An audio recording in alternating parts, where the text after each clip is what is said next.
Assignment, starring Brian Donlevy as Steve Mitchell.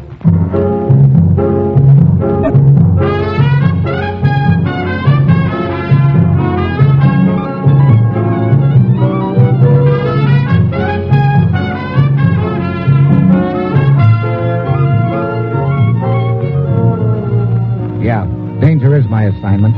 I get sent to a lot of places I can't even pronounce. They all spell the same thing, though, trouble. But when I walk into the commissioner's office, I don't realize that this assignment's going to drop me into a spot where a kiss is either going to cure me or kill me.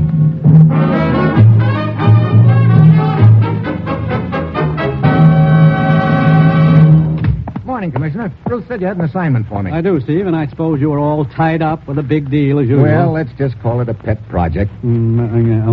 Steve, ever hear the name Captain Jaeger? Captain Jaeger? Sure. He's supposed to be a notorious character in the China Seas.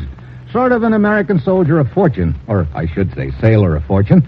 Operates a string of small boats and does just about anything for a buck. That's the story, all right. Supposedly he runs guns and other contraband to ports on the China coast, but we can never get the goods on him. Well, you're up to date on Captain Jaeger, all right. And, Steve, we're going to use Captain Jaeger to nail whoever is financing the entire contraband operation. Then this Captain Jaeger just runs this string of smuggling boats, huh? Yeah, you might put it like that. Captain Jaeger's personal boat is supposed to be a rusty old tramp steamer named the Shanghai Lady. Look, Commissioner, this is all pretty vague. Captain Jaeger's ship is named the Shanghai Lady, and we're going to use Jaeger to nail the brains of the operation. But how? Where do I start? Who do I work with? You'll report to Naval Intelligence at Luzon in the Philippines, Steve. Hey, you know there's a very peculiar gleam in your eye, Commissioner. Who, me? Yeah, you. There's a lot you haven't told me about this deal. I've told you all I can at this stage of the operation, Steve. Naval Intelligence in the Philippines will take it from there, and your plane leaves in just 1 hour. Well, that's it. You've got your assignment. Good luck.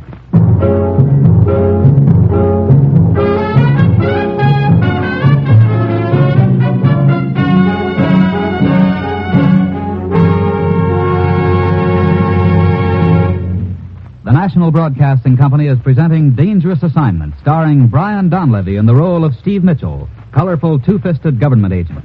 At all those places of the world where danger and intrigue walk hand in hand, there you'll find Steve Mitchell on another Dangerous Assignment.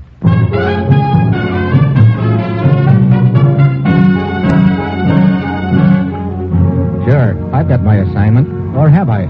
All I know is there's a wholesale smuggling operation going on in the China Sea, and that somehow I'm supposed to tangle with a rugged gent named Captain Jaeger and use him to find out who's masterminding the operation. Yeah, I'm really in the dark on this deal. It's like playing a game of poker when I can't see my own hand. And I've got an uneasy feeling I'm going to run into somebody who'll be trying his best to make me cash in my chips permanently. It's Wednesday when my plane lands in the Philippines, and I head for Navy Intelligence Headquarters at Luzon. There, I'm introduced to a Commander Elwood. He ushers me into a waiting car, and the driver heads for the waterfront.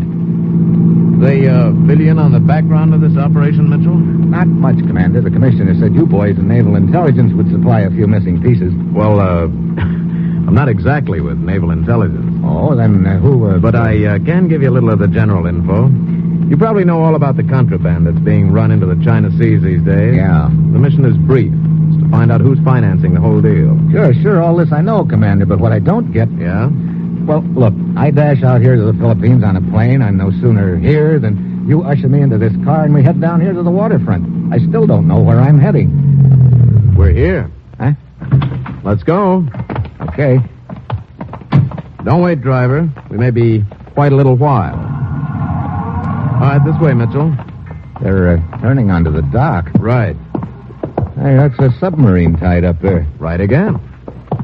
I'll try to take good care of you, Mitchell. Well, are you the skipper? Yes, I'm the skipper. Come on, let's get aboard. We're getting underway immediately.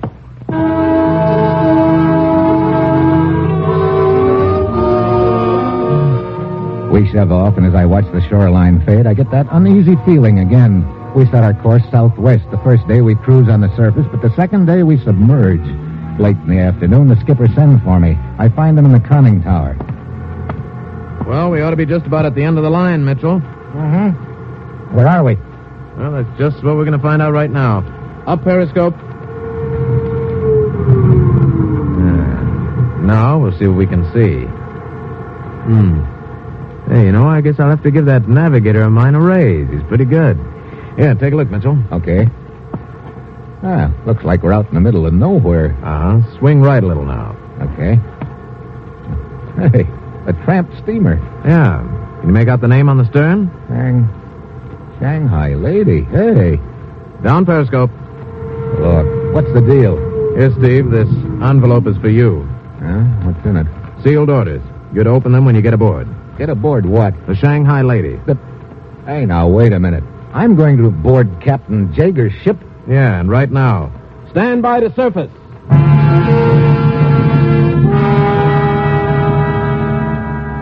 Well, this is really a surprise, and right now I'm not at all sure it's a pleasant one. The subservices. They open the hatches, the skipper shakes hands with me and sticks me into a rubber boat, and a couple of the crew row me towards the Shanghai Lady, which is lying to, gently rolling on the swell. And it's a rusty old tub, and when we get close, I see the crew standing at the rail staring down at me. And a more rugged-looking bunch of pirates I've never seen. I climb uneasily up the ladder and onto the deck. At close range, the crew is more sinister-looking than ever, and one of them, a stocky guy with a stocking cap, comes up to me. Hi. Yeah. Is Captain Jager around? This way. Up this ladder. Okay. Here. Inside. All right. This is Captain Jager's cabin. Oh? Well, where is he? Right here. Who, you? No, you. What? That's right. Look, is this some kind of a joke? No joke. Better read your orders, Mitchell. Mitch. Hey. Yeah, I guess I better. Anything that you don't understand, I'll fill in if I can. Hey. Surprise, huh? Yeah, it says there is no Captain Jager. That's right. But I don't understand all the stories I've heard about him. Mitchell. Remember during the last war, the RAF? Whenever anything went wrong, who did the pilots blame it on? Why, the gremlins? Hey, wait, are you trying to say that Captain Jager is a gremlin? More or less. The Navy started it, I guess. There's been a lot of trouble in these waters the last couple of years. So everything that went wrong, every time there were guns smuggled or things like that, they started saying Captain Jager did it. Well, So that's why the commissioner had that gleam in his eye when he was talking about Captain Jager. But that doesn't explain this ship and its crew. Also my being sent here, unless... Oh, yeah. Sure, you get it. If everyone believes in Captain Jager, why not come up with one? Yeah, Captain Jager has a reputation for being a clever smuggler. Maybe the gent who's financing all this gun running will try to hire Captain Jager. That's the general idea. Let's go back out on deck. Okay. Any more questions? Yeah. The crew, who are they? Volunteers from the Marine Corps. What do you know? Pretty rugged-looking bunch, aren't they? The guy over there on the wing of the bridge, that's Johnson. Bakewell's the one down there on the well deck. The others are below deck right now, all except the sleepy-looking cutthroat over there at the rail. They call him Tennessee. Hi, Skip. I wonder why. Hi, Tennessee. Long way from home, aren't you? Well, sure enough I am, Skip. A real long way from women, folks. Yeah. Hey, how much does the crew know about this deal? They didn't know anything until they got aboard. Now they have a general idea of the operation. Well, I guess that clears up everything but you. Mike Merrick, first mate of the Shanghai Lady, otherwise known as Lieutenant Merrick, United States Navy. Oh, well, I guess you can drop the accent for the time being. What accent? Oh, built in, huh? Yeah. Well, you're the skipper, Steve, or rather Captain Jager. What happens from now on is up to you. What's our position, Mike? Out in the middle of the South China Sea. Let's see. My orders say to visit some of the ports in this neck of the woods. See if you'll be contacted by anybody. Uh-huh. Well, suppose we head for the Malayan Peninsula, down to Singapore, then over to Sumatra, Java, Borneo. Sounds fine. Something sure ought to happen in one of those places. Yeah, something will, all right. The question is, what? Well, come on, let's get underway.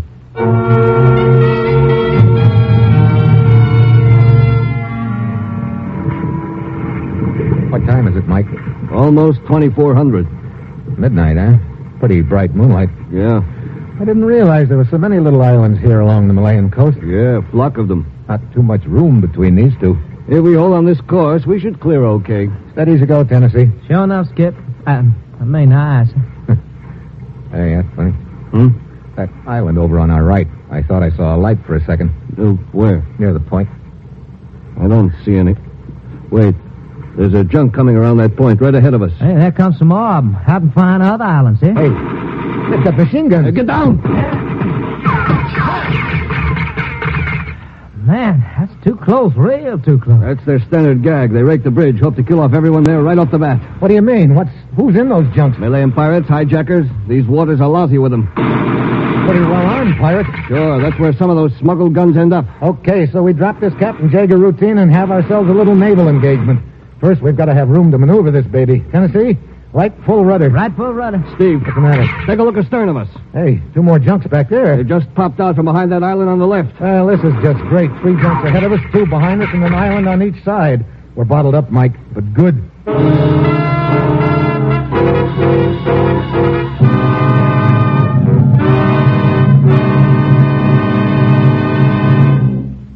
It's the Silver Jubilee on NBC. People used to say it was the biggest cornet in the world, and the man who played it was Pete Kelly. You'll hear him, too, in radio's newest dramatic half-hour, Pete Kelly's Blues, tomorrow and every Wednesday evening on most NBC stations. Pete Kelly's Blues. It's about the big music, the big trouble, and the big roar of the 20s.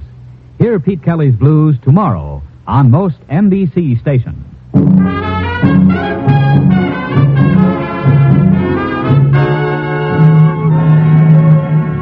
And now back to Dangerous Assignment and Brian Donlevy as Steve Mitchell.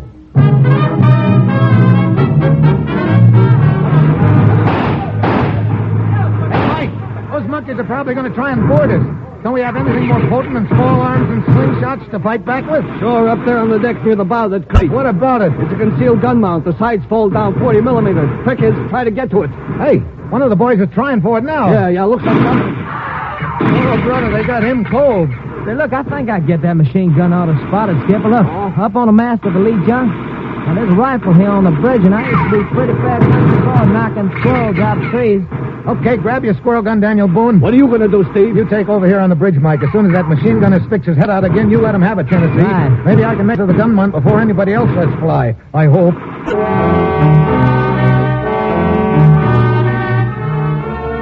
Tennessee eases over to the wing of the bridge and takes a sight. Then we wait. Now, just a little more now, sonny boy. Come on, baby, peek out. That's it now. Hold it. Ha-ha! Got him, Skip. I drop to the deck and run forward to the crate, pull down the slats, and dive behind the shield just in time. I swing the 40 millimeter around and go to work on the nearest junk. It's point-blank range. The shell rips through the flimsy boat and sets it on fire. I shift to the next one and do likewise. A few bursts more, and the third one is done for. The other 2 turn tail. One of those I set on fire. The other slips around the island. I quit shooting and turn around. Mike is standing there grinning at me. What are you trying to do, burn the gun up? Why do you figure they jumped us in the first place, Mike? They probably thought we were running guns or other stuff to them. Tell them I don't get you. Routine with these guys. They order a load of guns, COD. Then they sneak out and hijack it on the way. Think of the money they save. Oh, brother, this is a real nice league we're playing ball in. Well, I guess we better... Hold it. Huh? Take a look at that silhouette out there in the moonlight. A warship. They're blinking a message to us. Silhouette look familiar? Dutch by the look of it. Stand by for... Boarding party. Acknowledge. Out of the frying pan into the fire. We better acknowledge. Not yet. What? Hey, they turned their searchlight on us. Think they can read our names? Sure. What'll it do, Skipper? Straight ahead, Tennessee. Hey, Steve, those boys mean business. A shot across our bow. Okay, Tennessee. Stop the engines. Acknowledge the message. Yeah. What was the idea of that? Just acting the way they'd expect Captain Jaeger to act. Captain Jaeger. You mean you're not going to identify yourself to them? Mike, suppose those boys think I'm Captain Jaeger. What'll they do? Probably escort us to the nearest port and search the ship for contraband. That way we get a lot of publicity, huh? Oh, I get it. Wait a minute. Are we by any chance carrying anything in this tub that might be classified as contraband? If so, we're cooked. Don't worry about that, Steve. Why? What are we carrying? A load of sand. Sand? Yeah. Wait till they start trying to figure that out. They'll flip their lids.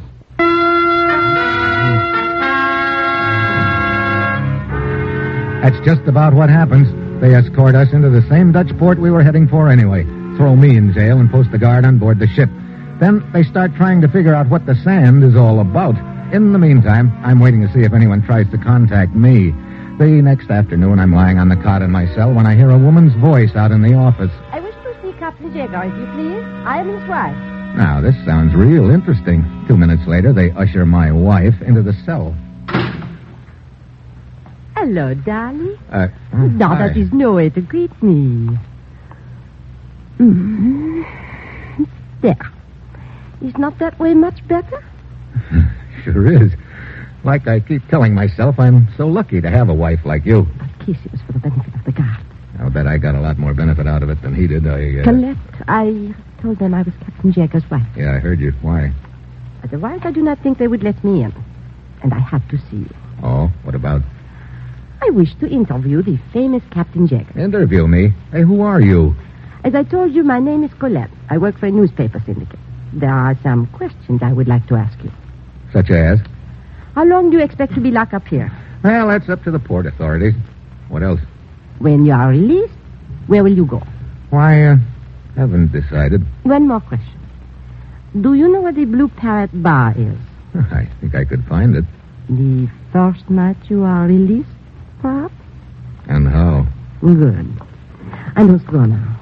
Somebody coming down the corridor. The guard. And my first mate. I must go now.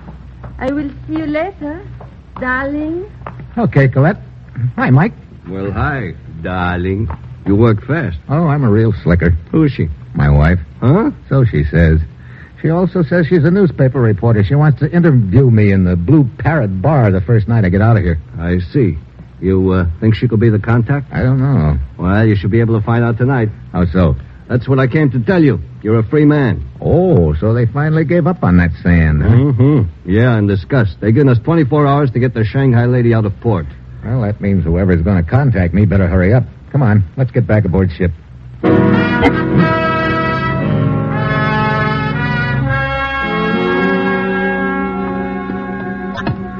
Here, Steve. I'll give you a hand up on deck. Thanks. Hey, why are all the guys clustered around the rail over there? Let's go see what's up. Look, Tennessee's in the middle. He's got a pair of binoculars trained on that yacht over there. Ooh, man, oh, man, Okay, break it up, boys. Break it up. What's going on? Shep, would you take a look at that? Let's have those binoculars. Oh, you mean that yacht? I mean, what's on it? What's that? Oh, well. What is it? Oh, a little number in dark glasses and a bikini bathing suit. Hey, she's waving at me. Look, what's with you, anyway? Catnip, maybe? You know, this Captain Jager should have been invented a long time ago. Skipper, I'm sure getting lonesome for my binoculars. Okay, Tennessee. Oh, thanks. Oh, shucks, all fogged up. Hey, Steve, look. She's gotten into a motorboat. Yeah, and she's heading this way. Looks like we're going to have a visitor. Come on, let's get down to the gangway. Okay. That's a pretty expensive-looking yacht. Yeah. You think this gal could be the contact? Who knows? Here we are. Captain Jager! Yeah? Mind if I come aboard? Not at all. Hi. Here, let me have your hand. Up you come. Thank you.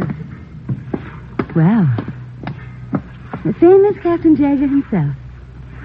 Remember me? Well, not exactly. Patricia Brand. Well, there's no reason why you should, really. We've never met before. I'm glad to hear you say that. Oh, why? Well, otherwise I'd have known I was slipping, not remembering meeting you. It's just that I wanted to see the famous man close up. Sometimes close-ups aren't so hot. Oh, I'd say in this case it was even better. That's quite a nice-looking yacht you've got. Were we speaking of yachts? Well, not exactly. You're a very interesting combination, Captain Jager. Am I? Yes. I collect interesting things, you know. Look, Captain? Yeah, Mike. Excuse me, Patricia. Certainly. What is it, Mike? Another visitor. See? Bakewell's just helping him on deck. Mm-hmm. Little guy. Ever seen him before? No. He came from the yacht, too. Oh, he looks pretty unhappy about something. Oh, that's not unusual. He's always unhappy. Who is he? Arthur, my husband. Well. Up to your old tricks as usual, Patricia? Oh, Arthur, please, let's not be a complete fool. As for you, sir, luring my wife to your ship? This is luring her. Now, look. Arthur, this is Captain Jager. I don't care if you're Captain Kidd. I'll teach you. Oh, now, Arthur, really. Now, look, Buster. Cut out the rough stuff. You're not built for it. You put me down. I say put me down. Okay. But just simmer down. Patricia, come back to the yacht at once. Oh, Arthur, really? You heard me at once. Oh, all right. Goodbye for now, Captain. Good luck with your collection, Patricia. Perhaps I can add to it. Oh, brother. I bet she gives that little guy a bad time. Yeah. Well, it's getting dark. We better head into town to the Blue Parrot Bar and see if my little friend Colette is going to keep her date.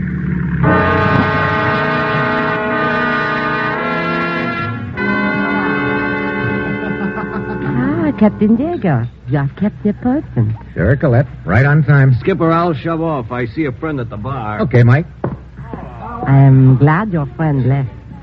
It is much better this way. Hey, that fat gent. He seems to be waddling our way. Good evening, Colette. Oh, Herr Van Zandt. This is Captain Jaeger. Captain, Herr Van Zandt, an importer. Herr Van Zandt? Well, sir, the famous Captain Jaeger. I'm honored. You say you're an importer? In the manner of speaking. Come on, Captain. Huh? Must you leave? That's news to me. Please? Okay. Perhaps I will see you later, Captain Jaeger. Yeah, who knows? Hey, how come the big desire to leave all of a sudden, Colette? It is just that I want to be alone with you, Captain. Oh? Here, this alley. Hmm? There. This is far enough. Now, why did you want to be alone with me? Simply for this. Oh, no. Go! Sorry, too late. I'll take it now. You, Now, would you mind telling me what this is all about? you killed him. So I want to kill you. I killed who? Lenny, my man. He is found dead in an alley a month ago. I learned that Captain Jaeger killed him. So I swear I killed Captain Jaeger. Look, Colette, you've got the wrong guy. I didn't kill your boyfriend. I wasn't anywhere near around here a month ago. But they say that Captain Jaeger... Sure, they're always blaming everything on me. Now, you better run along and don't get any more ideas like this. All right, Captain. I'm sorry. Oh, brother. Close. What? Oh, Mike. Yeah, I was telling you. You know, I've just had a very unpleasant thought. Yeah, so did I. I wonder how many other people are gunning for him. Him? You mean you?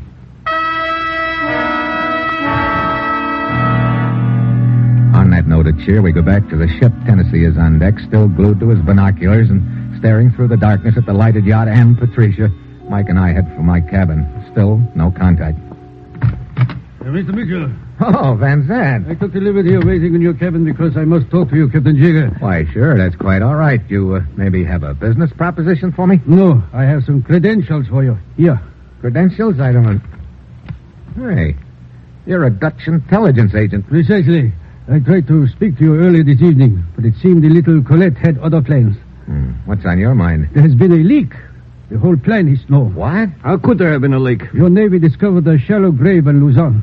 The body of a man named Bakewell. But Bakewell is one of my crew. Not the real Bakewell, an impostor who killed Bakewell and assumed his identity, and thus was able to learn of the plan. Well, that explains the leak, all right. We have arrested this false Bakewell. He is now in jail ashore, but the damage has been done. It sure has. Oh, brother. This whole operation up in smoke and no closer to finding out who the brains of the smuggling operation is than we were before.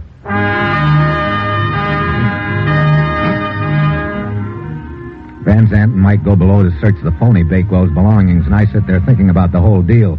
Suddenly, I realize there's something that doesn't add up. When did the leak take place? None of the crew members, including the phony Bakewell, could have known what the operation was until they came aboard the Shangri-La. Once aboard, there was no chance for them to communicate with anybody. No chance except... Yeah, it begins to slide into place. I go up on deck and get into a rowboat. I row quietly over to Patricia's yacht and ease aboard. I hear voices aft. I move quietly along the deck. There are lights on under the awning in the stern. Stop that. Oh, for heaven's sake, will you please stop harping about it? How was I to know who he was? If I hadn't caught up with you, you probably would have ruined everything. What I hear sounds real interesting, and I want to hear more, but I don't get a chance because right then there's a gun in the back of my neck. One of the yacht crew. He shoves me forward under the awning. Well, look what we have here. Hello, Arthur. And Patricia. Well, it's Captain Jaeger himself. Otherwise known as the United States agent. We were just talking about you. So I gathered. I finally figured out how your plant, the phony Bakewell, got the word out. He was the one who helped you up on deck when you came busting over after Patricia. Matter of fact, he probably signaled you to get over there fast, Arthur. He did indeed.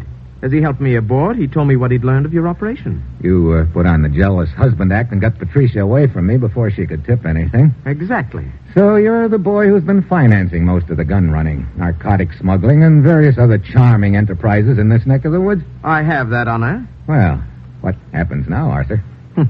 Need you ask? You'll be escorted to one of the staterooms. We get underway and, shall we say, let you off somewhere in the China Sea? Perkin, take him forward. Move. Okay, but just one thing. What is that? That collection we were talking about, Patricia, I'd like to add to mine. Oh? Right about now. Patricia. My. Oh, really? When I want my back scratched, I'll let you know. Sorry. All right, get moving.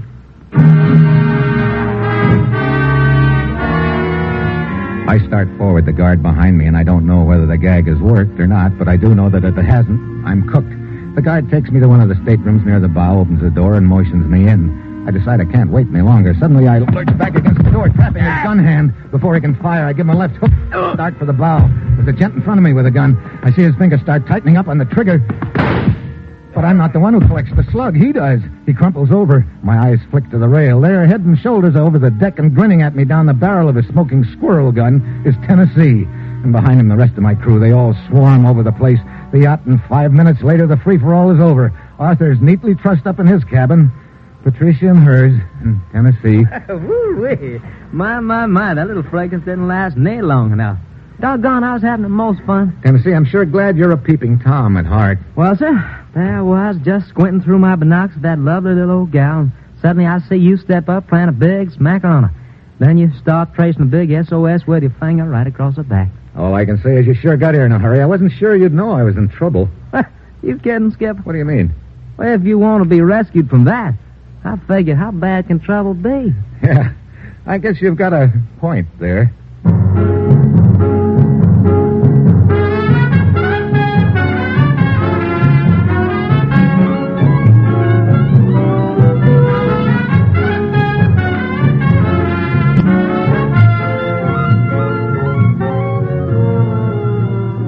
Dangerous Assignment, starring Brian Donlevy as Steve Mitchell with Herb Butterfield as the commissioner, is written by Bob Reif and Adrian Jandot, with music by Robert Armbruster, and is produced and directed by Bill Karn. Others in the cast were Tony Barrett, Paul Frees, Irene Winston, Paul Dubov, and Gene Tatum. Be with us again next week at this time when Brian Donlevy, starring in the role of Steve Mitchell, will embark on another dangerous assignment.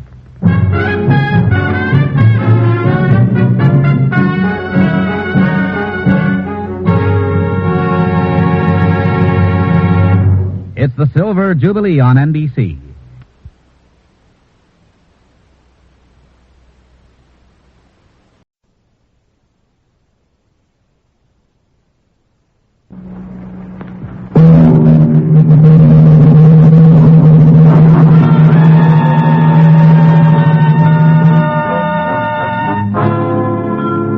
Dangerous Assignment, transcribed starring Brian Donlevy as Steve Mitchell.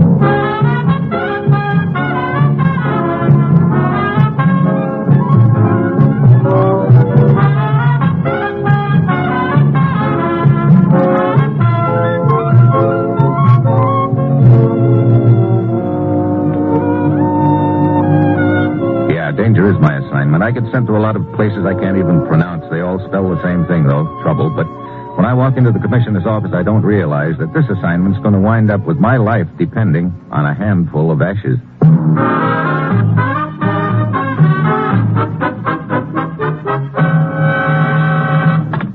Morning, Commissioner. You sent for me? Steve, I've just made an appointment for you to meet someone under the big clock at the railway station in Istanbul. A charming young lady? I should be so lucky. His name is Tavan Drobo, a member of the Hungarian underground. He's going to point out someone to you, Steve, someone you're to follow. Ah, the charming young lady? A foreign agent, a man known as Mr. Alexander. Okay, Commissioner. No charming young ladies. What's it all about? 2 days ago, a diplomatic file was stolen from our embassy in Rome. The file contained a secret survey on Europe's defense potential. Any idea who might have taken it? None, but we know where the file is. Oh. The person who has that file is waiting at a small resort town in the Black Sea, some 50 miles from Istanbul. Waiting? For the agent, Mr. Alexander, to show up and pick up the file. We got the tip from the Hungarian underground that Alexander's on his way there now. And they put Drobo on his trail to keep him in sight until I arrive? Right. You ought to meet him at the railroad station in Istanbul. He'll put the finger on Alexander. It's vitally important we recover that file, Steve. Well, that's it. You've got your assignment. Good luck.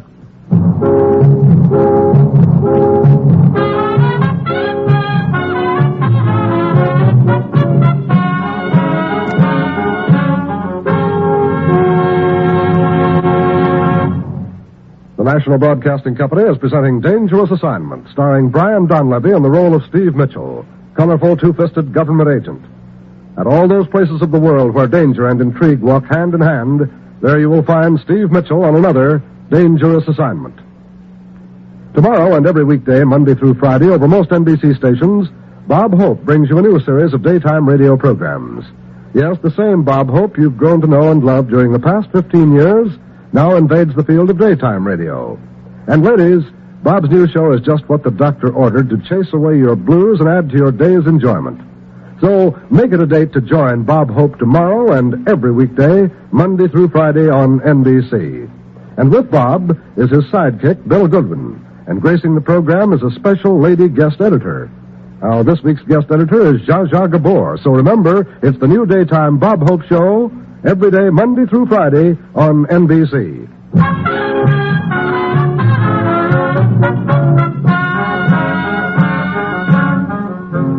Sure, I've got my assignment. Get over to Istanbul and contact a man named Tevin Drobo who's going to put the finger on a foreign agent for me. Then I'm supposed to follow that agent, and he leads me to the person who stole a diplomatic file from our embassy in Rome. It's as simple as that. Only I've got a hunch it won't be. It never is. It's early Tuesday evening when my plane lands in Istanbul. I hustle right over to the railroad station, park myself under the big clock, and wait for Drobo. And I spot a little gent in the crowd, eyeing me. He's wearing a gray fedora, long black coat with a velvet collar. He's carrying a small suitcase and an odd-looking umbrella. He throws a quick glance around the waiting room, and then he comes over. He could be Drobo. Pardon me. May I trouble you for a light? Sure. Care for a cigar? No, thanks. Here you are. Thank you. Thank you, sir. Hey, strong little rascal, isn't it? Oh, excuse me. You are waiting for someone? I'm expecting a friend. A charming young lady, perhaps, eh? No, a gentleman from Budapest. Oh, if you can spare a moment, I have something to show you of great interest, my friend. Lead on. Do not follow me now. Wait until I have left the station.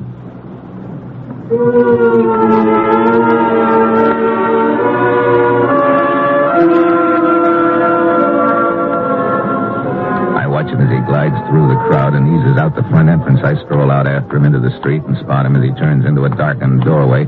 When I reach him, he opens up the umbrella, only it turns out to be a tripod. He sets the suitcase on top of it, opens it, and he's ready for business. Now, allow me to introduce myself. I'm called Crazy Julius, the Mad Macedonian. Wristwatches, jewelry, lighters, cameras, and at such low prices, no wonder they call me crazy, huh? Oh, brother. Take, for instance, this exquisite watch, for example. When I tell you the price... It's so ridiculous you're going to laugh in my face. Oh, look, Buster. Julius, Crazy Julius, call me. Now, here, this beautiful camera. Promise you do not get hysterical when I tell you the price. It's a promise, and good night. Wait! Get your claws off my lapel. You're bending my good conduct ribbon. Perhaps you are in the market for a set of automobile tires. How about a set of false teeth? Of course, I got them. You try them on. You'll need them if you don't let go of me as of right now. Oh, please, don't be so unfriendly. Excuse me. My lease has just expired.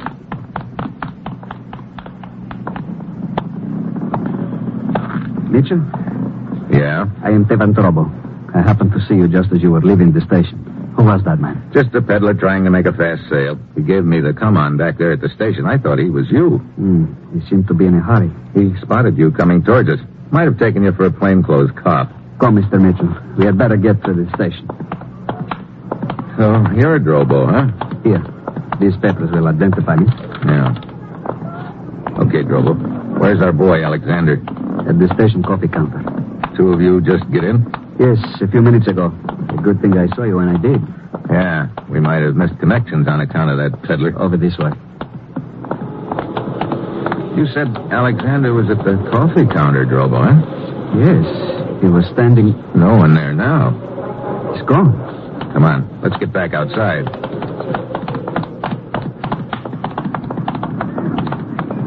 Any sign of him, Drobo? No, I don't see... Wait, yes, there he is, getting into that taxi. Okay, let's stay with him.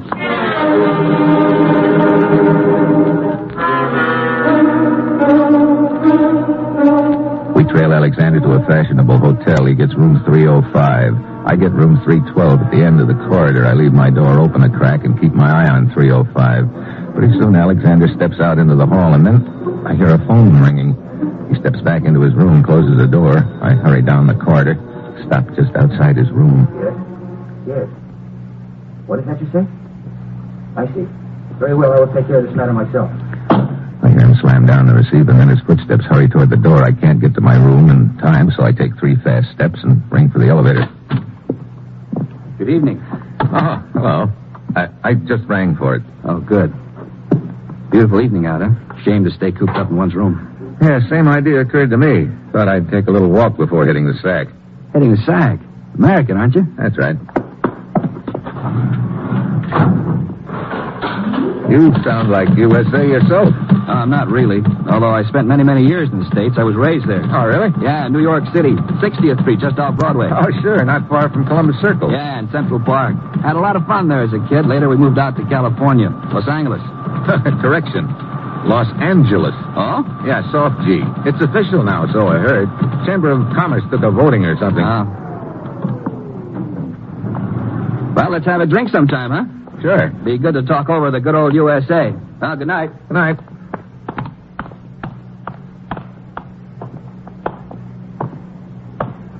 I see you have met a friend. Yeah, he almost caught me listening at his door, Drobo.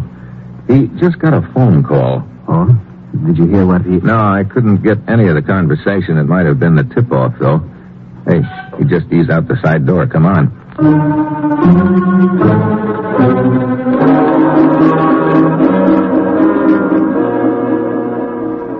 We trail Alexander for several blocks. Then as we ease around the corner into a narrow, crooked street, he's suddenly nowhere in sight. Drobo and I turn on the gas.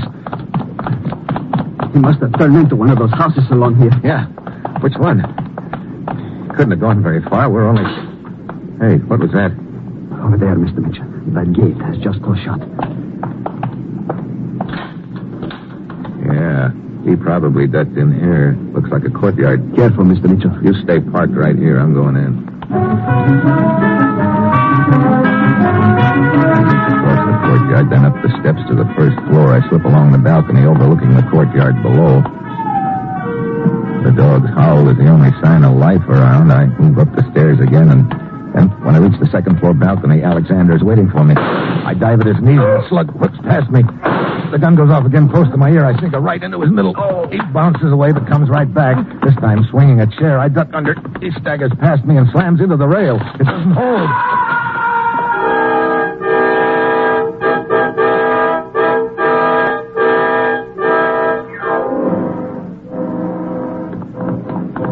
Are you all right, Mitchell? Yeah.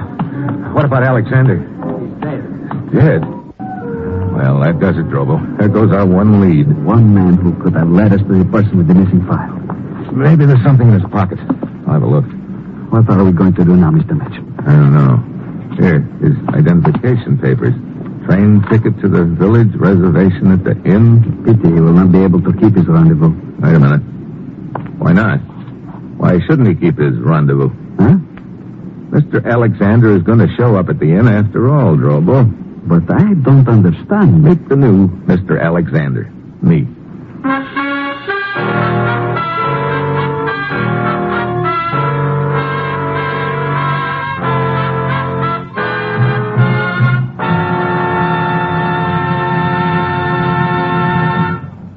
Steve Mitchell will continue his dangerous assignment in just a moment. Having a tough time saving money these days? Well, comes the day before payday and you just can't figure out where the money's gone? Well, then listen. There's a good cure for that trouble. Save before you get a chance to spend. Yes, save automatically by purchasing United States defense bonds through the payroll savings plan where you work or the bond-a-month plan where you bank. Now, on the payroll savings plan, you can save as little or as much as you like. Yes, your employer automatically saves it for you each week. And then, as soon as there's enough, you receive your bond. It's as simple and painless as that. The bond-a-month plan at the bank works the same way. Each month, you automatically buy a bond, whatever denomination you choose. Now, one of these plans will fit your budget. And remember, today, defense bonds offer you more interest, a quicker return on your money. Yes, they're now even better, So invest more in defense bonds.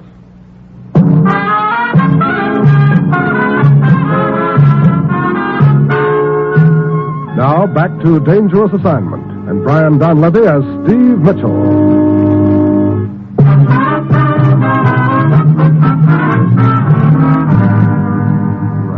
Take the dead man's place, Mitchell? Why not? Alexander could pass as an American anytime. I've got his papers, and this looks like my best chance of getting that stolen file back.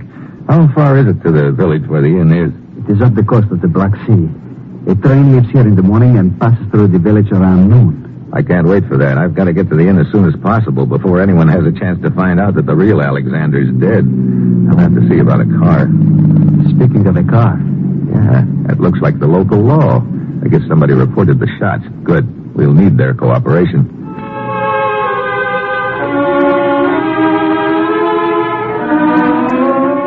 I show my credentials to the police officer and ask him to keep Alexander's death hushed up for the present. He arranges for a car, and Drobo and I head for the inn. We arrive about 8 a.m. The morning is chilly and gray. Nobody seems to be up but the host. And as he leads us up the stairs, we get the idea that he wishes he wasn't. Here you are, gentlemen. Your room. The best in the house. The only one with a fireplace. It's such a magnificent view of the coast. Are we keeping you up? No, not for long. Business must be a little off, huh? Oh, so. 5 guests. Just enough. Perhaps you could tell us who they are so that we could become acquainted sooner. Oh, of course. Nice English couple whose name is Pemberton, Signor Alfredo Montic from Rome. Oh. A man named Coutrine, and a young lady, Niva Bratov. All very nice people. All very good sleepers, except one. Which one? The young lady. Yeah, you see out the window? Down there on the beach, in a bathing suit. Yeah, well. Will there be anything else? No, night. Thank you. Well, Mitchell? This Montic from Rome sounds kind of interesting. The file was stolen from our embassy there. What will be your first step? Oh, just circulate around among the guests and introduce myself as Mr. Alexander. See what happens. And as long as the girl seems to be the only one up, I think I'll ankle down to the beach and start with her.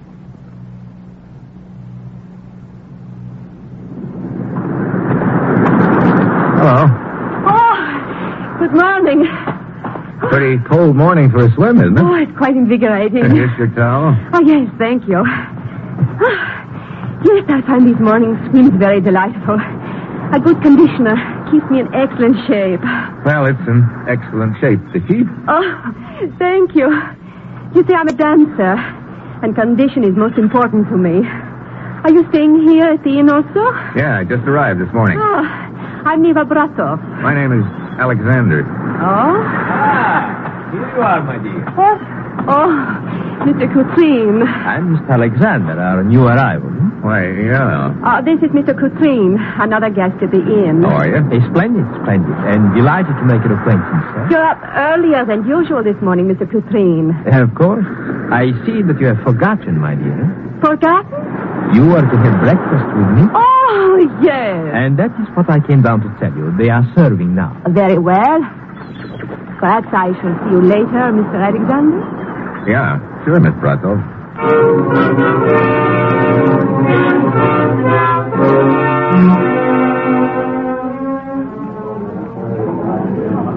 Back at the inn, Drobo is still waiting for me in the room. We go downstairs to the dining room and look over the lot.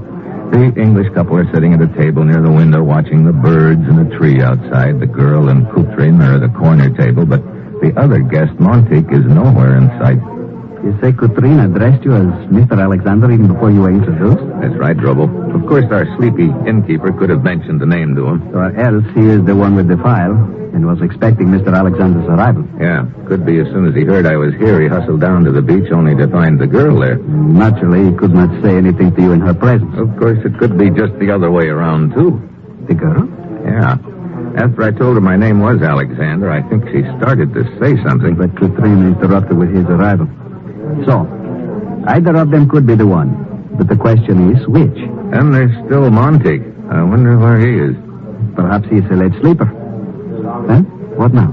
Only one thing we can do. Go back to the room and wait for somebody to make a move.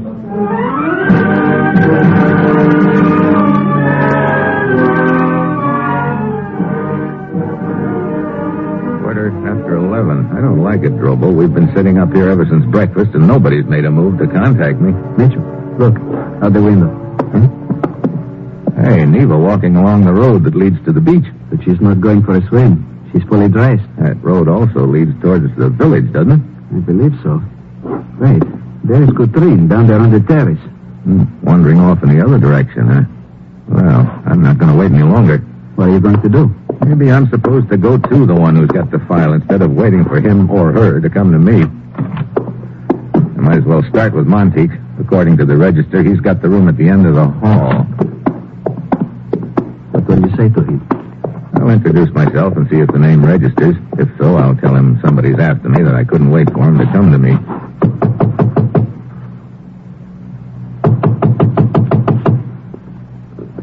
Huh. He's a pretty sound sleeper or he's taking a powder. Hey, unlocked. Richard, they're on the floor. Yeah. Here, I'll turn him over. Brother.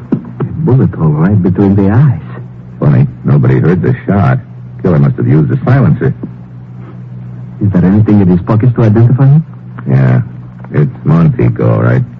Here's a stub of a train ticket. Oh. Okay, I guess we can assume that Monteith's the one who had the file. Then who killed him and why? A partner, maybe. Somebody who wanted to make a better deal for the file. It must be either Coutrin or the girl. Yeah, and they both took off a couple of minutes ago in opposite directions. Look, you take the girl, I'll take Coutrin. Come on.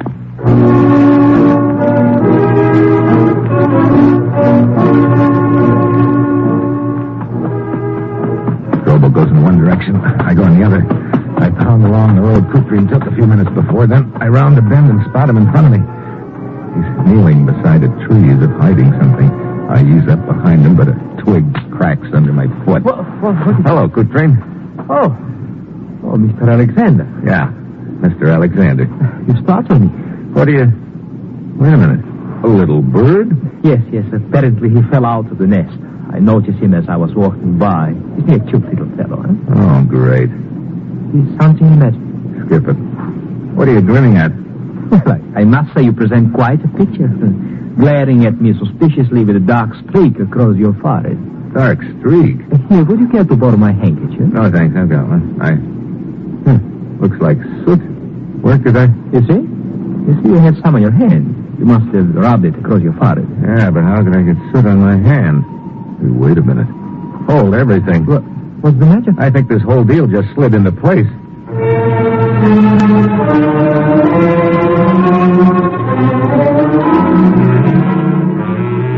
I head back to the inn and Monteith's room. Sure enough, there's a streak of soot on his sleeve. I go into my own room. The fireplace hearth is swept clean. Too clean. I poke around in the ashes and charcoal, brush them aside. Then I spot what I'm looking for. A dark stain on the bricks. Blood stain, Mitchell. What? Please don't move. Well, hello, Drobo. From the look of that silencer on your gun, I'd say it was the one that you used to kill Monteith. Quite right. Sure. Monteith came to our room this morning to contact Mr. Alexander while I was down on the beach talking to the girl. You shot him and took the file. He fell against the fireplace here. You carried him back to his own room, but there was a streak of soot on his sleeve, which rubbed off on me when I turned him over. So that's how you know. Yeah. I remembered the innkeeper saying that ours was the only room with a fireplace. I was packing for the noon train when I saw you return. Fortunate for me that I did. So all this time you've just been playing along until you found out who had it, huh? Exactly. Now stand up and turn around slowly. Okay. How's it? Sorry. Thanks for the gun. It'll come in handy as evidence. Also, thanks for the file. Sort of a dirty trick throwing ashes in your eyes like that. You see, I still had a handful from uncovering the bloodstain in the fireplace, so I figured one good streak in the face deserves another. Matter of fact, I guess you might say that all through the deal, my luck's been running in streaks.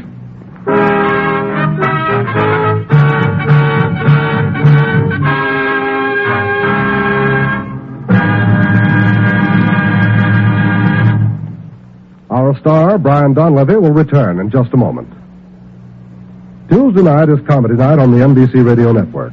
Yes, here you'll find such laugh-packed programs as The Red Skelton Show, The Dean Martin and Jerry Lewis Show, and Fibber McGee and Molly, each with more than its share of comedy material for you. Yes, Dean and Jerry, those madcap comedy characters, provide 30 zany minutes of mirth and madness. And everyone loves Red Skelton, the clown of clowns, as he portrays such characters as Junior the Mean Little Kid, Willie Lump Lump, and Cauliflower McPrug. Fibber McGee and Molly are another pair of top comedians on your Tuesday night entertainment calendar, so just set your dial to the NBC spot, and you'll be whisked to 79 Wistful Vista, where Fibber and Molly are sure to find more comedy situations to tickle your funny bone and keep you chuckling for 30 short minutes. Yes, make NBC your comedy headquarters every Tuesday night with these three great shows: Fibber McGee and Molly, Dean Martin and Jerry Lewis, and Red Skelton. Remember, they're all yours for the listening on the NBC Radio Network.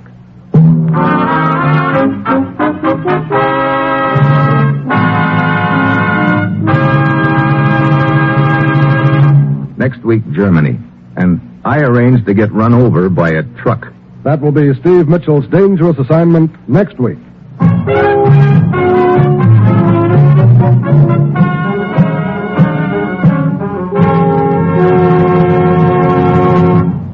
Included in tonight's cast were Paul Frees, Harry Bartell, Herb Ellis, Jeannie Bates, and Tony Barrett.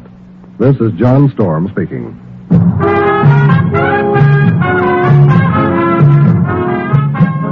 Dangerous Assignment, starring Brian Donlevy as Steve Mitchell with Herb Butterfield as the commissioner, is written by Bob Reif and Adrian Jondeau and is directed by Bill Karn.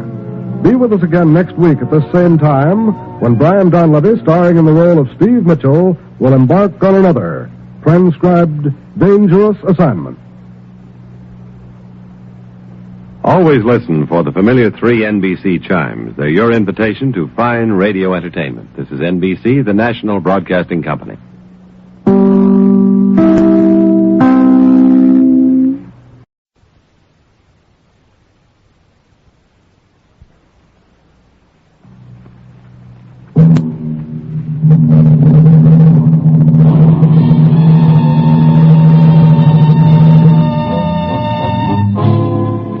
Dangerous Assignment, transcribed starring Brian Donlevy as Steve Mitchell.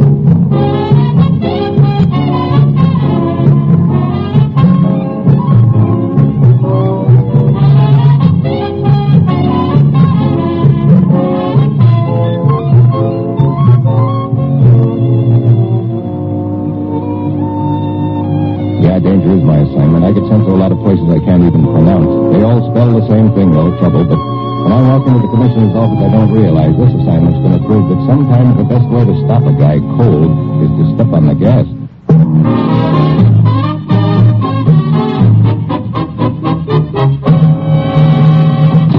Morning, Commissioner. You sent for me? Steve, how'd you like to take a risk? Fine. I know just the place, a farm in Vermont. Sorry, I've already picked a spot for you. Bavaria, a private sanatorium. Oh, great. I understand the nurses are quite attractive. Oh, great. Well, my bags are packed, Commissioner. What's it all about? 2 weeks ago, a Czech diplomat was arrested in Prague on a charge of treason. He made a quick confession. Sure, they usually arrange it that way. In that confession, however, he implicated an American newspaper man, a foreign correspondent named Emerson. Emerson, he said, was an American spy. Here we go again. The correspondent got wind of the Frameup and ducked out fast. He managed to slip across the Czech border, got as far as Regensburg in southern Germany, then ran into more trouble. What happened? He was kidnapped, picked up right off the street in broad daylight by 3 men, but not before he'd put up a terrific struggle.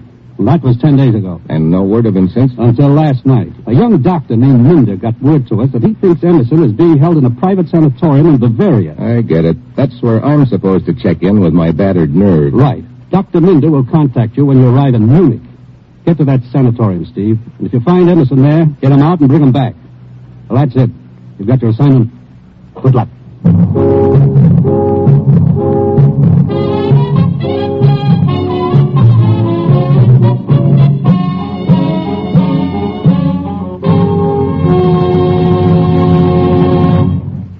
The National Broadcasting Company is presenting Dangerous Assignment, starring Brian Donlevy in the role of Steve Mitchell, colorful, two-fisted government agent.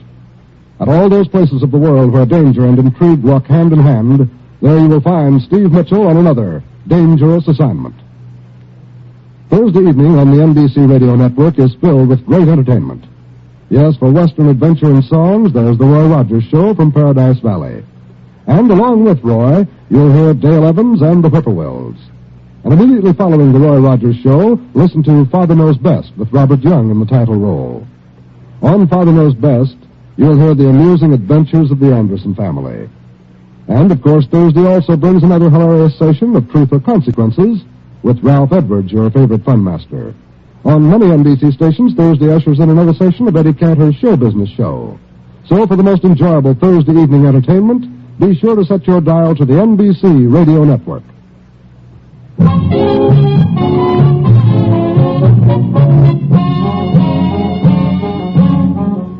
Sure, I've got my assignment. Get over to Germany, check on a tip given us by a Dr. Minder. Hope it leads me to a missing American correspondent named Emerson. Get to him before he's hauled back to Czechoslovakia to face a bum rap as a spy. It's late Tuesday evening when my plane lands in Munich. The voice on the PA is calling my name as I hurry across the airport waiting room. A gentleman left this envelope here, Mitchell. Oh, thanks. May I be of further service? Yeah, how do I get to 64 Austerplatz? Austerplatz? A street on the other side of town. I would suggest a taxi. Thanks. One more thing about the man who left this note. What did he look like? He was here but a short time ago. A small man, middle-aged, rather stout. The message is not signed? Yeah, it's signed by Dr. Minder. I just wanted to check the description against the signature.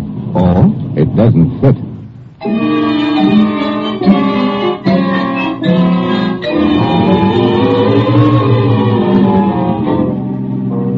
I grab a cab, and on the way across town, I ask myself a few questions. I don't like the answers I get. 10 minutes later, the cabbie drops me off in front of 64 Austerplatz. I like this even less. 64 Austerplatz is a mortuary. I push open the door, go inside. I follow the long red carpet down the dimly lit corridor. At the end of it, there's a desk, and on it a small vase of flowers, the card index file, and a buzzer. I lean on it. A few seconds later, the curtain behind the desk part, and a long, slender gent in a frock coat steps out. He folds his claw-like hands together and glides towards me. Good evening, mynheer. Hi. Good evening. I'd like to see Dr. Minder. Your name is? Mitchell. Steve Mitchell. The next room, please.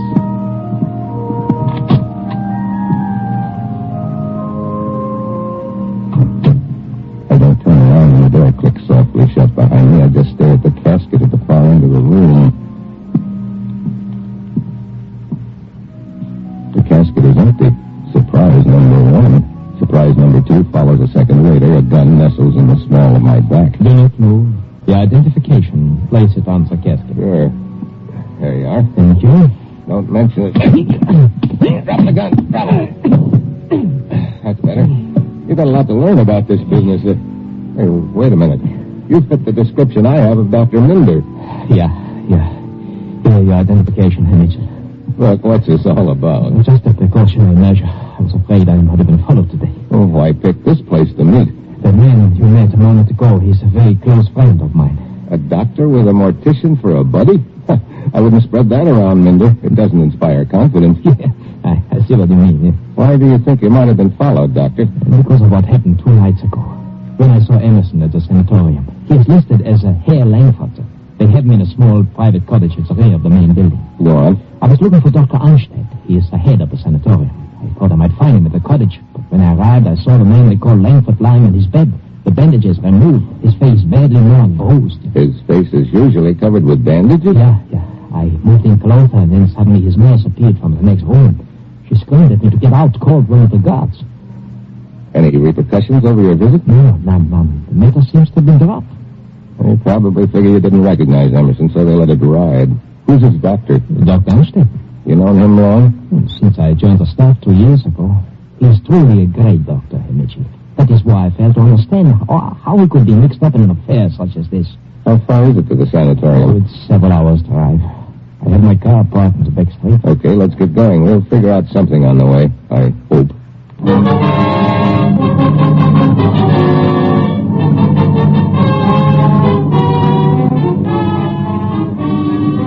rumble out of Munich, head south. 2 hours later, we're rolling along a narrow, winding road high in the mountains. Dr. Minder finally comes up with a suggestion. Mitchell, I've been considering a possibility. I might be able to get you into the grounds by way of the back wall. I could possibly hide you in the clinic. Yeah, if I could pass myself off as a villager with a liver complaint. No. As a tourist, perhaps, yeah. But it would be too dangerous. Too many questions would be asked. Wait a minute. They couldn't very well expect me to answer questions if I'd been knocked out cold. An accident. An accident? Why not? We stage an accident for the benefit of anyone who might be watching from the sanatorium. Yes. The guards at the gate, they have an unobstructed view of the road leading to the main gate. What would happen then? Well, call to the clinic. The gate guard and I would drive to the scene with the ambulance. Right. Now, all we need is an accident. But what kind? Automobile? Look, my expense account won't stand for a car's crash. How about a bicycle? Yes, of course. Can you get one of the villagers to cooperate with a gentle sideswipe? Yeah. I'll be helpful. He's a farmer. His place is not far from the sanatorium. He has a truck. He'll be eager to help us. Yeah, you make sure he isn't too eager. I want this to look real, but not fatal.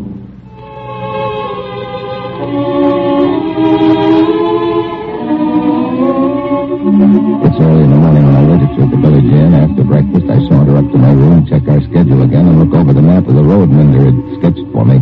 At exactly 10 minutes after 1, I hop aboard my bike and ride out of the village, making like a happy tourist. I pedal along the winding roadway for another 10 minutes, and then I spot a landmark I'm looking for. A tree on my left, burned and blackened by a bolt of lightning. I round the bend and up ahead, maybe a quarter of a mile, I spot the main gate of the sanatorium. At the same time, I spot Hertzfeld's truck as it shoots out of the side road. Comes bearing down on me, fast. Yeah, too fast. Suddenly I know something is wrong. Instead of swerving, it keeps coming straight for me. I dive off the bike just as the front tire hits. Hey!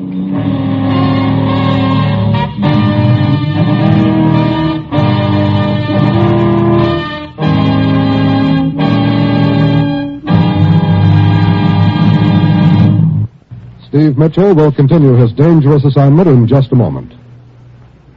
This is the time of year when every motorist must revise his driving habits to conform to winter's rain, snow, and slippery highways.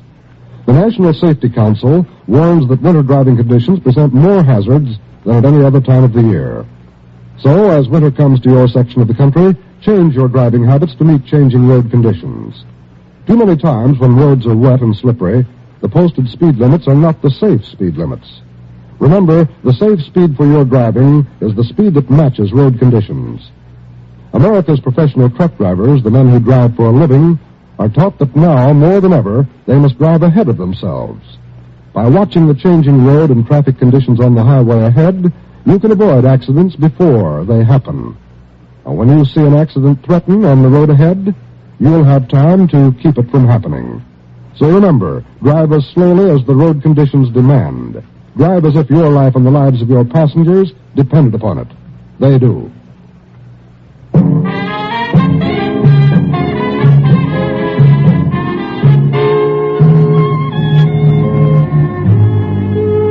Now, back to Dangerous Assignment and Brian Donlevy as Steve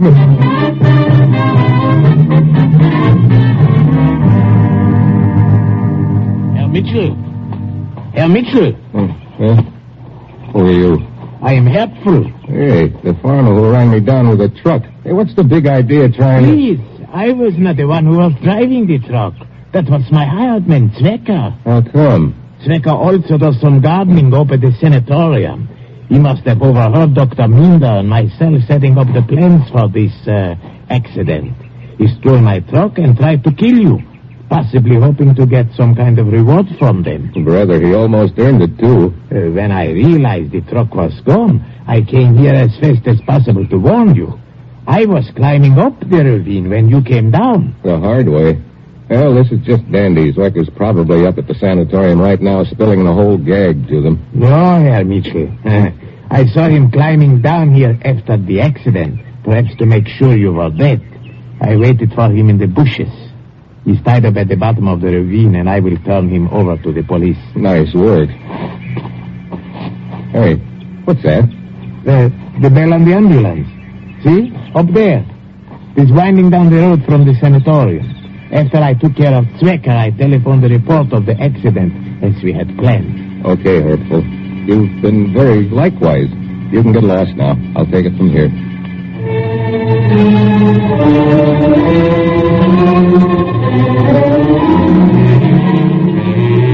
watch the ambulance winding down the narrow road, its bell clanging hot and heavy. This I don't get. There's no traffic around. Why make with no? Pretty soon the ambulance pulls to a stop on the road above me. I see Dr. Minder scrambling down the side of the ravine. And waddling along behind him is a fat guy who bulges out of an alpine suit with short leather pants. I close my eyes and pretend to be out. Here he is, yeah. Doctor, is he still alive? Yeah, but unconscious. Hugo, bring down the stretcher, huh? The driver comes down with a stretcher. They load me aboard and lug me up to the road. They slide me into the ambulance. Minder gets in beside me, and away we go. All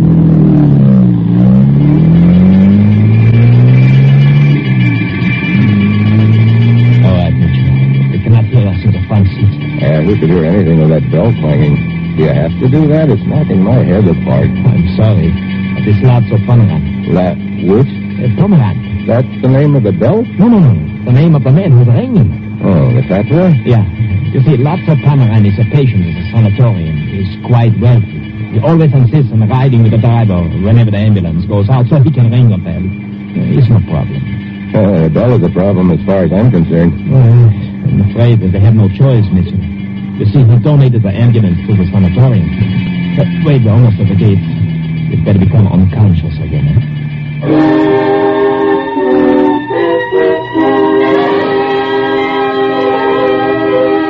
We drive into the grounds with Porky, the bellboy, still hard at work. I'm taken to a small room at the rear of the main building, which overlooks the cottages scattered around the grounds.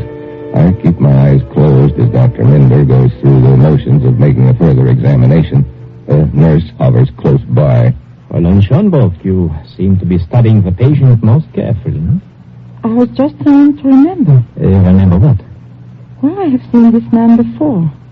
You feel that you have? He looks familiar anyway. An American, wouldn't you say? Well, I don't know. Possibly a tourist. Is Dr. Einstedt on the cards? Huh? No, he went to Munich yesterday. Munich? He left shortly after you did. He said he had business in Munich. Oh, yes, I see. Well, that will be all for now, Fräulein. Will you please order the x-rays, huh? At once, doctor. Mitchell? Yeah. I almost swallowed my Adam's apple when that nurse started wondering where she'd seen me before. Where could she have seen you? Search me. Maybe around the village this morning. Or maybe she's mistaken. Well, I don't like it. You don't like it. Another thing. This Dr. Anstead you think is mixed up in the deal. Yeah. She said he had gone to Munich shortly after I did. Could be he followed you. If so, he knows who you are and why you are here. Well, we're in too deep to back out now, but we'd better work fast. All right. Oh, here's the plan. Come on, sit up in bed. Okay. Well, you see the cottage under those trees near the back wall, huh? Yeah. That's where they've got Emerson? Yeah. We must wait until dinner time. 2 hours from now. I will signal you from outside at the proper time. Huh? And what? The guard at the cottage leaves for dinner. The special nurse remains. I will try to keep her occupied while you slip into the cottage. If the patient is Emerson, the ambulance will be waiting by the cottage. You'll have to make a run for it, huh? Well. Oh, Herr Pomeran. Oh, splendid. I see our patient has recovered consciousness. Yeah. But he is still weak and needs rest. But I trust you play pinochle, sir. There is not one decent pinochle player in the whole place. As you see, Pomeran, I must give the patient an injection, a sedative. So... And now I must ask you to leave. Well, of course. Well, until later, son, our first pinochle game. That was most unfortunate. I wish to make it appear that you are still unconscious. What was that? Oh, that was Pomeran's version of a yodel. He thinks it quite amusing to make that sound whenever one of the more attractive nurses passes by. He is even now very probably in pursuit of her. An alpine wolf whistle again? Look, how am I supposed to slip over to that cottage when you slip with a Mickey with a needle? No, don't worry. That injection was not a sedative. What was it? Vitamin B. Good for the nerves.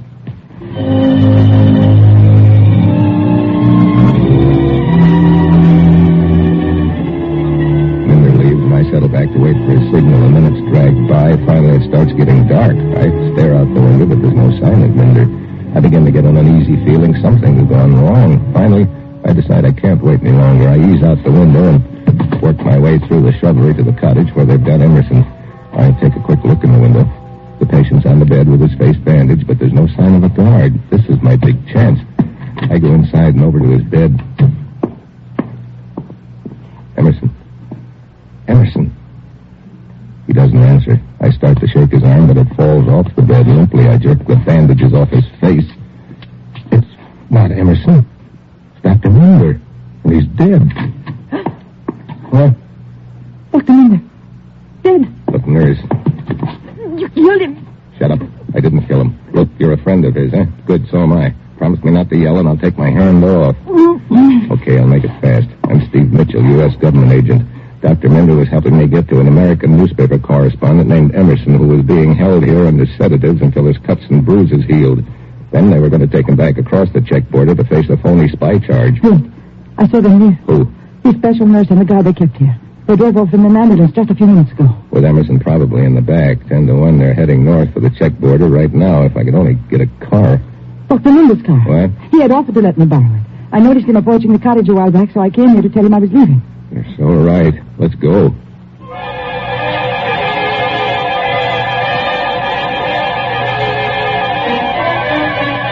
We slip out of the cottage to Minder's car and roar away.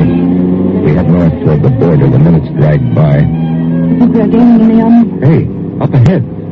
The ambulance. Parked beside the road. Yeah, and in that phone booth beside the inn, the nurse. She's probably calling ahead to let them know they're coming. Pull up. We stop beside a clump of trees. I tell the nurse to wait for me down the road a mile or so. She pulls away. And I to the ambulance. The guard is sitting in the front seat alone. The nurse is still in the phone booth. I'm almost to the door before he spots me. He reaches for a gun, but I nail him. He slumps over the wheel. I drag him out, jump inside, and take off fast. In the small frosted glass panel back of the driver's seat, I can make out a figure on the stretcher on one side. I pull to a stop around the first bend in the road. I get out and go out to the back. I open the rear door. Hello, Mitchell. What? Pomeran. To be sure. Don't try anything. Well, the fat boy himself. So you've been running the deal, huh? I take it that's Emerson on the stretcher. Quite right. How'd you get Dr. Anstead to help you? We knew he had relatives across the border. The threat of reprisals was very effective. I see. Well, what happens now? You will drive us to the border. And if you try anything, Emerson will be shot immediately. All right. Get back into the ambulance. I walk to the front and get in. I'm pretty sure Pomeran won't shoot Emerson. He wants him alive, but I got to figure out a plan fast. Hurry up, Mitchell. I can make out Pomeran at the frosted glass panel behind me. Then I get an idea. Suddenly I throw open the door and duck. Mitchell! It works. He thinks I'm going outside. I can hear him scramble toward the rear door. As soon as he opens it, I step on the gas. I look out the right window. Pomeran is sprawled, face down on the road, out cold.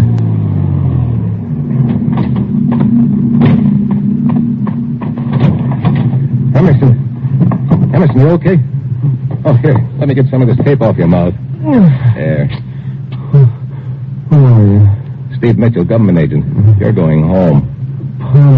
He's out cold. I sort of drove the ambulance out from under him. We'll leave him here in your place, and you know, it's just as well. I've got a hunch when they find out he goofed up the deal, he's going to need an ambulance.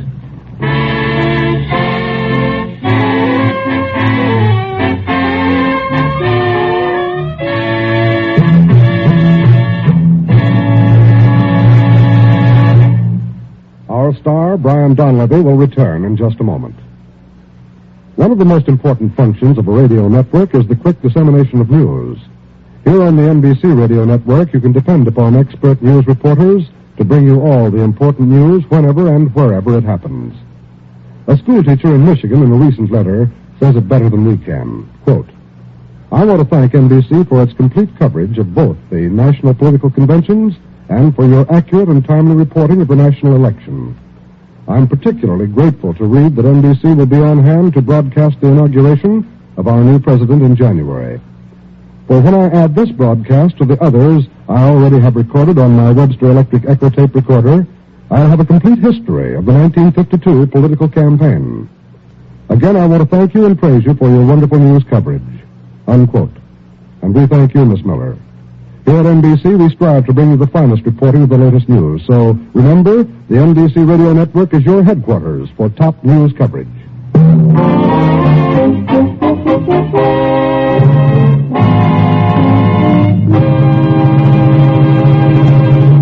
Next week, Sweden. A nursery rhyme that almost turns out to be my epitaph. And that will be Steve Mitchell's dangerous assignment next week.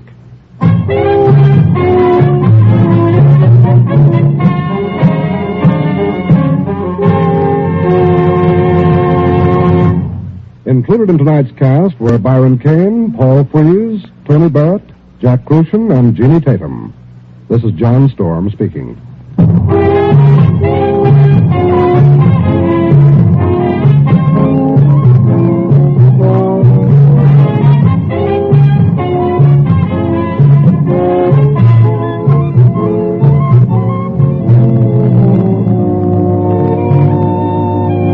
Dangerous Assignment, starring Brian Donlevy in the role of Steve Mitchell, with Herb Butterfield as the commissioner, is written by Bob Bright and Adrian Jondeau, and is directed by Bill Carr. Be with us again next week at this same time, when Brian Donlevy, starring in the role of Steve Mitchell, will embark on another transcribed Dangerous Assignment.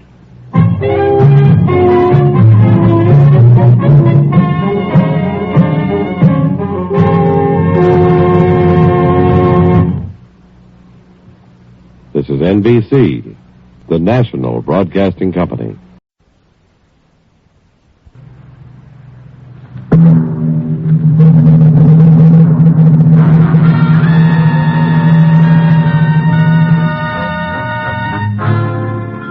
Dangerous Assignment, starring Brian Donlevy as Steve Mitchell.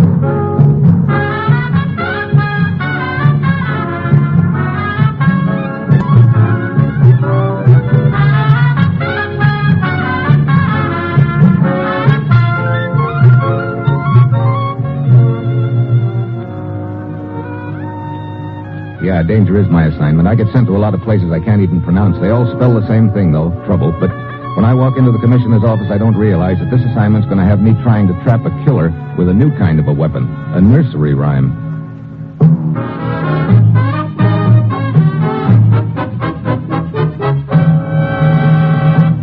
Morning, Commissioner. You sent for me? Steve, are you fond of Swedish cooking? Yeah, sure. So's a man named Fred Gainsley. He's with a project we're participating in to evaluate Scandinavian defense potential with headquarters in Stockholm.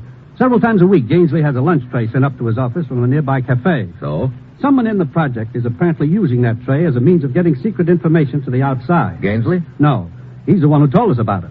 Quite by accident, yesterday afternoon, he discovered a message in code tucked under a napkin. Discovered it just before the tray was to be picked up. And the waiter who came to pick up the tray? He didn't show up and hasn't been seen since. Someone in the project must have tipped him off that the message had been intercepted. Steve, get over to Stockholm. Check with Gainsley. Find out who's peddling this secret information and put a stop to it. Well, that's it. You've got your assignment. Good luck.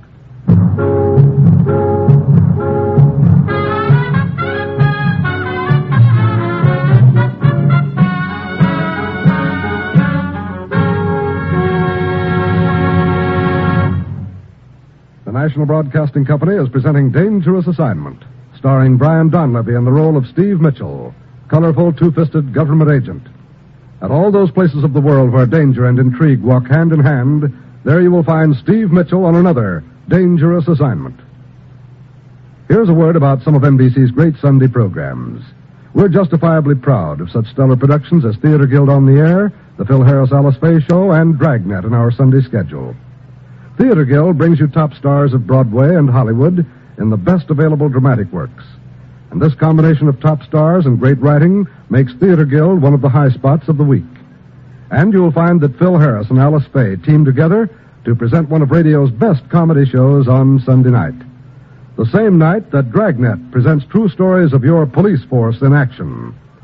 So, this Sunday and every Sunday, set your dial to the NBC Radio Network for the best radio programming.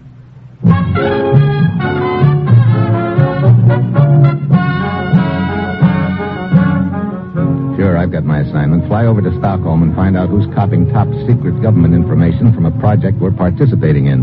It's early Wednesday evening when my plane lands, and I hustle over to the building where the project is quartered. Several lights are burning in the east wing, and it looks like some of the office staff is putting in overtime. Inside, I flash my credentials and then follow a young clerk down the corridor. Mr. Gainsley should be in his office, sir.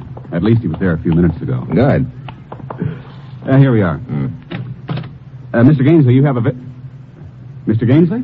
Doesn't seem to be around. Well, he was sitting over there at the typewriter when I looked in a couple of minutes ago. The French windows over there, they're open. Oh, sure, they lead out to the back garden. Mr. Gainsley probably stepped out for a breather. Hey, what? That came from the garden. Come on. Gainsley? Gainsley, you out here? Pretty dark. Yeah. See anything? No. Hard to... with all this shrubbery. Where does this path lead to? Back gate. Let's try it. Gainsley? There it is, up ahead. Should be locked, though. Yeah, it is. Does this wall go all the way around the garden? That's right. Okay, you take this side and I'll... What is it? Gainsley? Yes. Is he... Yeah. Look, his coat's been ripped open. Yeah, inside pocket torn. No wallet here. Here. Anywhere else. That back gate the only way out of this garden? Yes, unless you climbed over the wall. 10 feet high at least. No, I think our killer sneaked around us and ducked back into Gainsley's office. Come on. Johnny, is that you? Yes, Miss Borland. Is something wrong? This is Mr. Mitchell. Miss Borland is Mr. Gainsley's secretary. How do you do, Mr. Mitchell? I thought I heard a shot. You did, Miss Borland. I'm afraid someone's just shot your boss. Mr. Gainsley? Shot? Where is he? Hold it. Won't do any good. You mean this... Oh, horrible. Anyone come through here the last minute or so? No one. Why? There are other offices facing the patio, the garden, Mr. Mitchell. That's Mr. Halverson's, Mr. Walker's. Okay, we'll check them in a minute. Something else I want to look at first. Come on, let's go back inside. You've been gone out of the office long, Miss Borland? 10 minutes or so. Mr. Gainsley sent me down to the file room. I see. And when you looked in, Johnny, he was alone? Right, he was pecking away at the typewriter. Mr. Gainsley was at my typewriter? Yeah. Look, there's a piece of paper still in it. That's what I'm interested in. Let's see what... What is it, Mr. Mitchell? Oh, brother. Here's what Mr. Gainsley typed out. One sentence. What did he write? It reads, Mary had a little lamb.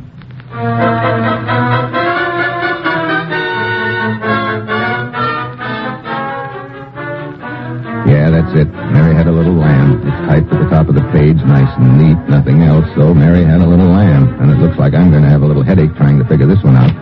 Seconds later, the other employees come pouring into the office, all of them generating a lot of excitement. I finally get them to clear out and return to their desks. I'm left alone with Miss Borland. I don't understand it, Mr. Mitchell. Why would anyone want to kill Fred? Mr. Gainsley. Well, there happens to be a very good reason. We'll skip it, though, for now. You mind answering a few questions? No, of course not. I'm particularly interested in the lunch tray delivered to this office yesterday. The lunch tray? Well, what can I tell you about... Oh, wait a minute, Mr. Mitchell. Does all this have anything to do with the piece of paper Mr. Gainsley found on that tray yesterday? You know about that? Of course. I was with him when he found it. He seemed puzzled. I asked him about it, and he said it was nothing. Folded the paper and put it in his wallet. His wallet? Tell me, where is this tray picked up, Miss Borland? There's a table outside in the hall. I usually place the tray there when Mr. Gainsley's finished lunch. What time did you place it there yesterday, do you remember? A few minutes after 1, I'd say. And what time is it usually picked up? Half an hour or so later. How did Gainsley happen to find the piece of paper? Well, he'd been working during his lunch, and sometime after I'd taken the tray into the hall, he missed his fountain pen. Thought he might have left it on the tray, huh? Yes, the two of us went out to look. Is the tray usually picked up by the same waiter? Yes. His name's Carl. He works at a cafe down the street. That's all I know. What does he look like? Oh, short. Very short. Heavy set. He wears rather thick glasses. Okay, Miss Borland, I guess that'll be all for now.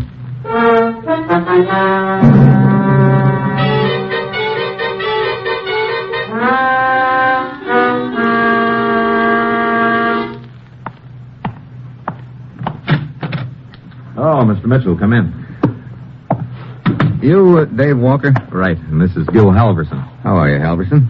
Still a bit shaken, I'm afraid, Mr. Mitchell. Gainsley was a good friend of ours. You, too, have the other two offices in this wing? Both of you heard the shot? I did. I was here in my office at the time. First, I thought it was a car backfiring. Then I heard people running down the hall, so I went out to investigate. Your French windows were open? No, locked. I was getting ready to go on home. Why? It's possible a killer slipped out of the garden by way of one of these offices. That could have been mine. My windows were open, I'm afraid. And where were you? Downstairs, the file room. That's why I didn't hear the shot. File room, huh? You see Miss Borland there? No, I didn't. Look, what's this all about, anyway? Why would anyone want to kill Gainsley? Yeah, and what's this business about Mary's little lamb? How do you know about that, Walker? Well, Johnny the clerk told us. What's it mean? I wouldn't know. Well, it was meant for you, wasn't it? Was it? Well, look, you're a government agent. You come here looking for Gainsley. He gets himself murdered, but before that, he leaves a message in his typewriter. And you don't know what it means? I don't. Yet. Maybe you have some ideas. Well, maybe. All right, Halverson, let's have it. Well, Walker and I were talking about it before you came in. It has to be a message of some kind, but what? So we finally arrived at something. Oh, sure, it might sound crazy, but Come on, what is it? Well, look, there's a cafe here in town called the Golden Fleece. So what's that got to do with... Oh, yeah. Yeah, Mary had a little lamb. Its fleece was white as snow. Oh, I don't know, Halverson. It sounds pretty far-fetched. Well, sure it does, but still is... That the cafe where Gainsley got his tray? No, the fleece is run by an American named Daniels. It's on the other side of town. Well, as I say, it sounds a little wild, but so does everything else about the deal. Thanks for the lead. I'll follow it up.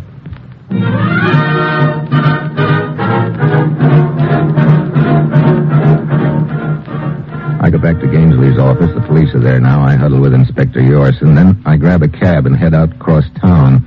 20 minutes later, I pull up at a small cafe and bar known as the Golden Fleece. Sure, it's a wild lead, 1,000 to 1 shot, but at this stage of the game, I can't pass up anything. No matter how silly it sounds, there's a chance I might run into something or someone, maybe a waiter named Carl. I'm sorry, Pilgrim. I don't think I can help you. As you see, I don't employ waiters, just dolls. Yes, sir. Give me a good waitress anytime. You wouldn't have one named Mary by any chance? Mary? Thought you were looking for a guy named Carl. Look, do you have a waitress named Mary? Nope. Hilda, and Sam. Sam? Samantha. We call her Sam for short. Hey, that's her over there, racking up the meatballs. Yeah. Look, maybe you have a regular customer named Carl. Well, it could be. This is Sweden. Carl isn't a very unusual name. As a matter of fact, there's a regular customer of mine over there at the bar. His name's Carl. Huh? Where? End of the bar. See the little guy standing at the far end? Yeah, short and fat. He fits the bill. Yeah, well, wait till he moves out of the way. The tall, skinny character sitting back of him, that's Carl. Oh. All right, Daniel. Just make believe like I didn't come in. Sorry, Pilgrim. I wasn't able to help you. You haven't, but thanks just the same.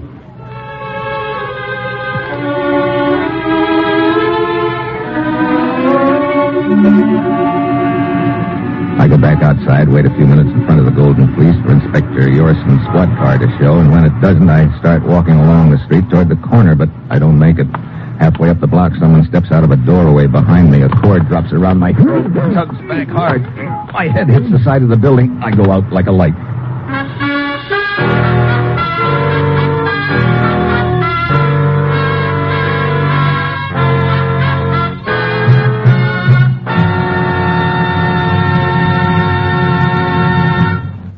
Steve Mitchell will continue his dangerous assignment in just a moment. Next time your car needs a grease job, or you're having your shoes repaired, or a suit or dress dry cleaned, look around the place that performs the service for you.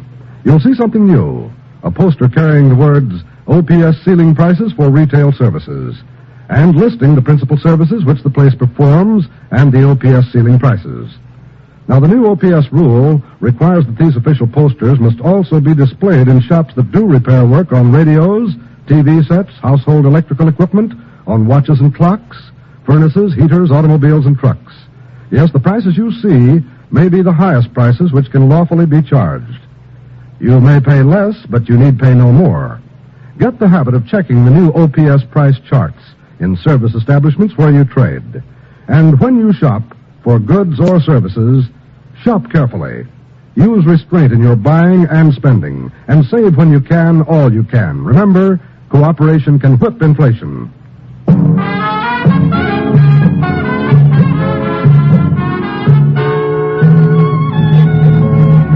And now back to Dangerous Assignment and Brian Donlevy as Steve Mitchell.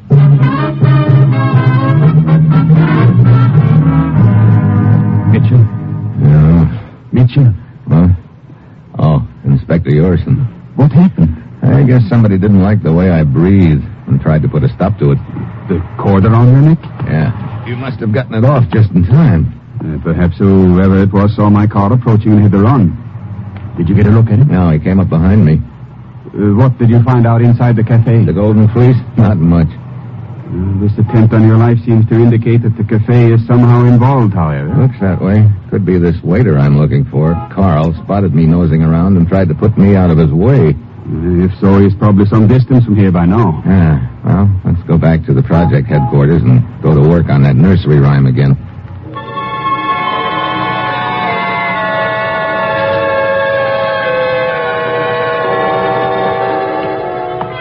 We might as well use Gainsley's office. All right. Mitchell? Oh, Halverson. You boys work pretty late. Yeah, they've been piling it on lately. I'm just knocking off now. Walker work this late, too? No. I guess he cleaned up his desk earlier than usual tonight. He has left the building? Yeah. Matter of fact, he left shortly after you did. Oh? Any luck at the Golden Fleece? Yeah. All bad. But at least it looks like a solid lead. See you in the morning. Oh, sure. So Walker left here shortly after you did. That's very interesting. Yeah. Well, here we are. Do you still have the piece of paper? Right here. Mary had a little lamb. Do you suppose that Mr. Gainsley intended this as some sort of message for you, Mitchell? I doubt it, Inspector. He had no way of knowing I'd be arriving just then. The way it looks to me... He was sitting here at the typewriter, probably heard a sound outside, went to investigate. And was killed? Oh, quite possibly. But then, what does it mean, this fragment of a nursery rhyme? Answer that one and we'll be halfway home. You know, it's possible Gainsley was working on that message he intercepted on his lunch tray. Yes, the message might have been in code. Mary had a little lamb could be part of it. Seems to tie in with the Golden Fleece Cafe, all right. Yeah, it could be, but... But what? I don't know. There's something wrong, something that doesn't quite add up. If Gainsley was trying to decipher the message, why do it on a typewriter? Good point. Well, let's see. Gainsley was sitting here at the typewriter. He heard... Hey, key's jammed. He heard a noise outside. Hey, wait a minute. What is it? I just had an idea. Maybe we've been on the wrong track with Mary and her little lamb. What do you mean? Just a second. I want to put a piece of paper in. There. Now. M-A-R-Y-H-A-D... You are typing the same phrase. Oh, yeah. Now, let's take a look. I see nothing unusual. Maybe that's the point. Gainsley could have typed that line to check the typewriter. He might have been looking for some imperfection, a letter out of line or something like that. Yes. Quite possibly he wanted to compare it with the message he had intercepted. Sure. This was a logical typewriter for him to start with. It belongs to his secretary, Miss Borland. But there are no irregularities on this machine. So he drew a blank here, but how about the others in the building? Yes. Let's see. He could have been looking for something to do with the letter A. There are 4 of them in the sentence. Now, if we can find a typewriter like that, we may have our killer.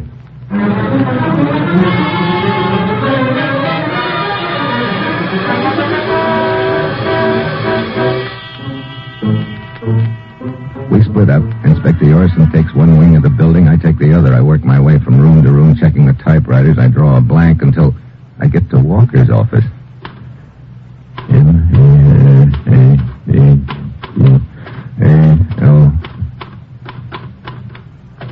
Yeah. Letter A. Raised slightly all 4 times. This could be the one. Oh, Mr. Mitchell. Hello, Miss Borland. I heard someone moving around in Mr. Walker's office and couldn't imagine who it could be. You're here pretty late tonight, aren't you? I forgot something in my desk and came back to get it. Mr. Mitchell, were you in my office earlier? Yeah. I found the same sentence from the nursery rhyme typed out on my desk. You were testing my typewriter the same as Mr. Gainsley was doing. You figured it out, too, huh? Okay, so I was, but I'm not interested in your typewriter anymore, Miss Borland. This is the one. Mr. Walker's? Yeah. The A is raised slightly. But Mr. Walker couldn't have typed the message Mr. Gainsley intercepted. Why not? He was out of town for a week. Walker was? Yes, on business. He got back only yesterday. Oh, great. Anybody could have used his typewriter then.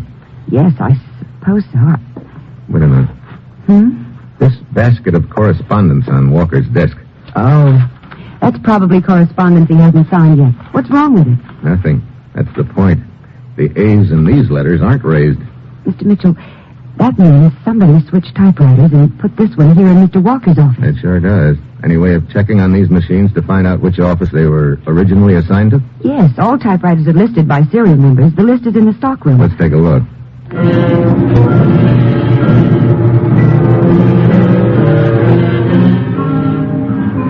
You think the answer is here, Mr. Mitchell? Could be. There's a copy in this file room of every confidential report sent out of this project, isn't there? Of course. Whoever switched the typewriters and stole the list couldn't possibly have removed all the reports typed on that machine. That's the point. You take one of those other file folders and start... Well, never mind the other folder. You found it? Sure did. Take a look at this report, dated 3 weeks ago. The letter A is raised slightly all through it. Yeah. See this signature at the bottom? Steve! Oh, hello, Halverson.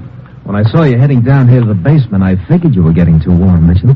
You're the boy who was smuggling information out on Gainsley's lunch tray. You spotted him checking Karen's typewriter and figured he was on the right track. That's why you killed him, huh? Yeah, that's right. Then you dreamed up that wild goose chase about the Golden Fleece Cafe. I had to keep you thinking the nursery rhyme was some sort of code. So, what happens now? You shoot both of us? Oh, hardly. The security guard's in the building. So's your friend Inspector Yorson. You shot at two, it'd bring them running. No. I got a much better idea. Step back into the vault, both of you. The vault? You heard me. Okay, it's good enough. Gonna lock us in, huh? You catch on pretty quick. Look, there's no doorknob on the inside. The vault is soundproof. Also, there's no ventilation. So go ahead, yell if you want to. You use up the oxygen faster. Steve. You catch on quick, too, Karen. So long, kids.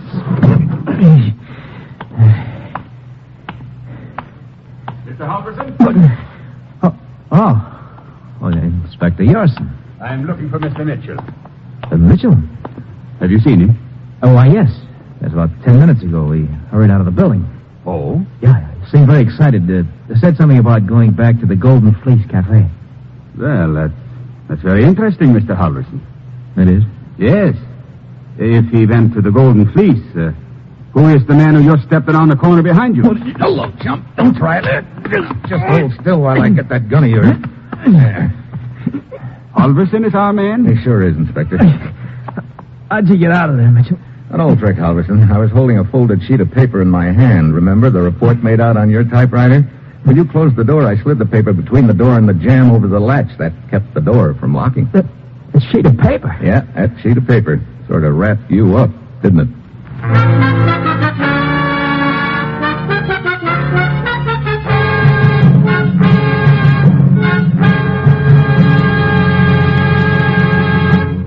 Our star, Brian Donlevy, will return in just a moment. Daytime programming on the NBC Radio Network is tops in listening pleasure. And while you're at home during the day, set your dial to this NBC station for entertainment by Bob Hope, Dave Garroway, Walter O'Keefe, Warren Hull, Bob and Ray, and Tommy Bartlett. Welcome Travelers from Chicago features Tommy Bartlett with interesting interviews. Walter O'Keefe presents comedy on Double or Nothing. And then Warren Hull is your host on the program with a heart, Strike It Rich, while Bob and Ray entertain for 15 minutes of mirth and madness. Dave Garroway brightens your day with his informal patter and music you enjoy hearing, and Bob Hope now brings his comedy talents to the daytime scene.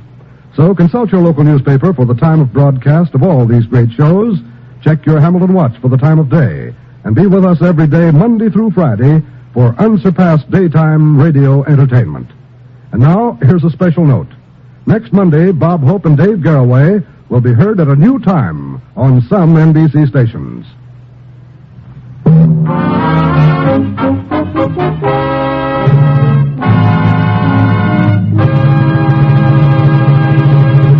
Next week, the Mediterranean. A pleasure cruise that almost turns out to be a one-way trip. And that will be Steve Mitchell's dangerous assignment next week.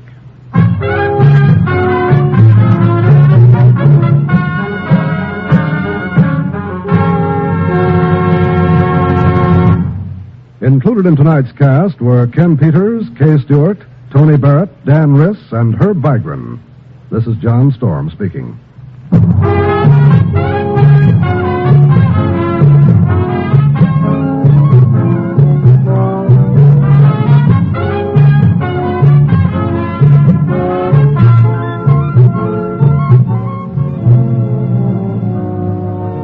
Dangerous Assignment, starring Brian Donlevy as Steve Mitchell, with Herb Butterfield as the commissioner, is written by Bob Reif and Adrian John Doe, and is directed by Bill Karn. Be with us again next week at this time, when Brian Donlevy, starring in the role of Steve Mitchell, will embark on another transcribed Dangerous Assignment.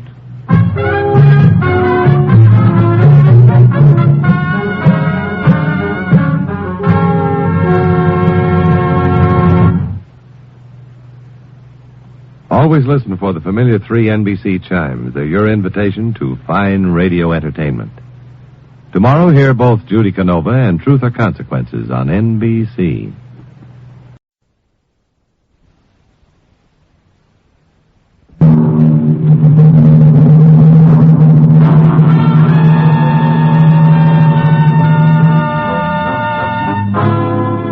Dangerous Assignment.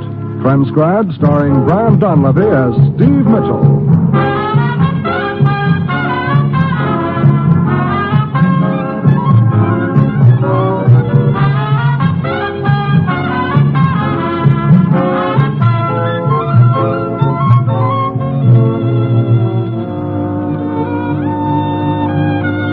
Yeah, danger is my assignment. I get sent to a lot of places I can't even pronounce. They all spell the same thing, though, trouble, but when I walk into the commissioner's office, I don't realize that this assignment's going to prove that you can sometimes hang a killer sky high with a little piece of string.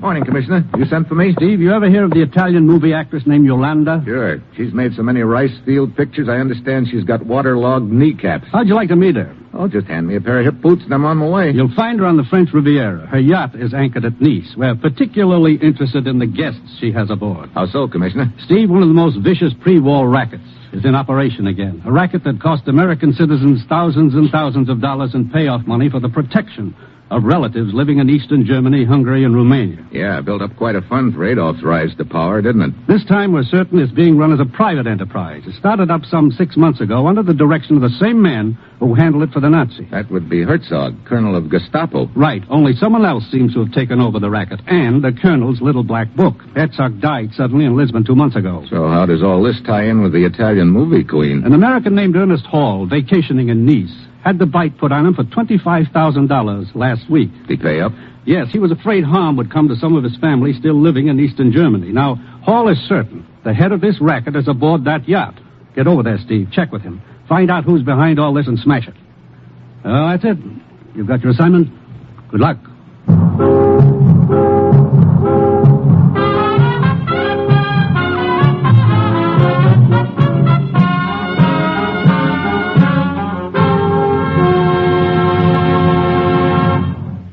The National Broadcasting Company is presenting Dangerous Assignment, starring Brian Donlevy in the role of Steve Mitchell, colorful two-fisted government agent. At all those places of the world where danger and intrigue walk hand in hand, there you will find Steve Mitchell on another Dangerous Assignment. Thursday evening is an entertainment-filled listening night on NBC Radio. Set your dial to this station for such fun-packed programs as Truth or Consequences, with Ralph Edwards playing host on America's favorite party game. There's fun, surprises, and always the unexpected when you listen to Truth or Consequences each Thursday. And for Western songs and adventure, hit the trail to Paradise Valley and the Double R Bar Ranch, for there you'll find the Roy Rogers Show and 30 minutes of top-flight entertainment. Robert Young is another Thursday night visitor when he stars in Father Knows Best. We know you'll all enjoy these wonderful programs, so be sure to set your dial right here to this NBC station for top-flight radio entertainment each Thursday night.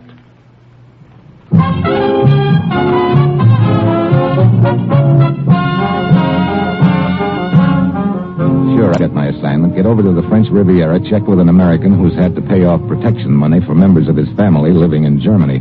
Find out who's running the racket and break it up. It's late Thursday afternoon when my plane lands. The American, Ernest Hall, is waiting for me in his hotel room. I was afraid for my relatives, Mr. Mitchell. That's why I didn't call the authorities until now. I wanted nothing to go wrong. I decided it would be best to investigate quietly after the payment had been made. All right, Hall, let's start from the beginning. When did you get the pitch? Sunday evening. A letter had been slipped under my door. The note contained a demand for payment of $25,000. A threat against the lives of an Aunt Amelia Halderstadt and 2 cousins, Jan and Joseph. Halderstadt? Would that by any chance... Yes, my father's name. I changed it to Hall when I arrived in America many years ago. I see. How long have you been vacationing here in Nice? A month. Run into any old acquaintances? Someone who knows your real name is Halderstadt? Yes, as a matter of fact, a week ago aboard the yacht. Eric Vogel is an old friend. We came from the same village, and naturally we talked to people we'd known, our families and so on. And when you got that note Sunday evening? Oh, no. I couldn't bring myself to suspect that Eric was behind all this. There were others at the party aboard the yacht. Any one of them could have overheard your conversation, learned that your real name was Halderstadt. Okay, who were the others? Well, the actress Yolanda, of course, was there. It's her yacht. And also a French newspaper man named Albert Beauvais, an Englishman named Chipping, and Lal Hubli, a Hindu. That all? But 2 others.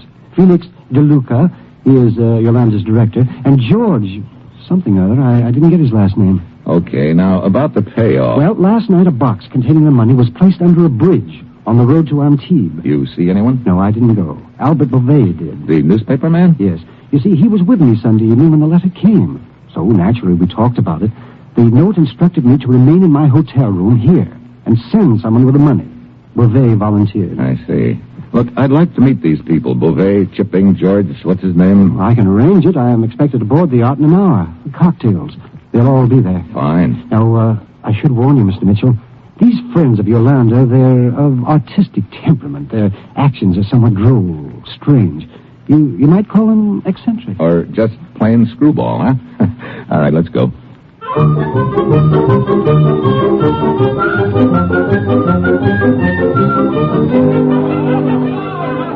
Well, I've met some characters in my time, but nothing like the wacky group assembled aboard Yolanda's yacht. The queen herself is attired in a leopard skin bathing suit, dark glasses, a floppy sombrero with a fur 4-foot brim.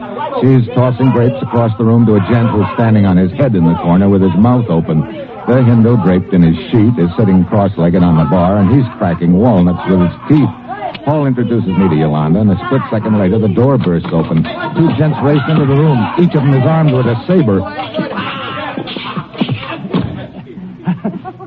That was Chipping. And the one called George. I didn't even get to say hello. They will be back. Come on, Joe. You sit down here next to Yolanda. Sit down, Joe. The name is Steve. I don't like it, but I like you. And everybody I like, I call a Joe. Come on, Joe. Sit down now. Relax. Light me a cigarette. Sure. A martini, Steve? Yeah, but easy on the olives. I may have to drive tonight. You didn't meet everybody, Joe. Over there is Lal. Lal? And that one is DeLuca. Hi, DeLuca. Get over your head. Say hello to Joe, huh? Hello. Viva Graziano. Viva Roque. Here's your cigarette, Yolanda. Oh, thank you. You know, I like you. You've got a class. I owe it all to the Continental. Oh, television, huh? So you're from USA, huh? That's right, Yolanda. Ever been there? Some of the years, I'm going to make a picture there. DeLuca, he's writing it now. A beautiful story. Joe, it is just beautiful. Hey, if you like it, Joe. Hey, it's about a young girl. I'm telling it, DeLuca. Now, this young girl, Joe, she picks oranges. Grapes. Oranges? Grapes. I ought to know. I'm a writing. I'm a pick of grapes. Always I'm jumping on grapes in my bare feet. You can't jump on oranges. Stupido, who wants to jump on oranges? I'll have a go at it, my dear. Now, you keep out of this, Mr. Chip. Sorry. Back to the wall, George, old chap. Come on. On guard. On guard. Ow. Touche.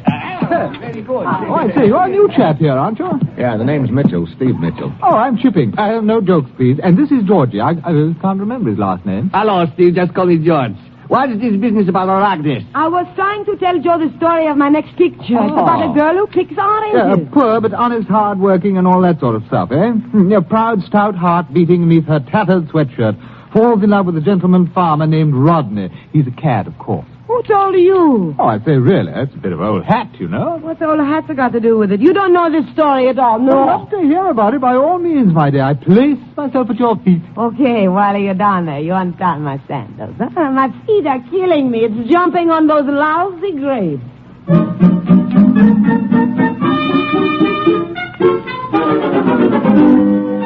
Well, Yolanda launches into a dramatic account of the plot, a tender, heartwarming story of love, greed, and hate among the smudge pots.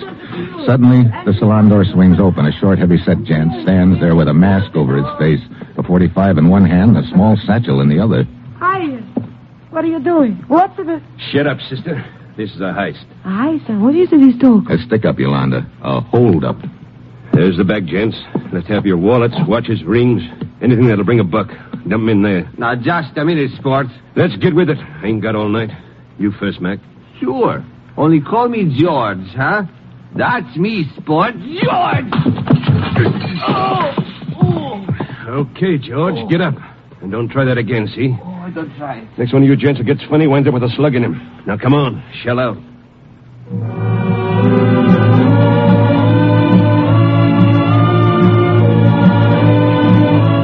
The little gent picks up the bag, backs out of the room, and then he's gone. I take 3 quick steps to the door, stick my head outside. The slug chips a hunk of mahogany just over my head. Then I hear footsteps going down the gangplank. I take off on the double. Freddie Hall is right behind me. Do you see him, Mitchell? I think he ducked around the warehouse. Come on, we'll cut through here. Hold it. What is it? Someone coming up alongside the building, and he's in a hurry. Hold it, Buster. What? Good work, Mitchell. On your feet, Buster. Let's have a look at you. Got a light, Hall? Yes. Yes, here we are. Mitchell? What's the matter? You recognize this gent? It's Albert Beauvais, the newspaper man. Oh. Beauvais, you all right? Oh, Monsieur Hall, it's you, huh? Where is he? He must not get away. Now, let me go. Take it easy. Who are you talking about? The man who robbed those aboard the yacht, I hired him. You hired him? What does all this mean, Beauvais? It was a plan. That the money you gave me to place under the bridge last night, Monsieur Hall, I had marked it, don't you see? So you staged this hold-up and hoped you'd trace the marked money? Oui, alors. He was trying to bring the wallets to me. Of all the screwball... Look, Beauvais, where does he hang out? Oh, a small hotel, not far from here. Come on, we better get over there fast. We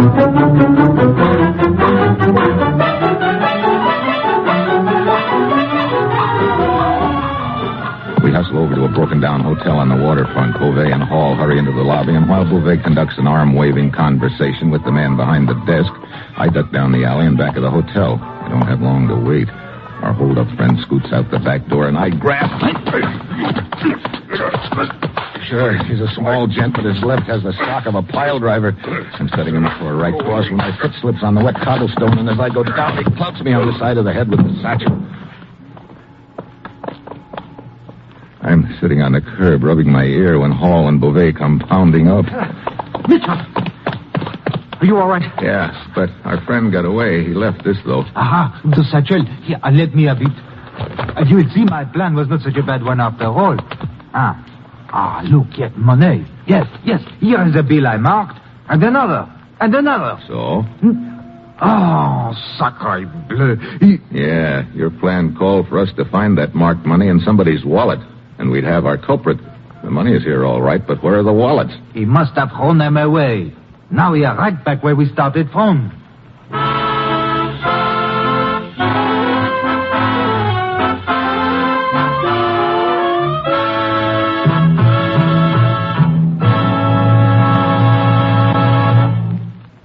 Steve Mitchell will continue his dangerous assignment in just a moment. Have you started your Christmas wishing yet?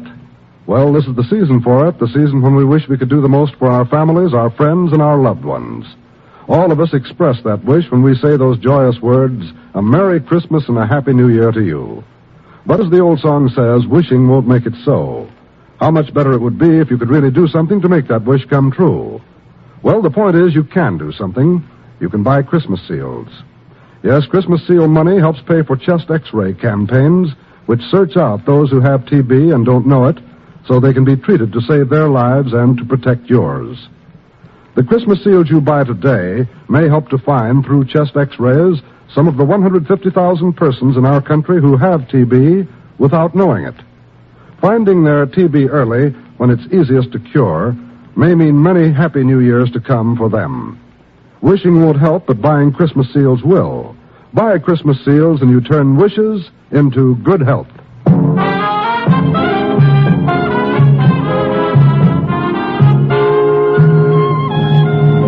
Now back to Dangerous Assignment and Brian Donlevy as Steve Mitchell.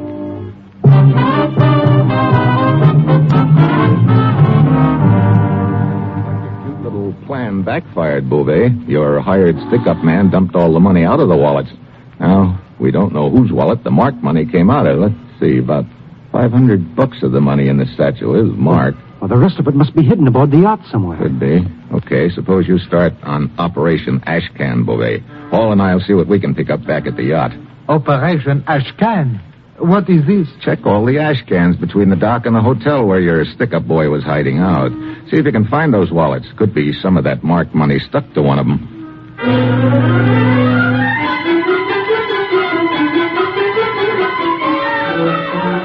Paul and I head back to the yacht. Yolanda, Chipping, and George are in the lounge. I put the satchel on the table and tell them we tracked down the stick-up man, that he got away, but we recovered the money. How much money was there? About $2,000, George. Most of it was in the satchel, but there was $500 in his coat pocket. Just what I lost, Sport. Thank you very much. Oh, you're sure about the amount, eh? Sure, I'm sure. Well, there it is. Help yourselves. Yolanda, how much did you lose? You remember? A couple of $100, Joe. Chipping? Well, it's a bit hard to say. I've stumbled across some rare finds in Nice, and I'm not sure how much they've cost me. Rare finds? He's a book collector, Joe Dull. Oh, then you don't know how much you had in your wallet. Well, not more than 300, I should say. You see, I don't carry a great deal of cash on these trips. Letters of credit and that sort of thing, no? Oh, I should have so much credit. He's a dirty rich, Joe. No, filthy rich, darling. Dirty, filthy. He'll never be cleaned, huh? Oh, fine. Where's DeLuca? Oh, he's attending. He was no feeling so hot. Oh? No, nothing like losing some money to make DeLuca no feel so hot. Well, slip a few of these bills in his oxygen tent. It may snap him out of it. You got a good sense of humor, Joe. Oh, I'm a riot, Josephine. I got a good idea why you don't come with us, huh? Will you? Sure. On the cruise. We're shoving off in about an hour. Oh, where are you heading? Oh, I thought we'd stop at Corsica and then Naples. Then what? Then we split up. I got to go back to work. Oh, okay. Thanks for the invitation, Yolanda. You've got yourself another passenger.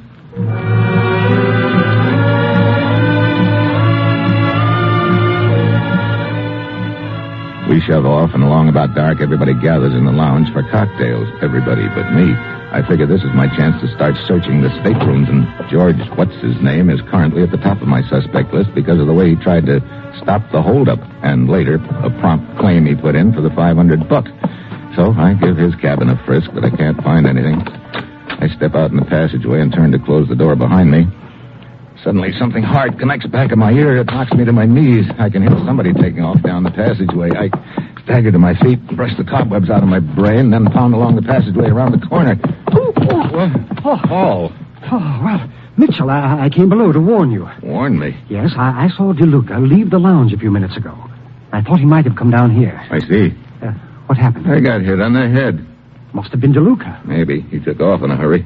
Did you find anything in George's stateroom? No. I'll try Bouvet's next. Wait a minute.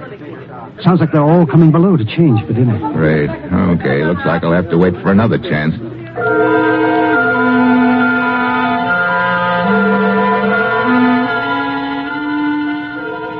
But I don't get another chance that night.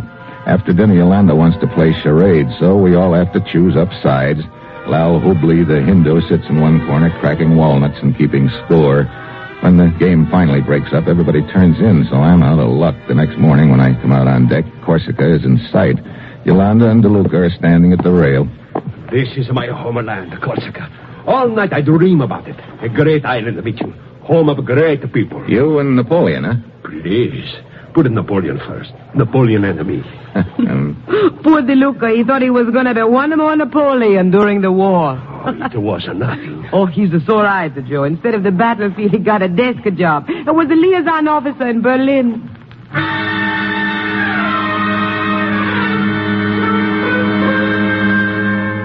The word Berlin hits me like a hammer. That little black book which started this whole deal used to be in the custody of a Nazi named Herzog in Berlin. DeLuca could have hooked up with him there. At this point, he seems to be edging George out of the top spot on my list. An hour later, we dock, and the happy little group streams off the yacht for a gay day ashore.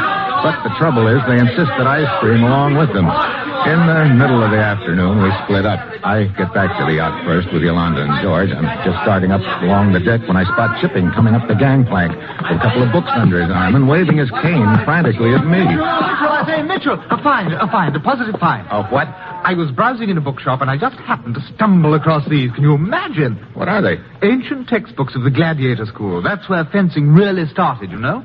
Look here, old man. You see these illustrations? See? There. It's been the prevalent theory that the glide or sliding thrust is a comparatively recent maneuver, but you see, it's the same thing. Look, I'll show you with my cane. You go like this, you see? Hey! Wait, so sorry. Look, take that cane and... I'm terribly sorry, old boy. I thrust when I should have glided. Well, as long as I know that makes everything all right. Now, try your thrust on somebody else, will you? Yes, I will. I must find George. Yeah, you do that. Oh, brother. Oh, DeLuca. I didn't see you standing there. I come to look for you. Yolanda says, tell everybody cocktails. Okay, tell her I'll be along in a couple of minutes. I stay up on deck until I see all of them come up to the lounge. Then I head below.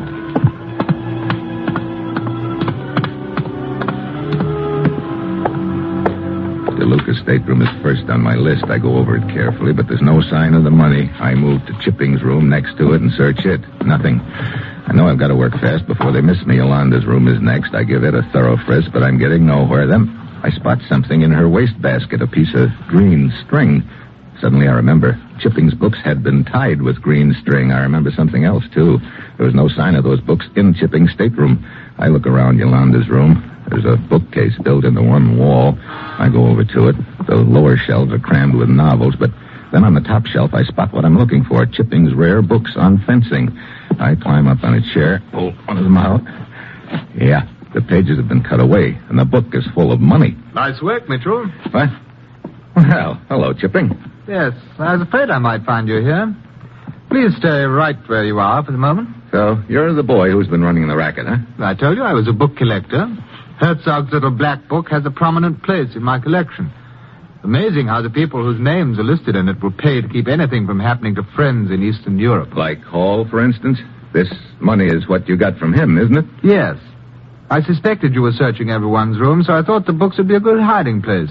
That's the last place you'd look would be in Yolanda's room. If I hadn't spotted the string, I probably wouldn't have thought of it. Oh, no use crying over spilled string. There's no harm done since you're the only one who knows. Now, do you hand me those books? Okay, here. Have some more. Sorry. Oh, I'll take that gun. Hard to shoot with a face full of books, isn't it, Chipping? Books, Mitchell. Yeah, kind of a dirty trick sweeping a shelf full down on you, but after all, you made such a point to being a book collector, I thought I'd just add a few more to your collection, the hard way.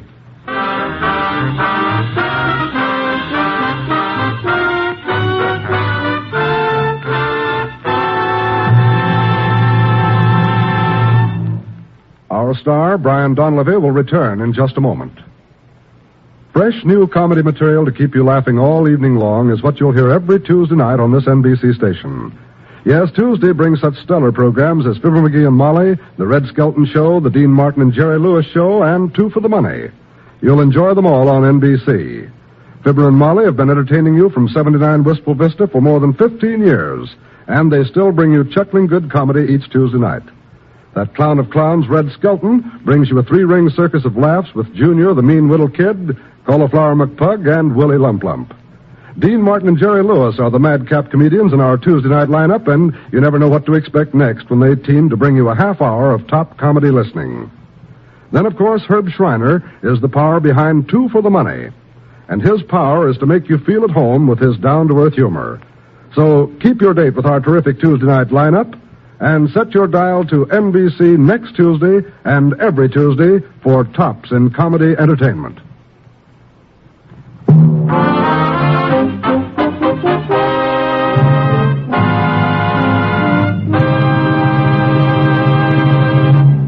Next week, Austria. A border incident with me in the middle.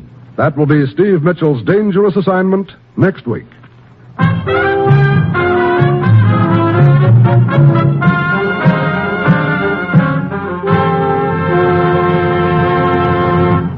Included in tonight's cast were Howard McNair, Betty Lou Gerson, Nestor Parva, Ben Wright, and Paul Dubov. This is John Storm speaking.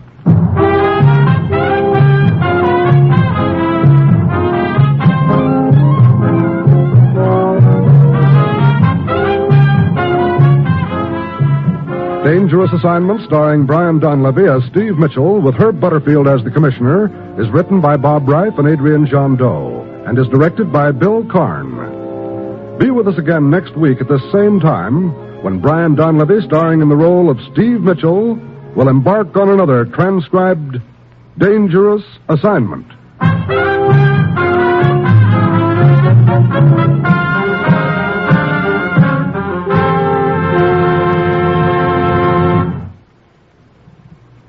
Tomorrow, hear both Judy Canova and Truth or Consequences on NBC.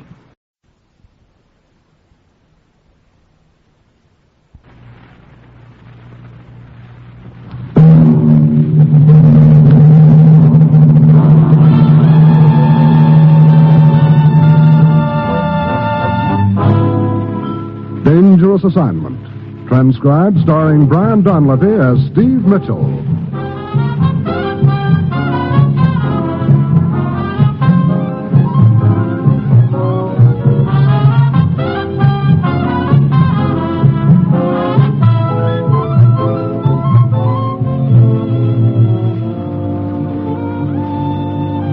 Yeah, danger is my assignment. I get sent to a lot of places I can't even pronounce. They all spell the same thing, though, trouble. But when I walk into the commissioner's office, I don't realize that this assignment's going to show me that sometimes the best thing that can happen to a guy is to get caught in the middle of a riot.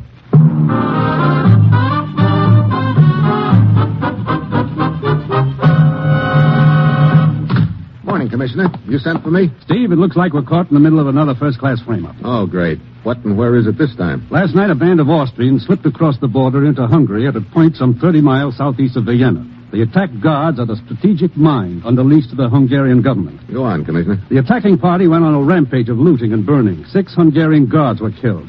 How do we fit in the picture? The attacking force, reported to have been 20 in number, left 3 of its members at the scene dead. So? The so-called dead Austrians have been identified as American soldiers. What? That's right. GIs attached to our forces in Vienna. Situation is tense, growing worse every minute. We're cooperating with the army in this matter, so when you get to Vienna, check with intelligence. Right. Obviously, we had nothing to do with this raid, Steve, but we've got to prove that, and do it quickly. Well, that's it. You've got your assignment. Good luck.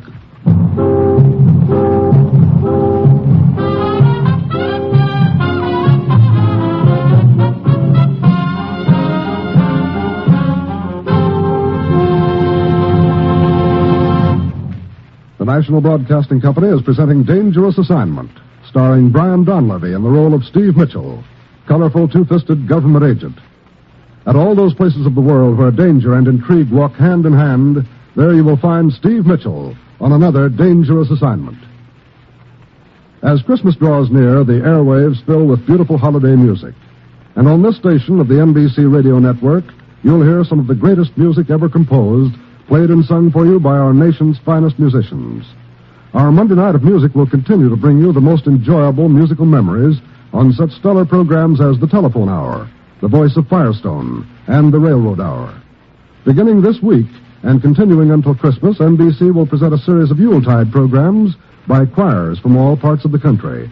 Saturday afternoons, the NBC Symphony Orchestra will bring you more great music. So, when you think of musical entertainment, think of NBC and set your dial to this station.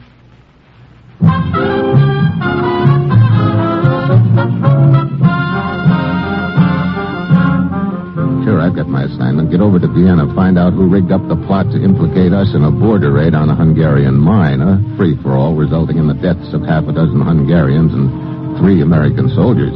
It's early Wednesday evening when my plane sets down. 20 minutes later, I'm in conference with Major Layton, United States Intelligence. Here are the service records of the 3 GIs, Steve. We're convinced they were kidnapped, murdered, then left at the scene of the skirmish. When were they first reported missing? They weren't. You see, they were out on a 3-day pass, due to report back to their company tomorrow. Excuse me. Yes? Good. Send them in, Corporal. Well, that's a relief. And it may be the break we've been waiting for, Steve. Oh? Sergeant Monahan's turned up and alive. He went out on pass with the others yesterday.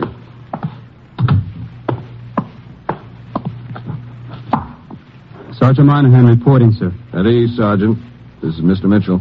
Mr. Mitchell? Sergeant, you heard what happened. Yes, sir. You've known Polson, Keller, and Whitlow a long time, haven't you? Since, Palermo. The 4 of you went out on pass yesterday, right? Yes, sir. Where? A place called Franco's, regular hangout. I know the place, Steve. Then what, Sergeant? Well, I had a brew and left. At the last you saw of the others? Yes, sir. What plans did they have for the rest of the evening, do you know? Yeah, they were figuring on going over to a nightclub called the Blue Flame. They wanted me to come along, but I had a date. The Blue Flame, huh? Any special attraction? Yeah, I got a band that plays some pretty good bop stuff, and what, Sergeant? Well, Posen knew a girl there. She's a singer. Polish, I think. Her name's Anna. Thought she was pretty great. Didn't you? She was, playing him for a sucker, if you ask me. Her last name wouldn't be Krenko, would it, Sergeant? Something like that, sir. Couldn't be sure. Mean anything to you, Major? Yeah, if it's the same girl. Bad customer, Steve. Clip artist, first class. Been mixed up in black market deals, too. I see. I think we better have a little chat with this Anna.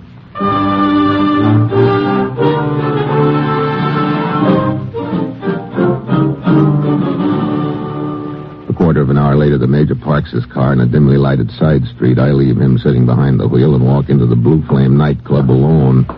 The joint is really jumping, and the cash customers are living it up but crazy. I spot her standing over by the bar, and I push my way through the crowd toward her. I open my wallet, take out the largest bill, and slide it across the bar. Oh, careful. My drink. Oh, I'm sorry, miss. I'm very sorry. Oh, it's quite all right. No harm done. Clumsy of me. Here, let me buy you another. Yes. Why not? Cognac, please. My money here seems to have become a little soggy. I'm certain the manager will not mind. Bartender, 2 cognacs, please. You are an American, are you not? Yes, in town on business. Little pleasure, too. Never thought I'd run into a place like this, Bebop in Vienna. Oh, you are fond of this bebop? Well, back home they don't call me crazy for nothing. Oh, my name's Mitchell, Steve Mitchell. I am Anna. I work here. Do you? Well, what do you know? Say, maybe you can help me. I'm looking for a buddy of mine. Served in the Army together during the war. Understand he drops in here quite often. A soldier? Yeah, his name's Polson, Dick Polson. Maybe you know him. Polson? No, I do not believe I know him. Now, you must excuse me, please. I have to prepare for my next number. How about your drink? Oh, I will be back. You will wait, please? I'll wait, Anna.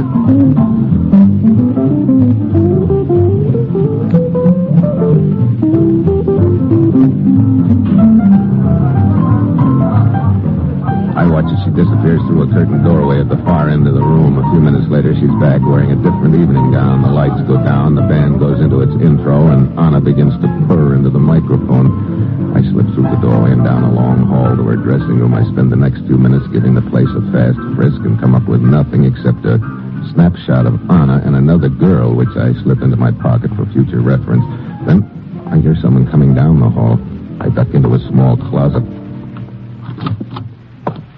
Here you are, my dear.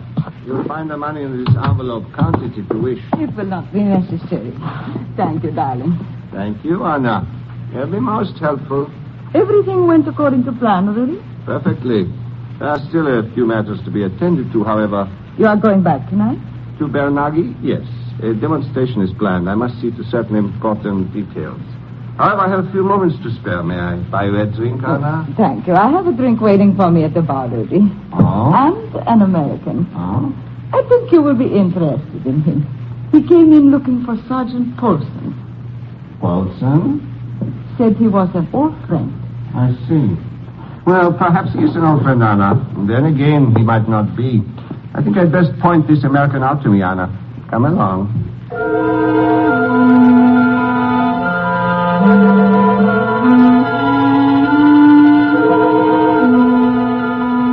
I wait till I hear their footsteps fade down the hallway. Then I slip outside.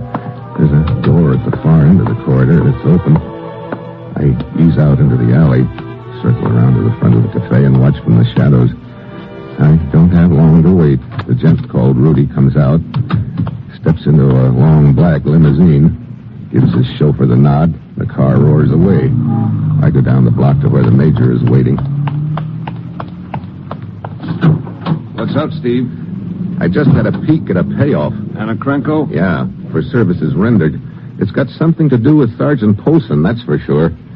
I heard Rudy tell Anna he was going to a place called Bernagi. Bernagi? Well, that's a town just over the border in Hungary. It's only a few miles from the mine. He said something about a big demonstration. Sure, it figures. The big build-up, beating of the drums, torchlight parade, the works. All very anti-United States, of course. Look, Major, I'd like to take in that little soiree across the border. Can you arrange it? Sure, I can put you in contact with someone. Meanwhile, what about Anna? Keep an eye on her so we can close in fast. We know she's the contact on this end of the line. I've got to nail the big boy at the other end.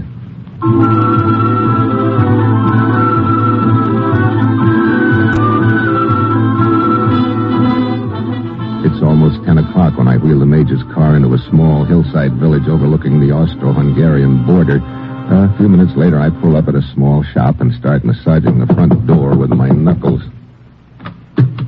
Please, my shop is closed. It is late. My name's Mitchell, Steve Mitchell. So? You're Gustav? So? Major Layton get in touch with you? So? Come in, quickly. Herr Mitchell, this which you propose to do is suicide. The border is heavily patrolled since the affair at the mine. When can I start? The Major warned me it would be impossible to convince you. All right, we must leave at once. Not seen together in the village. Okay, where do we meet? You will walk down the street 2 blocks, turn left, and when you reach the railroad tracks, turn right, and follow the river until you reach a barn. We will meet there.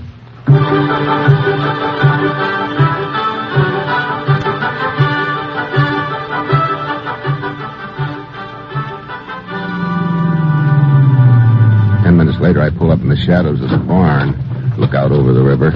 Over there on the other side is Hungary, and just over the hill on my left is a red glow in the sky. That would be the town where the big demonstration is being staged.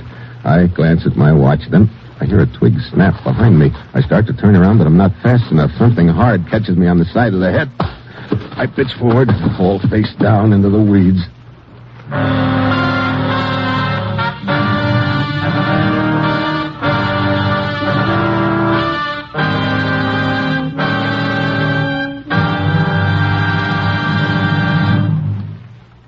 Steve Mitchell will continue his dangerous assignment in just a moment.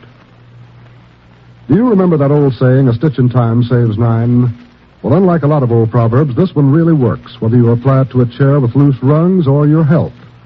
Suppose you learned that a few dollars spent now could be that stitch in time that might save your health or the health of your family in the year to come. Sound like a good proposition? Well, here's how it's done. Just buy Christmas seals this Christmas. Yes, the money we spend for Christmas seals now goes for case finding, health education, medical research, and rehabilitation to help fight tuberculosis during the next year. Christmas seal money spent now helps protect us all from the #1 killer among infectious diseases, TB. It's the stitch in time that saves human lives and health, prevents economic chaos and broken homes, which often follow in the wake of TB. Don't say it couldn't happen to you, it can. But you take out a little insurance against it, save lives and prevent misery, your own and your neighbors, when you buy Christmas seals.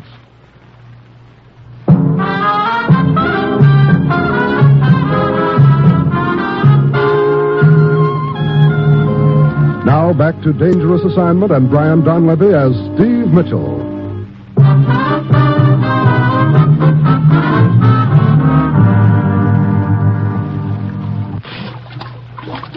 Herr Mitchell. Good stuff. Hey, what am I doing in the river? We are almost across. Yeah, I can touch bottom.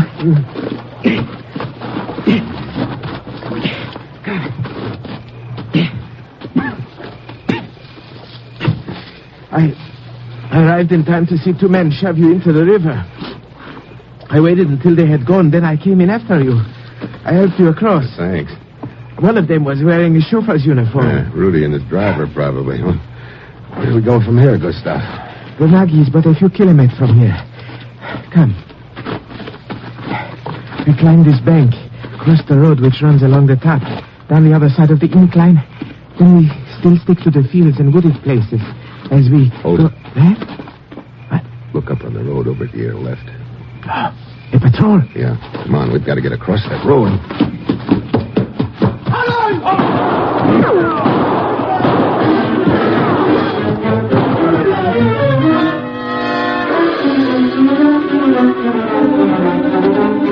We make it to cover okay. We work our way through the weeds and underbrush to a nearby forest and shake the patrol off our trail.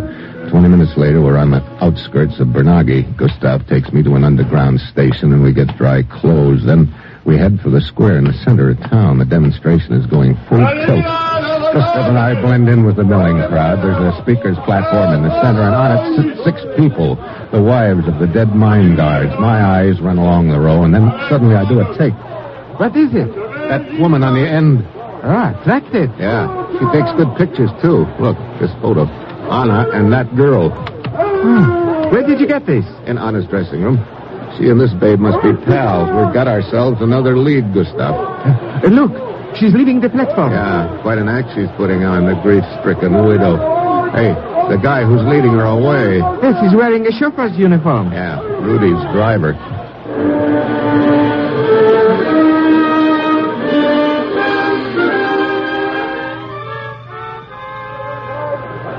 We work our way through the crowd after them. The driver takes the girl over to Rudy's car, parked at one corner of the square. Rudy's inside.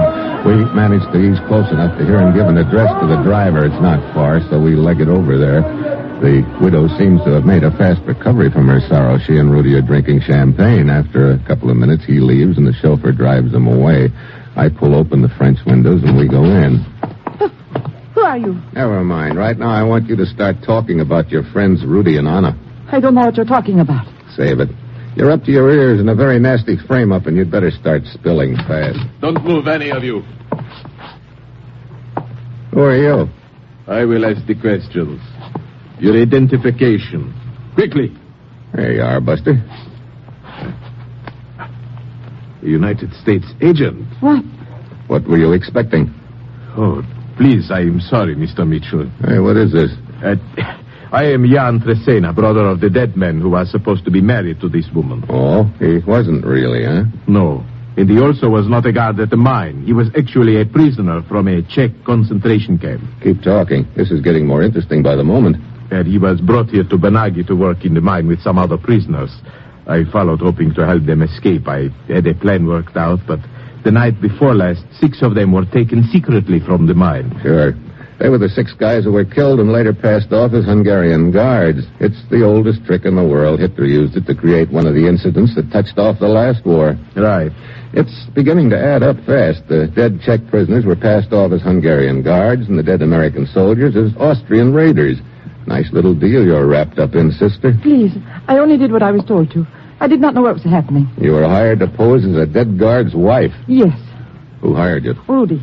He also hired my sister Anna to take one of the American soldiers to her place. But neither of us knew they would be killed. Please, you must believe me. Who is this Rudy? He operates the mine on a lease from the government. And he's the gent behind the deal, huh? Yes. Please get me across the border and I will be a witness. I think we can arrange that. Take it to the underground station and wait for me, Gustav. All right. Come.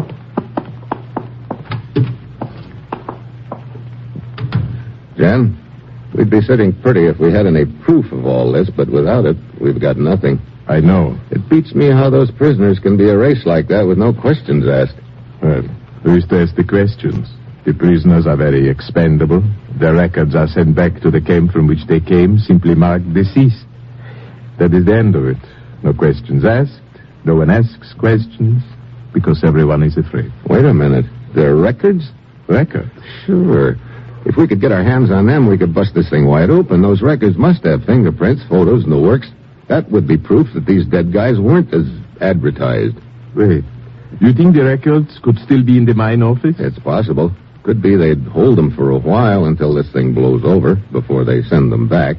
You said you had a plan worked out to get your brother out of the mine compound. Could we use it to get in? Yes. Yes, I believe we could. You see, the shift changes at midnight. At that moment, 2 grenades were to demolish the south fence. The prisoners were to make a break for it. Yeah. During the confusion, we could probably sneak in, all right. There's just one hitch, though. Where do we get the grenades? Will these do, Mr. Mitchell? Nothing like being prepared, Jan. Yeah, they'll do fine.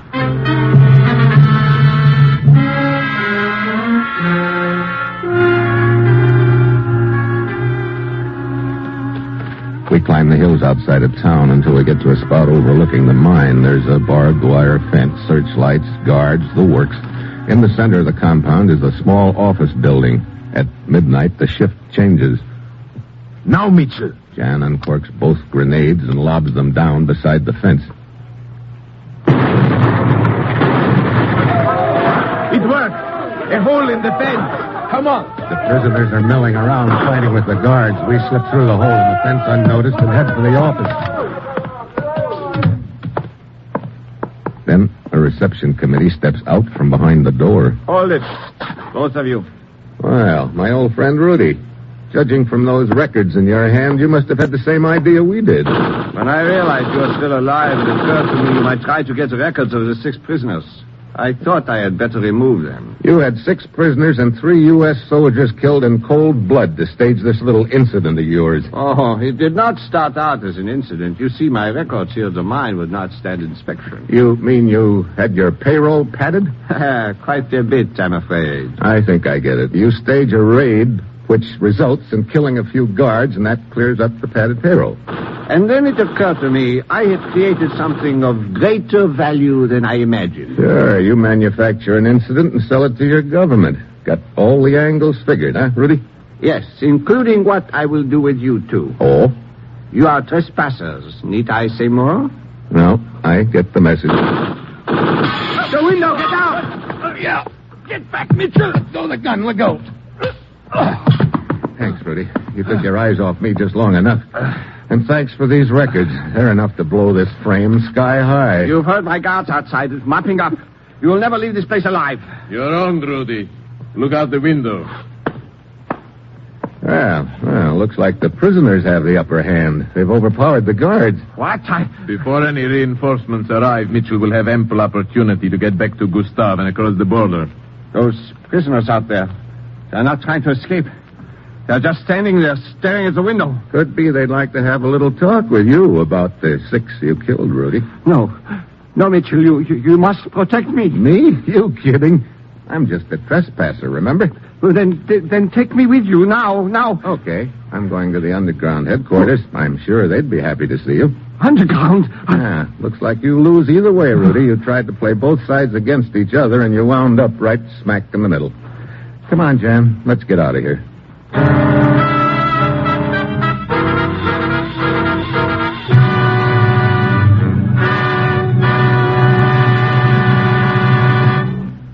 Our star, Brian Donlevy, will return in just a moment.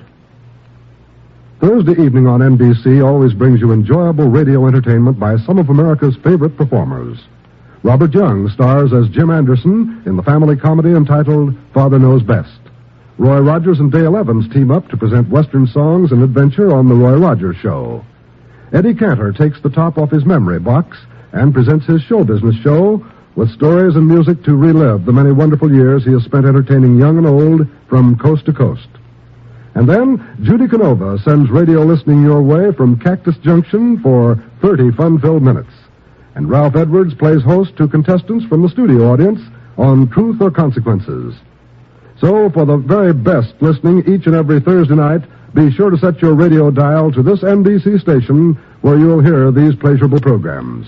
Remember, Thursday brings the Roy Rogers Show, Father Knows Best, Truth or Consequences, Eddie Cantor's Show Business Show, and the Judy Canova Show over most NBC stations.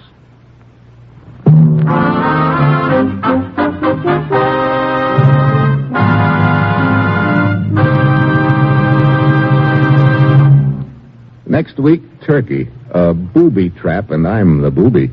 And that will be Steve Mitchell's dangerous assignment next week.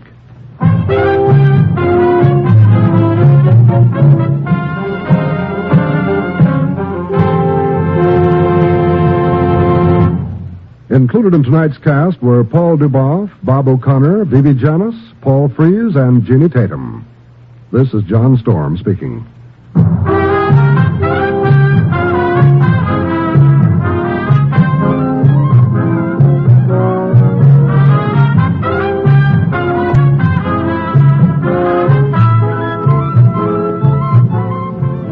Dangerous Assignment, starring Brian Donlevy as Steve Mitchell, with Herb Butterfield as the commissioner, is written by Bob Reif and Adrian Jondeau, and is directed by Bill Karn. Be with us again next week at this time, when Brian Donlevy, starring in the role of Steve Mitchell, will embark on another transcribed Dangerous Assignment.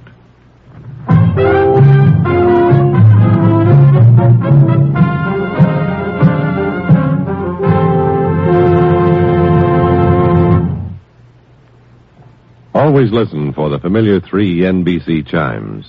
They're your invitation to fine radio entertainment. Tomorrow, hear both Father Knows Best and Truth or Consequences on NBC.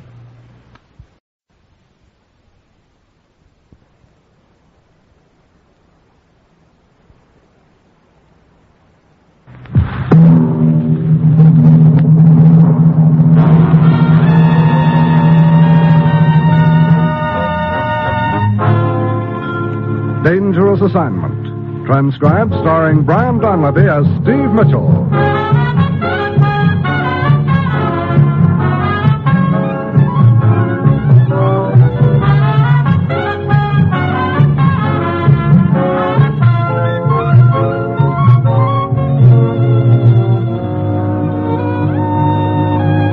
Yeah, danger is my assignment. I get sent to a lot of places I can't even pronounce. They all spell the same thing, though, trouble, but when I walk into the commissioner's office, I don't realize this assignment's going to put a new switch on an old saying.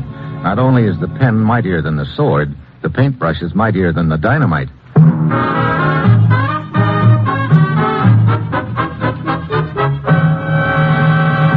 Morning, Commissioner. You sent for me? Steve, back in 1948, the Turkish government embarked on a vast road-building project. A 9-year program was laid out, an agreement made with our government on financial aid. Sure, we've also sent a lot of our engineers over there. Right. The Turkish people have shown concentrated effort and determination in building these roads. Despite the handicaps, lack of industry, experience, difficulty of the terrain, the work has moved ahead on schedule on all fronts. All but one. Trouble? Nothing but trouble, Steve.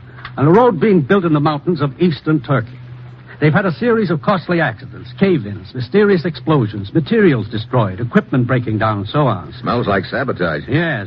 Okay, I'm on my way. Contact a man named Hardin Bursha when you arrive, Steve.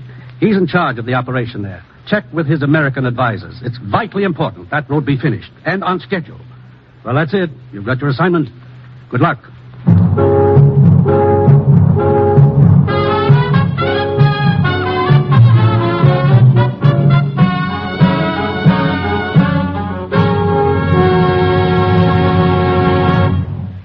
The National Broadcasting Company is presenting Dangerous Assignment, starring Brian Donlevy in the role of Steve Mitchell, colorful two-fisted government agent. At all those places of the world where danger and intrigue walk hand in hand, there you will find Steve Mitchell on another Dangerous Assignment. Comedy entertainment is what NBC features each Tuesday evening on this station. Yes, when you set your dial here on Tuesday, you'll hear Fibber McGee and Molly in another laugh-filled page from the life of Wistful Vista's most amusing citizen. And Dean Martin and Jerry Lewis will add to the evening's entertainment with their mad and merry mirth-filled program that's certain to have you laughing from beginning to end. Red Skelton is another of NBC's Tuesday night comedians who's always ready and able to provide enjoyable radio listening. While Herb Schreiner brings you Two for the Money, the program that gives away bundles of money and provides 30 minutes of homespun laughing stock as dished up by this Hoosier comedian. Make NBC your headquarters for comedy every Tuesday night.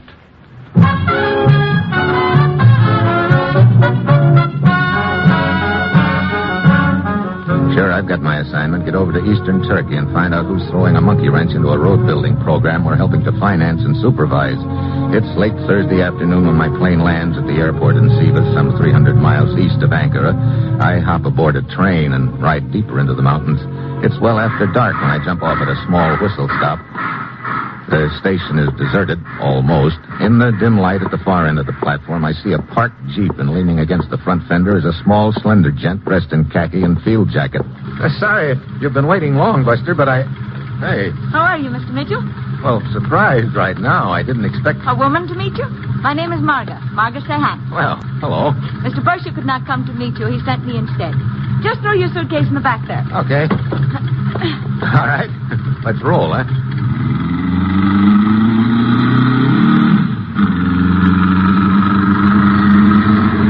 You're looking at me curiously, Mr. Mitchell. Sorry. You're puzzled.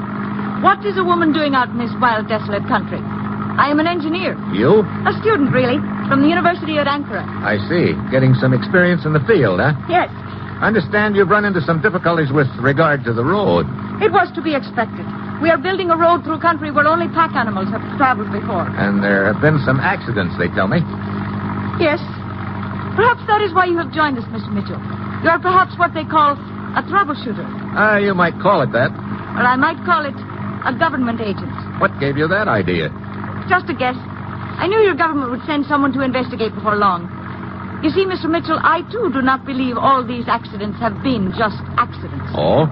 Mr. Bursch is of the same opinion, as is Mr. Abers. He's one of your American advisors. Yeah, there are two of them. How does Harold Kevin feel about the accidents? Isn't that the other one's name? Yes. Kevin thinks they are simply accidents. How long has he been with the outfit? 3 months. And by a strange coincidence, the accidents began happening shortly after he arrived. I see. Anything else? Yes. I'll tell you something else, Mr. Mitchell. Only because I know you would find out about that, too, sooner or later. Harold, Kevin, and I were secretly married in Ankara last year.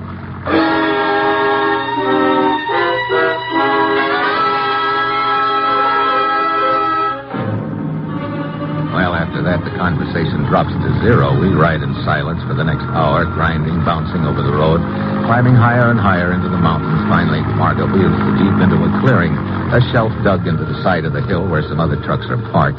We walk to the edge of the canyon and look down. A dozen or more floodlights illuminate the work area below. Tents, tool sheds, bulldozers, and other equipment. And rising out of the canyon floor are huge pillars of concrete and steel. The night shift has been abandoned. Lack of material and equipment. What's being done about it? A train is on its way from Sivas now, loaded with more than enough material for us to resume a full schedule. More trucks, tractors, cranes, spare parts, and so on. Good. Well, let's get down there. We go it on foot from here? Yes, down this path. Come along. This is the farthest point your road has reached? Yes. Just a moment, Mr. Mitchell. Yeah, sounds like... Hey, look out. Get back. Oh! I reach out and pull Margot off the trail as the first of the huge boulders roars past us. Thank you. Thank you, Mr. Mitchell. You okay? Yes, I'm all right. Brother, that was a little too close for comfort. Another, shall we say, accident. Yeah, earmarked for me, looks like. Hello up there! The noise has attracted the camp. Hello! Are you okay? Yes! Who is that down there? Okay. Who's that? Abers, one of the American advisors. The man with him is Mr. Bursch. Come along. Hey, you two start that ruckus up there? No, Mr. Abers, we did not. You are not harmed, my dear. Not harmed. This is Mr. Mitchell, Mr. Bursch, Mr. Abers. Mr. Bursch? How do you do, Mr. Mitchell? Abers, glad to have you with us. Marga, is not Mr. Kevin with you? Why, no. I had not seen him for some time. Mr. Abers, have you seen him? No, not for a couple of hours. Marga, we better see what damage those boulders caused. Of course. Good night, Mr. Mitchell. Night. If there's anything I can do to help you get settled, Mitchell, let me know. Sure, Abers. Those rocks, Mr. Mitchell. No accident. You're telling me. Look, Mr. Bursch, just who knows why I'm here? No one but myself. The others think you are an engineering consultant. Marga doesn't. She had me spotted as a government agent right off the bat. Guess, she said. The others could make a guess, too. Yes, I suppose. About this man named Kevin. A fine engineer, Mr. Mitchell. What's all this done to your schedule? Well, we are some 2 weeks behind. Still, we have a chance to catch up. And we will, Mr. Mitchell, once the equipment and the material arrive. The train, huh? Yes, it will be here early in the morning. That train means everything to us. We can return to our work, step up the schedule, finish the road before the rains come. The ground suddenly jumps up under us. Bursch and I find ourselves standing in a shower of rocks and debris, all of it coming from the rim of the canyon overhead. Bursch springs into action, starts up the path. I know he's headed for the tunnel, and I'm right behind him. We're halfway up the canyon wall when I spot someone crawling among the boulders. I let Bursch go ahead, duck off the path, and circle around. And I reach out and grab. Hold it, Buster. Drop the knife. Drop it. That's... Okay. Now get up on your feet. Mitchell! Mitchell! Over here, Bursch. What is it? What happened? Just caught our friend here creeping along the path. Why, this is one of the workers. His name is Dapur, from Afghanistan. What happened up there? The tunnel. Someone set off a charge of dynamite. This gent, probably. Look out, Mitchell! Dapur dives into Bursch and snatches into me. As I reach out to grab, I miss. Both Bursch and I fall back off the path and slide away down the side of the canyon. Mitchell, are you all right? Yeah, I guess so. That was a neat block he threw on you, Bursch, and a neater one you put on me. I am sorry. He threw me off balance. Yeah. Any sign of our friend? No, I did not see him. He's got to be up there among the boulders somewhere. You take that side, and I'll go up this way.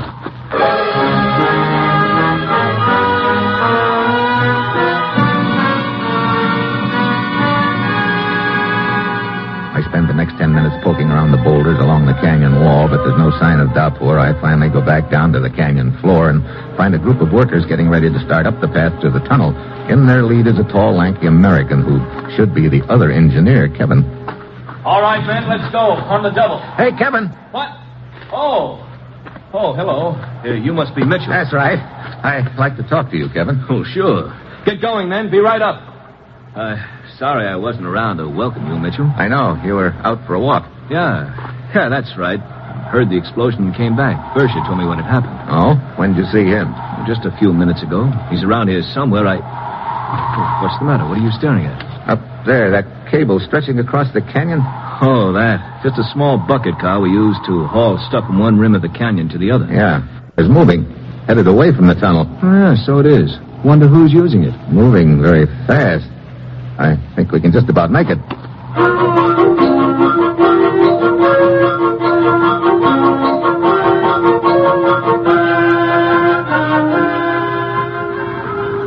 Here it comes, Mitchell, but I don't see anyone in it.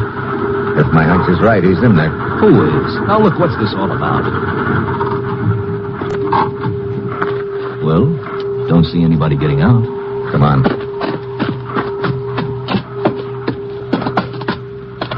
Well, looks like my hunch was right, Kevin.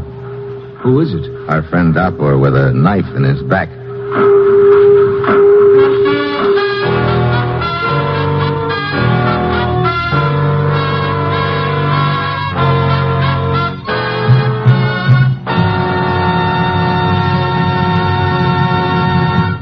Steve Mitchell will continue his dangerous assignment in just a moment.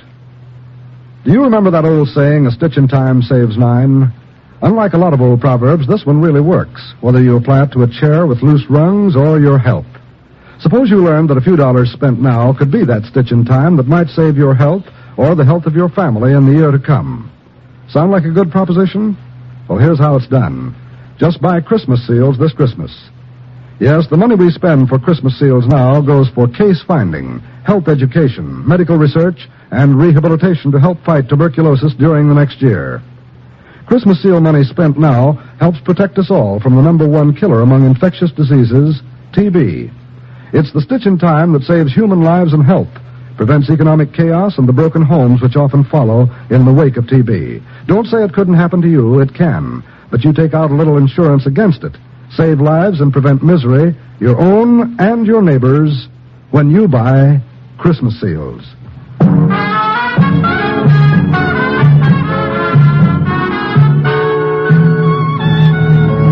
Now back to Dangerous Assignment and Brian Donlevy as Steve Mitchell.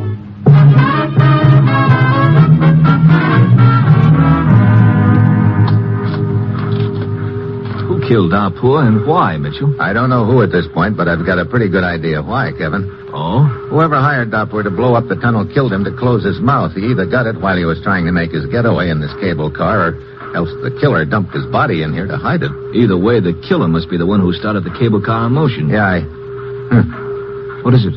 This stain on Dapur's hand. Orange color. Well, let's get back down to camp and find out where everyone was a few minutes ago when this cable car started moving.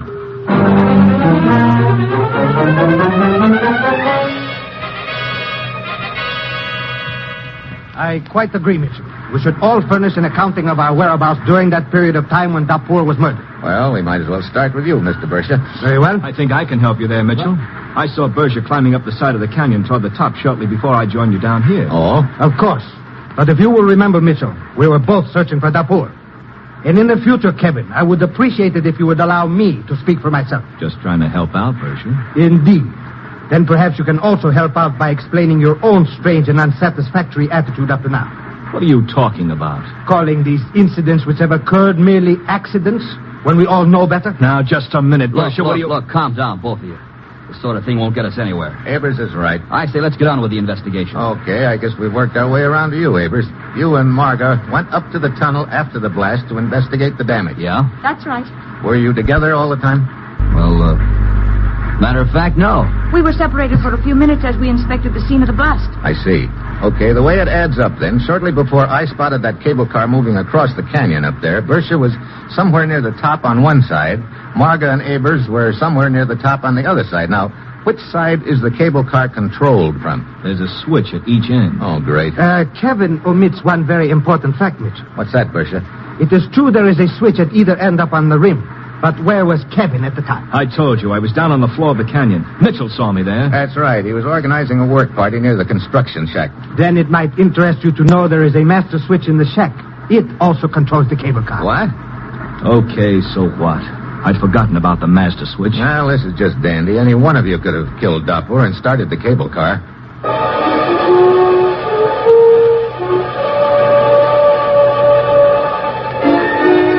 Yeah, at this point, it looks like everybody's trying to get into the act. Pusher and I climb up to the wrecked tunnel, and the workers are starting to clear away the debris. This delay is, of course, a costly one, Mitchell. But we can still finish on schedule when the train arrives with the supplies and equipment. What is it? Over here. Something partially buried in the rubble. Looks like a box of some sort. Yeah. Hey, a dynamite box. Yes, empty. Boards pried off the top. Looks like this is where Dapur opened the box. But where is all the dynamite? You kidding? That's what blew up the tunnel. No, not all of it. What do you mean? I told you whoever arranged the blast in the tunnel knew his business. Judging from the sound and the scene of the blast, only a few sticks of dynamite were used there. What? Then where's the rest of it? Dapur must have planted it somewhere. Wait a minute. The train? Mitchell. That could be the big target. Yes. If that train were blown up and the equipment it is carrying lost, the work here would be brought to a complete stop indefinitely.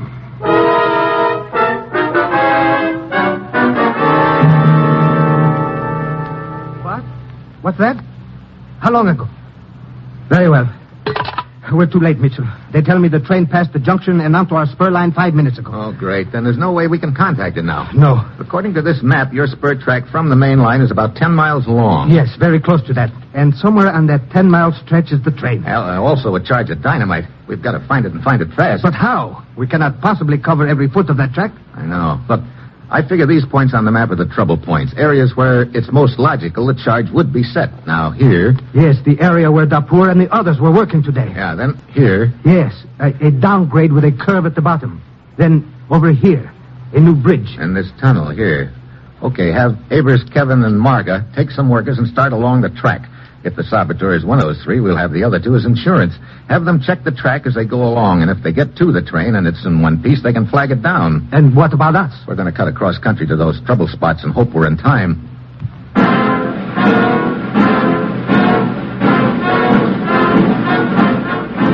Bursha gives the necessary orders, then he and I grab the Jeep and roar out of the camp. 6 minutes later, we're at the first stop, the section of track where Dapur had been working earlier in the day. We give the area a fast frisk, but no dynamite. The railroad makes a horseshoe bend around the mountains from here. We cut across over the narrow road to our next stop, a downgrade with a sharp curve, but we can't find the charge there either. We're working against time. Somewhere in these mountains is that train, and it's getting closer every minute. We head for the next stop. We are running out of time, Mitchell. There remain only the tunnel, the new bridge, and... Wait! There is also a trestle I overlooked earlier. Oh, but the train must have passed over it by now. Hey, wait a minute, the bridge. What about it? Did you say it was new? Why, yes, it was completed just 2 days ago. Steel construction, girders? Of course. Okay, I'll drop you at the tunnel. I'm heading for that bridge. You think that... Just playing a hunch, Bersha, but it better be a good one. 3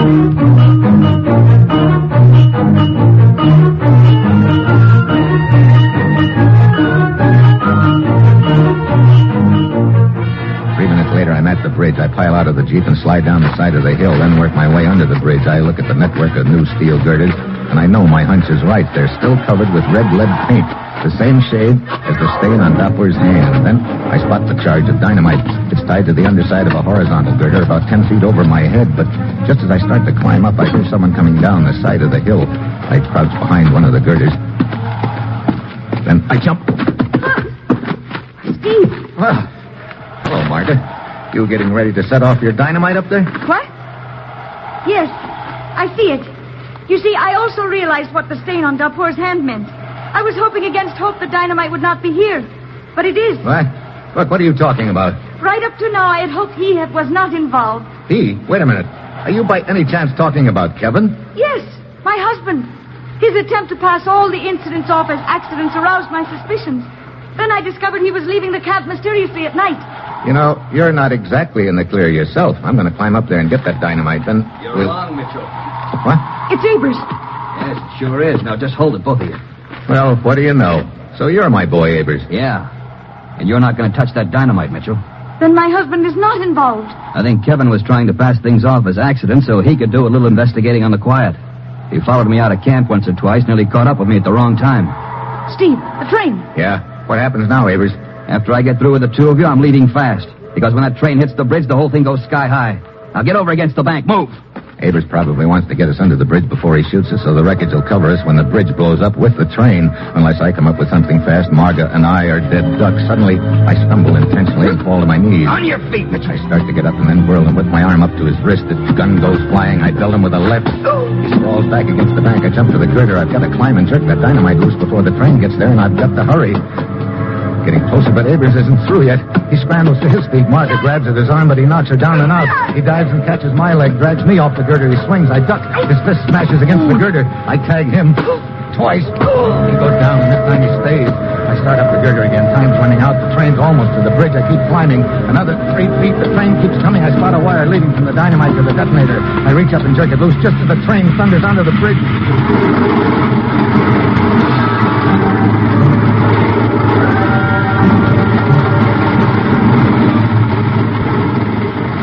After a couple of minutes, I climb down to the ground just as Marga gets to her feet. Oh, thank heaven, Steve. If you hadn't jerked that wire loose when you did. Yeah. Hadn't been for that streak of red lead paint on Doppler's hand, I wouldn't have been here to jerk the wire loose. That's right. It was fortunate you realized what that thing was. Yeah. Matter of fact, you might call it a red letter day for me.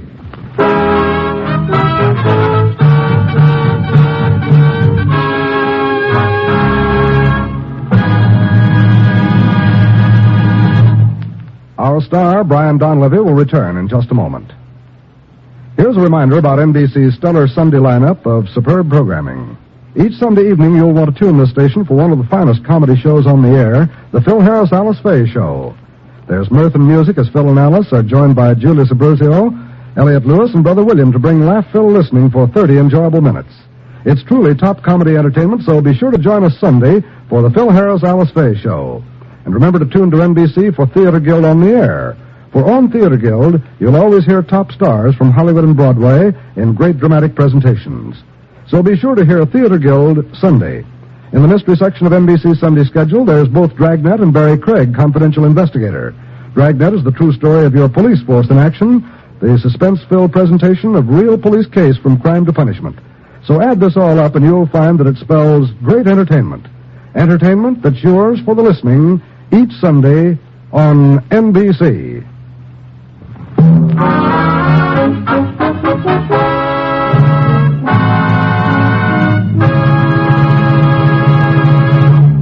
Next week, Christmas Eve in Sweden and a gift-wrapped bullet.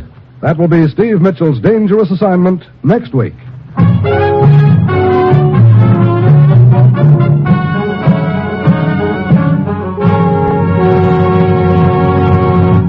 Included in tonight's cast were Vivi Janis, Herb Ellis, Jan Arvan, and Peter Leeds. This is John Storm speaking.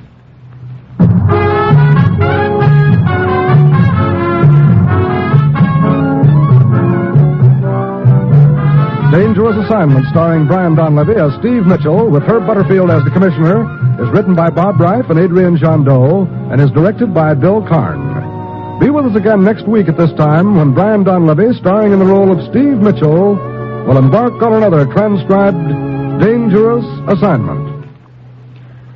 Tomorrow hear both Father Knows Best and Truth or Consequences on NBC.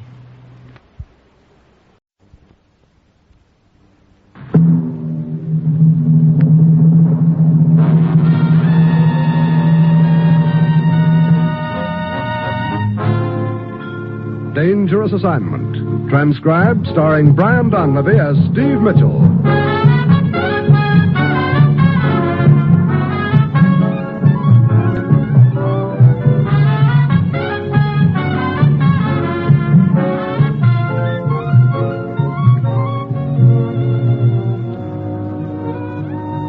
Yeah, danger is my assignment. I get sent to a lot of places I can't even pronounce. They all spell the same thing, though, trouble. But when I walk into the commissioner's office, I don't realize that this assignment's going to show me that sometimes the only way to let a little light in on a deal is through a bullet hole.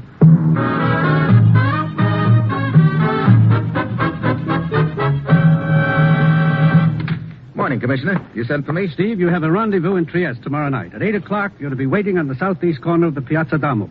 Waiting for what, Commissioner? A streetcar? Exactly. Huh? The number of the car is 17. When you board that streetcar, you'll be carrying an edition of the London Times in your left hand.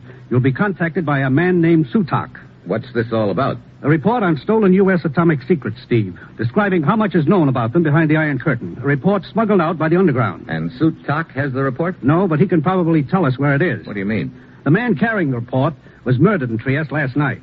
Short time later, Sutak called our embassy in Belgrade and said he was certain the courier had managed to hide the paper before he was killed. Okay, so I checked with Sutak, but why on a streetcar? I don't know, but those were the instructions he gave. Get over there, Steve, and talk with Sutak. It's vitally important we recover that report. Well, that's it. You've got your assignment. Good luck.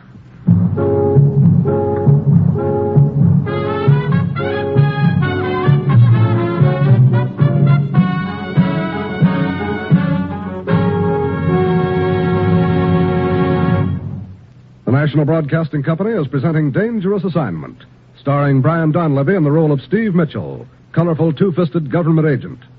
At all those places of the world where danger and intrigue walk hand in hand, there you will find Steve Mitchell on another dangerous assignment. A new year is almost upon us, and tonight across the nation, NBC will present an all-star parade of bands to welcome in young 1953 in all of our country's time zones. Yes, from New York City's Times Square to San Francisco's Golden Gate, you can ring out the old and ring in the new with such famous orchestras as Guy Lombardo, Freddie Martin, Charlie Spivak, Harry James, Stan Kenton, Duke Ellington, and Woody Herman, all playing for you tonight on the NBC Radio Network. So wherever you are across this great land, this NBC station will broadcast music and merriment to welcome in the new year at your home. So let the familiar 3 chimes be your invitation to New Year's Eve entertainment.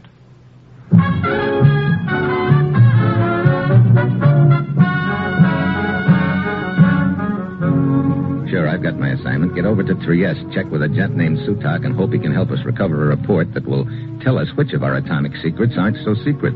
It's late Friday afternoon when my plane lands. I check in at a hotel, and at 8 sharp that night, I'm standing on the southeast corner of the Piazza Damo. That's exactly 2 minutes past 8. The streetcar number 17 pulls up. I hop aboard, grab a seat, settle down to wait. Car rolls on, block after block, and I start giving the passengers the once-over. There are an even dozen aboard, and I'm trying to pick out my man when a small, beady-eyed gent sitting next to me leans in. Pardon me. May I trouble you for a match? Will a lighter do? But of course.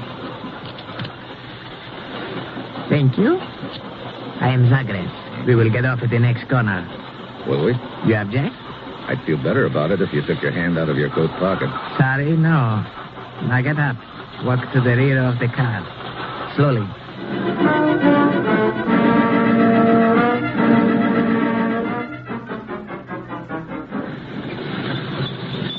When the streetcar grinds to a stop at the corner, I step down, then whirl suddenly and grab. He ducks under, and the gun barks.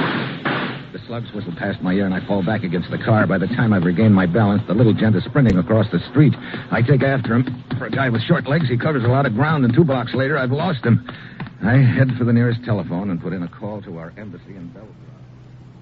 Lowry speaking. Steve Mitchell, Sam. Steve, how are you? Where are you? Trieste? Oh, sure. I had a hunch they'd send you. How'd you make out with Sutak? I didn't. He didn't contact you? No, but somebody else did. Some character named Zagrev bums me for a cigarette and then tries to blow my brains out. Are you okay? Yeah. Look, Sam, about that phone call Sutak made to the embassy. Yeah, one of the undersecretaries took it. And he had the call traced, if that's what you're interested in. I am. The call was made from a shop 603 Via Maggiore there in Trieste. I'm on my way.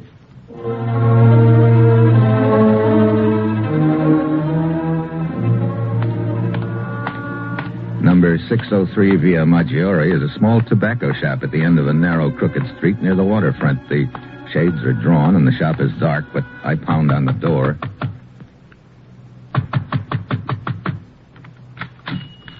Yes?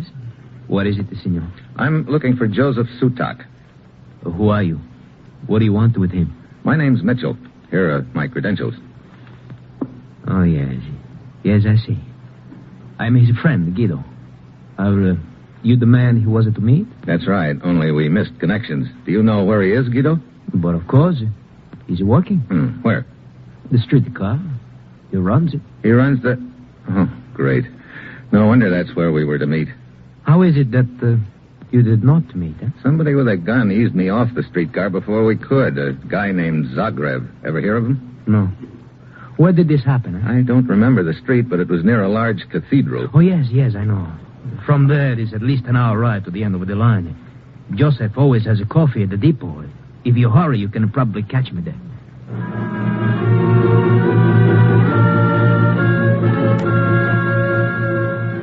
I grab a cab and follow the car tracks to the end of the line on the outskirts of the city. I check with a gent behind the coffee counter, but he hasn't seen Joseph Sutak or streetcar number 17 all evening. As I leave the depot, I notice half a dozen would-be passengers stomping up and down on the platform, and a couple of them are muttering assorted dire threats about suing the company. I double back, and half an hour later I arrive at the other end of the line, the car barn. Joseph Sutak? No, he's not here. Where is he? Where else? 2 hours ago he took his car out, number 17. He's somewhere along the line. Are you sure of that? Well, unless he has decided to take his streetcar across the Adriatic. That could be, Buster. Eh? I've just come from the depot at the other end of town. He didn't show up.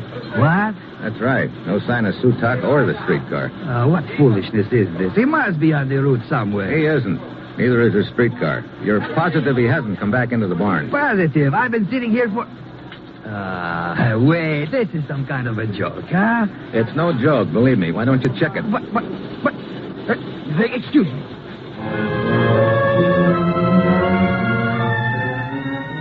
He grabs the telephone, and then his Adam's apple starts bobbing up and down like a yo-yo as he makes a few frantic calls. Finally, he hangs up, leans weakly against the desk for support. A second or two later, the door of the office bangs open, and the short, bald-headed man comes bouncing into the room. He looks a little pale, too. What is this all about, you idiot? Are you drunk? I warned you about... Mr. Merschlag. Fantastic nonsense about losing a streetcar. Idiot. Imbecile. Look, Merschlag. And who are you? Steve Mitchell. Here are my credentials. An American agent, I see.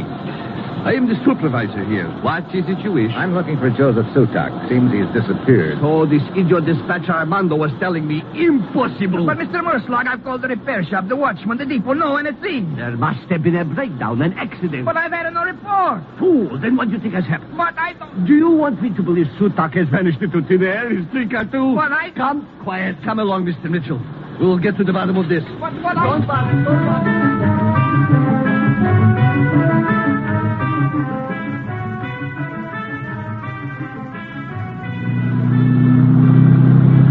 Merschlag and I head out in his auto. We follow the car tracks through town. We meet half a dozen streetcars along the route, but there's no sign of Sutak or number 17. Finally, we pull up at the end of the line. Merschlag stares down the length of the deserted track. His mouth opens and shuts a few times, but nothing comes out. He looks like a man who's about to slit his throat. We turn around and head back toward town. It isn't until we roll into the warehouse district that he manages to say something. Fantastic. It is absolutely fantastic. Wait, I know. This is all a dream, a nightmare. Yes, that's what it is, a nightmare. Pinch yourself, Merschlag, and learn the horrible truth. You've just lost yourself a streetcar, and if you don't mind my saying so, it's a pretty sickening way to run a business. 20 years I have been a supervisor. Never once have I ever lost a car. Never once have I ever... I thought you said there were no other branching tracks off the main line. That is right. What do you call that up ahead? Oh, yes, I had forgotten about them. Stop the car. This track is no longer used.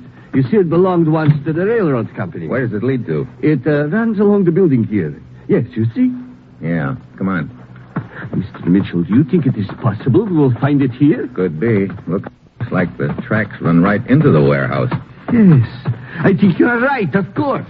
Now, we can roll up this door and have a look. It's locked. Oh, there must be another door. Perhaps along the side of the warehouse or around the back. Yeah. You take the side of the building and I'll go around the other way. I'll meet you around back.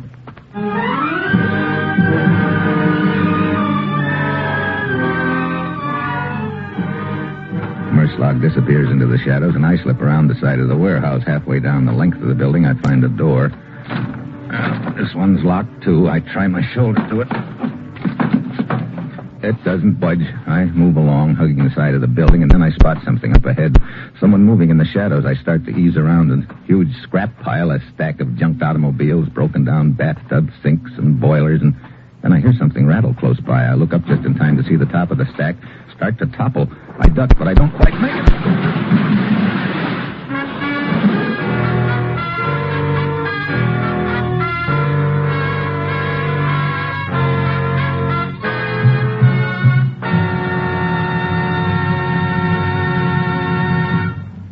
Steve Mitchell will continue his dangerous assignment in just a moment. Once again, we celebrate the coming of a new year. Millions of cars will crowd the streets and highways of the nation, and in every car there will lurk an unwelcome stranger, a grim menace who will turn pleasure into tragedy if he can. That menace is death or injury in a traffic accident. This menace has no conscience and recognizes no authority except complete control at the steering wheel. Control, of course, means obeying all traffic regulations, staying within lawful and common-sense speed limits, and refraining from drinking if you drive. Now, when you drive, keep in mind that traffic accidents have been piling up totals of more than 30,000 deaths and over 1 million injuries each year. And holidays always take an appalling toll of fatalities and injuries. So keep on the alert every instant, not only for yourself, but for the other fellow. Be extra careful, won't you? Drive as if your life depended on it, because it does.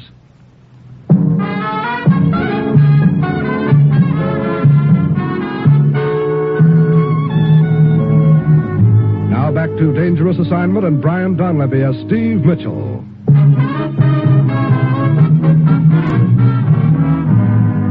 Mr. Mitchell. What? Oh, Merslag.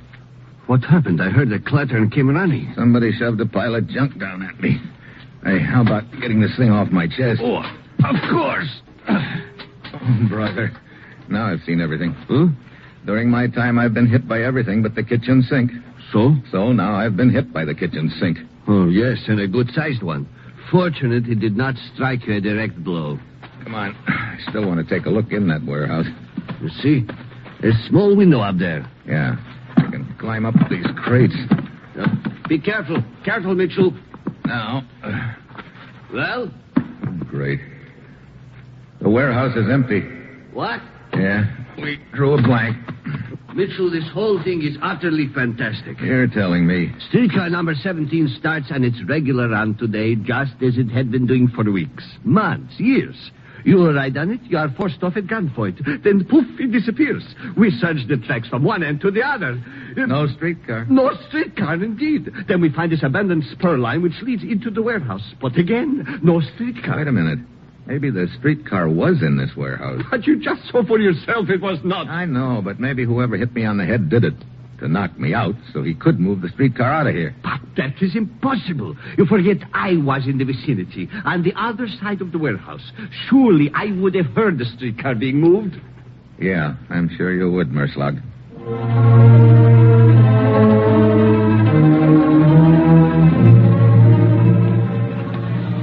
Mr. Merslag. What? Oh, Armando. I'm so glad you're back. Any sign of the streetcar, Armando? No, not at all. Oh, fine. You fool, to waste your time. I have men out combing every foot of track, Mr. Merslag. Have all the other cars checked in? Yes, everyone but number 17. See for yourself. Number 1, in. Number 2, in. All right, enough. In all my years as dispatcher, such a thing as... What have you got to complain about? You are only the dispatcher. I am the supervisor. Such a thing could ruin my entire career. Which reminds me, Mr. Merslag, the board of directors is waiting in the office to see you. The board of directors? Ruin. Oh, the end. The end. Don't talk to me, Armando. The end. The broken man. Look, Armando, is there any chance that car number 17 could have gotten back here without being checked in? Impossible. Mr. Mitchell? Huh? You remember me? Hero at the tobacco shop? Oh, sure. Sutak's friend. Did you find him, eh? No, not only I did not find him, we can't even find his streetcar. What? You are joking. Some joke. But how could such a thing be? It couldn't, but it is. Look, Guido, you'd better get back to your tobacco shop. Sutak may try to contact you there, and if he does, let me know right away. Yes, very well. Come on, Armando. I want to take a look around this car barn. Very well, but it's a waste of time. You won't find number 17. See, the cars are lined up according to number. Yeah. I gather that big gap over there is where 17 should be. Yes. This line is complete except for that. See there? The motorman has just backed number 25 into place here at the end. And the other lines of cars are... What's the matter, Mr. Mitchell? Oh, nothing, Armando. I guess you're right. This is a waste of time. You might as well go back into the office.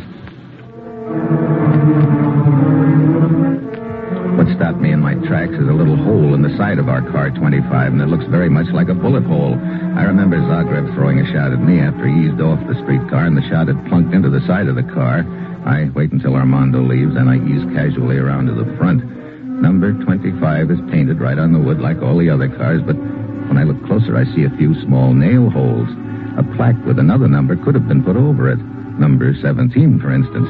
Part of the deal starts adding up now, but I still need a lot of answers. One thing is sure. If a switch was made, the motorman of this car is involved. I keep an eye on him. He signs in, then goes out the back of the car barn. I tail him. He heads into the big junkyard where they keep the broken-down cars and other equipment. He goes in a small shack in one corner. I ease up and peek through a crack. He's bending over a guy who's tied up on the floor, a guy who figures to be Sutak. I start toward the door, but stumble over a piece of scrap metal. The motorman comes charging out the door. I'm ready for him. I go inside and pull the gag off Sutak's mouth. Mitchell? Yeah. Here, I'll get you untied, Sutak. What happened? They've kept me here since this morning, trying to make me tell them where the document is. We better get out of here before any of his pals show up. Yeah. A lot of junk stacked all over. We ought to be able to keep undercover. Yes. Look, about the document, where is it? I'm not sure. What? Wait a minute. You're the guy who telephoned our embassy in Belgrade, aren't you? Of course. You see, the member of the underground who smuggled the document out is a friend of mine. He came to me for help. They were after him. He said they would do anything to get the document back, that it had to do with stolen atomic secrets. That's right. It's a list of information stolen from us. Go on. He wanted me to hide him. My car number 17 was in the repair shop at the time. I hid him there and telephoned your embassy. I see. Then what? When I came to get number 17 this morning, I found my friend in the alley, wounded. He mumbled something about a streetcar, and then he died. Before I could do anything, Zagreb and the other motormen ran up. They knocked me unconscious and brought me here. Come. Where to? Over there in the other corner of the yard. It must be over there somewhere. Car number 17? Yes. They brought it back here and are searching it for the document, which they believe is hidden somewhere inside. But how did they pull the switch? I heard them discuss their plan. You see, each car is checked out of the barn at the beginning of the shift and back in at the end of the shift. So, the first thing this morning, they moved car 17 back here. Car 25 departs before car 17, so this morning it went out as usual. When it returned in the middle of the shift, they put on a plaque with number 17. Sure. It gets checked out now as 17, and after I get eased off it, they rip the plaque off. It gets checked back in under its right number, 25. So according to the records, 25 checked out and in, 17 checked out but did not check in. And all the time, 17 was roosting back here in the junkyard. A pretty neat way to stall for time while they search it. Wait. That car over there. Yeah. Flashlight moving around in it. Come on, we'll ease up to it. The front end. It's smashed in. Boards pried loose. Sure, that figures. They'd want to get that number off it and make it look like a junked car. Yes. Hold it. The light went out inside. Shh. Somebody is coming. Get down. Now. What? Drop the gun, Zagreb. No, get back. I said drop it. Thanks. I'll take it. Mitchell, you... Well. What's the piece of paper in your hand, Zagreb? I'll take that, too. Come on, hand it over. Very well. Thanks. Glad you finally found it in that streetcar. I came a long way to get this paper, Zagreb, and it looks like I got here just in time. Not quite, Mitchell. What? Drop the gun. Why? It is Guido. Yeah, your friend from the tobacco shop. Guido, what does this mean? You offered me a place to hide. Sure, so he could stay close to you, hoping you'd lead him to the document. It did not work out quite that way, of course, but that is of no matter now. Hand over the document, Mitchell.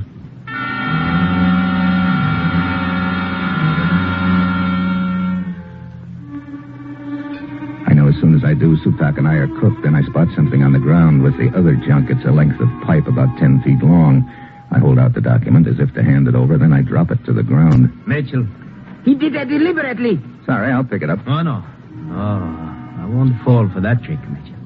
You bend over, pick it up, and then grab your gun on the ground, huh? Step back. I would pick it up. He says just what I want him to say. I take a step back. Guido bends over to pick up the document. Suddenly I kick at one end of the pipe. The other end swings around and clips him on the ankle. It throws him off balance. His shot goes wild. Before he can try again, I nail him. He crumples up and his gun flies out of his hand. Zagreb dives for it, but I flatten him. Oh. Well, most effective, Mitchell.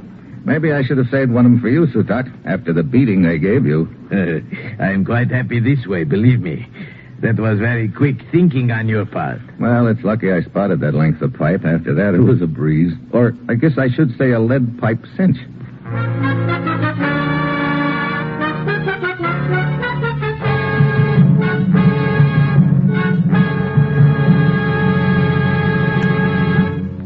Our star, Brian Donlevy, will return in just a moment. Tomorrow, New Year's Day, this station of the NBC Radio Network will broadcast 2 classic football bowl games. From Dallas, Texas, home of the famed Cotton Bowl, NBC will broadcast the game between the University of Texas Longhorns and the University of Tennessee Volunteers.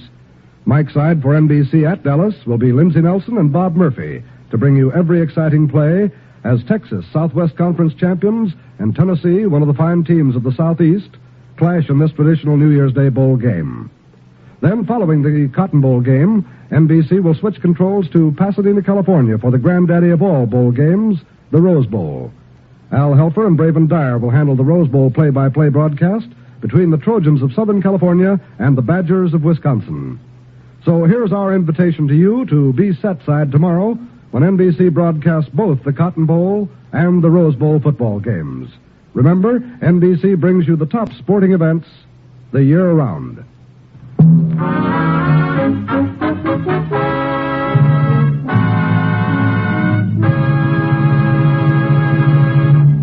Next week, South Pacific. I add a new tune. Some enchanted clay pigeon. Me. And that will be Steve Mitchell's dangerous assignment next week.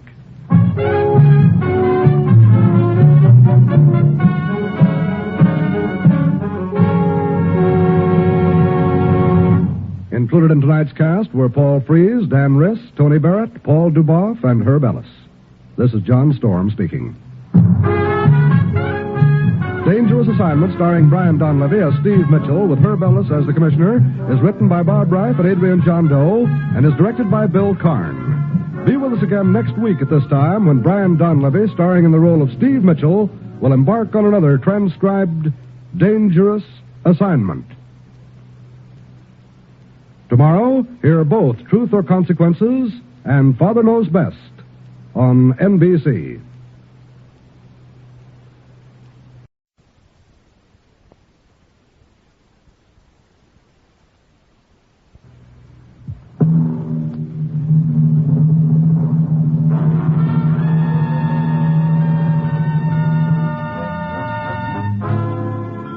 Dangerous Assignment.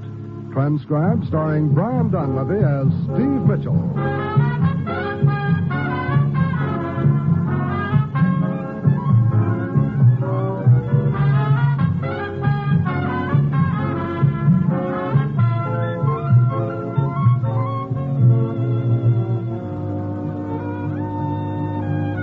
Yeah, danger is my assignment. I get sent to a lot of places I can't even pronounce. They all spell the same thing, though, trouble.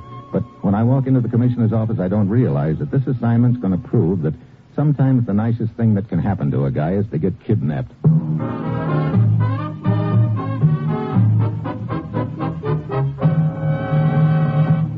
Morning, Commissioner. You sent for me? Steve, does the name Ellis Chandler mean anything to you? Ellis Chandler, sure. Otherwise known as the notorious Colonel Chan, soldier of fortune. He's been in the Orient for years. Do anything for a fast buck. Right now, he's in the business of smuggling guns and ammunition into the islands of the South Pacific. That sounds like Chan, all right. He's operating an air freight line out of Port Moresby in New Guinea. We've kept our eye on him for some time. So far, we've been unable to find out who he's working for and where the guns are coming from. Oh, China, probably. Last night, as Colonel Chan was preparing to take off from the airstrip at Moresby, our men decided to close in. but he managed to get away in a hail of bullets. That guy is as slippery as an eel in a barrel of He oil. didn't get very far, though.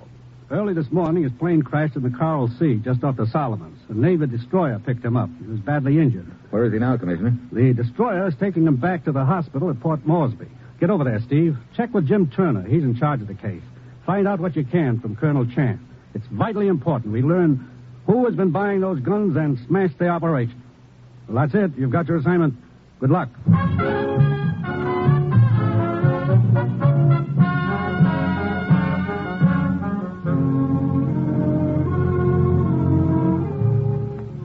The National Broadcasting Company is presenting Dangerous Assignment, starring Brian Donlevy in the role of Steve Mitchell, colorful two-fisted government agent. At all those places of the world where danger and intrigue walk hand in hand, there you will find Steve Mitchell on another dangerous assignment. Each Wednesday evening on most NBC stations, you'll hear a great lineup of stellar radio programs. For comedy, laugh with You Bet Your Life and Groucho Marx. Groucho is quick with the quips, and his cutting humor is sure to bring laughs for you and your whole family. Then, from mythical Summerfield, NBC brings you The Great Gildersleeve. It's a laugh-packed 30 minutes of fun with the Water Commissioner, Leroy, Bertie, Marjorie, and all the folks who drop into Peavy's drugstore. Yes, keep your entertainment date with The Great Gildersleeve. And from the front pages of America's newspapers, hear another authentic big story. Wednesday's a fine evening for radio entertainment when you set your dial to the NBC Radio Network.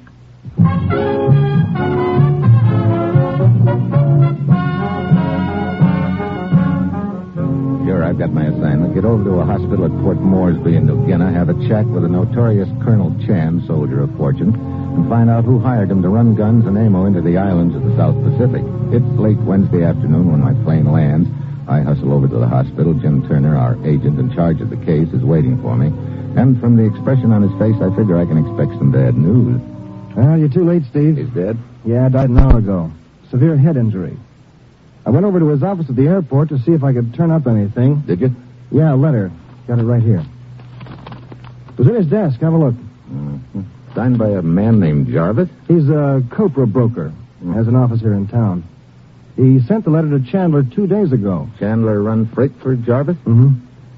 Now, in the letter, Jarvis writes that a client of his, the name isn't mentioned, has expressed a desire to meet with Chandler personally.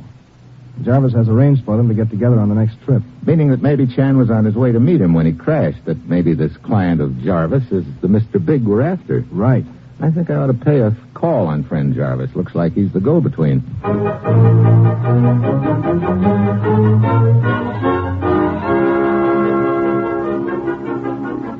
Come in, sir. Come in, please. Thanks. Sorry to bother you, Mr. Jarvis. Not at all, sir. Not at all. Your name is, Winchell? Mitchell. Steve Mitchell. Oh, yeah. Well, my secretary said it was Winchell. Fool girl never gets anything right. Do sit down, please. I thought you might be able to give me some information. No, indeed. Pertaining to... An old friend of mine, Colonel Chan. Colonel Chan? Well, I don't believe that I am familiar with... His real name is Ellis Chandler. Ellis Chandler? The flyer? That's right. Well, by George, you mean to say that Chandler is the well-known Colonel Chan? Well, sir, that is a bit of news. Your old friend, sir? Yeah. They told me at the airport that he'd taken a shipment out. I didn't know when he'd be back. Oh, I see. I understand he runs quite a bit of freight for you. Oh, true. Copra, you know. Well, I'd hoped that if the shipment was yours, you might be able to tell me where I'd find him. Oh, well, I am sorry, Mr. Mitchell. I'm afraid I can't tell you. He wasn't flying for you then, huh? No, a busy man, our friend Chandler. Mr. Mitchell flies freight for a good many firms here in the area. I suggest you may inquire of them. Perhaps they could... Yeah, I guess I'll do that, Mr. Jarvis. Oh, excuse me, please. Yes? Oh, yes, put him on, Miss Moon. It's a long-distance call from a client, Mr. Mitchell. Sure. I'll be on the way. I'm sorry I wasn't able to help you, sir. Well, thanks anyway.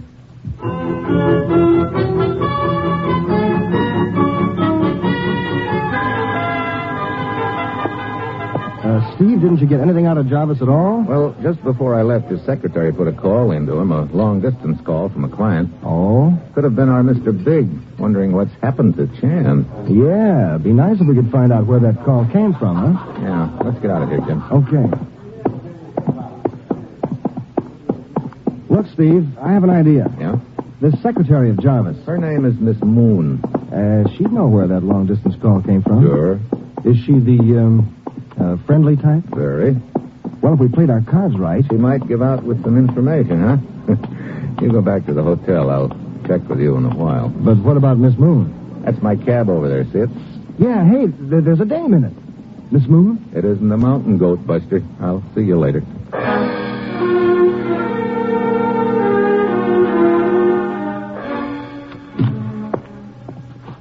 Oh, hello, Steve. I've been waiting. Hey, what happened to you? You're soaking wet. Here, I've got something for you. A lily. You can press it in a book sometime. Thanks. Now, look, Steve. Okay. I took Miss Moon to a quiet little cafe for cocktails. While she's sipping a martini, I steer the conversation around it. Jarvis? So? So it turns out she hates the guy, doesn't want to talk about him. Oh, great. So we have another martini. This loosens her tongue? Only her throwing arm. She starts pelting everybody along the bar with oyster crackers. Now she hates everybody. Oh, fine. Sounds like quite a doll. 2 Martini Moon, a fat gent close by calls her as he combs the crackers out of his hair.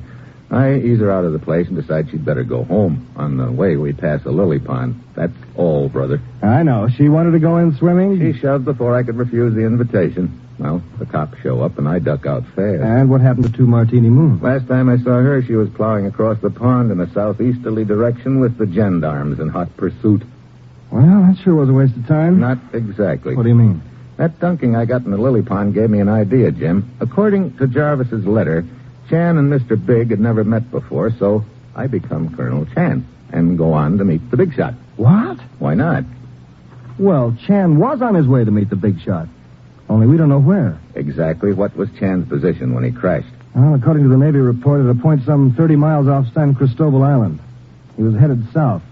Probably for the New Hebrides group. Okay, so I take a dunking in the Coral Sea just off the island. A ship headed in that direction takes me in. Go on. If the news gets around the grapevine that the notorious Colonel Chan had crashed and was picked up and was now stranded on one of the islands... Sure, I get it. If you can't go to Mr. Big, he'll come to you. I want this to look as legit as possible. I'd rather be rescued by someone, not in on the act, if you know what I mean. Okay. While you get into some dry clothes, let me check with one of our men over in Bougainville. He'll know about the ships traveling the trader lane.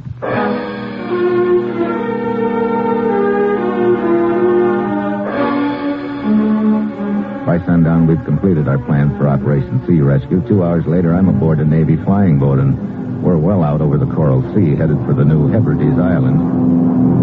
About as far as we go, Steve. Pilot's going to set her down. Exactly where are we, Jim? We're approximately 10 miles off Espiritu Santo, the largest of the islands. That where we're going? Yeah. Our rescue ship ought to be along in an hour or so. Just what you ordered. Oh? We found out there's a copra trader out of Bougainville. The skipper's a shady character named Wing Su, affectionately known as Pigfoot. 2 toes? Oh, has a fondness for pickled pig's feet. He sounds real peachy. He's well known in the area, Steve. Has an in with the underworld, and he's always out for a buck. But watch your step, Colonel Chan. If the word's gotten out that the real Chan is dead back at Moresby, you'll wind up likewise. Don't worry, my will is made out. You'll get my bicycle clips.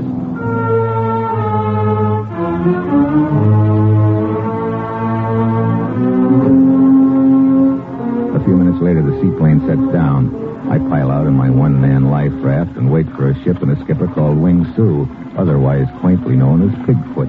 It's 10 minutes of 11 when I look at my watch again, and then I see a ship approaching. I take the flare out of my pocket.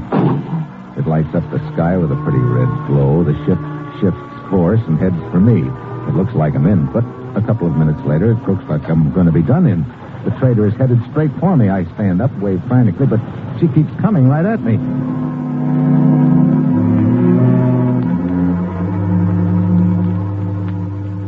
Steve Mitchell will continue his dangerous assignment in just a moment.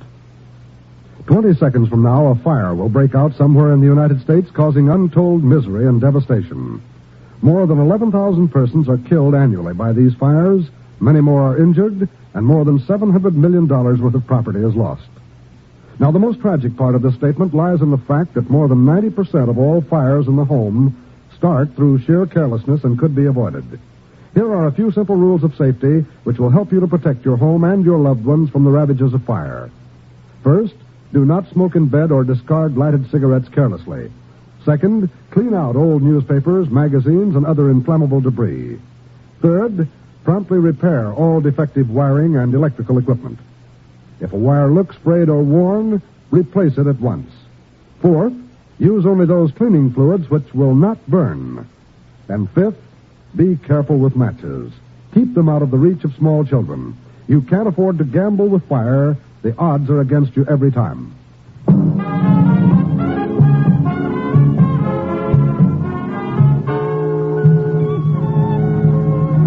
Now back to Dangerous Assignment and Brian Donlevy as Steve Mitchell.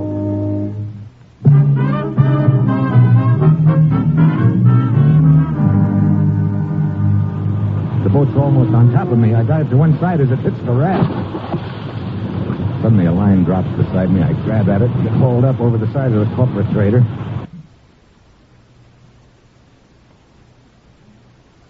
Waddling toward me along the deck is a pudgy gent with a big grin, and when I see what he's gnawing on, I know I've found my boy Pigfoot, all right. What's up? Most fortunate you're still alive. You're telling me.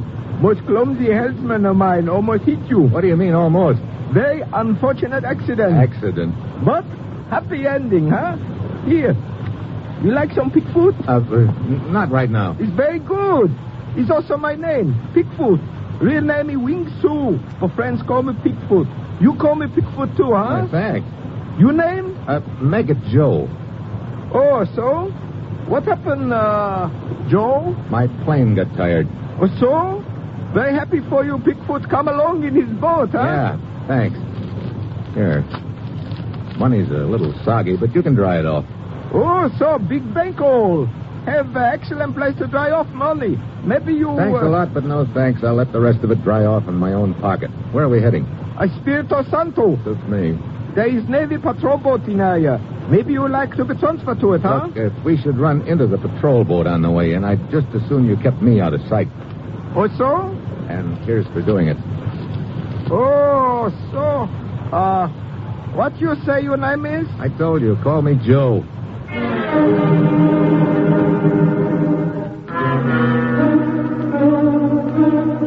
The way Pigfoot's little button eyes keep flicking toward me, I can tell he figures he's got a distinguished visitor aboard, and more important, a chance to pick up a few fast bucks. So far, so good. We dock 2 hours later, and he's sticking to me like a brother. He hustles me to a back booth in a waterfront bar. Friend of mine run this bar. Can help you. Oh, for instance? For instance, hello.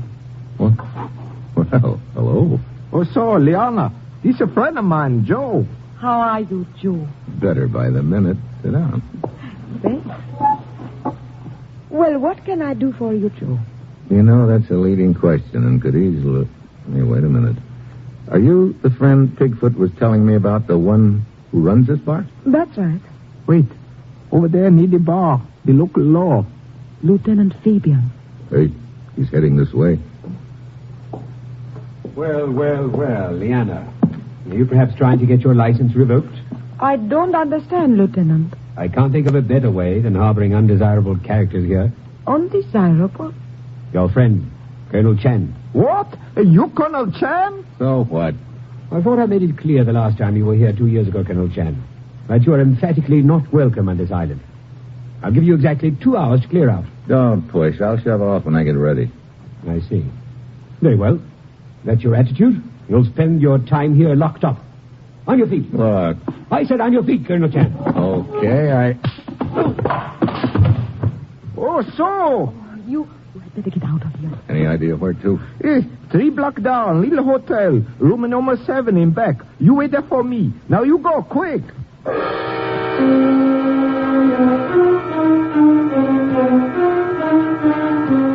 10 minutes later, I'm in a broken-down hotel room. Apparently, the plan is still working okay, and I just hope I didn't slug Lieutenant Fabian too hard. Quite an act he put on. 2 hours later, Bigfoot shows up. Oh, entire town is buzzing with story how you clip Officer Colonel Chen. Oh? Be very difficult for you to get off island now. Oh, great. But can be arranged for $1,000. American. Well, ordinarily, I'd be delighted, Bigfoot, but it so happens I don't have $1,000 American. Or so. Well, perhaps you have a friend with $1,000 American dollar, huh? Yeah, that's a thought. There's a guy I've been doing a little work for lately. Who is he? Where can I find him? You say the news about me is all over the island, huh? Oh, yes. Then just sit tight. I have a hunch he'll find you.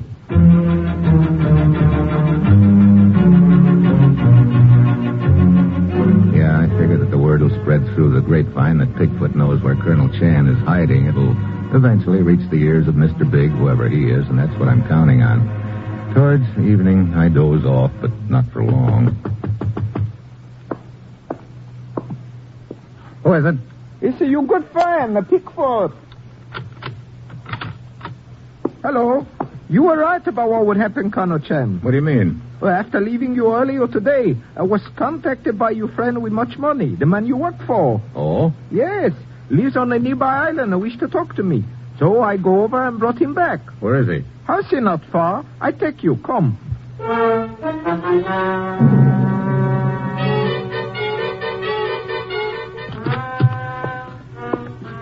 Hey, quite a joint. Yes. I'm glad you like it. What? Liana, why the gun? We want you to be our guest. You're Mr. Big? No, Colonel Chan. But we know who this Mr. Big, as you call him, is. And we believe you are quite valuable to him. Need I say more? No, I get it. You hold me for ransom, huh? Exactly. Pigfoot, you will make the arrangements. Guard, take Colonel Chan to the cellar.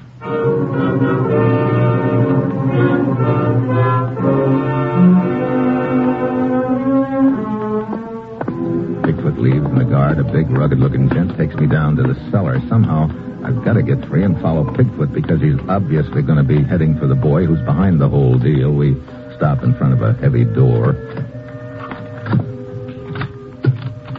Inside. I walk into the room, then, just as he starts to close the door behind me, I suddenly throw my weight against it. It swings back into him. Before he can recover his balance, I nail him. I roll him into a quiet corner, climb out the window, and start after Pigfoot. I spot him down near the waterfront. He's covering every bar and dive on the street. He goes in, comes out a minute later, and moves on to the next one. He must be thirsty, Mitchell. What? Oh, Lieutenant Fabian. I think he's rounding up his crew. Oh? Look, Lieutenant, I'm going to try and sneak aboard his boat. Why don't you pick up a couple of your men in the boat and tag along? Where to? If my hunch is right, to an island inhabited mainly by the gent the real Colonel Chan was working for. The gun runner I'm after.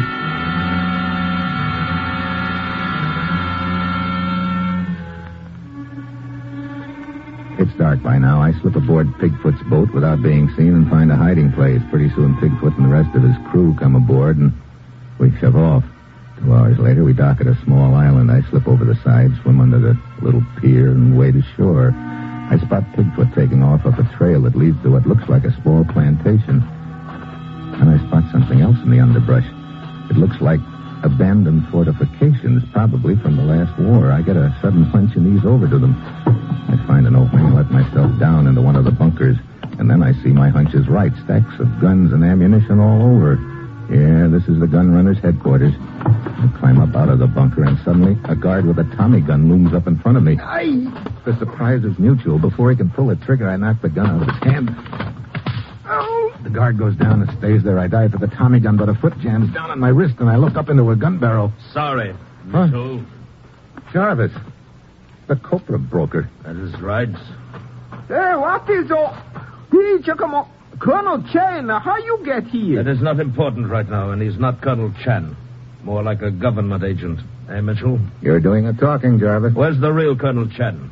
Dead? If so, that saves me the trouble. You're the boy who's been running the whole deal, huh? That's right. Colonel Chan never knew that. I always posed as the go-between because I didn't want him to get any ideas about trying to take over from me. But he got ideas anyway, apparently. That's why you set up the meeting, to knock him off. Well, a plane crash saved you the trouble. Good. Now, after I take care of you... Please, what about the fee for Pigfoot, Mr. Jarvis? Are you kidding, Pigfoot? You tried to pull a fast one on Jarvis by holding me for ransom, but it didn't work. Oh, no, please. I was only trying to keep you in a safe place so I could deliver you to him. Take a look at his face, Pigfoot. You think he's going to buy that story?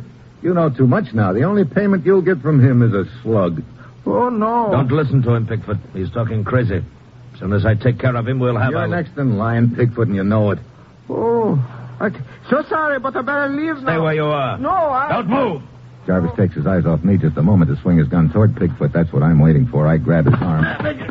I'll take that. Come on now, come on. Hey, Pigfoot, you left your sandals. Mitchell. Huh? Oh, Lieutenant Fabian. We rounded up Jarvis's men.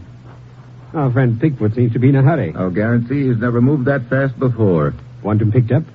After all, he tried to kidnap you. But he also helped me a moment ago when he made a break like I was counting on him to. Now, let's figure he squared things up there. All right. Perhaps we can use him again sometime anyway.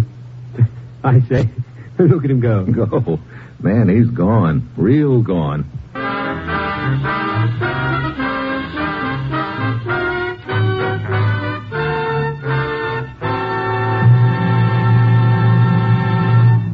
Our star, Brian Donlevy, will return in just a moment.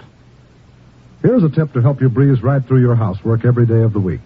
Join the millions of American homemakers who every day set their radios to NBC and enjoy the host of popular programs broadcast on most of these same stations.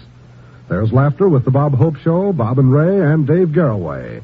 Meredith Wilson brings informal chatter and music to suit every taste on his show Every Day, while Tommy Bartlett presents Welcome Travelers from Chicago.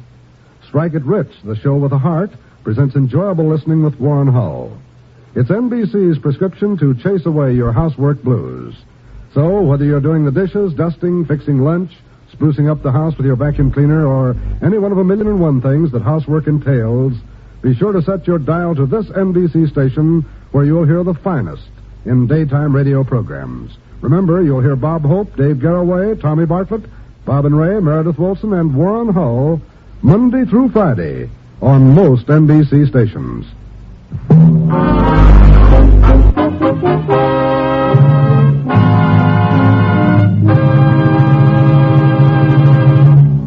Next week, London. I've got to catch a killer who's got a 7-year head start. And that will be Steve Mitchell's dangerous assignment next week.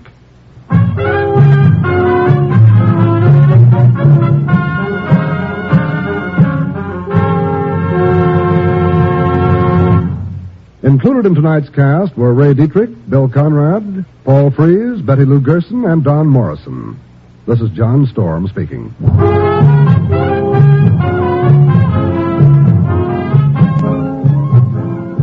Dangerous Assignment, starring Brian Donlevy in the role of Steve Mitchell with Herb Butterfield as the commissioner, is written by Bob Bright and Adrian Jondeau and is directed by Bill Karn.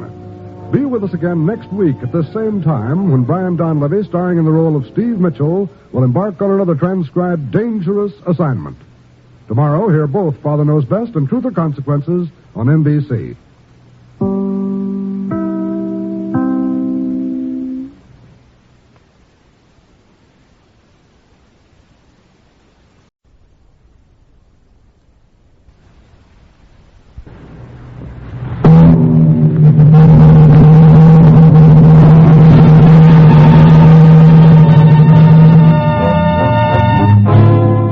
Dangerous Assignment. Transcribed starring Brian Donlevy as Steve Mitchell.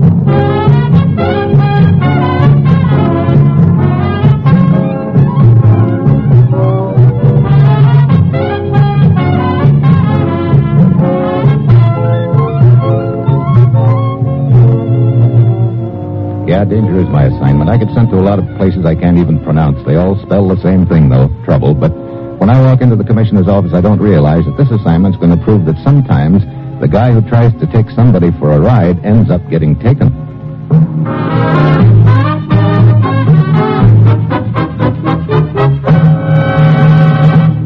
Morning, Commissioner. You sent for me? The Blue Lion has sent us another guest, Steve. The Blue Lion? A pub in London. Acting on a tip, we arrested the man on his arrival in the States last night. His passport and other identification were forged. He's the 5th illegal entry we've picked up in a month. So how does the Blue Lion fit into the picture? That's where these people picked up their phony passports. They don't know or won't tell us any more than that. I guess that calls for a visit to the Blue Lion, huh? The Scotland Yard's given the place a clean bill of health, Steve. The owners are well-known, respectable, and I doubt the man behind this racket is still using the place as a rendezvous, since so many of his clients have been arrested. Any other leads, Commissioner? Several days ago, a crew of workmen found a small package behind some loose bricks in the basement of a house in St. Margaret's Mews in London. The package, wrapped in newspaper, contained a half-dozen forged passports. Identified as our friend's work? Right. I see. So if I can find out who put that package there, I might find out our master penman? Exactly. Mm-hmm. And the date on the newspaper, Commissioner? Brace yourself, Steve. April 29th, 1945. 1947 years ago? You mean that package was stashed away all that time? Right. I know it's a long shot and a cold trail, but we've nothing else to go on. Get over there, Steve. Check with Inspector Jellicoe of Scotland Yard. Find out what you can about that house in St. Margaret's Mews. Pick up the trail and nail the man who's running this passport racket. Well, that's it. You've got your assignment. Good luck.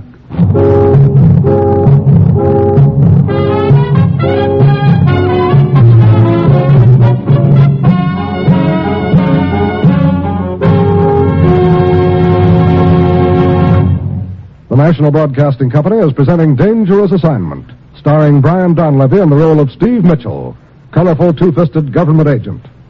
At all those places of the world where danger and intrigue walk hand in hand, there you will find Steve Mitchell on another dangerous assignment. This Friday evening on most of these stations, you'll hear a program by the NBC News and Special Events Department titled End of an Era. The program will review the history of the past 20 years. Narrated by Burgess Meredith, this hour-long panorama of the Roosevelt-Truman period from 1933 to 1953 will bring the happy moments of the 30s and 40s mingled with the sad, the joys and sorrows, the victories and the defeats. The title for this survey of the past 2 decades is taken from a remark by President Truman made the morning after General Eisenhower was elected president that this is the end of an era. So hear this special broadcast Friday on the NBC Radio Network.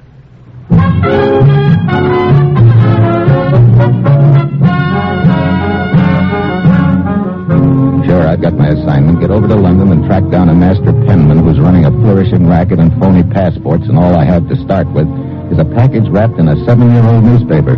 The package that was found hidden away in the basement of an old house.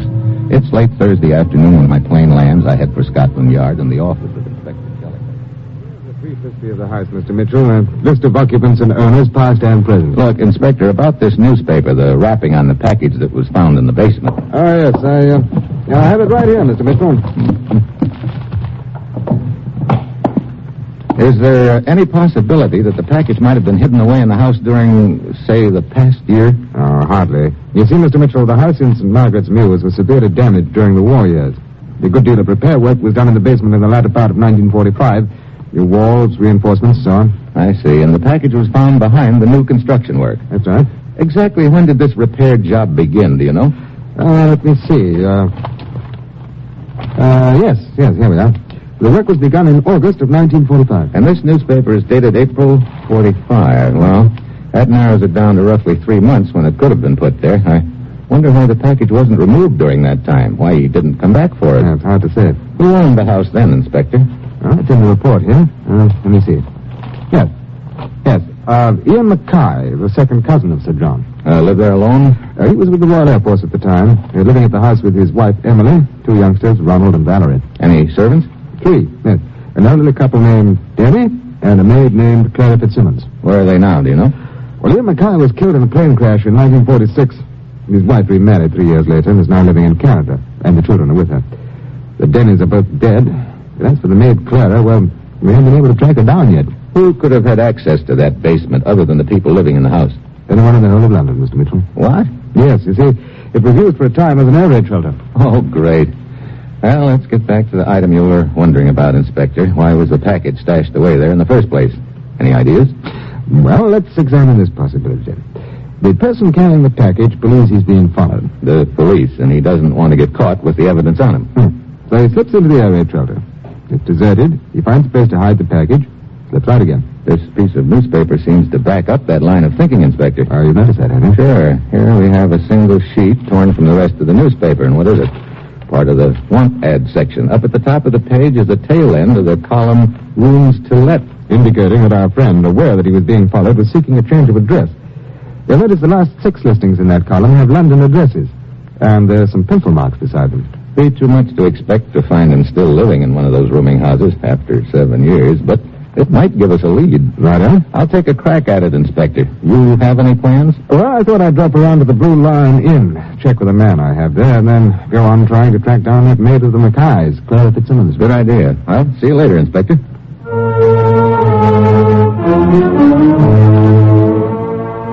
The odds on our long shot are growing, and the chances I'll find the gent I'm after look slimmer by the minute as I start out with my list of addresses. The first one is a bust. The same goes for the next address and the next. Things must have been tough in April. 4 down and 2 to go. Now it starts to rain. I rush on to the next place, 61 New Romney Road. Come in, dearie. At the door, the landlady, a rather large one, greets me. There's a pleasant air about her, and that air includes a faint trace of gin. I settle down into a heavy overstuffed. 45, you say? Well, now, dearie, that's going to take a bit of thinking, I'm afraid. You don't keep a record of your boarders, Mrs. Farland. Never bothered to. Might I offer you a little nip of something? I always have a small glass before supper. Helps the appetite, you know. Thanks, but I'll skip this round if you don't mind. Also takes the chill out of one's bones. Nasty weather out, ain't it, dearie? So it is. Now, about this advertisement, Mrs. Farland, it appeared in the Dover Times on April 29th, 1945. Well, I don't seem to recall it at the moment, but if you say so. Here's a copy of the paper. Oh, yes, so I see. 1945. Really, we did it proper, if you know what I mean. 41 was a nasty year, it was. Dreadful. Them Nazi bombers overhead day and night. I'm trying to locate a man who might have answered this ad, Mrs. Farland. That was more than 7 years ago, did it? I know. It's going back a long time, but there's something in the back page of this paper that might spark your memory.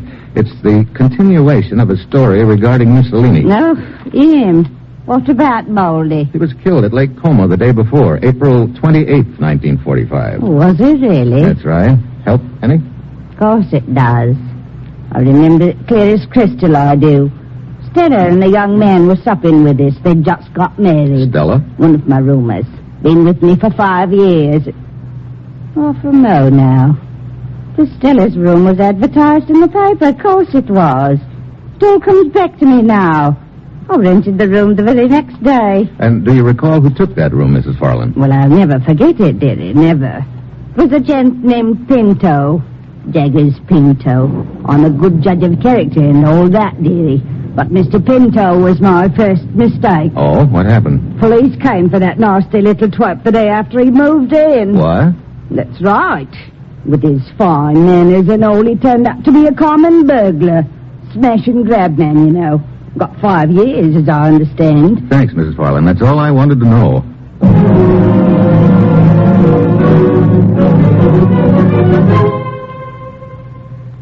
What was that name again, Mr. Mitchell? Jaggers Pinto, Inspector. He was picked up at 61 New Romney Road on May 1st, 1945. Smash and grab artist. Served 5 years. That could explain why the package wasn't picked up from the basement.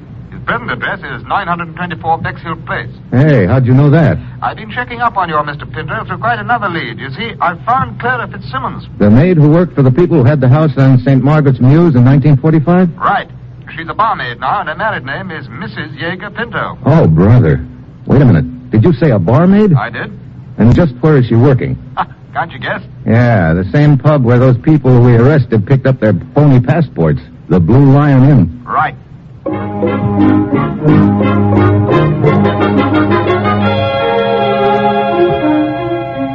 10 minutes later, Inspector Jellicoe picks me up in his car, and we roll out to 924 Bexhill Place, the present address of our long-lost friend, Jaggers Pinto. It stops raining as we pull up in front. We go inside, and the landlord gives us the room number we want. Then, just as we start up the stairs... Hey, Mitchell, come on. Upstairs, sounded like... Yes. Look, there on the floor. Yeah. I hope it isn't. I'm afraid it is, Mr. Mitchell. Yes, he matches this picture I have of him. It's Jaggers Pinto. He's dead.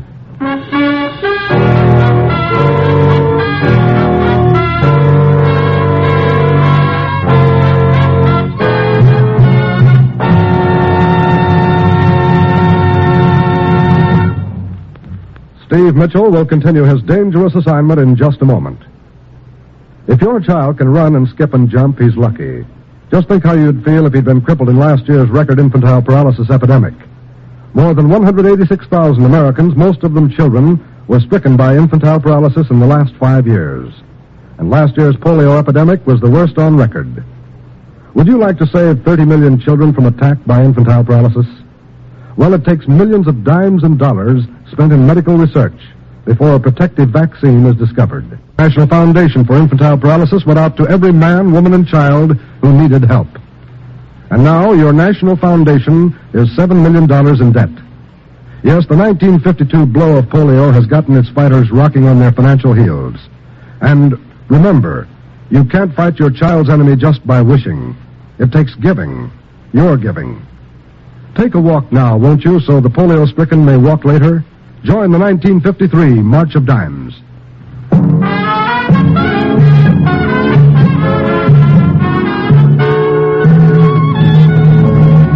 Now back to Dangerous Assignment and Brian Donlevy as Steve Mitchell. The inspector and I set up headquarters in the parlor to question the boarders. The first one we talked to is a Mr. Sam Cathcart. We was having a pint of beer up in his room, we was. Pinto's room? That's right. There was a knock on the door.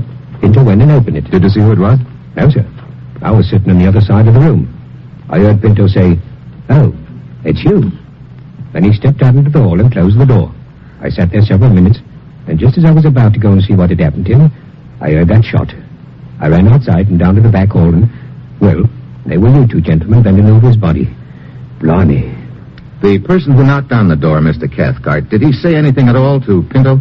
Not a word as I could hear, sir. Then you don't know whether it was a man or a woman. That I don't, sir. Very well, Mr. Cathcart, that'll be all. You please send it the next person. Right, sir. Poor Pinto. Blimey. Blimey. Quite. Well, he tells a straightforward story. Be interesting to know if it also happened to be a true one. Yeah, the way it figures, Pinto was the leg man in the passport racket, and the forger probably killed him to shut his mouth. Come in. See me, Inspector? Yes. Yes, your name, please. Walter Michaels. I'm an insurance solicitor. I was calling on a client of mine whose rooms are on the 3rd floor. A Mr. Jones. But he didn't answer the door. Johns? Well, let's see. The landlord informed me that Mr. Johns had left the house for the railroad station a half an hour or so before the killing on a business trip. You've no right to prevent me, you know. It's outrageous. Sounds like a bit of a row in the hall. Yeah, take a look. Now, listen here, mother. What seems to be the trouble? This policeman will simply not allow me to go upstairs to my room. It's ridiculous. Your name? Johns, but I don't see what business this is of yours. Will you step in here a moment, please, Mr. Johns? All right. You needn't tug at my sleeve. It's enough out of shape, with the damp as it is. I'll come. Sorry, this is Mr. Johns, Inspector. How do you do? What sort of foolishness is this, Inspector? Just routine questioning, Mr. Johns. If you'll just put your overcoat on that chair... Look here, I'm in a frightful hurry. Can't I make you understand that? I was almost to the railroad station when I realized I'd forgotten some important papers, so I hurried back. Now your man tells me I can't even go up to my room to get them. Since when... You see, there's been a murder, Mr. Johns. Since when Murder? Good Lord. Mr. Johns, you haven't said hello to your insurance solicitor here. My what? Mr. Michaels here. I've never seen the man before in my life. What's that? Well, how now, Mr. Michaels? Gentlemen, if I could speak to you in private... that'll be all for now, Mr. Johns, but your trip will have to wait. But it's a business trip. Now, see here, you've no right That will be all, Mr. Johns. I shall speak to your superior. Fine, I'll be glad to make an appointment for you. Sounds like my old college yell. Quite. Good night, Mr. Michaels. Well, I really came here to see Dora Mays. She has the room across the hall from John's. Your girlfriend? Yes. We had quite a row last night. I had a date tonight to thrash the whole thing out, but she didn't show up. So you came here to her room? Yes, but she was out. That's where I was when I heard the shot. Why didn't you tell us this first off, Mr. Michaels? I was afraid it would get back to Pater. I see. You chaps don't seem convinced, but that's my story. Take it or leave it. Before we take it, Mr. Michaels, we'll check it.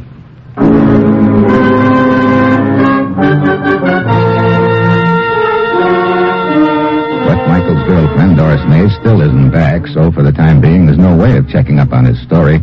I leave Inspector Jellicoe at the rooming house to continue the questioning, borrow a police car, and head for Mrs. Pinto's flat to break the news to her about her husband.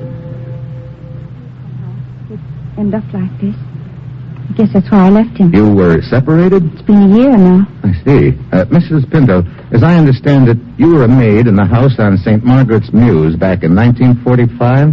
That's right. Pinto came to see me one night. I let him hide down in the basement. That's when he ditched the package of phony passports down there. I suppose so.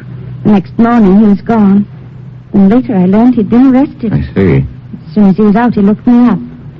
I'd just started as barmaid at the Blue Line then. He promised to turn over a new leaf, so we got married. But it didn't last very long, huh? I found out he was still mixed up in something shady, so I left him. Year ago, as I said. Did you see anything of him after that? Oh, yes. He'd drop in every now and then at the Blue Line. I thought he was coming to see me. Actually, he was probably using it as a contact point to hand out the passports. You happen to know any of his friends? No. Can't say I wanted to. He ever mentioned the man or woman that he worked for? Well, there was a gent he always turned to when he needed a bob or two. Tracer was his name, I think. Tracer? The old Tracer will fix me up, he always used to say. Wait a minute. Tracer was probably a nickname, and it would sure fit a passport forger. That's probably the boy I'm after. Did you ever see him? Not that I know of. Pinto used to talk to him over the telephone mostly. Did you ever answer the phone when he called? Oh, yes. You think you might recognize his voice? I might. Is there a phone here? No, but there's a phone box down the street. Come on. I want to call the inspector and have him line up all the suspects for you to listen to. Mrs. Pinto puts on her coat and we go outside. I step into the phone box and the little light goes on. Just as I start to dial a number, I spot a glint of metal across the street and I hit the floor fast. I dive outside, but there's no one in sight across the street. Nothing but the mouth of an alley and the sound of some distant running steps. I could never catch up to him now. Mr. Mitchell? You okay, Mrs. Pinto? Oh, yes. I jumped into this doorway when it happened. Okay, come on. I've got a police car down the street. Huh. What is it?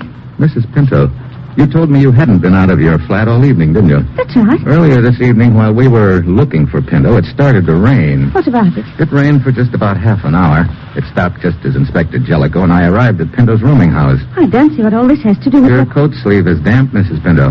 Why... You didn't tell me the truth. You were out of your flat this evening during the time it rained. But... Yes, I was. Where'd you go? I started for Pinto's rooming house to tell him the police were making inquiries about him. Halfway there, I changed my mind. I came back. You sure you didn't go to the rooming house? Quite sure. Hey, hold everything. The damn sleeve. What about it? I told you. Yeah, you just told me the answer.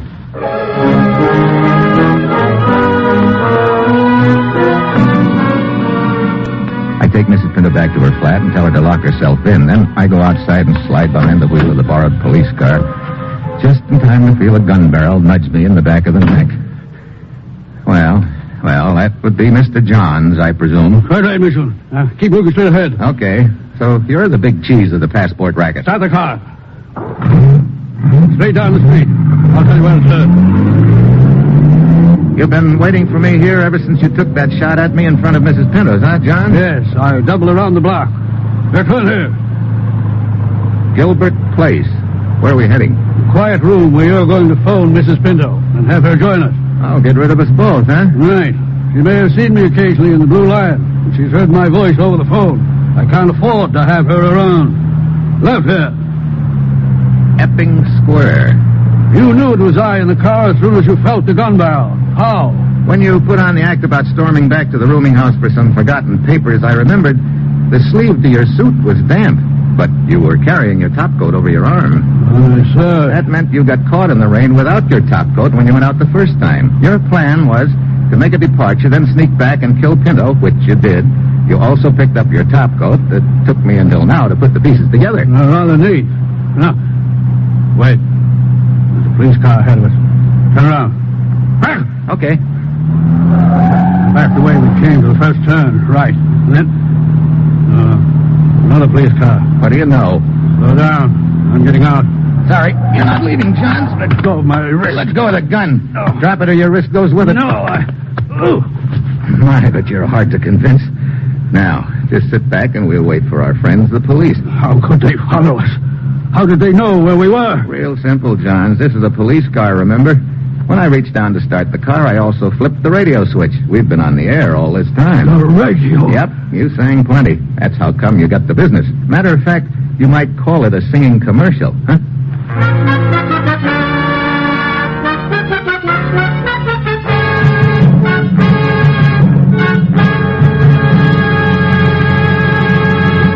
Our star, Brian Donlevy, will return in just a moment.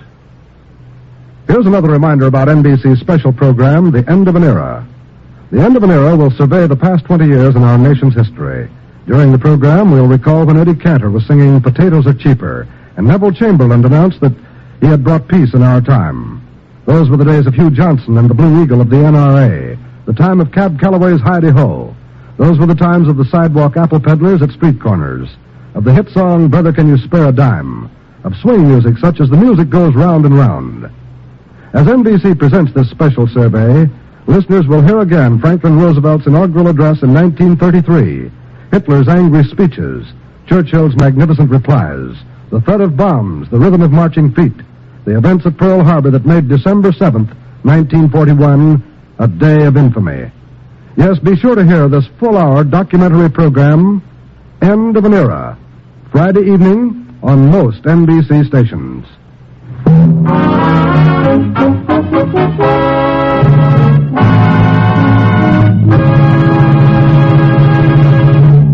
Next week, Burma. The road to Mandalay almost turns into a one-way street. And that will be Steve Mitchell's dangerous assignment next week.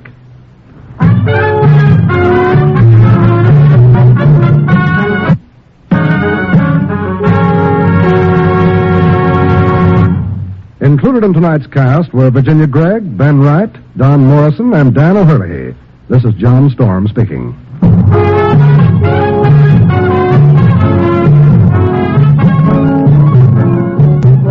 Dangerous Assignment, starring Brian Donlevy as Steve Mitchell with Herb Butterfield as the commissioner, is written by Bob Ripe and Adrian Jondeau and is directed by Bill Karn. Be with us again next week at this same time when Brian Donlevy, starring in the role of Steve Mitchell, will embark on another transcribed Dangerous Assignment.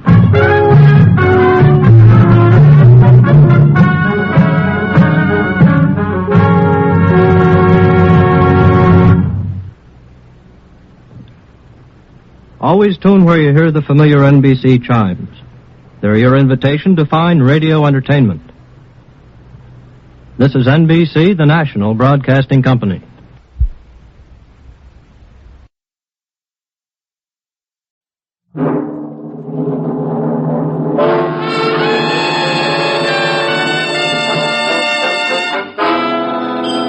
Dangerous Assignment. Transcribed, starring Brian Donlevy as Steve Mitchell.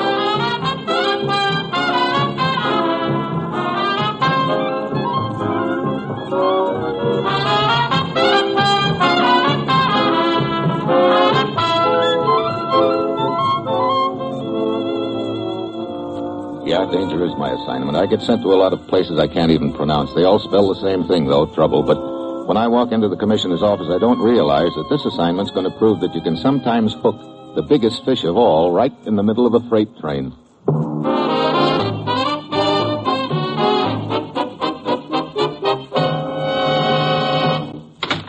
Morning, Commissioner. You sent for me? Steve, ever been on the road to Mandalay? Oh, many times. Vocally, that is. Used to be the theme song of our Jolly Fellows Clam Digging and Marching Society. Well, this time you're actually going to travel that road, Steve, on your way to meet an American newspaper man named Forrester. What's it all about, Commissioner? Lately, we've been concerned over the leak of strategic materials and equipment from the U.S. Materials originally intended for our allies in Indochina, Malaya. You mean some of that shipment isn't getting there, huh? Right. It's winding up in Burma, then being shipped on through the back door of China. So, how does this newspaper man fit into the picture? Chris Forrester knows the Orient. Been there for years, has many contacts. He got in touch with us last night. Said he had certain information which might help us plug up that leak of supply. Okay, Commissioner. Get over there, Steve. Talk with Forrester. Get to the organization behind all this and smash it. Well, that's it. You've got your assignment. Good luck.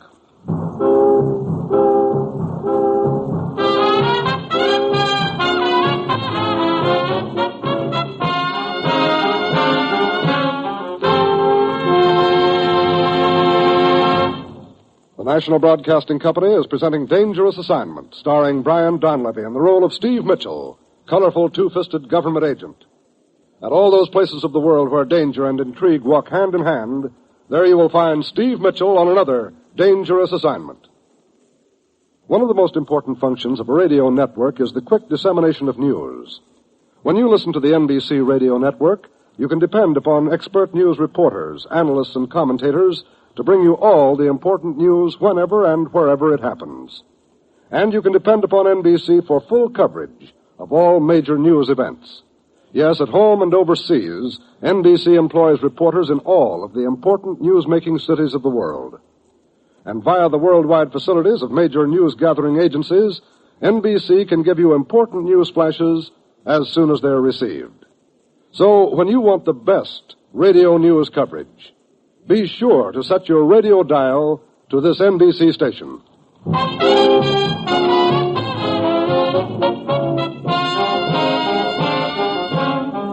Sure, I've got my assignment. Hit the road to Mandalay, check with a foreign correspondent there named Chris Forrester, and hope the information he has will help us plug up the leak of strategic U.S. materials and equipment. It's late Friday evening when my plane settles down in Rangoon. I check the Hotel Blair, but Forrester hasn't arrived. Seems the late train from Mandalay is overdue. I head for the depot, and that's when I spot the gent in the white suit tailing me. The same gent who was standing near the hotel desk when I asked about Forrester. I try a fast maneuver to shake him. Clever ruse, number 37B. And it works. I wind up on the main drag again and hail an approaching cab. And as I open the door, I realize clever ruse number 37B isn't so clever. The gent in the white suit is sitting in the back seat of the cab, and somehow I feel it wouldn't be smart to turn down his invitation. Do get in, Mr. Mitchell. Okay, Buster. Pretty fast on your feet, aren't you? I think so. All right, driver. Now, I'd like to have a little talk with you, Mr. Mitchell. Friendly talk? But of course. I might believe it if you took that hand of yours out of your coat pocket. May I ask what you want with Chris Forrester? You may, only I don't think you're going to get an answer. In that case, your identification papers, please. Come, Mr. Mitchell. Here you are. Thank you. Oh, I see. Well, my apologies, Mr. Mitchell. What's this all about? Perhaps you'd better have a look at my credentials. Here you are. Ben Grayson, Chief Investigator, Southeast India Insurance Company, Melbourne? You see, Mr. Mitchell, my company is interested in Forrester, too, in the work he's doing. We wouldn't want anything to happen to him. We're counting on him for some very valuable information. Oh? And we're willing to pay for it. Matter of fact, I'll have a check in my pocket for him, £2,000. Small bonus. And this information is in regard to... The hijacking of freight insured by our company. We handle a good many firms in this area, Mr. Mitchell, and the company's taking an awful beating in the past 6 months. The bosses have been on my neck, wanting me to do something about the situation. A job hanging by a thread? No, not exactly. But it does make a chap look bad, doesn't it? Oh, I've had some luck. I've picked up a few operators, small fry, bush league pirates and the like. Forrester seems to be on the right trail now. He's after the big wheel, power behind a gigantic organization operating in the area. That's why I'm here, Grayson. Well, as I say, I'm glad to have you aboard.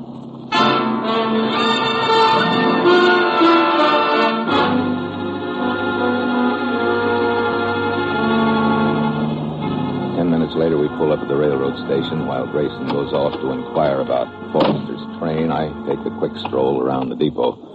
Seems to be an awful lot of activity about for this time of night. A lot of people milling around, workmen mostly, and 2 platoons of government troops are headed along the loading platform. I watch as they pile aboard the waiting train. Hey! Yeah? Oh, what is it, Grayson? Trouble, plenty of it. The night train from Mandalay, the one Forrester was on. What about it? Guerrillas attacked it 30 miles out of Sim Town, derailed it. What? Robbed the passengers and left 3 of them dead. Oh, great. The report didn't say who they were. Do you think one of them could be Forrester? Let's find out. This, I take it, is the relief train? Yes, leaving in a few minutes. Okay, let's latch on.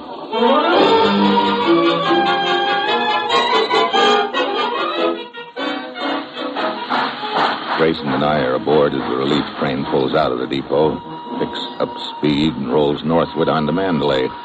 Hours later, we watch the dawn come up, not like thunder, but quietly, hot, sticky, and then finally we arrive at the scene of the wreck. The locomotive, looking like a wounded bull elephant, lies sprawled across the tracks. Behind it, 2 passenger cars form a neat pyramid.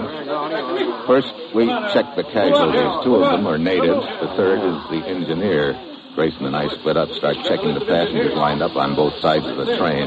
No sign of Forrester.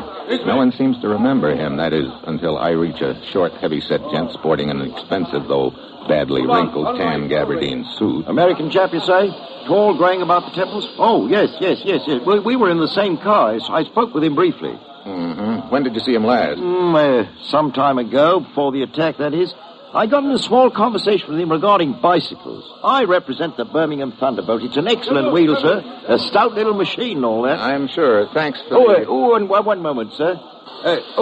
Tava, will you pop over a moment, please? She might be able to help you, sir. She's a lovely girl. Oh, lovely. And from Singapore. I don't know what she does, but whatever it is, she must do it well. Yes, what is it, Mr. Perryman? My dear, this gentleman, I didn't get the name, sir. Steve Mitchell. Tarver, Mr. Mitchell. My name is Perryman Amos J. How do you do, Mr. Mitchell? He's looking for a chap, friend of his, Forrester. Oh, yes, the newspaper writer. Yeah, you were with him when the guerrillas attacked the train? Yes. We heard shots, and then the train stopped suddenly. There was great confusion. And Forrester, what happened to him? I don't know. In all the excitement, he just vanished. He could have gotten off the train, you think? Yes. I thought of doing the same. Started to. But the rebels suddenly appeared and forced us to remain in the car. Ghastly lot they were. I know a smattering of the Karen dialect. I managed to catch part of their conversation. I got the impression they were looking for someone in our car. Yeah, could be, Mr. Perryman. Could be. Thanks.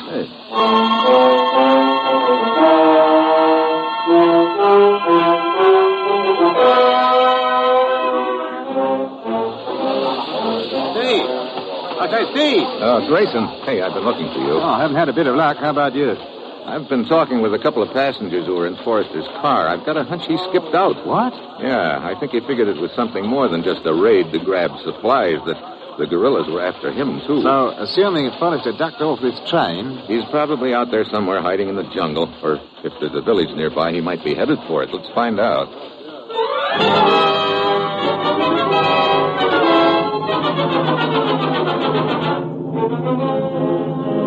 We do some fast checking. We find out there is a village not too far away. We also find a native who'll lead me through the jungle to it.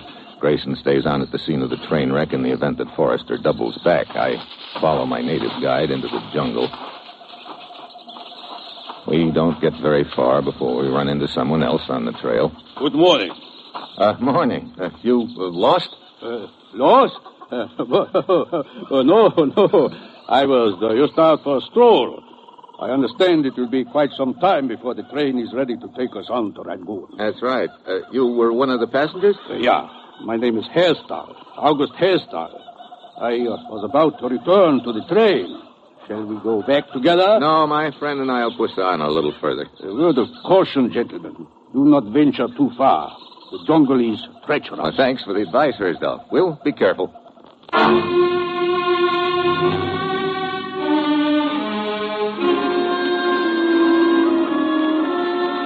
With a slight bow from the waist, Hairstyle turns, walks down the trail, and disappears from view. The guide and I mush on. The jungle gets thicker and the going rougher. Finally, I call a halt. I think there is somebody else on the trail. You keep going straight ahead and make some noise about it. I'll wait here. Okay, you boss. I ease off the trail and wait. I can hear the guide moving up ahead in the jungle, and then it's quiet. 5 minutes go by, 10, nothing happens. I slip out of my hiding place and take off after the guide. I find him about 200 yards down the trail. He's dangling from the branch of a tree with a noose of vines around his neck.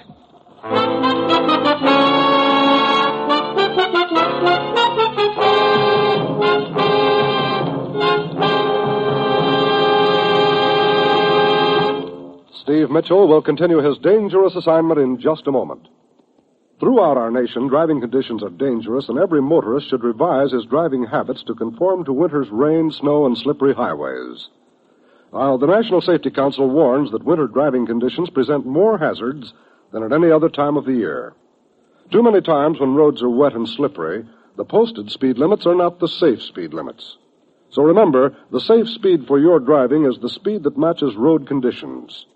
America's professional truck drivers, the men who drive for a living, are taught that now, more than ever, they must drive ahead of themselves. By watching the changing road and traffic conditions on the highway ahead, you can avoid accidents before they happen. When you see an accident threaten on the road ahead, you'll have time to keep it from happening. Remember the current campaign against speed, the #1 killer on the highways. Drive as slowly as the road conditions demand, and you'll be doing your part in this campaign. And remember, the life you save may be your own.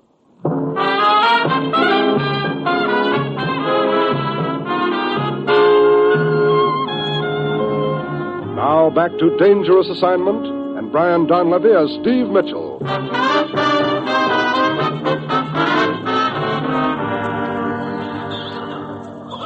I cut the guide's body down from the noose of vines and bend over him. As it turns out, I bend just in time.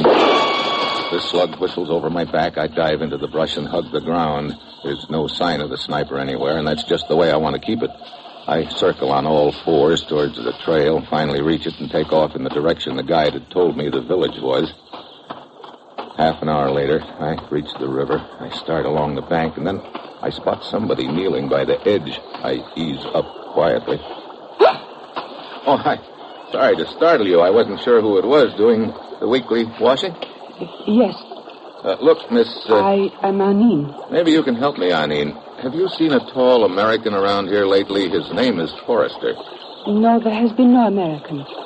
But some guerrillas passed by here. Guerrillas? How long ago? Only a short while. Great. Which way's the village from here? That way. Okay, What is it? Nothing. Thanks for the information.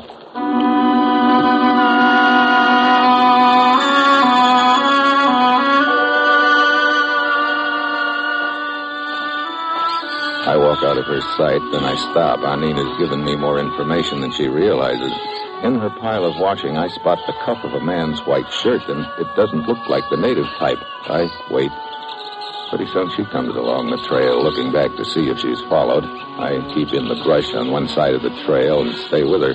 She leads me to a hut half hidden in the underbrush and disappears inside. I pop in after her.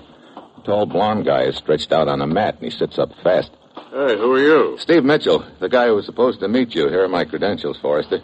Oh, brother, am I glad to see you. How'd you find me? Spotted your shirt in the girl's washing. Yeah, she was too tired to get the blood out of it. Shoulder wound, huh? Yeah, but it's not bad. From the guerrillas? Uh-huh. They jumped the train. They followed me, but the girl here hid me and patched me up. Guess she thought you were after me, too. Oh, I did not know who you were. Sure. Forrester, those people who got friendly with you on the train... Perriman? And the girl Tava, I figured either one of them could have been planted there to put the finger on you for the guerrillas. Or it might have been Hersdahl. Who? I ran into him in the jungle near the train. Said he was one of the passengers out for a walk. Remember meeting him on the train? Oh. Well, one thing sure. We've got to get you out of here and back to the train fast. In the village, one of the men has a small boat. I will go and talk to him. I'm certain he will help. We head down the river away and then double over to the train, huh? Yes. You remember the place at the river where I was washing clothes, Mr. Mitchell? Wait for me there.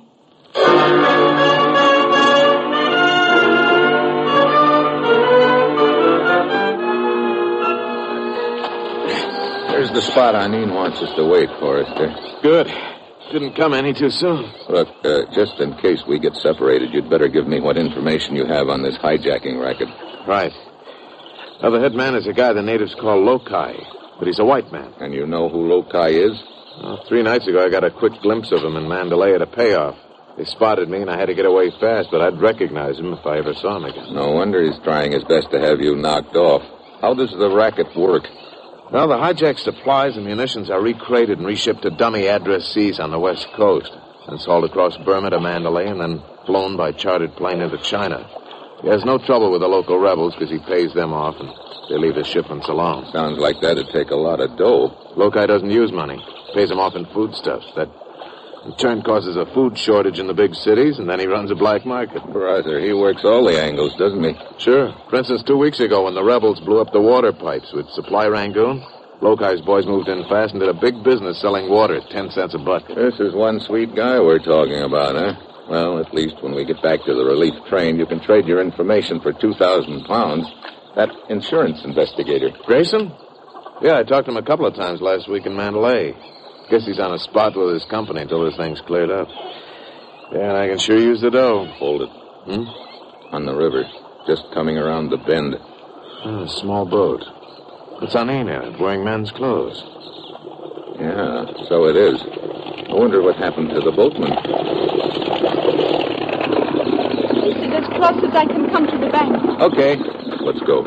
Yeah. Where's the boatman, Anine? He was sick, so he told me to take the boat. I see. Here, Forrester, I'll give you a hand aboard. All right. Thanks. Okay. You had better get under the tarpaulin near the bow. Right. Stay under cover. There are many guerrillas in the area. Right. There. That'll hide us. We can see out of this torn place. Forrester. Yeah? She sure seems cooperative. Yeah, maybe a little too much so. If the price on your head is as high as I think it is, she may be trying to collect it herself. Maybe by taking us to the local guerrilla chief, Tuan Ko. Just the same, I figured we'd better play along for the time being. This boat's our best chance of getting out of here. Yeah. Hey, get down. Boat over there near the other side of the bank. 3 natives in it. Guerrillas.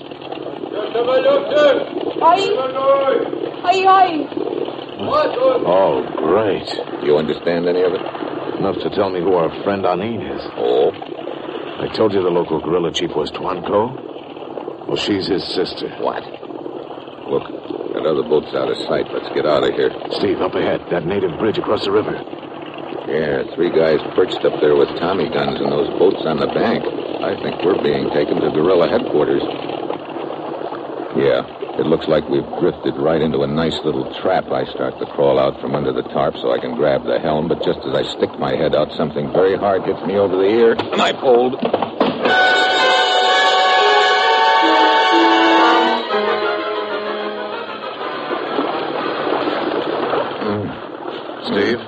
Steve, you okay? Huh? Oh, Forrester. Hey, where are we? Safely downstream, almost to the place where we get off. What? Hey, what happened? The last I remember. You got hit on the head. Anin, you better fill him in. I saw you start to crawl out from under the tarpaulin, Mr. Mitchell. I was afraid you would do something rash, so I hit you with this wrench to prevent them from seeing you. You sure packed a mean wallop. Then you weren't going to turn us into the guerrillas. No. It is true my brother is their leader, but it is also true I'm opposed to what he's doing. I, too, wish freedom for my country, but not his way, and not when it means kidnapping Americans. I remember the last war. There were many of you fighting here for us. You've got a good memory, Anin. A lot better than most these days. Thanks.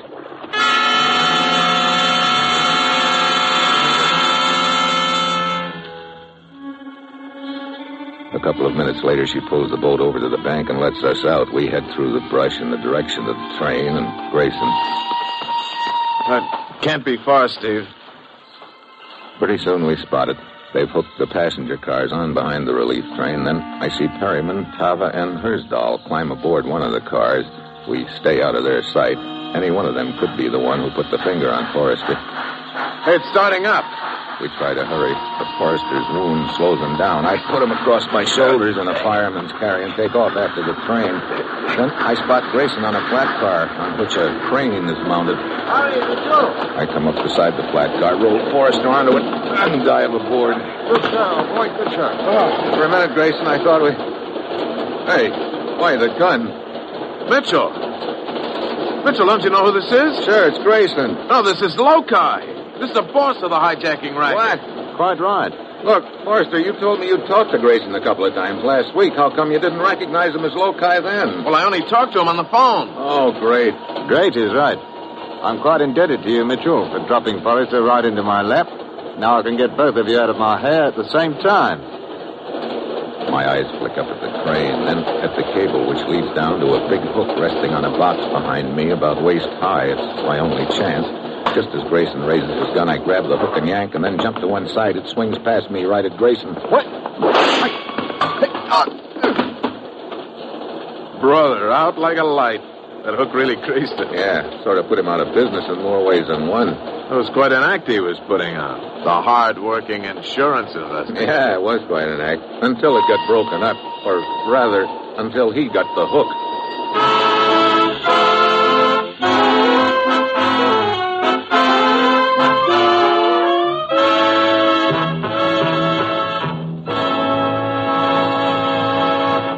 Our star, Brian Donlevy, will return in just a moment.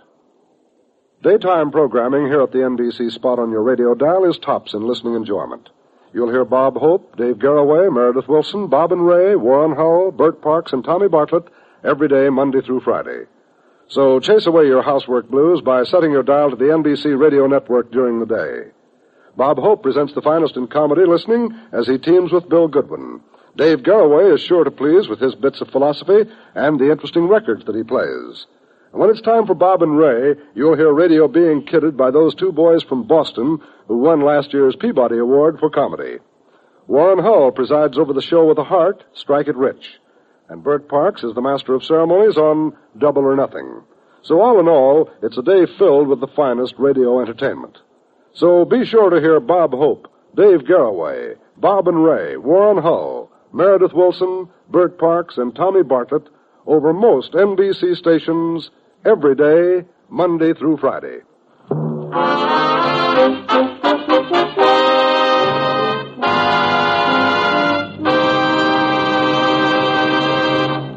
Next week, Mexico City, moonlight and murder. And that will be Steve Mitchell's dangerous assignment next week.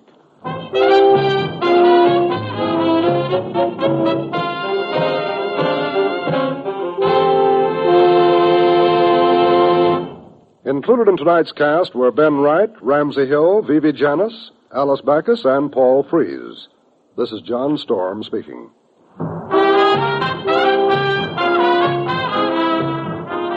Dangerous Assignment, starring Brian Donlevy as Steve Mitchell, with Herb Butterfield as the commissioner, is written by Bob Reif and Adrian Chandeau, and is directed by Bill Karn. Be with us again next week at this same time when Brian Donlevy, starring in the role of Steve Mitchell, will embark on another transcribed Dangerous Assignment.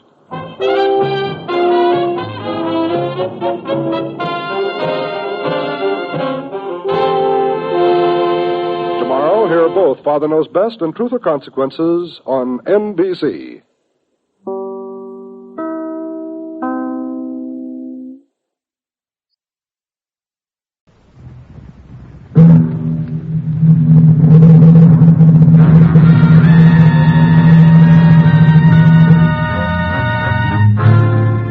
Dangerous Assignment, transcribed starring Brian Donlevy as Steve Mitchell.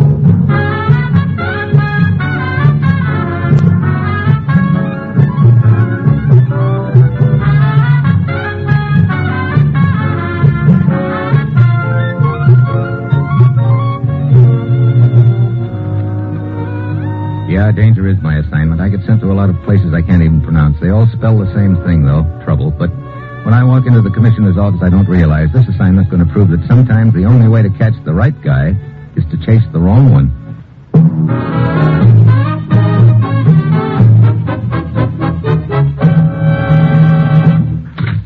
Morning, Commissioner. You sent for me? Steve, ever hear of a gent named Karen? Karen? Sure. He ran a river taxi, ferried the souls of the dead across the river Styx. He was in Greek mythology. This one's in Mexico City. Come again? Mr. Karen, he calls himself. He's a cold-blooded killer, Steve, an assassin for hire, been mixed up in half a dozen international murders, and has given us nothing but trouble during the past few years. I want you to go to Mexico City to find a man named Felipe Alvarado. He says he has all the information we need to nail Karen. Alvarado's been playing a game of hide-and-seek with us. He wants to make a cash deal before he does any talking. For $50,000, he'll put the finger on Mr. Karen. So it's up to me to find him and convince him we don't do business that way. Real cinch. Get to Alvarado. Get the evidence we need to nail Mr. Karen. But don't waste any time. If Mr. Karen hears of the deal, he'll be looking for Alvarado, too. Or you. Well, that's it, Steve. You've got your assignment. Good luck.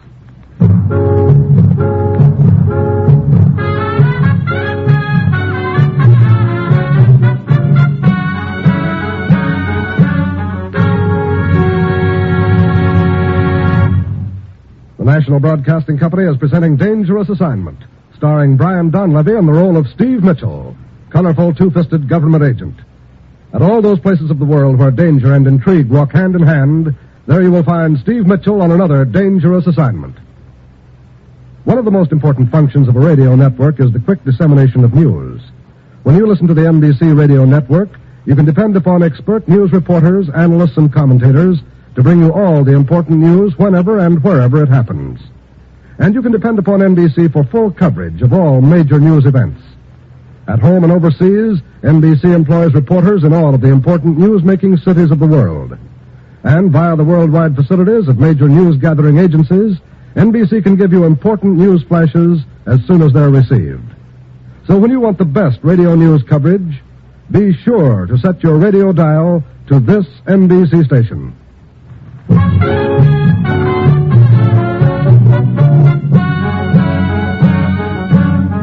Sure, I've got my assignment. Get down to Mexico City and persuade a gent named Felipe Alvarado to hand over the evidence we need to grab off an international killer known as Mr. Karen. It's early Friday evening when my plane sets down and one of our boys, Jeff Sloan, meets me at the airport. We hop into his car and drive over to a quiet residential district on the outskirts of town. There's a house up ahead, Steve, left-hand side of the road. Some layout. You sure he's the man we want, Jeff? Yeah, he's Felipe Alvarado, all right. When did you get a lead on this place? Just an hour ago. The local law is cooperating. They have men watching the villa. That one of them up ahead there under the trees? Yeah, let's check him. Good evening, senor. Sergeant Ruiz, this is Steve Mitchell. Senor Mitchell. Hello, Ruiz. Our man still inside? We've been here only a few minutes, but he has not left the house during that time. But he has had visitors. First was a woman. She entered the house 15 minutes ago. She's still inside. And the other visitors? One other, a man. He went in about 5 minutes after the young lady. He was only inside the house for a few minutes and then come out again. You have anyone following him? Si. How about the servants? They left the house at 8 o'clock, a few moments before the young lady arrived. Okay. Well, here goes. You two wait here.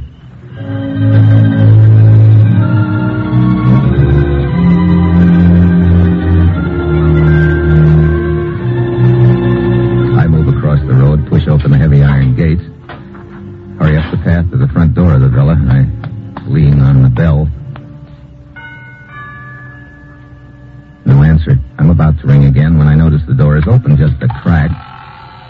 The center hall is dark and the house is quiet. Too quiet. At the foot of the curved staircase is a door, a thin sliver of light under it.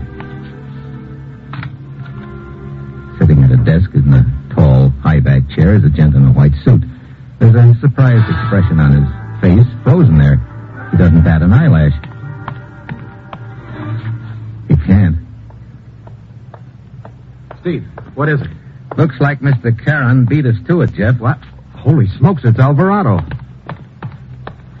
Dead, all right, strangled. Cord wrapped around his neck. And look at the room, the shambles. Somebody gave this place a fast frisk. Including Alvarado. Look, his pocket's been turned inside out. The wallet's gone, too. Yeah, and probably whatever evidence he had on Mr. Karen is gone, too. Come on, let's have a look around. That lady visitor Ruiz mentioned must still be... Hey, wait a minute. What is it, Steve? Thought I heard a noise. Sounded like it came from... Yeah, door to the next room is partially open. Hey... Oh, great. Oh, Steve, is she? No. She's coming around. Oh. You okay, miss?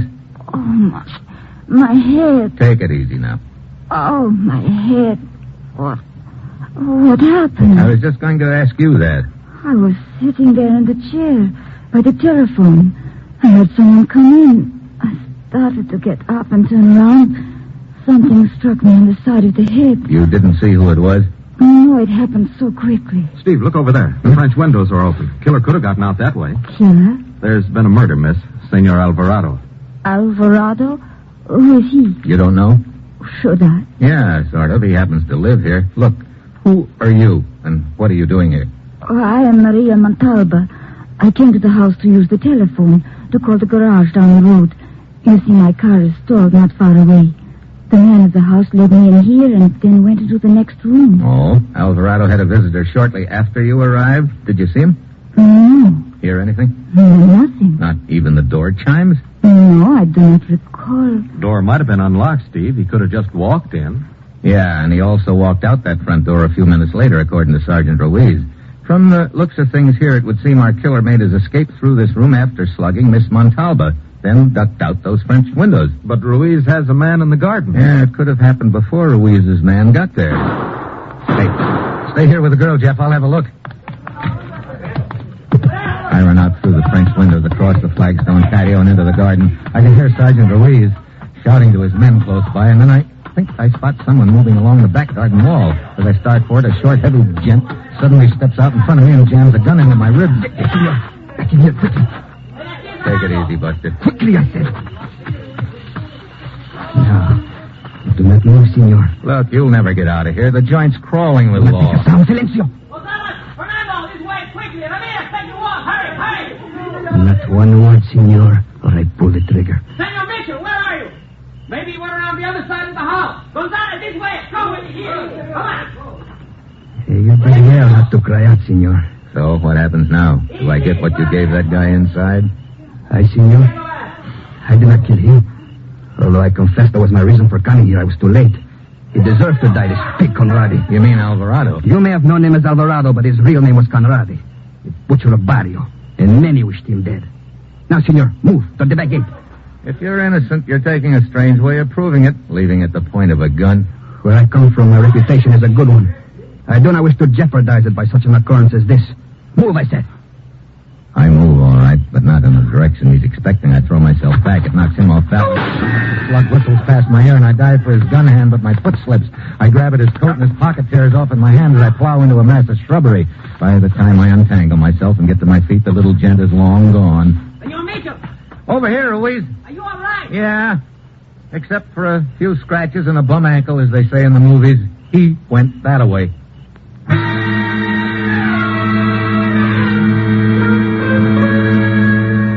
Ruiz takes off after him. I spot an envelope on the ground with the torn pocket. It's addressed to a Senor Vasquez in a South American city. I went back to the house, filling Jeff on what's happened and what I want him to do. Then I put in a call to police headquarters. 10 minutes later, a gray-haired, wiry little gent named Captain Estacio shows up, and I take him into the room where the dead man is. Yes, there's the great deal. Yet I would recognize him anywhere. This is Enrico Conradi. Otherwise known as the Butcher of Barrio. Who was he? An evil man, Senor Mitchell. A most evil man. One of the most hated men in South America. He was chief of detectives there many years ago. And if I remember correctly, there were more than a dozen attempts on his life during his administration. With so many people after his skin, he changed his name to Alvarado and came here, huh? You know, Captain, this brings an interesting question to mind. Was this man killed as Alvarado or as Conradi? You mean, did the killer come here seeking only revenge, or was he after the evidence that would identify Mr. Caron? If the motive was revenge, and only revenge, there's a chance the evidence we want is still around. Still, look about you, senor. The room was searched. That is quite clear. Yeah, looks like it was Mr. Caron who did the job, all right. This evidence you see, exactly what is it? I only wish I knew. It could be a photograph of Mr. Caron, some papers, a police file, probably. That would tie in with Conradi here, since he was once a cop.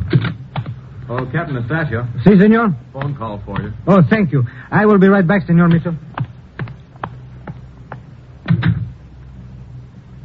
You take care of that little job, Jeff? Yes, Steve. The men from the garage brought back Miss Montalba's car a few minutes ago.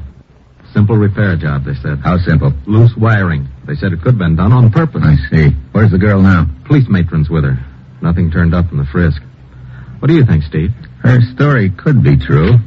Oh, Senor Mitchell. Yeah, Captain. I have just received a report on the man who visited this house earlier tonight.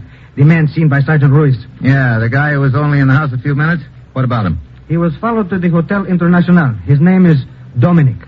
Carl Dominic. Okay, let's pay him a call.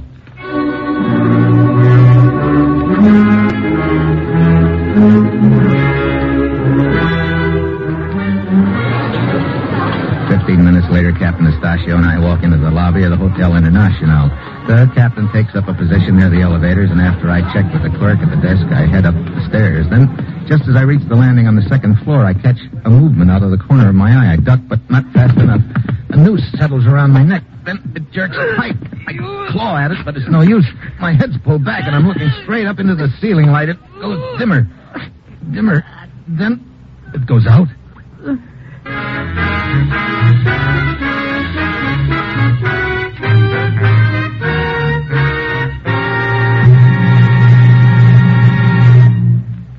Steve Mitchell will continue his dangerous assignment in just a moment. If your child can run and skip and jump, he's lucky.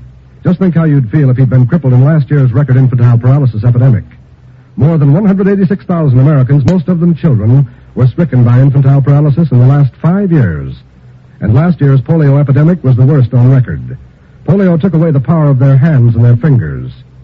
Would you like to save 30 million children from attack by infantile paralysis? Well, it takes millions of dimes and dollars spent in medical research before a protective vaccine is discovered. Last year, the National Foundation for Infantile Paralysis went out to every man, woman, and child who needed help. And now your National Foundation is $7 million in debt. Yes, the 1952 blow of polio has got its fighters rocking on their financial heels. And remember, you can't fight your child's enemy just by wishing. It takes giving, your giving. Take a walk now, won't you, so the polio-stricken may walk later? Join the 1953 March of Dimes.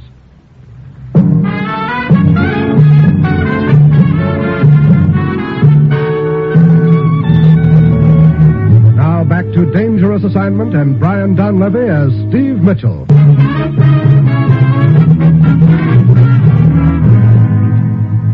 Mitchell. Huh? Oh, Captain Eustachius. Yes, you fell partway down the stairs. I heard the noise and got here just in time to loosen the cord. Thanks. Did you see anybody around when you ran up to me? No, the hall and the stairway were quite empty. You were on your way to Carl Dominic's room at the time? Yeah, could be he gave me a little reception. In that case, senor, I suggest we return the visit at once. We go back up the stairs to Carl Dominic's room. He turns out to be a tall, slender, elegant-looking gent in a dressing gown who keeps massaging his fingernails with a buffer. Dominic, earlier this evening you visited a villa on the edge of the city. Of course. The villa of Senor Alvarado. Why did you go there?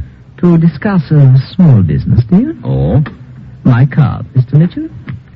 Carl Dominic Fine Perfumes.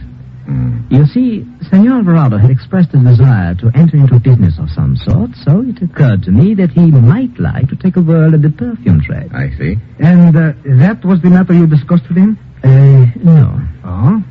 After all, Captain, one cannot carry on a very intelligent discussion with a dead man. I see. Your story is that Alvarado was dead when you arrived? Of course. Quite a nasty sight. You left the house at once? Indeed. Post-haste, as the expression is. And without reporting the matter to the police? Slight error of judgment, as I now realize. Why didn't you report it? Well, as I told you, I am in the perfume business, and this affair, forgive me, did not smell too good. I thought any publicity involving me with it might be very injurious to my professional connections. How did you get in? The front door, as usual.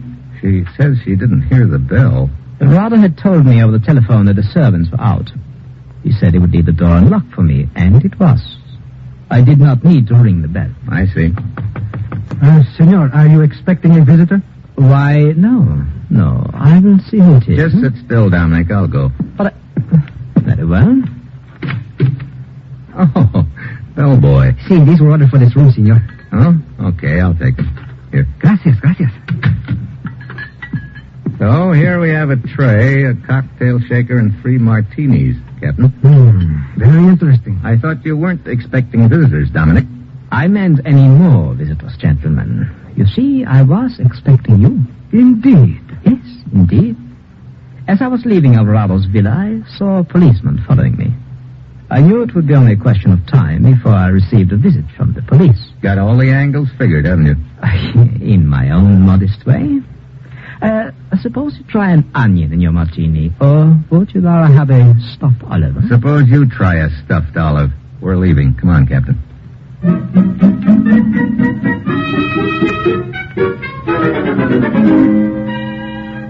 A most perplexing case, Mitchell. Yeah, this Dominic is a cool cookie, pretty sure of himself. He could have knocked off Conrad and grabbed the evidence. But who then hit the girl over the head and left by the guard? Could be the gent I ran into in the garden, Vasquez, or else the girl was lying about getting hit. That, of course, is a possibility also. Here's another thought. Maybe Dominic killed Conrad, then slugged Maria and opened the garden window to make it look like the killer left that way. But it seems to me if Dominic's the killer, he'd be long gone by now instead of pouring martinis for us in his hotel room. Oh, come in. Oh, Sergeant Ruiz. Senor Mitchell, the man you encountered in the garden outside Conrad's villa. Vasquez? What about him? The letter you tore from his pocket gave us his home address in South America. We investigated and found he's a prominent citizen of the same city where the dead man Conrad used to be chief of police. Oh? From what we could find out, apparently there was a scandal involving Conrad and Vasquez's wife. I see, Captain. That looks like that sort of takes Vasquez off the hook. Yes, his motive would have been clearly revenge, yet Conrad's killer tore the room apart looking for evidence on Mr. Caro. Well, I guess that brings us back to the girl again. But, Mitchell, bear in mind that at the time the killer made an attempt on your life with that noose at Dominic's hotel, the girl was being held here at police headquarters. Yeah, but it is possible she's working with the killer. She may have gotten into Conrad's villa with her story about a car breakdown so she could open the window and let the killer in. Look, why don't you release her and let me tail her? Right now it looks like she's our only lead.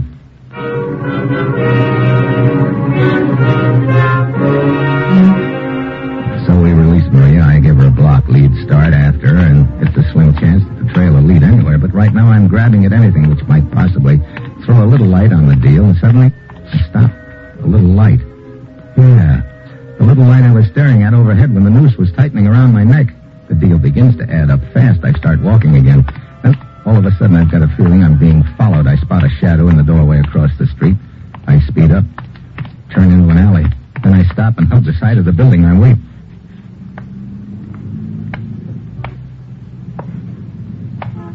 Pretty soon I hear someone easing closer. Then he turns into the alley. I spot the gun in his hand, gleaming in the moonlight. I grab for it. Get back! Let me have it. Let go! Oh! Thanks. Yeah, just what I thought. My little friend Vasquez from the garden. It figured to be you. What do you mean? Dominic's taller than I am. You're the only short one in the deal. A little guy from behind me would have to pull down on the noose. That forced my head back, and that's how come I was staring up at the light overhead when I blacked out. I had no choice, senor. I was afraid you would track me down. I had to try and put you out of the way. Just like you were trying to do now. You know, Vasquez, what threw me off was the room being torn apart. You did kill Conrad for revenge, all right, then tore the room apart, not looking for evidence, but for a reason so obvious, we overlooked it. You wanted to make the motive look like common, ordinary robbery. See. In the process, you removed some evidence I want, evidence that identifies an international killer known as Mr. Karen. I took only a few papers and some keys. What did you do with them? I threw them in the bushes outside the walls of Conrad's villa. Take me to them. All right. It doesn't matter anymore anyway. To me it does, believe me. Come, I will show you. It's about here, as I remember. See, over there, against the wall behind the large bushes. Yeah, I see the stuff. I got it. Some papers and keys. You know, this key looks like one to a baggage locker. 5 will get you 10. That's where the evidence is. Thank you very much for finding it. What? Dominic. Drop the gun, Mitchell. Alias Mr. Karen, Exactly. You went to kill Conrad, but found out somebody else had done your dirty work for you. For another reason. Yes, your friend Vasquez. I realize he must have taken the evidence about me, and that is why I've been following him. And now you have been kind enough to find it for me. Yeah, Mother's little helper, that's me. Drop the keys on the ground, huh? Okay. Good. Now, over against the wall, both of you. Bushes should hide your bodies very nicely. Move. Vasquez and I start into the bushes with Dominic behind us. I push back a large branch, and then I duck. It folds back over me and into Dominic. The slug hits Vasquez. I hack at Dominic's wrist, and his gun goes flying, and he spins around. I lunge at him and shove hard. He goes back into the wall. That'll take a little starch out of you. My head!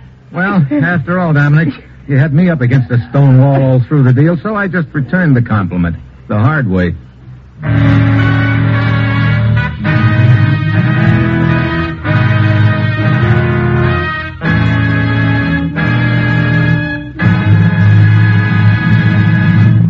Our star, Brian Donlevy, will return in just a moment. Daytime programming here at the NBC spot on your radio dial is tops in listening enjoyment. You'll hear Bob Hope, Dave Garraway, Meredith Wilson, Bob and Ray, Warren Hall, Burt Parks, and Tommy Bartlett every day Monday through Friday. So chase away your housework blues by setting your dial to the NBC radio network during the day. Bob Hope presents the finest in comedy listening as he teams with Bill Goodwin. Dave Garraway is sure to please with his bits of philosophy and the interesting records that he plays. And when it's time for Bob and Ray, you'll hear radio being kidded by those two boys from Boston who won last year's Peabody Award for comedy. Warren Hall presides over the show with the heart, Strike It Rich. And Burt Parks is the master of ceremonies on Double or Nothing. So, all in all, it's a day filled with the finest radio entertainment. So be sure to hear Bob Hope, Dave Garraway, Bob and Ray, Warren Hall, Meredith Wilson, Burt Parks, and Tommy Bartlett over most NBC stations every day, Monday through Friday.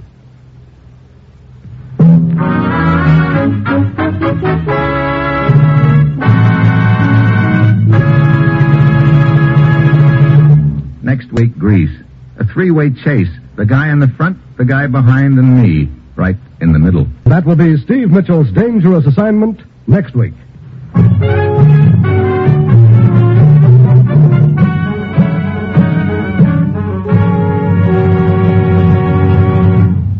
Included in tonight's cast were Dan Riss, Tony Barrett, Eve McVeigh, Herb Ellis, and Jan R. Van. This is John Storm speaking.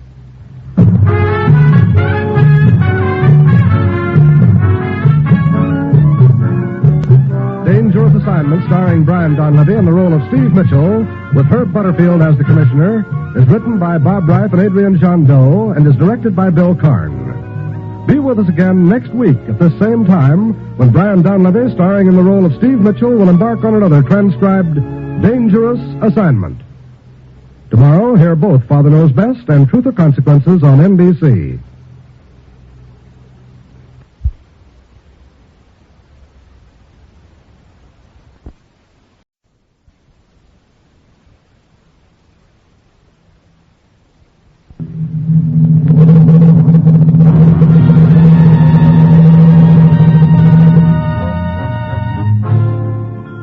Dangerous Assignment. Transcribed, starring Brian Donlevy as Steve Mitchell.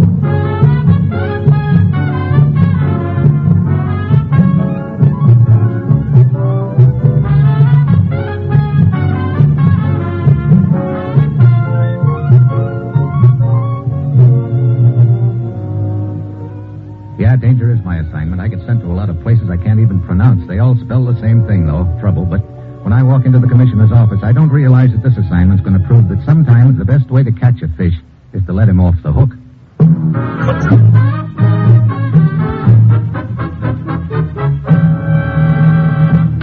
Morning, Commissioner. You sent for me? Steve, a freighter called the Colfax Star is due to arrive at the Greek port of Piraeus tomorrow night. I want you to be there to meet her. She have a special passenger aboard? Very special. His name is George Vuko, and he's carrying a file of papers stolen from a U.S. government office in Paris. And we want that file, huh? No, it's worthless. Oh, then it's George Vuko we want? Wrong again. So I follow a guy we don't want carrying a file that's worthless. Look, Commissioner, what's this all about? A week ago, an American physicist named Arnold Fried disappeared en route from Paris to Marseille. He'd received an urgent message saying that his son had been injured in an auto accident in the south of France. The message turned out to be a hoax. Anyone seen Fried since? No trace of him at all. He's a very important man to us, Steve. Fried was working on a secret project for our government in Paris at the time of his disappearance. Then, 2 nights ago, we learned from one of the secretaries employed at Fried's Paris office that she had been offered a sum of money to assist this Vuko in stealing certain papers from Fried's desk. Looks like the people behind all this aren't content with just grabbing off Fried. They want his personal notes, too. Right. So we obliged. We instructed the secretary to go along with their request. A phony set of papers was planted and made easy for Vuko to grab, huh? And now we think Vuko is on his way to the place where Fried is being held prisoner. Get after Vuko, Steve, and bring back Arnold Fried. Well, that's it. You've got your assignment. Good luck.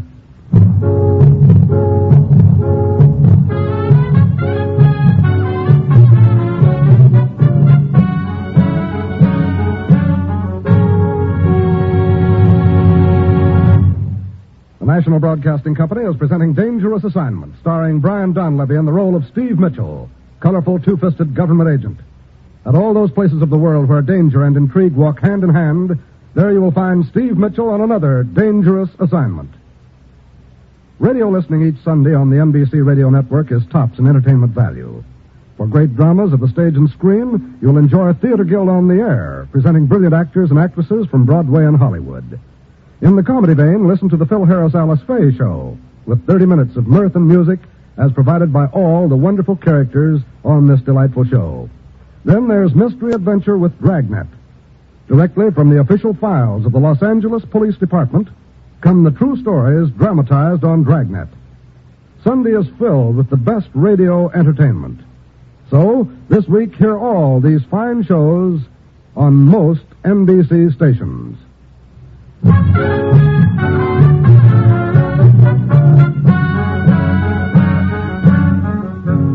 Sure, I've got my assignment. Get over to Greece, pick up the trail of a gent named George Vuko, and hope he leads me to a spot where American scientist Arnold Fried is being held prisoner. It's early Thursday evening when I arrive. I hurry down to the docks and wait for the freighter Colfax to tie up. She pulls in half an hour later, and I watch the passengers come ashore. None of them fits the description I have of Vuko. I wait another 10 minutes, but there's no sign of him, and I'm beginning to feel like something's gone wrong. I hurry aboard the ship, and after showing the purser my credentials, we go below to Vuko's cabin. I wait a short distance away while he knocks on the door.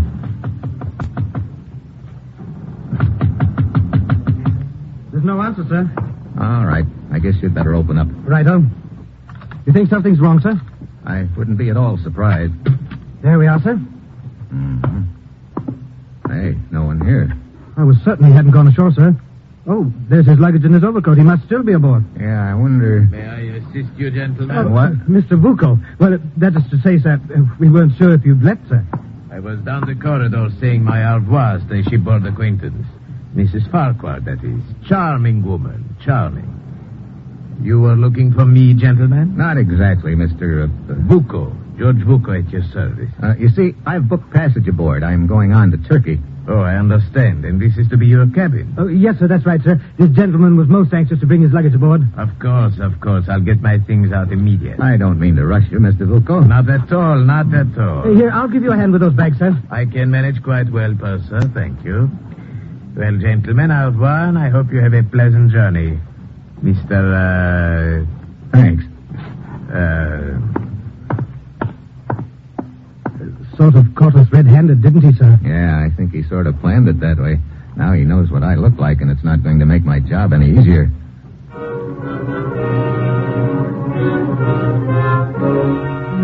Back on deck, I watch Vuko stroll down the gangway. After he clears customs, I start trailing him. 15 minutes later, he checks in at the Alexandria Hotel and draws room number 608. I draw outside accommodations, a neat little hiding place on a small balcony at the far end of the 6th floor corridor. Vuko stays in his room long enough to park his suitcase and adjust a few other things, and then he's out again. I wait until he disappears into the elevator, and I duck out of my hiding place on the balcony and start after him. Hey, just a minute, Sporty. Huh? I want to have a little talk with you if you Look, don't I'm in mind. a hurry, Buster. Stay where you are. I shoot. Oh, put that baby cannon away, Buster. Buster again. Allow me to introduce myself. I am Alex Pacos. I'm also the house detective. Surprise? House detective? Oh, great. We got complaints. A peeping Tom on the balcony, somebody says. I come up here just in time to see you climbing off the balcony. Look, I can explain. Here, I'll show you my credentials. Don't do it. Don't try to pull a knife on me, Sporty. A knife yet? I'm only trying to show you my credentials. Hold still. I will get the credentials, eh? I'll help yourself, but hurry it up, huh? Oh. This says you're an American government agent. Yeah, now, if you don't mind... Just a minute, Sporty. Now, what? So you are Steve Mitchell, government agent. Forgive me for lying to you. I am not really Alex Pacos, house detective. I'm Napoleon. Okay, smart guy, and forgive me for lying to you. I'm really the Duke of Wellington.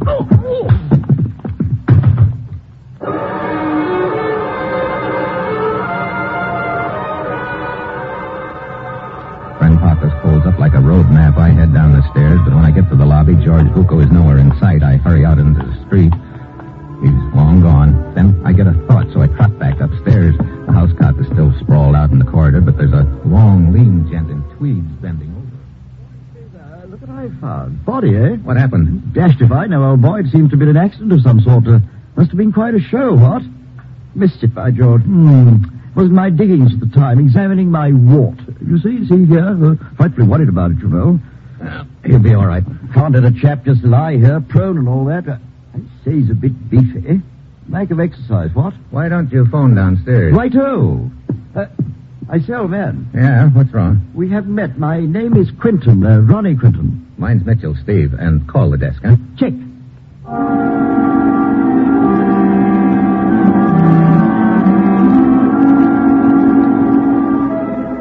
Quinton rattles his tweeds down the hall and disappears into his room, which is what I've been waiting for. I pluck the passkey from the house detective's pocket and slip into Vuko's room.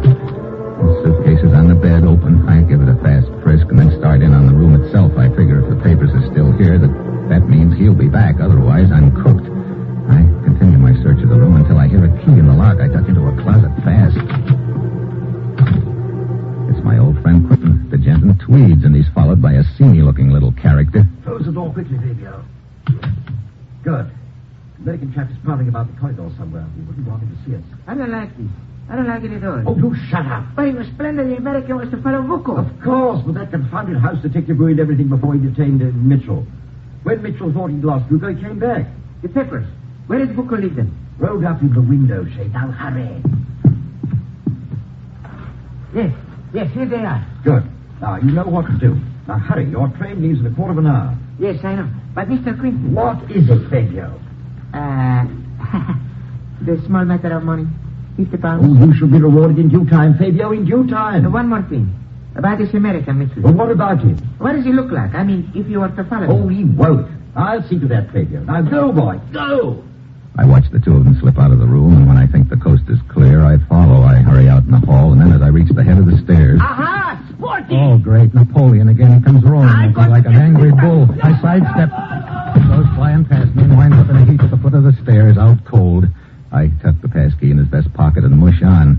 10 minutes later, I wind up at the train depot. Yes, sir? You wish a ticket? That's right. Your destination, sir? You have a train leaving here in about 2.5 minutes. That's the one. We have 2 trains leaving in 2.5 minutes, sir. Oh, well, let me put it this way. A little gent in a gray overcoat bought a ticket here just seconds ago. Where's he headed? A little gentleman, you say? Yeah, he's standing right over there eyeing that fat blonde at the coffee counter, the one with the small mustache. The gent, not the blonde. Oh, that one. Yeah. Well, it's not customary to... My credentials. Oh, I see. What has he done? We think he's Adolf Hitler. No! Hey, where's he going? Salonika. I'll make mine the same. Yes, sir. 2-way ticket, huh? That is to say, you will be returning. Yeah, I hope.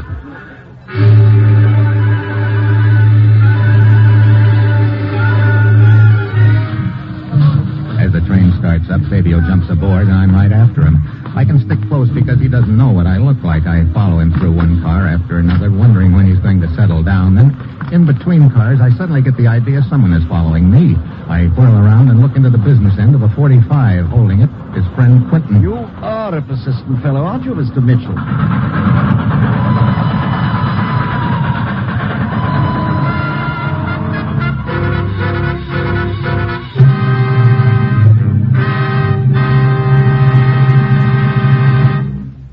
Steve Mitchell will continue his dangerous assignment in just a moment.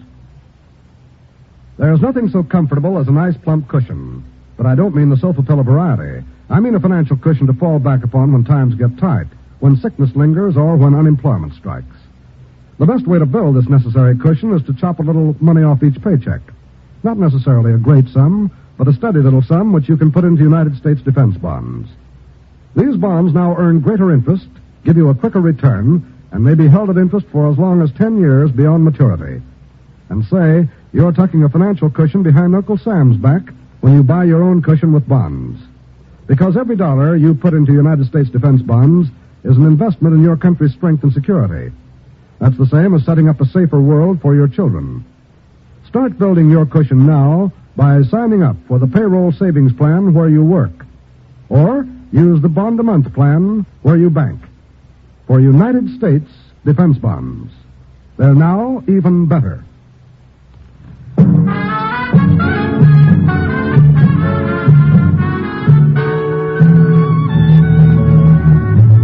Now back to Dangerous Assignment and Brian Donlevy as Steve Mitchell.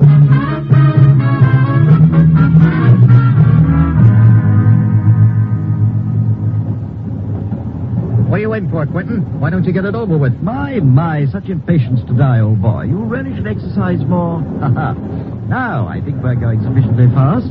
Yes. One moment now, when I get the door open. There. Ah, Mitchell. He suddenly kicks at me, but I dive to one side. I manage to grab the handrail. Then he smashes down on my knuckles with a gun barrel, and I fall out.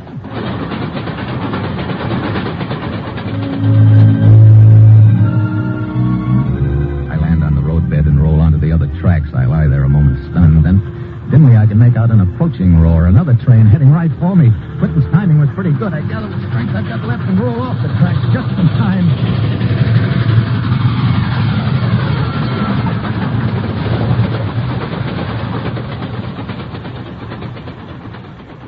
After my head clears, I make it to the road and flag down a car.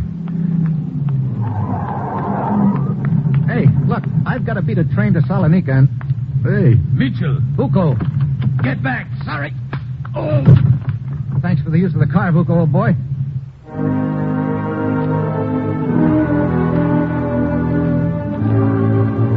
After I drag Vuko's body into the weeds by the side of the road and take off in his car, I keep the accelerator down to the floor. Finally pull up in the train just at the outskirts of Salonika. It's a dead heat at the depot. I get there as Fabio and Quentin step off the train. Fabio starts walking through the Prados district with Quentin following half a block behind, probably to make sure that nothing happens to Fabio. Now, I've got a problem. Fabio's the boy I want to follow, but I can't do that very well with Quentin tagging along. I ease around a parked truck and wait until Quentin walks by. Hi, sweetheart. Just keep your hands in sight, old boy. Let go my arm. Keep quiet or your arm goes with me. Now walk. What good's this going to do you? The way I figure it, Quentin, the play was for me to follow Vuko. He was the decoy. In the meantime, Fabio up ahead there is the boy with the papers. Either he passes them to somebody else or takes them to where your outfit is holding our missing scientist freed. I'm afraid that your brilliant and accurate deductions won't do you much good, old chap. Why not? You see, we really don't believe in taking any chances. As you note, I was following Fabio to keep an eye on him, and I'm reasonably certain that at this moment Vuko is following me. I'm sorry to disappoint you, but Vuko got delayed. What? Fortunately for me, he was tailing the train. I persuaded him to let me borrow his car. Here, this is far enough. Truckload of cabbages. That'll do very nicely. Mitchell, don't try it. I gag him with his handkerchief and tie him up with his belt and necktie. Then I roll him onto the truck under some of the cabbages. As I start away, the driver shows up and drives off with the truck. So I figure Quentin is out of the ball game for the time being. I take off after Fabio and tail him to a small bar. But the way he starts tossing down the drinks, it doesn't look like he's got anything on his mind but a celebration. I start wondering if anything's gone wrong or if he's already passed out in the papers. I figure I'd better get closer to him, which I can do because he doesn't know what I look like.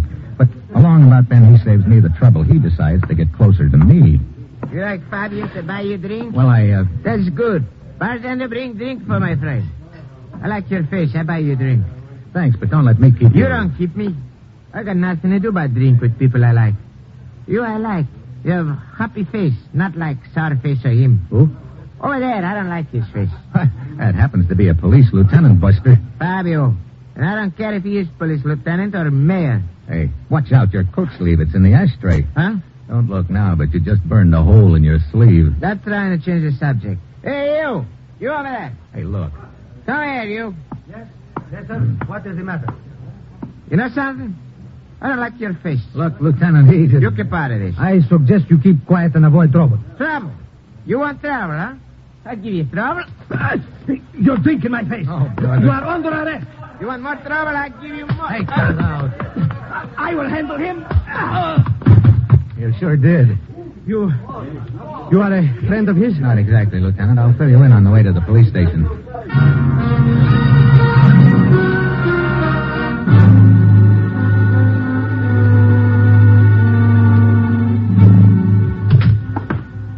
Where'd you put him, Lieutenant? Where he belongs, Mr. Mitchell, in the drunk tank. Well, looks like I'm right up against the old stone wall at this point. As I understand it, this scientist of yours, this Freed, was kidnapped? Yeah, they used a phony story about his son being injured to lure him to a spot where they could grab him. I see. Then they forced him to request his confidential notes from his secretary. Yeah, we sent along a worthless set, hoping to follow them to Freed. Uh-huh. And you say this drunken Fabio was the courier? I thought so. But there on the table are the things we took from his pockets. Yeah, I know. There's no sign of the papers. Of course, he may have them sewn into his clothes somewhere. We could search him as thoroughly as you like. That, of course, would tip him off. But then perhaps he had passed the papers on to someone else. That's what's got me worried. Still, I don't think he did. Oh, why not? If he had, he probably would have been paid off. I remember him mentioning to Quentin the price was £50. And there were no pounds among the money in his pocket. Yeah. I doubt if he could have spent that in the bar. I wonder if he's still unconscious. Come, we will see. There is a peephole here in the wall through which we can look directly in on them without being observed. There he is. Yeah, sleeping it off. Hey, looks like somebody's getting released. Oh, yes, the sailor. He is one of our habitual guests, at least once a week. Well, looks like I'm stumped, Lieutenant. Hey, wait a minute. What is it? That sailor. What about him? His sleeve. I don't see what you mean. Listen, Lieutenant, the deal just added up. Better get a couple of your men to tag along after me and be ready to close in fast.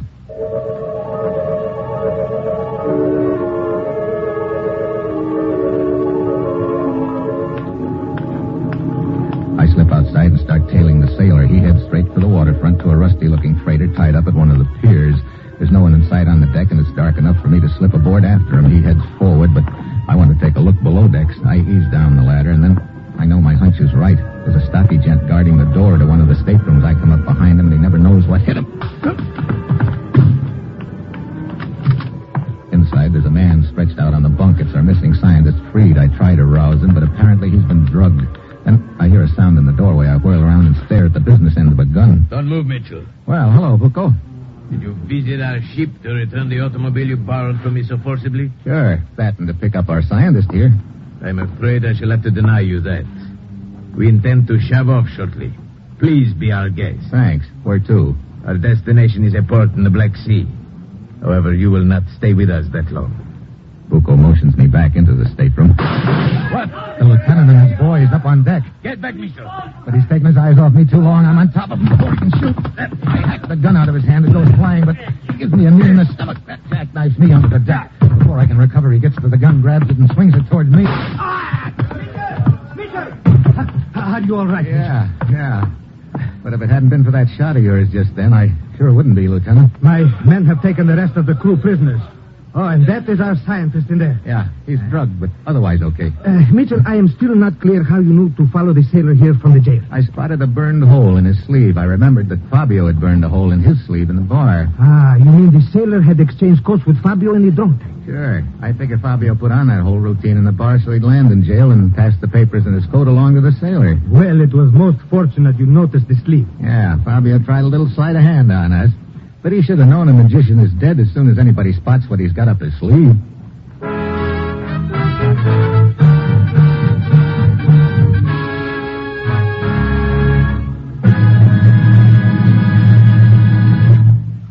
Our star, Brian Donlevy, will return in just a moment. Variety is the spice of life, they say, and variety is what we at NBC attempt to give you each Thursday evening. Yes, each Thursday on most NBC stations, you'll hear such entertaining programs as The Roy Rogers Show, Father Knows Best, Truth or Consequences, The Judy Canova Show, and Eddie Cantor Show Business Show. Roy Rogers brings Western song and adventure from the Double R Bar Ranch in Paradise Valley. Later, it's time for Father Knows Best with Robert Young in the title role. And perhaps you'll agree that the things about which Father knows best is trouble. But trouble or not, there's always fine listening when it's time for Robert Young to star on this station. Ralph Edwards brings you Truth or Consequences, and the fun really begins when a contestant misses a question and has to pay the consequences. Judy Canova adds to the mirth and merriment with hilarious comedy and some songs in her own delightful style.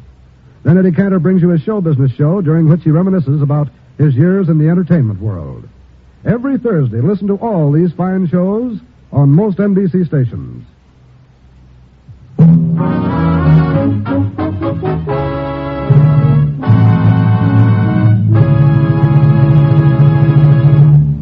Next week, Africa. Somebody tries to slip me the double bongo in the Congo. And that will be Steve Mitchell's dangerous assignment next week.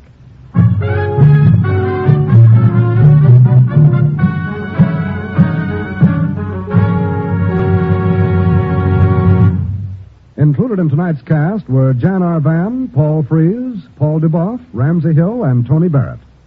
This is John Storm speaking.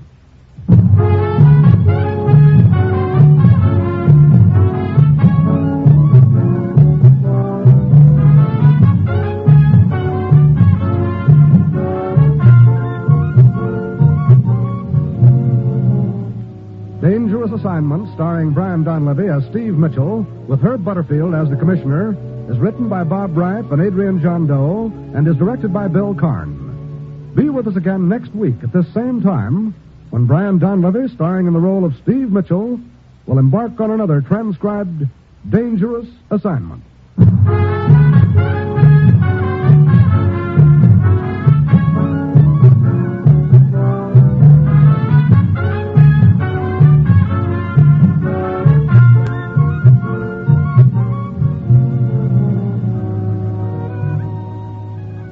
Tomorrow, hear both Father Knows Best and Truth or Consequences on NBC.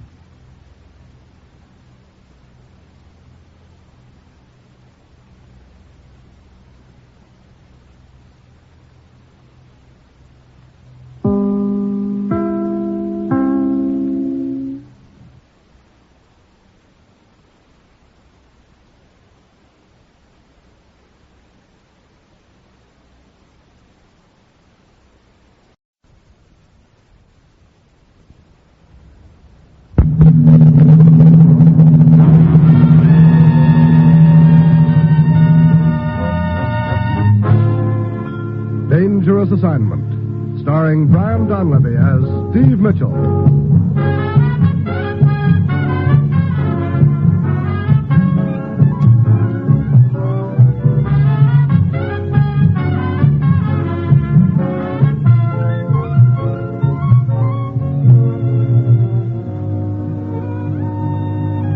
Yeah, danger is my assignment. I get sent to a lot of places I can't even pronounce. They all spell the same thing, though, trouble. But when I walk into the commissioner's office, I don't realize this assignment's going to prove that sometimes the best way to stop one fight is to start another one.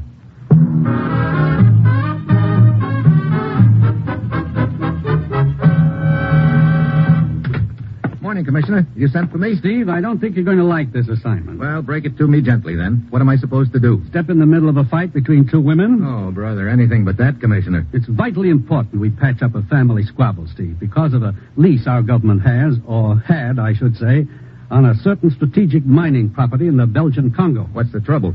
That lease expired a month ago. We've been trying to get the owners of the property together so we could negotiate another lease, but it seems the ladies aren't on speaking terms. Oh, that sounds just peachy for me. One is the widow of Aristide Bergerot, the original owner.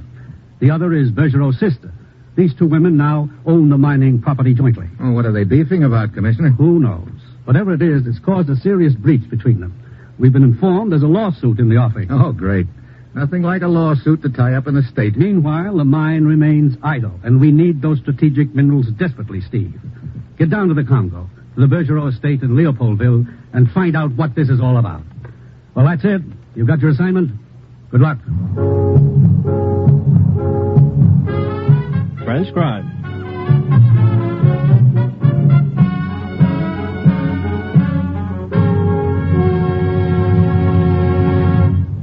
The National Broadcasting Company is presenting Dangerous Assignment, starring Brian Donlevy in the role of Steve Mitchell, colorful two-fisted government agent. At all those places of the world where danger and intrigue walk hand in hand, there you will find Steve Mitchell on another Dangerous Assignment. Thursday evening, you'll want to be on hand when over most of these stations, NBC presents such stellar shows as Truth or Consequences, The Roy Rogers Show, Father Knows Best, The Judy Canova Show, and Eddie Cantor's Show Business Show. All 5 of these programs bring entertaining radio listening into your home. There's Western Song and Adventure with Roy Rogers, zany stunts and heartwarming performances on Truth or Consequences. Delightful family comedy with Robert Young starring in Father Knows Best. Down-to-earth entertainment from Cactus Junction on The Judy Canova Show, and Memories from the Past, when Eddie Cantor presents his Show Business Show. Yes, hear them all each Thursday on most NBC stations.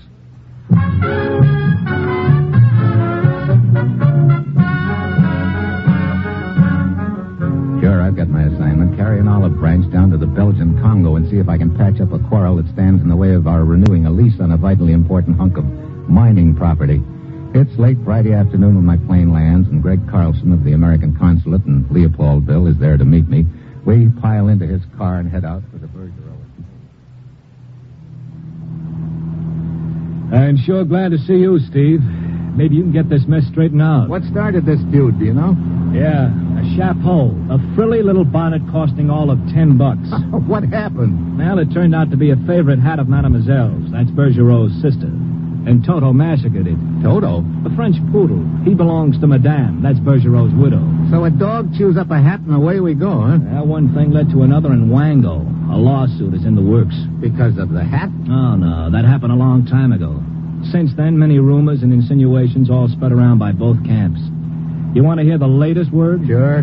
There seems to be some question as to the widow's claim to her half of the Bergerot estate. What?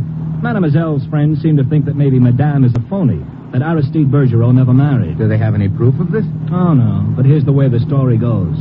The widow claims that she and Bergerot were married in a small Belgian town during the early part of the war. He was a flyer, got himself killed in a crash shortly afterward. There must be a record of the marriage. Oh, no. The town hall and the files were destroyed in an air raid. Doesn't the widow have a marriage license? No. Great. That is, she did have one, but it's been, misplaced. Interesting, huh? Very. So the battle rages. Now they're started in on Henri. And just who is Henri? He's on the widow's team. Sort of a boyfriend, I guess. She met him a couple of months ago. Nice sort of a guy, but Scuttlebutt said he's a fortune hunter, that he made a play for Mademoiselle and she turned him down. Madame caught him on the rebound. Hey, about this lawsuit, Greg, how far has that progressed? Well, it hasn't reached the courts yet, and it won't if Van Leuven has anything to say about it. He's the family lawyer. He handling the case? Like a hot potato. Poor little guy's on the spot, right in the middle of the beef. He doesn't know what to do. If he goes through with the case, Mademoiselle gets sore. If he doesn't, Madame blows her top, huh? Yeah. Oh, there's the entrance to the estate up ahead, Steve. The big gates on the left. Hey, looks like quite a layout. Oh, it is. Everything but gold doorknobs. I wonder where the gatekeeper is. Is it locked? Not usually. Well, allow me.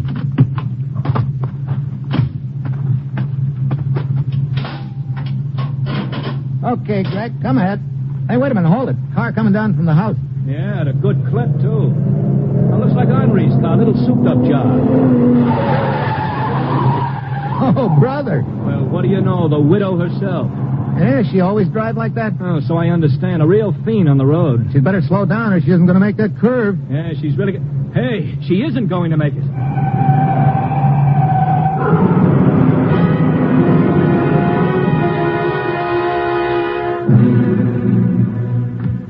Can you get in on that side, Steve? Yeah, I think so. If I can force the door. There it is. You okay? Out cold. Must have banged her head against the wheel. Steve, the car's caught fire. Yeah, come on, let's get her out of here.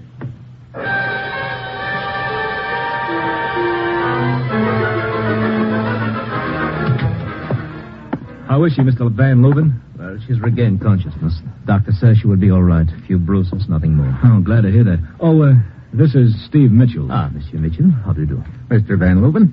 Most fortunate it was that you and Monsieur Carlson arrived at the scene of the accident as quickly as you did.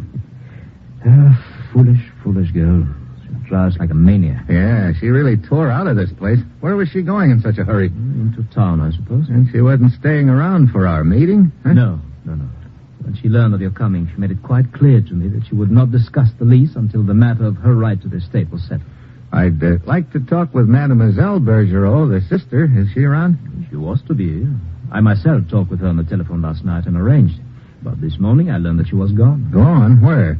On another of our hunting trips into the jungle. Oh, fine. When do you expect her back? No, who knows, monsieur. About this lawsuit. Oh, idiotic. Sheer nonsense, Monsieur Mitchell. And I have told Madame Bergerot so.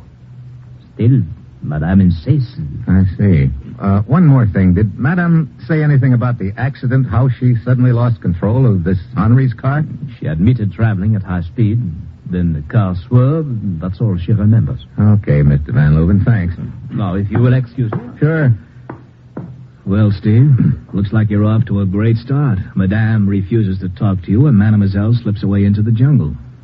What do we do now? I'd like to have another look at the scene of that accident. Come on.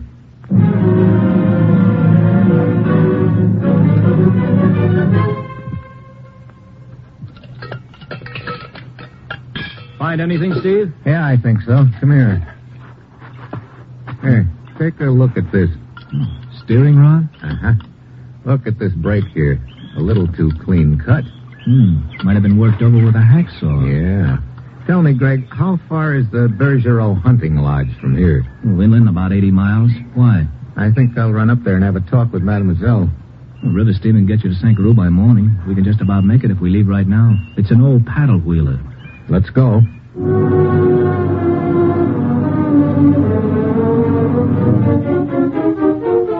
Shortly after dark, we pull up at the steamship office. I get myself a ticket to Sankaroo, and then I walk out on the dock where Greg is waiting. You all set, Steve? Yep. That gangway's over here. You sure you don't want me to come along? Oh, you better stick around here in town and keep eyes on things. All right. I'll take care of... Well. Monsieur Carlson, this is a surprise. Oh, hello, Henri. How are you? Oh, fine, thank you. Taking a little trip? Oh, no, I was just seeing a friend of mine off. Steve Mitchell, Henri Hubert. Enchanté, monsieur. Mr. Hubert, you going aboard too? Oh, yes. A little pleasure trip. I like to get away like this on occasion. I find the river journey most relaxing. We better hurry aboard, Monsieur Mitchell. Right. Goodbye, Monsieur Carlson. Have a good trip. So, that's Henri Hubert, huh? Madame's boyfriend. Yeah. I wonder what he's up to. A pleasure trip, he said. Well, I'd better shove off. I'll see you when I get back, Greg. Yeah, and take care, Steve.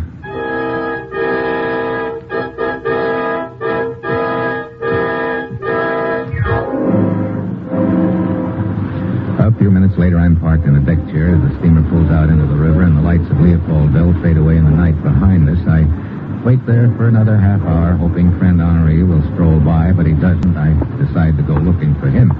Just as I'm walking along a deserted section of the deck, somebody suddenly darts out of the shadows and throws a perfect block on me. I crash into the rail. Before I can shake the cobwebs out of my brain, that somebody grabs my feet and whips me overboard.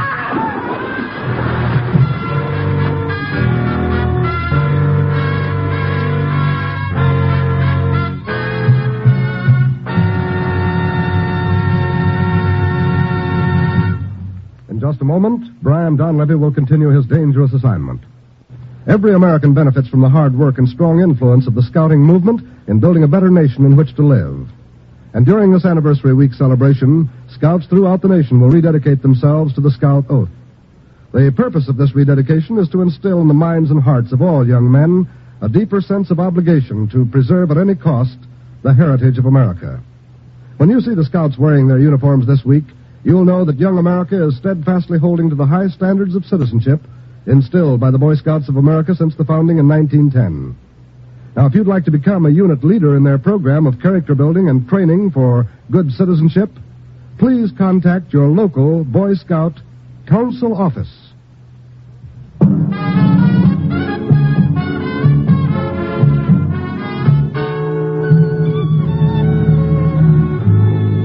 Now, back to Dangerous Assignment and Brian Donlevy as Steve Mitchell.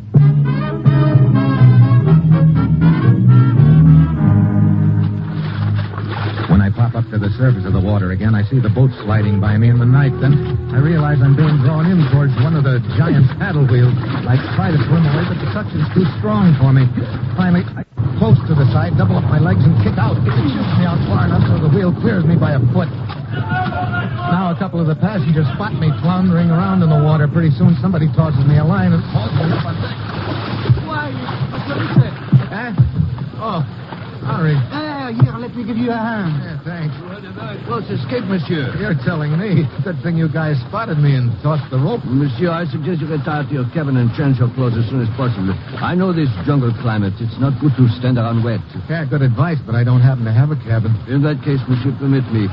My name is Pornoy. Please use my cabin. Well, thanks. Come, monsieur. I will fetch your bag, Monsieur Mitchell. Thanks, Henri. Here we are, monsieur. A word of caution, monsieur. What do you mean? I know these river boats quite well. In the future, it would be much safer to leave your valuables with the captain. Valuables? Jewelry, perhaps, a diamond, an unofficial transaction. I have traveled this river for years, monsieur. I know the types of business that flourish here. Well, I've been taken for a lot of things in my day, but never a diamond runner. Come in. Your suitcase, Monsieur Mitchell. Thanks, Harry. Oh, this attempt on your life, it upsets me greatly. Me too. You know, in some way, I feel rather responsible for you. How so? Oh, because of our mutual friend you are with back on the dock. Oh, you mean Greg Carson? Oh, yes, a most charming person. Yeah, you known him long? No, only since the Bergerot cocktail party of some 2 months ago. You see, Madame Bergerot, a dear friend of mine, invited me. Greg Carlson, of course, was the guest of Mademoiselle. Wait a minute. He was with Mademoiselle Bergerot? Ah, oui, Madame's sister-in-law. Mademoiselle and Carlson at one time were rather interested in each other. I see. But, hélas, Mademoiselle has always had many suitors besides Greg. We have not spoken of her lately. A broken romance, perhaps. We do not wish to speak of such things, huh? Yeah, that's probably it. I changed into dry clothes, wondering why Greg didn't mention his friendship with Mademoiselle Bergerot. Could be the reason Henri came up with. On the other hand, could be something else. At dawn, we dock at the little river port of Sankaroo. I go ashore and look up a guy whose name Greg had given me, a white hunter named Stryker. I hire him to take me to the Bergerot hunting lodge, and an hour later, we're deep in the jungle. Lodge isn't too much further, Mitchell. That's good. This is pretty rugged country, Stryker. Yeah. Is it Mademoiselle Bergerot you want to see? Yep. I doubt very much if you'll find her at the lodge. Oh? I saw her in Sankaroo yesterday. She said something about trying a hunt in the Italic Country. That's to the west of here. You think you could find them? Well, we shouldn't have any trouble tracking them. This is the fork of the trail we're coming to now. One branch leads toward the lodge, the other one towards the Italic Country. We just take this branch. What's the matter? That's strange. Quite a few tracks from the west heading for the lodge. You think the hunting party came back? Be an awfully short trip for them if they did. Look, you better stay here, Mitchell. I'll go along the trail a bit for looks.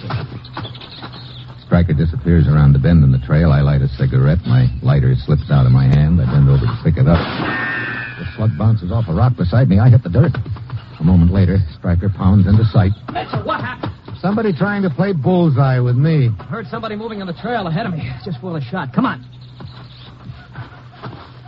We start carefully along the trail, and I'm giving Stryker and his gun a few side glances. He could have done it. Then we round a bend in the trail, and there, right in front of us, is a woman with a rifle. What? Oh, Stryker. What? Mademoiselle Bergeron. As I heard a shot, I came back to investigate. Oh? I thought you'd gone hunting in the Opala country. We did, but two of the bearers were clawed rather badly. I canceled the trip and we returned. We were almost to the lodge when I heard the shot. Was it either of you who fired it? No. Oh, this is Steve Mitchell. He's been looking for you. For me, monsieur? Yeah, here are my credentials. United States government agent. You and your sister-in-law own a piece of strategic mining property formerly leased to us. Oh, yes. The lease has expired, and we've been trying to renew it, but you and your sister-in-law seem to be involved in some sort of a dispute and can't get together. That's why I'm here.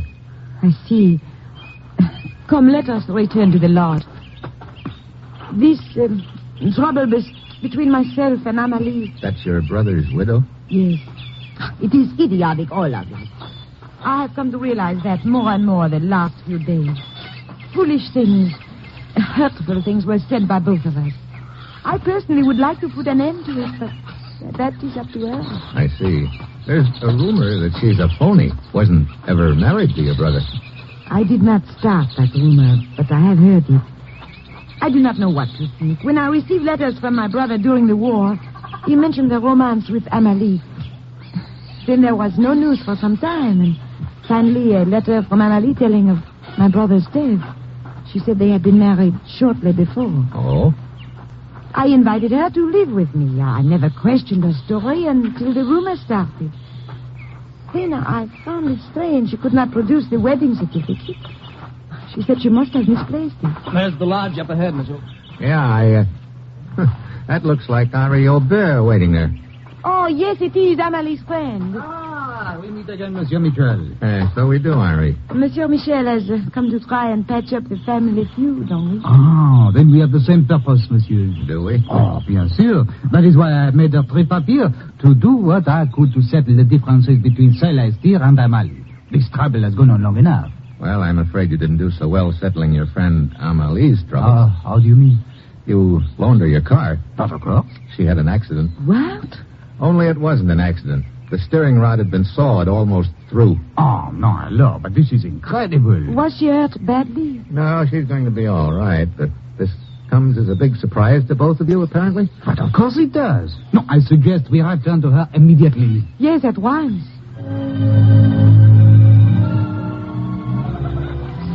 We start back along the trail to Sankoro. Stryker leads the way. Celeste is next. Henri follows her, and I bring up in the rear. Then I hear a few faint crackles of brush behind us. Somebody's following. I let the others go on ahead without saying anything. I slip to one side and hide in the brush. After a moment, a figure with a gun slips into sight. I let him get close. Then I lunge at him and knock the gun out of his hand. Well, my friend Flournoy from the riverboat. Monsieur Mitchell. Suddenly he jerks a knife out, lunges at me, but I lock his wrist and bend it back. He twists away from him, slips and falls. Right onto his own knife. I search him, but the only item of interest is a key to a hotel room in Sankoro. I figure Flournoy was just a hired killer. Maybe this key will tell me who hired him. I head into Sankoro and find the hotel whose name is on the key. It's a cheap dive near the waterfront. I go upstairs, start down the dimly lit hall toward the room on the key, but I don't quite make it. Somebody steps out of the shadows behind me with a gun in my back. That's far enough, Mitchell. Oh, hello, Van Leuven. So the trusted family lawyer turns out to be the big boy of the deal. Quite right. I imagine you got quite a tidy offer to stir up trouble between the two women and try to block our lease renewal. It was made well worth my while, Mitchell. I don't get why you tried to knock off the widow. The steering rod on Henri's car. I hired Flournoy to weaken that, to kill Henri, since he was trying to bring the two women together. But he lent his car to Amalie. I see. You also hired Flournoy to knock me off. I gather he was to report here afterwards for the payoff, huh? Yes, he was to be paid off with a bullet. But apparently you have saved me the trouble. So you may have that bullet intended for him. Thanks. Into that room. Quick. I walk to the door. Van Leuven motions me to unlock it. I do. Inside. I walk in with Van Leuven behind me. Then suddenly I kick the door back at him. Knocked his gun to one side. I slammed the door on his wrist. There. That ought to keep you nice and relaxed a while. And when the ladies find out who's been stirring up the trouble, I don't think I'll have much trouble getting a renewal on the lease. Oh, my wrist. That door just slammed shut on a lot more than your wrist. What do you mean? Your future, Buster.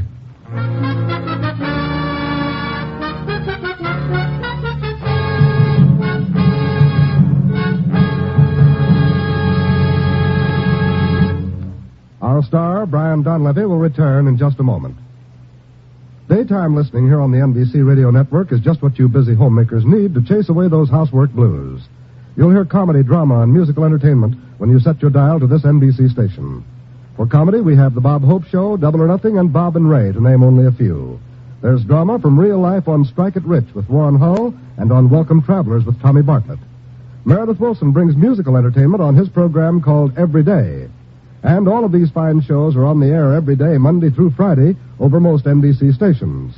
So make it a regular habit to turn on the radio and leave it set to this NBC station for the finest in daytime radio entertainment. Each day, Bob Hope has a lady guest editor to provide interesting and instructive minutes to his program. Bert Parks plays Double or Nothing each weekday, and the results mean enjoyable listening for you. So be sure to enter into the fun of radio entertainment by making NBC your daytime listening headquarters.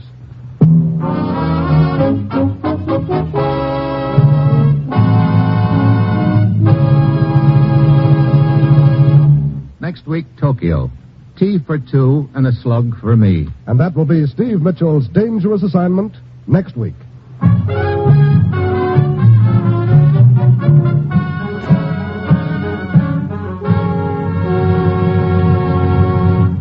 Included in tonight's cast were Peter Leeds, Tony Barrett, Ben Wright, Betty Lou Gerson, and Paul Duboff. This is John Storm speaking.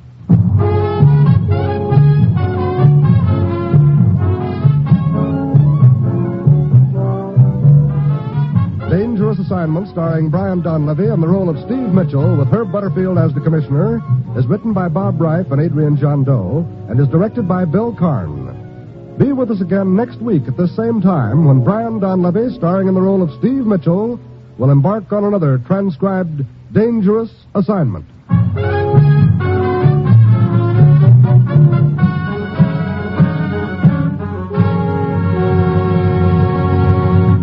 Tomorrow, hear both Truth or Consequences and Father Knows Best on NBC.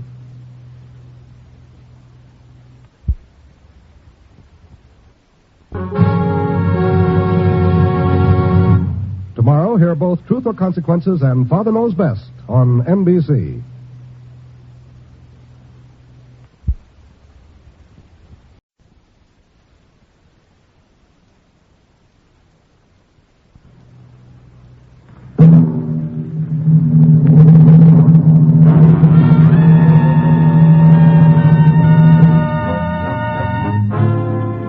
Dangerous Assignment. Transcribed, starring Brian Donlevy as Steve Mitchell.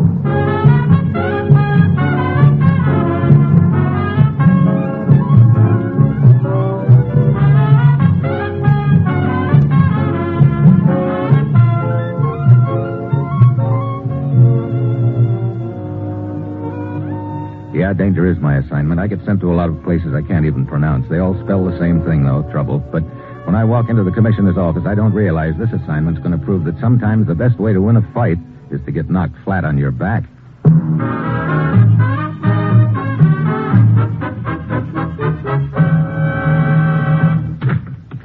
Morning, Commissioner. You sent for me? Steve, a serious charge was filed against us yesterday in Tokyo. A charge that caused quite a stir among the Japanese people. What's the trouble? A doctor named Mitsuko was kidnapped, beaten, held captive by some agency of our government operating in Japan. What? Exactly what agency, Commissioner? We don't know. Dr. Mitsuko is unable to identify the office allegedly involved.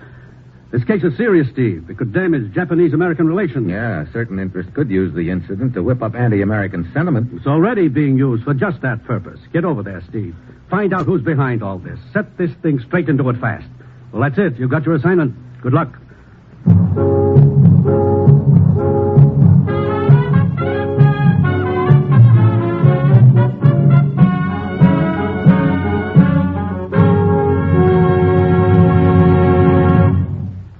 National Broadcasting Company is presenting Dangerous Assignment, starring Brian Donlevy in the role of Steve Mitchell, colorful two-fisted government agent. At all those places of the world where danger and intrigue walk hand in hand, there you will find Steve Mitchell on another dangerous assignment. Sunday evenings on most NBC stations, you can hear the best in entertaining radio programming. Yes, for comedy, there's the Phil Harris-Alice Faye Show, starring Phil, Alice, Frankie Remley, Julie Sabruzio, Brother William, and young Alice and Phyllis. You'll enjoy the mirth and music provided by this delightful group of stellar comedians. So be sure to tune in Sunday. Theater Guild on the Air stars Hollywood and Broadway actors and actresses in the best in available novels and plays. And their dramatizations make great radio listening each Sunday. For Mystery Adventure, be sure to hear Dragnet, the true stories of your police force in action. It's a trio of the top radio shows for your listening pleasure. Hear them all Sunday on most NBC stations.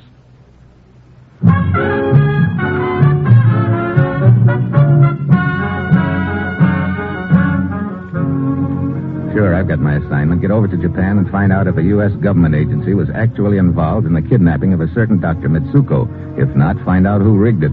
The incident contains enough potential dynamite to damage seriously the relations between the two governments, and it's got to be cleared up, but fast. It's early Friday evening when my plane lands in Tokyo. I check first with Major Conlon of U.S. Intelligence, and a half hour later I arrive at Dr. Mitsuko's house in the suburbs. I follow a servant into the study and find the doctor isn't alone. Sitting close and balancing a large camera on his knee is a member of the local press. Come in, Mr. Mitchell. Come in. Good evening, Doctor. Permit me to introduce Mr. Tanaji. Hi, Mitch. I'm with the Yokohama Press. Got a good side? Oh, what? Your face, man. Right side or left side? I want to snap a photo. Oh, well, I've been told the back of my head is my best side. Oh, man, you're kidding. How about from this angle, huh? Look, Mr. Tanaji. Call me Jackie. Okay, Jackie, let's skip the picture, huh? Skip it, he says. Man, I got to get your fizz or my chief will blow his rocker. He'll flip his dolly. He'll be... Down, boy, down. Dr. Mitsuko, I have some important business to discuss. Oh, feel free. I already know the whole story. Yeah, so does everybody else in Tokyo, it seems. Please, do be seated, Mr. Mitchell. Thanks, Doctor. I'll start the ball rolling. It's Wednesday evening. Tokyo has settled down for the night. A car slides up to the curb and two sinister figures get out. Down, Jackie, down. Oh, sorry, just filling in the color. Dr. Mitsuko. As Mr. Tanaji has said, it was last Wednesday evening. I was working late in my study here when the doorbell rang. I answered it. There were two men. Both American? One was American. He was dressed in uniform of your military. And the other man? Japanese. He was introduced to me as interpreter. They said they wished to ask me some questions, so I invited them in. What sort of questions did they ask you, Doctor? About my past, my family, political beliefs. Then the American said I was to accompany them to headquarters. But he didn't mention whose headquarters? No. As I had nothing to fear, nothing to hide, I was quite willing to go with them. There was a car waiting outside. An official car of your government, Mr. Mitchell. As I was about to step inside, I was struck on the head. When I regained consciousness, I was being carried into a house. How long were you unconscious? 10 minutes, approximately. Go on, Doctor. I was led to a room in the cellar of the house and again questioned. They demand I tell them what I knew of the Blue Cord. The Blue Cord? Yeah, secret society, Mitch. Political club, not so nice. I had never heard of this Blue Cord. I told them that, but they would not believe me. They beat me. I see. How long did they keep you there? 3 days. I was released after money was paid. Money? Gets real interesting, doesn't it, Mitch? On the second day, the American told me he could arrange for my release, but a sum of money would have to be paid. $5,000. How was this money paid out? A note was sent to my family. The money was left in the package under the Sujito Bridge. About this house where you were kept prisoner, would you recognize it? Only what I saw within the house. A long, narrow corridor, a flight of stairs, and the cellar, yes. Anything else? Like a particular sound of some kind? Heavy traffic noise from outside or a train whistle, anything like that? No. Excuse me, Mr. Mitchell. Yes? Mr. Mitchell, please. This is Major Conrad. Oh, yes. One moment, please. For you, Mr. Mitchell. A Major Conrad. Oh, Major Conlon. Army Intelligence. Keen, sharp fella. Thanks, Doctor. Yeah, Major? Brace yourself, Steve. Looks like Mitsuko wasn't the only one to get taken for a ride. What? Ito Sakatura, university professor. He was kidnapped, beaten, and held captive by two men posing as representatives of the U.S. government, released a couple of hours ago. Oh, great. He's sitting in my office now with a couple of Japanese government officials. You better come on down. They all look very unhappy. Ito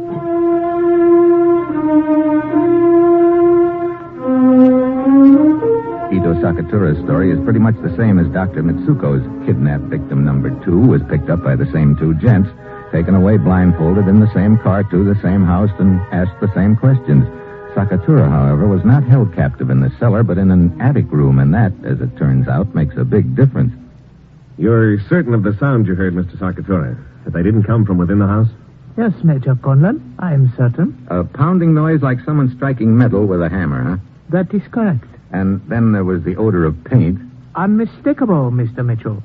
That too seemed to come from outside the house. Hammering on metal, odor of paint. What does that mean to you, Major? Offhand, I'd say paint shop. The automotive kind, maybe. Yeah. Mr. Sakatura. Yes? How long a ride was it from the time you were picked up till you reached the house? 15 minutes, I would say. Let's look at the map, Major. Now, let's see. Where does Mr. Sakatura live here? Right here, Steve. 15-minute ride from this point would be within the radius of this circle. Now, how about Dr. Mitsuko? He lives, here. So if he was taken for a 10-minute ride, it'd have to be within this circle. Yeah. And you notice the 2 circles overlap right here. The house we're looking for could be in this area. Awful lot of ground to cover there, Steve. Well, let's make a stab at it.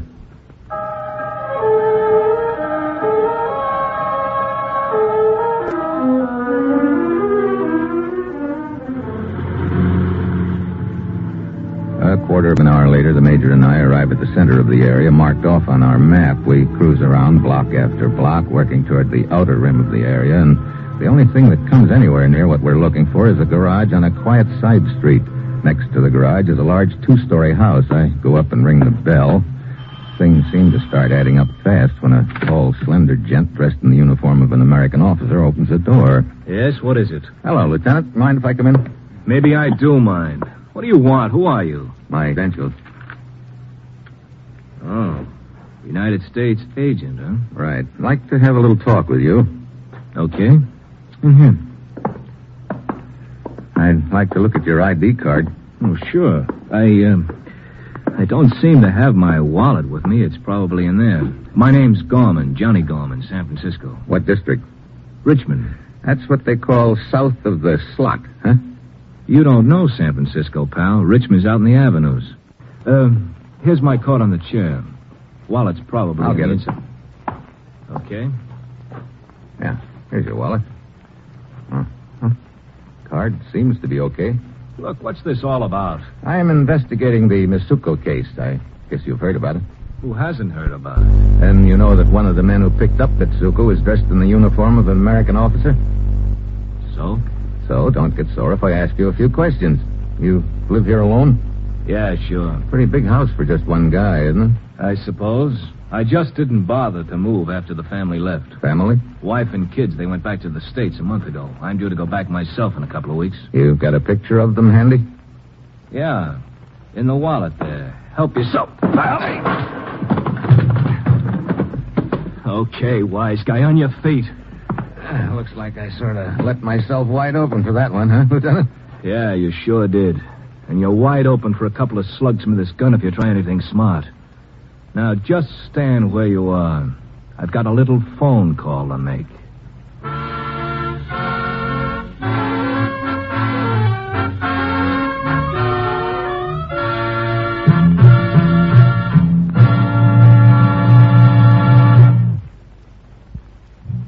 Steve Mitchell will continue his dangerous assignment in just a moment. When the recent floods brought tragedy and disaster to England, Belgium, and Holland, Holland was the country hardest hit. And right now, following this loss of millions of dollars worth of homes, land, crops, and livestock, the people of Holland need help desperately.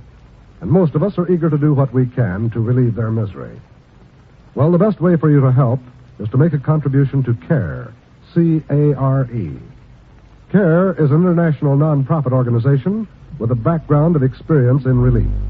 CARE already has completed all arrangements necessary to distribute whatever help is most needed by the flood victims of the Netherlands.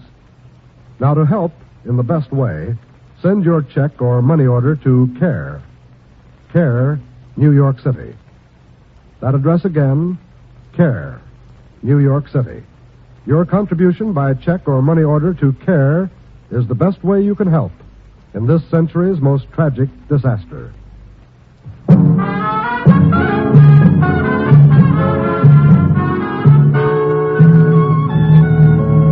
Now back to Dangerous Assignment and Brian Donlevy as Steve Mitchell.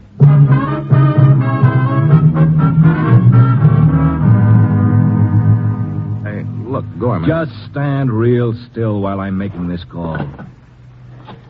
So, you're my boy, Lieutenant, huh? Right now, I'd say you were mine. Hello, let me speak to Major Conlon. Conlon, wait a minute. Shut up. What's that? Oh, he's not in. Look, I've got a guy here who might tie into this kidnapping deal. Oh, fine. Name's Mitchell, posing as a government agent. He said... What? Are you sure? Well, describe him. Yeah, it checks. Sorry. Well, looks like I owe you an apology, Mitchell. They told me at headquarters you're legit. I guess this Mitsuko incident has made us all jumpy. He was grabbed by a guy posing as one of your representatives, and when you showed up, I guess I figured it. Sure, no harm done, Lieutenant. But if you want to talk to Major Conlon, why don't you just turn around?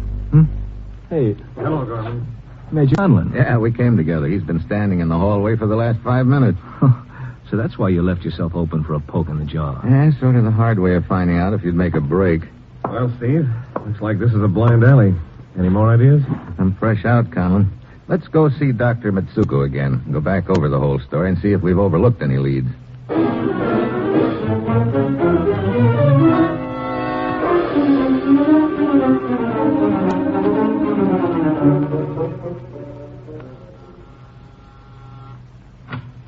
Yes?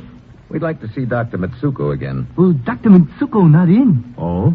Was called away to headquarters again. Headquarters? Hey, wait a minute. Who sent for him? He was at request of a Mr. Steve Mitchell. What? Steve. Oh, great. The kidnappers have him again. Come on, we'd better get to that second victim, Sakatura's house, before they grab him.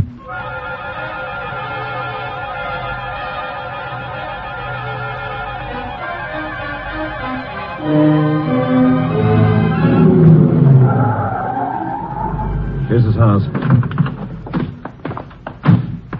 Lights on? Yeah. Maybe everything's okay. It better be.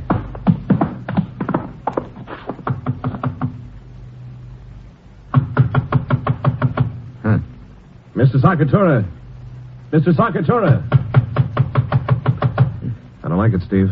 Come on, let's go around the side. Should be a window. Yeah, right here. Maybe Yeah, let's see. Hey, Steve. There he is inside. sitting in a chair. With his head on his chest. Sakatura! Get back, Conrad. Right. Okay, come on. Watch the broken glass. He's done for, Steve. Didn't even move when he broke the window. I know. There's no mark on him, though. I'll raise up his head, maybe. Oh. Hey, he's alive. One moment, please. Turn the volume up on my hearing aid. Hearing it? Oh, fine. No wonder he didn't hear us. Well, that's a relief. I was having a slight nap, and the window is all broken. Yeah, it sure is. Come on, Mr. Sakatura. We want to put you in a safe place for the time being.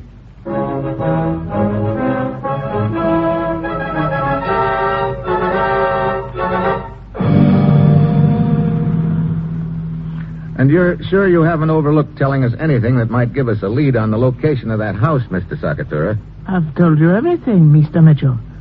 Now, suppose you tell me something, please. What's that? Who's to pay for my broken window? Hey, don't worry about that, Mr. Sakatura. New window will stop Sakatura's worries fast. We'll take care of it.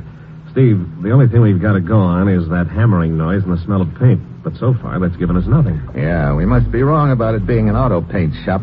Yeah, but the hammering on metal, the smell, sound of cars. I know, but I figure the guys running this deal would be too smart to set up a shop near a place that could be traced that easily. So? So maybe the noise and the smell of paint were only a temporary thing, something that started after the kidnappers picked their headquarters. Some kind of construction job, maybe? Yeah, either that or a remodeling job. Look, suppose you let me out here. Where are you going? I'll grab a cab and get over to the area, start combing it again. After you drop Mr. Sakatura at headquarters, you can join me. Right. I've got to work fast. If they've got Dr. Mitsuko again, it'll be a race to get to him alive. And that's one race I don't want to see end in a dead heat.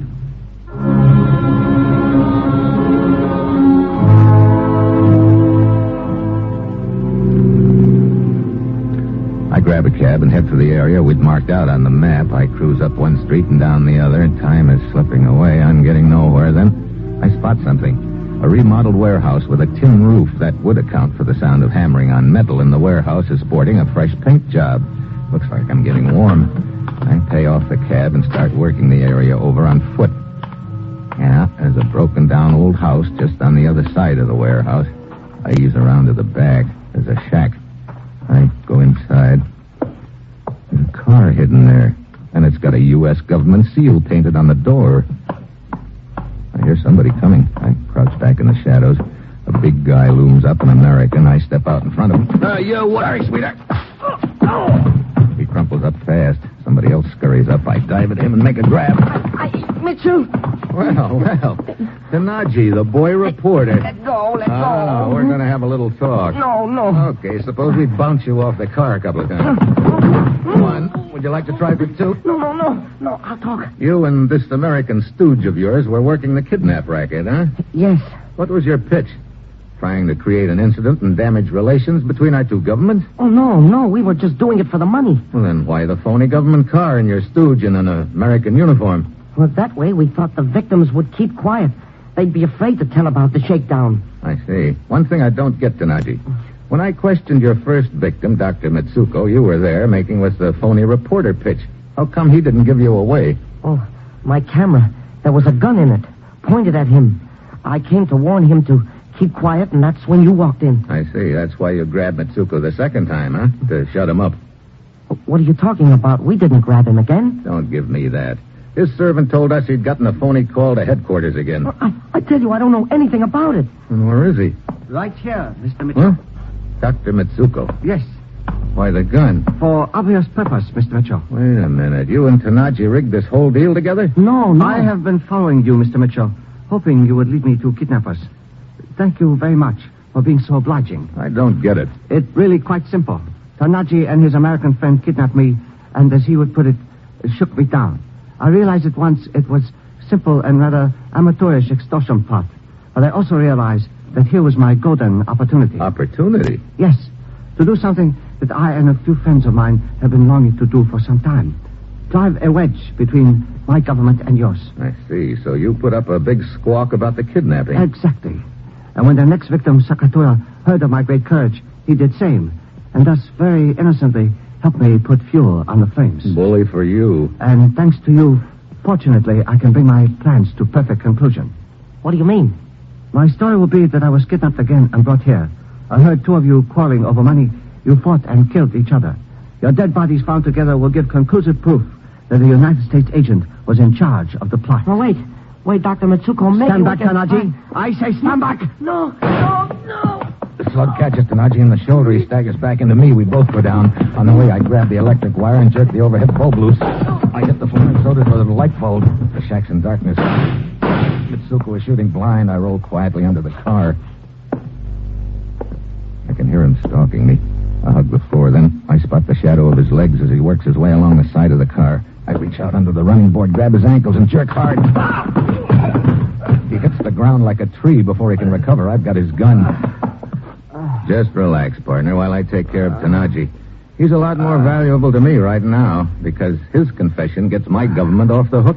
My head... Well, after all, you were sure trying to bring a lot of trouble to a head, Mitsuko. I just thought I'd let you find out how it feels.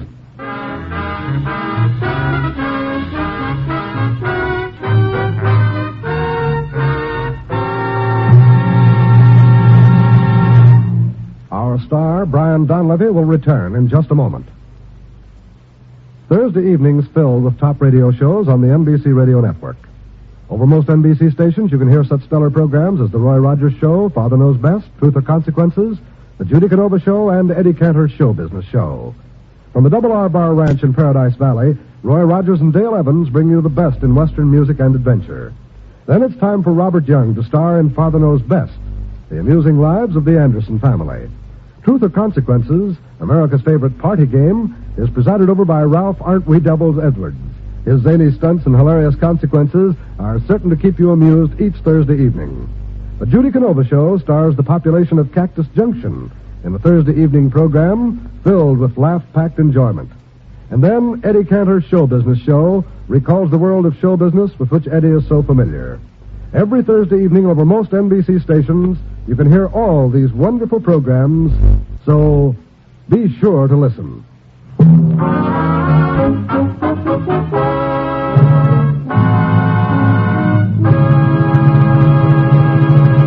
Next week, the Riviera. I make like a jewel thief. And that will be Steve Mitchell's dangerous assignment next week.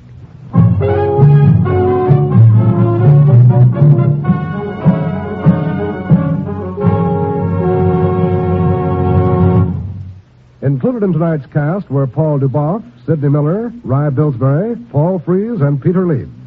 This is John Storm speaking.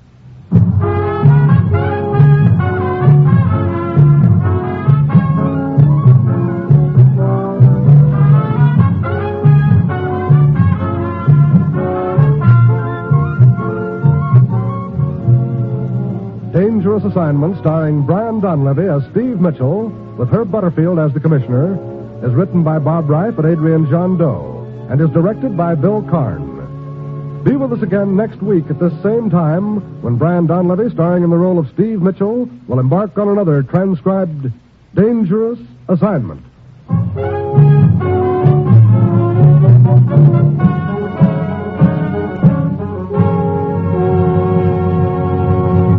This is NBC, the national broadcasting company.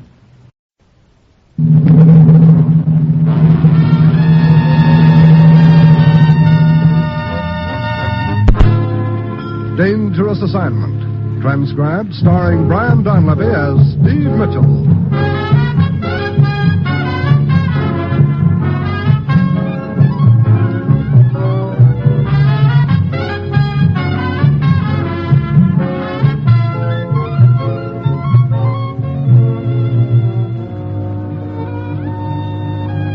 Yeah, danger is my assignment. I get sent to a lot of places I can't even pronounce. They all spell the same thing, though, trouble. But when I walk into the commissioner's office, I don't realize that this assignment's going to wind up with my life getting saved because I shoot my only friend in the deal.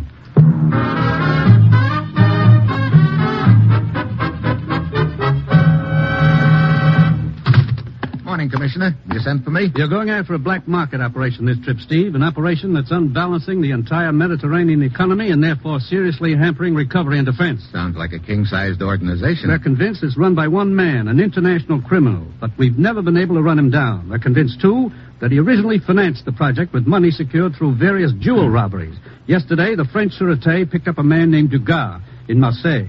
Monsieur Dugas is a jeweler. Also a fence? No, he claims his job was simply to break down the stolen jewelry. Get over there, Steve. Check with Inspector Bichot of the Sûreté. Dugas is the only link we have to the black market organization. Track down this lead. Get to that organization. Smash it. Well, that's it. You've got your assignment. Good luck.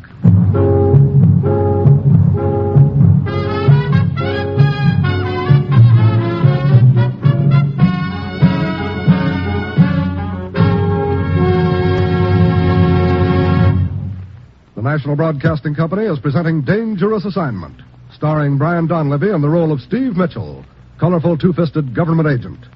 At all those places of the world where danger and intrigue walk hand in hand, there you will find Steve Mitchell on another Dangerous Assignment.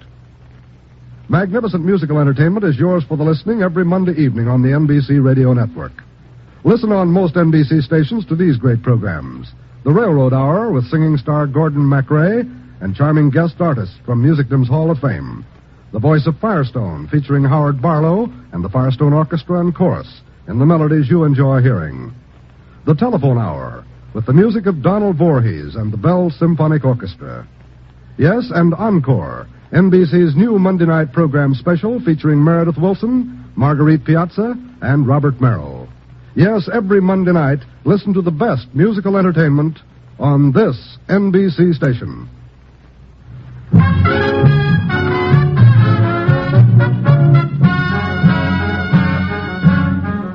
Sure, I've got my assignment, get over to Marseille, find out what I can about a jeweler named Dugar, and hope the information leads me to the top man heading the black market organization operating along the entire Mediterranean area. It's early Wednesday afternoon when my plane lands, and I hurry over to police headquarters. A few minutes later, I'm in a huddle with Inspector Bichot of the French Sûreté. I am inclined to believe Dugar's story, Monsieur Mitchell. We found this in his shop. A letter. Dated 2 days ago. And the envelope bears the postmark of Nice. According to this letter, Dugar is going to receive a package by the end of the week. A necklace. Oui, and there at the bottom of the page is a rough sketch of the necklace with instructions how it is to be broken down. Have you received a report of its being stolen? No. But we sent a description of the necklace to all the leading jewelry firms in Europe. 2 hours ago, we received a reply from the house of Figeac in Paris. And they've identified the bracelet? Yes. It belongs to the Countess Navarre. She by any chance staying in Nice at present? That is correct. She has a villa there. You know, Inspector, it's possible that necklace hasn't been stolen yet. Quite.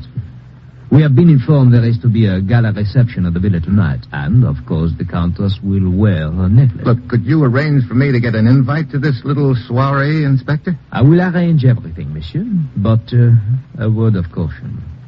If your attention is distracted but for a moment... Yeah, I might miss the play entirely and our friend might get away. Look, maybe we'd better change our plans. Oh? In what way, monsieur? Maybe we should arrange it so that the thief would have to come after me. Huh? You intend to steal the necklace yourself? Well, I'll admit my technique is a little rusty, but... I see. Yes, the thief watching the Countess closely would most certainly observe the theft. Would follow you when you left the villa, huh? Yeah, and that way I might get to his boss, the head of the black market outfit. It's worth a try. What do you say, Inspector? Oh, why not, monsieur? Why not, eh?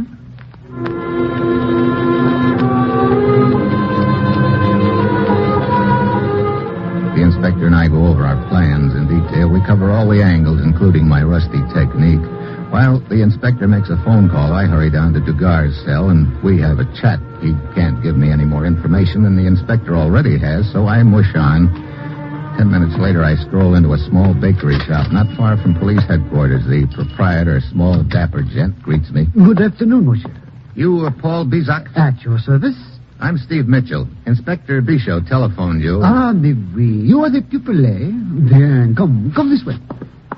I have a small apartment in the rear of the shop. You will not be disturbed there. You must be pretty good, Bizac. The inspector gave you a high recommendation. Good, monsieur. I was in my prime considered the best in my profession.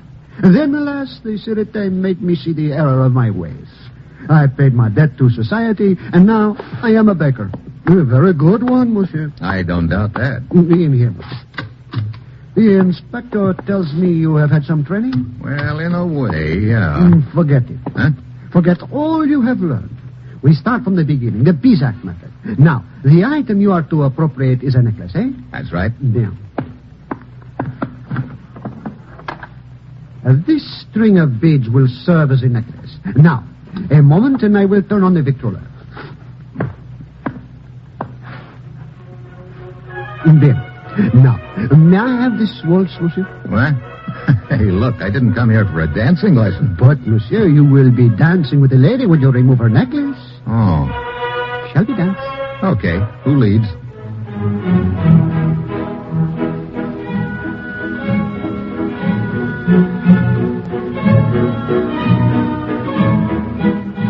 So I spend the rest of the afternoon waltzing around the back room of the bakery shop with the next jewel thief, and it doesn't take long to catch on to the routine, particularly when you're being coached by a sleight-of-hand artist like Paul Bizac. Finally, he seems to think I've earned my diploma, and he hands me a tiny pair of snippers. These, monsieur, you will keep well hidden in your hand. At the right moment, snip. The necklace is yours. And remember, the sleeve work is important. That is where the amateur generally fails, the sleeve work. I'll remember, Professor. You have been a most excellent pupil. It has been a pleasure. Thanks. Oh, by the way, here's your wallet. My wallet? Bien, monsieur, bien. You learn fast. Not bad, eh? Not bad at all, monsieur. Bien, monsieur. Hey, my credentials. Good afternoon, monsieur.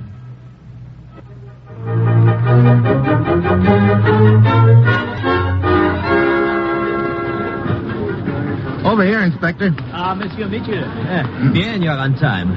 That is your plane over there. It leaves in a few moments. How long will it take me to get to Nice? You should arrive by 7 o'clock. At precisely 8 o'clock, you will enter the grounds of the villa. Proceed to the rear of the house. Somebody will meet you there. An American named Kimbrough. He is well known along the Riviera. He will see to it that you meet the right people. The rest, monsieur, is up to you. Okay, Inspector. Thanks for everything. Bon chance, monsieur. Bon chance, and be careful, Everything goes according to schedule. At 7 o'clock, I land at Nice. At the hotel, I slip into my suit and fish, and a few minutes after 8, I stroll into the grounds of the villa. My contact, lean, lanky Jim Kimbrough, hustles me into the villa via the kitchen, and we finally wind up in the ballroom. This where the rat race takes place, Steve? Nice crowd. You know most of them? No, a few new faces, like that sultry-looking little doll over there, dancing with the tall gent in the fez. Her name's Felicia Belfano. You'll want to meet her. Yeah, be a pleasure. Yeah, you'll also want to meet the guy she's dancing with, Alex Carinos. He's new around here. Where's the Countess? Hasn't come down yet. Just waiting till everybody's here so she can make la grande entrance, I guess. Jim. How nice to see you again. Hello, Bertie. Steve Mitchell, Justin Bernard. Pleasure, Mr. Mitchell. Mr. Bernard? Such a long time it has been, Jim? Monte Carlo, wasn't it, Bernie? Oh, please, don't remind me of that. My luck was lousy, too. Jimmy, my boy, a small favor, huh? How much? Oh, no. You misunderstand. The young lady you were dancing with a short time ago, over there. Felicia? Oh, Felicia. It's a beautiful name. Beautiful. You want an introduction? I would be eternally in your debt, Jimmy. Okay, pal. See what I can do. Good boy. Au revoir, Mr. Mitchell. So long, Mr. Bernard. He's a wolf boy, Steve. He collects objects d'art and dolls. Live ones, that is. I guess that. His fangs were showing. Well, come on, let's circulate.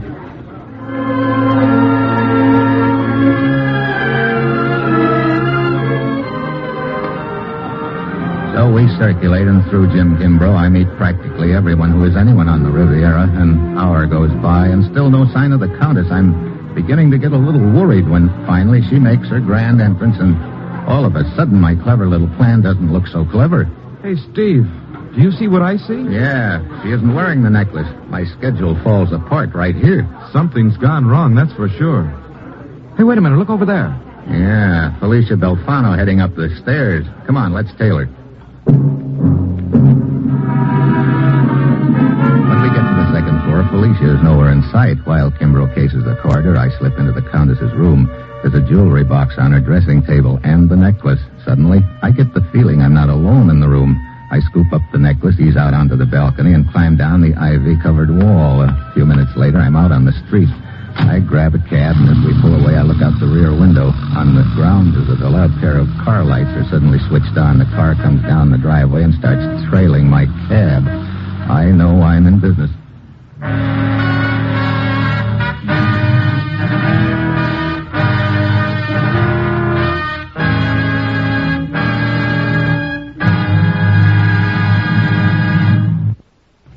Steve Mitchell will continue his dangerous assignment in just a moment. To combat heart disease, this nation's leading cause of death, two things are essential for further progress. First, there must be broader knowledge of the heart diseases. We do not know the exact cause of high blood pressure and hardening of the arteries. The causes of congenital heart defects are only beginning to be understood. The origin of rheumatic fever is still a mystery. Obviously, research must be pressed in these fields. Also, there must be fuller application of existing knowledge. This means education of the public as well as the medical profession. It also means more community heart programs. These are the aims of the 1953 Heart Fund. Because it affects you and your community so seriously, this is your problem. Our scientists must be furnished the tools to fight this common enemy. Won't you give to fight heart disease? Send your contribution to HEART, H-E-A-R-T, HEART, care of your post office in your community.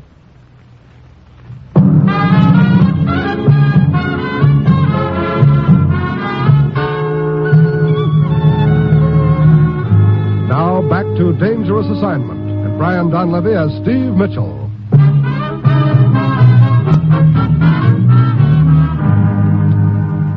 Well, so far the operation hasn't gone quite according to plan, but the net result is the same. I've got the Countess's necklace and somebody's following me. Probably the jewel thief, who could be pretty burned up that I beat him to it. So if I play my cards right and find out who he or she is, I may be able to get to the boss, the gent who's running the black market outfit. I head for my hotel and go to the bar. A plainclothes cop gives me a nod and slides out of one of the booths. I slide in. I reach down. As I slip under the seat, I slip the necklace in, and I settle down and wait. I don't have to wait long. Hello. Oh, Miss Belfano, isn't it? Felicia Belfano. We met at the Countess Villa. Yeah, sit down. Thank you. It is a surprise seeing you here. Is it? Yes, I did not know we were staying at the same hotel. Oh, you're staying here too, huh? Quite a coincidence. No, not a coincidence. I was a late arrival here in Nice. The other hotels were filled. I see. You're on vacation? No, not exactly. I'm a dancer on tour. They wanted me to perform at the Countess's, but suddenly I decided to leave. Oh? A most persistent and annoying man named Bernard kept after me. Oh, yeah, the boy wolf.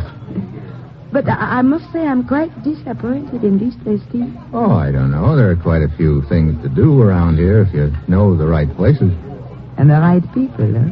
Maybe I have not been with the right people. Maybe.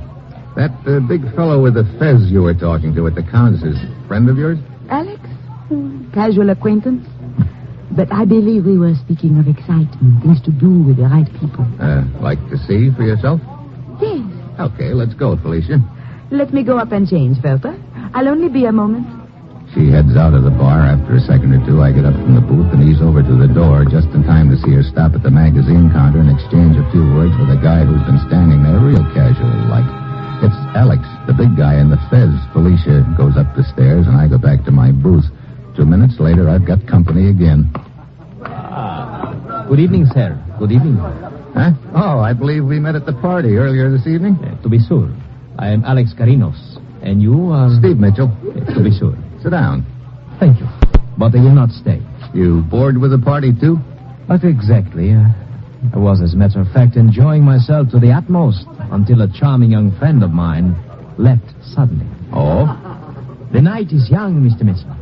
If you are a stranger here, perhaps I could show you some of the attractions of the place. Why, thanks, Alex, but I sort of have a date. In that case, allow me to congratulate you on your good fortune. Why, thanks. I hope it is.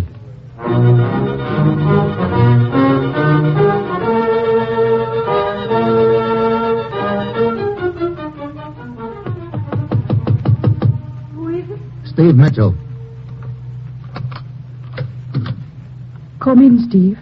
Hey, what's the deal, Felicia? I thought we were going to do the town together. I've been waiting down in that bar 15 minutes. Alex is long gone, and... Hey, what's the matter? What are you staring at? Steve. Don't move. What? I'm right behind you. Yeah. So's that gun of yours. Who are you? I will ask the question for the moment. Where's the necklace? I don't wear necklaces. Don't waste my time. It is not in the room. It's not on the girl. Therefore, if the two of you are in it together, you must have it. Look, Steve, I don't understand any of this. What is he talking about? You understand that if you'll turn over the necklace, we can perhaps make a deal. What kind of a deal? My name is Sargo. I'm an insurance investigator. Oh? My company sent me to investigate the many jewel robberies along the Riviera. I was knocked unconscious near the Contessa's room. When I recovered, the necklace was gone. I learned that you and this young lady had left the party. I traced you here. Now, the necklace. I don't have it. You will allow me to find it out for myself. I will search you. And please stand very still. Wait a minute. I said stand still. This is no good. He's sure to find my credentials and comment on them. If Felicia is in on the deal, that'll blow it sky high. I can't risk it. Aquirre will knock it down to one side with my elbow and flatten him. Oh. Steve, you did steal the necklace? Look, we better split up. Meet me down at the waterfront. The small pier farthest east, 15 minutes. We can talk about the necklace and what we're going to do with the money, huh?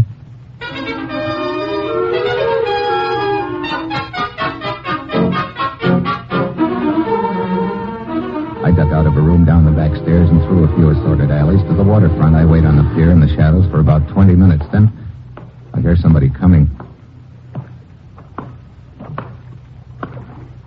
Okay, hold it. Steve. Hey, Jim Kimbrough. Oh, brother, you scared me out of 5 years' growth. Wait a minute. What are you doing here? How come you knew about the meeting place? Well, I came to tell you, Felicia's on the level. She's not involved in the deal. How do you know? Well, as soon as you left her hotel room, she called the police. Told them you wanted to meet her here. Oh, great. Well, that leaves me fresh out of leads for the moment. Yeah. That's far enough, gentlemen. Well, hello, Alex. You would not accept my invitation to accompany me earlier, but this is a much better opportunity anyway. The necklace, please. He moves closer to frisk me. Suddenly, Kimbrough hacks the gun out of his hand. I scoop it up, then I get an idea. I may need Kimbrough later, and I want him on the loose. I wink at him. He gets the message. I point the gun slightly to one side of him and pull the trigger. He does a real convincing job of it. Alex's eyes almost pop out. You shot your own partner. Ex-partner. He was getting grabby. Wanted half of the take from the necklace. Oh, yeah, I can see you are not one to trifle with. Good. Then we can perhaps make a deal. And I will not ask for half. I will be satisfied with a quarter. You're in no position to make a deal. I've already got the necklace. But you are marked now, Mr. Mitchell. First a jewel theft, now a murder. You'll probably not get out of Nice alive. Unless, of course, I could arrange safe passage, which I can, thanks to certain connections. Maybe you've got a point. Anyway, we can talk about it. We can talk at my apartment. Why not at your boss's place? I am now my own boss. Oh? Come.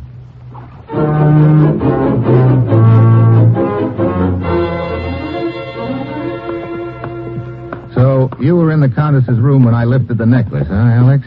You know, I thought I felt somebody watching me. Oh, you can imagine my rage. I had planned it carefully. After I knocked the guard unconscious and hit his body, I slipped into the room. Then you came, and I had to hide. Here's my apartment. Where are the lights? I will get them. There. Bernard. Hey. Yes, Bernard. Oh, no! Getting rid of your stooge, huh? You could not have put it better, Mitchell. So the amateur wolf has sharper teeth than I figured. You're the boy who's running the black market setup. Exactly. One thing I don't get, why'd you have Alex keep on the jewel robberies after you got enough dough to start the black market operation? Continuing the thefts was his own idea. I told him to stop and leave the area. He did not obey. Now he's dead, and you're next. You forget I have the necklace hidden. You forget I'm not interested in the necklace. I only wish to close your mouth. Suddenly I spot somebody outside the window on the fire escape. It's Kimbrough. He tries to ease the window open, but it makes a little noise. Bernard whirls toward it. I lunge at Bernard, knock the gun away, but he gives me the knee and sends me sprawling into Kimbrough. We both hit the floor. Bernard runs out of the room. We scramble to our feet and follow. There he goes upstairs, Steve, heading for the roof. We pound up after him, chase him across the roof. He reaches the edge and then dives across at the next roof. He's not going to make it. His hands clutch the edge frantically, but he can't hold on. Brother. Well, that's that. Yeah. I thought that dive I took when you staged that fake shooting was something. But it didn't compare with Bernard's just now. No, it sure didn't, Jim. I guess you might say the black market just hit the bottom.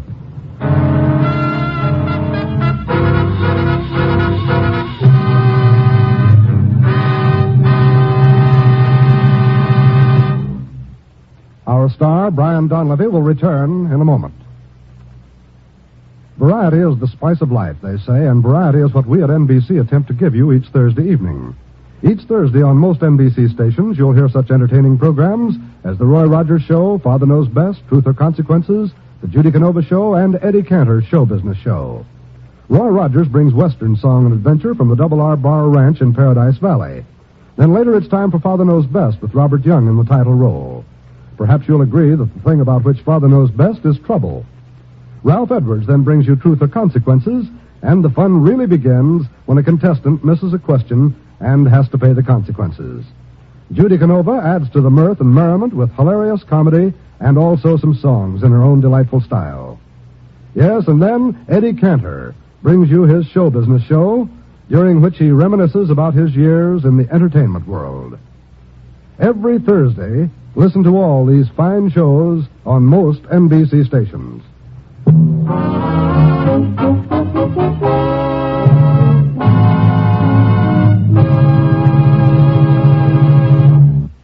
Next week, Bavaria, a manhunt, and a woman. And that will be Steve Mitchell's dangerous assignment next week.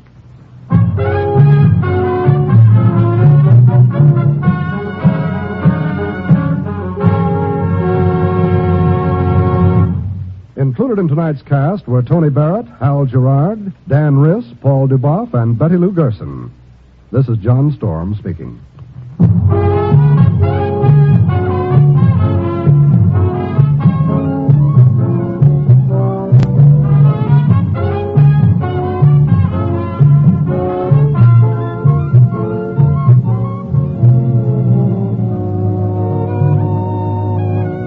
Dangerous Assignment, starring Brian Donlevy as Steve Mitchell, with Herb Butterfield as the commissioner, is written by Bob Reif and Adrian John Doe, and is directed by Bill Karn. Be with us again next week at this time, when Brian Donlevy, starring in the role of Steve Mitchell, will embark on another transcribed Dangerous Assignment.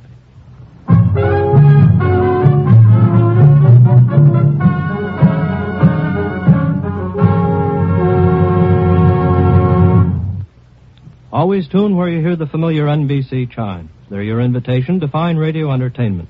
This is NBC, the national broadcasting company.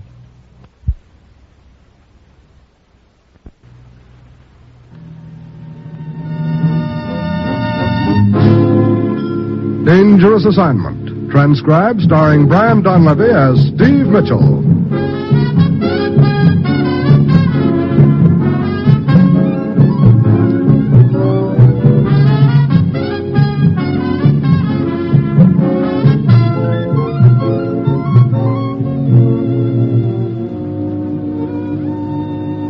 Yeah, danger is my assignment. I get sent to a lot of places I can't even pronounce. They all spell the same thing, though, trouble. But when I walk into the commissioner's office, I don't realize that this assignment's going to show me that sometimes the witness is harder to find than the killer.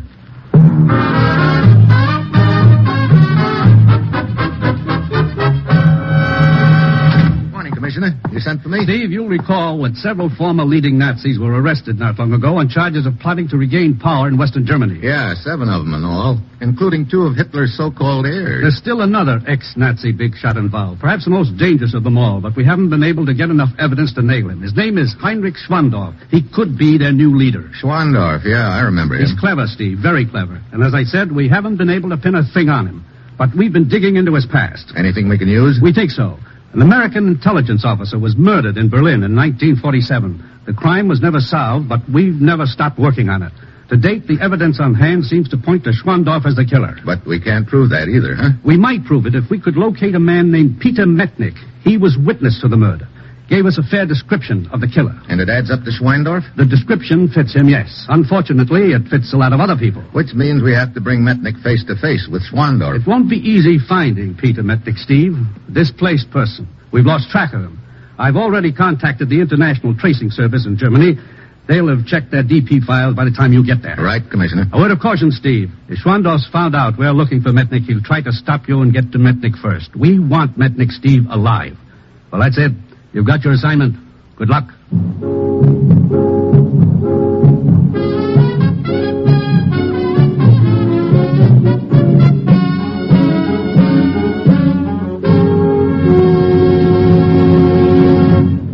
The National Broadcasting Company is presenting Dangerous Assignment, starring Brian Donlevy in the role of Steve Mitchell, colorful two-fisted government agent. At all those places of the world where danger and intrigue walk hand in hand, there you will find Steve Mitchell on another Dangerous Assignment. In 2 weeks, on Thursday, March 19th, NBC will send your way a complete and comprehensive description of the glitter and swank of the Academy Awards presentation in Hollywood. This gala distribution of the coveted Filmland Oscar will be described by film star Paul Douglas. Be sure to make a date with the Academy Award Oscar for Thursday, March 19th, via this NBC station. As well as a complete description of the proceedings, you'll hear the acceptance speeches of the winners. It's Hollywood's biggest night of the year, and it's all to be broadcast directly into your homes by NBC. So, remember, Thursday, March 19th, hear the presentation of the Academy Awards Oscar on the NBC Radio Network.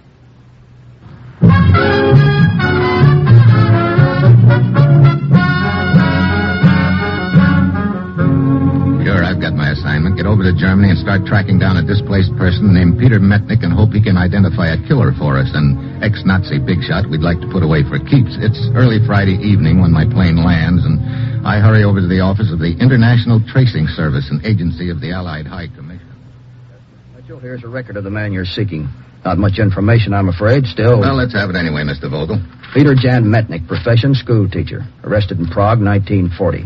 Released by Allied forces in 1945. Has been employed as a dock worker, private tutor, shoe salesman, and farm labor.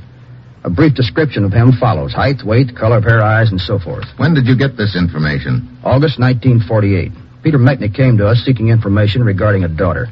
We succeeded in locating her 2 years later, but by then Mettnick had disappeared. Hadn't he left an address with you? Yes. He had secured employment on a farm in Bavaria, near the village of Linderheim. A farm owned by a man named Carl Whedon. But he'd already moved on by the time you located his daughter, huh? Yes, the owner of the farm was vague. Couldn't seem to remember where Mettnick had gone to. Oh, that's where the trail ends, a farm in Bavaria. Look, about Mettnick's daughter, where does she live? Frankfurt. I guess I ought to run down there. That will not be necessary, Mr. Mitchell. Fraulein Mettnick is here. Oh? When we were informed of your arrival, we immediately contacted her, thinking perhaps she might have heard of her father. She hadn't, but she insisted on coming here to see you. Good. Let's talk to her then. Of course. Excuse me. Fraulein Mettnick? Yes? This way, if you please. Fraulein Mettnick, Mr. Mitchell. How do you do, Mr. Mitchell? Fraulein, sit down, please. Thank you. You're looking for my father, Herr Mitchell. He's in danger. So are you. Because of what your father knows, someone may try to silence him with a threat against you. Oh, I don't understand. Your father was a witness to a murder. Berlin, 1947. He saw the killer get away. We think we know now who that killer was. Oh, I see. And you need my father to identify him. Then we must find him quickly, Herr Mitchell. First of all, Fraulein, do you have any photographs of your father? I have several snapshots in my purse. Good. Here. Yeah, this one. This was taken on the steps of a school in Prague where my father taught. He was there many years until he was arrested. That was the last time my mother and I saw him. Ever hear from him after that? Oh, there were a few letters, yes. The last one came shortly before his escape from Buchenwald.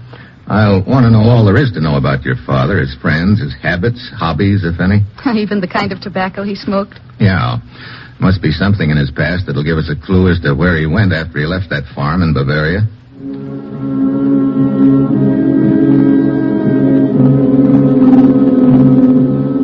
We spend the next couple of hours at a quiet little cafe nearby, and Fräulein Lana Mettnick fills me in about her father's background. Later, I borrow a car from Vogel at the tracing service, and Lonnie and I head south for Frankfurt. It's almost 11 that night when we pull into town. We drive straight to her apartment. Yes, that's the building up ahead, Stephen. The small one on the left. Okay, Lonnie. You will come up? Sure. I want to look over those letters and also help you pack. Pack? I'll feel a lot better, Lonnie, after you've moved to a hotel. But I'm not afraid, Stephen. Okay, but you're still going to... What is it? That gent just coming out of your apartment building. You mean the one coming this way? Yeah. You know him? I think so. Excuse me a minute. Oh, just a minute. Yes, what is it? We've met, haven't we? Have we? I'm afraid not. In any event, I don't seem to recall. Perhaps it's just that I recognize you from some photographs. Really? Or at the newsreel, maybe. Newsreels? No, I've never been quite that important. But you were Herr Schwandorf. Schwandorf? You're mistaken. Heinrich Schwandorf of Leipzig, a member of the inner circle of Hitler's stooges.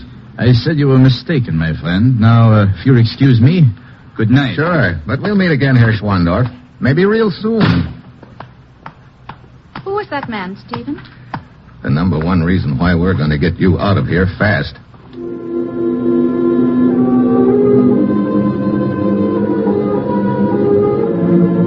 Upstairs in Lonnie's apartment, I read over her father's letters while she packs a suitcase. 10 minutes later, I drive her to a hotel and leave her with the promise that I'll contact her as soon as I get word of Peter Mettnick. Then I put in a call to the local law and ask them to find Schwandorf, and if they can, keep an eye on him. Also, keep an eye on Lonnie.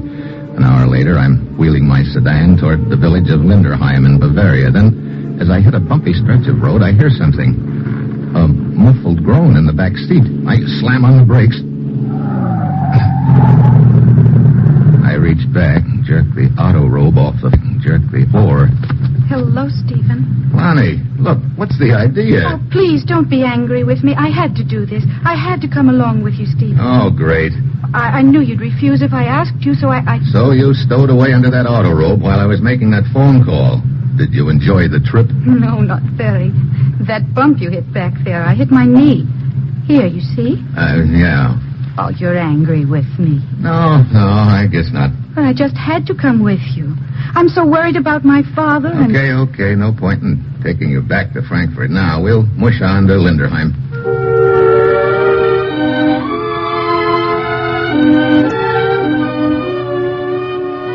It's another 4 hours drive to Linderheim, and Lonnie sleeps most of the way with her head on my shoulder. The things I have to put up with sometimes.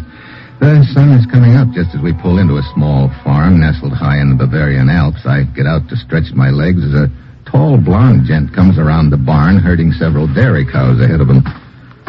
Hello there. Hi. You the owner? Yeah, I'm Ernst Weiden. Oh, I thought the owner was Carl Weiden. My father, he died a year ago. What can I do for you? I'd like some information about a man who worked here sometime in 1948. A man named Mettnick. Mettnick? Peter Mettnick, but of course. The little school teacher. Fine man, I was very fond of him. Herr Mettnick and his friend left us in the early part of 1949, I believe. His friend? Yeah, another school teacher. Professor, this one. Came here early in the year looking for Herr Mettnick.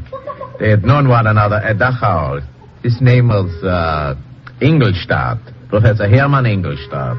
You said they left together. Where did they go? If I remember correct, Munich.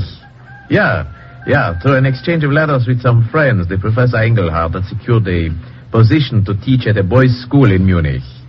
Wallenburg or Fallbrock or some name, I think it was like that. Stephen, my father went with him.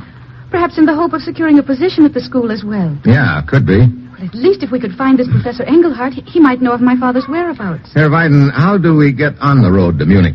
Come, I show you. You can see the road from the rise here. Come.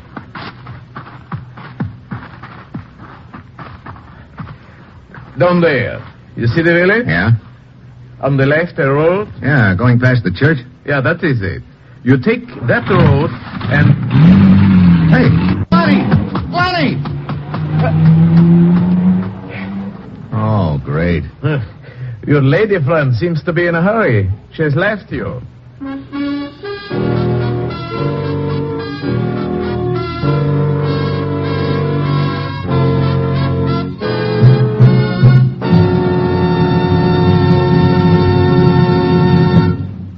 Steve Mitchell will continue his dangerous assignment in just a moment.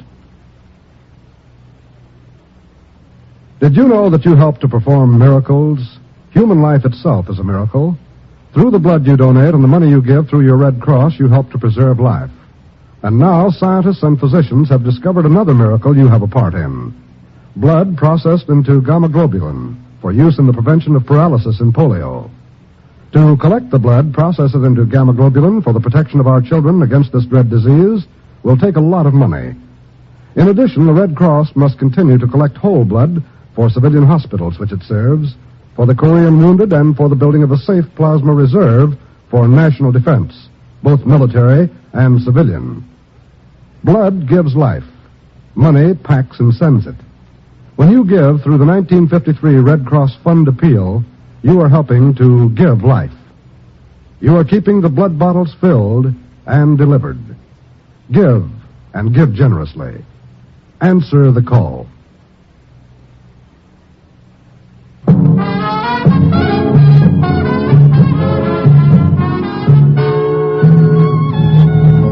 Now, back to Dangerous Assignment and Brian Donlevy as Steve Mitchell.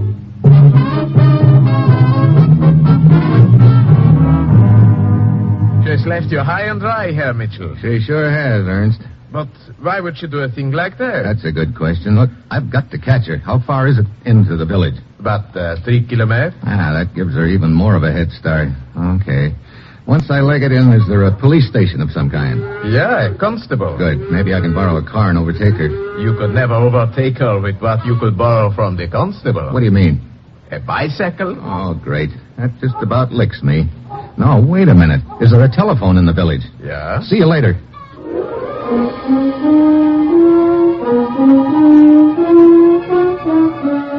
In the village, I telephone our legation in Munich and ask them to check and try to locate the boys' school where Professor Engelhardt teaches. Half an hour later, they call me back and give me the name of it.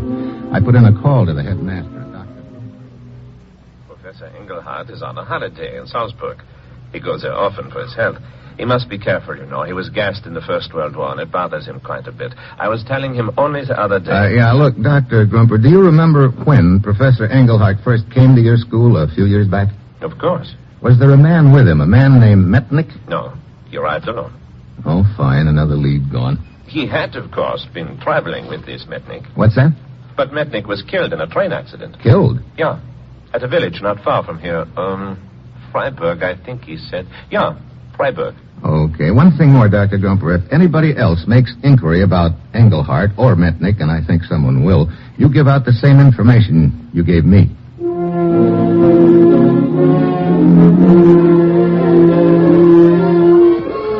I grab the next train and head for Freiburg. At this point, it looks like I'm cooked on the deal, but I've got to be sure at Freiburg. I check with the local law, and they let me look through their files, and sure enough, there's a report of Mettnick's death. Then, while I'm still looking it over, they usher somebody else into the room. What? Stephen. Oh, Lonnie. How did you get here? I took a shortcut. Stephen, my father's dead. Yeah, I know. Well, that's what the headmaster told me, but, well, I couldn't believe it. I had to be sure. That's why I came here. I guess there's no doubt about it, Lonnie. Hey, look, why did you grab the car and beat it back there at the farm? Because I didn't think you were telling me the truth. What do you mean? Well, I thought my father must be in trouble or must have done something. I thought you were after him. Then when I saw you talking with the Nazi Schwandorf... Oh, so you did know him? Of course. Many of us have good cause to know him. I thought the two of you were working together. I see. So when that farmer told us about the boys' school, my only thought was to get to my father and warn him. Later, I realized I must be mistaken about you. I'm sorry, Steve. Well, like you say, I guess it doesn't matter anymore. How did it happen, Steve? Well, according to the report here, Professor Engelhardt and your father, Peter Mettnick, had hitched a ride on a train. Riding the rods, we call it. Your father fell off to the tracks and... well, you can guess the rest. Yes. Sorry, Lonnie. Thank you, Steve. Well, what now? I wanted to find your father because I figured he could pin a killing on Schwandorf. Now, maybe I better talk to Professor Engelhardt if I can find him. You think he might have some information? Maybe. He was traveling with your father. Well, if he can tell me anything, I want to talk to him also. Well, we'd better check that headmaster at the boys' school in Munich, see if he can give us a line on Engelhardt.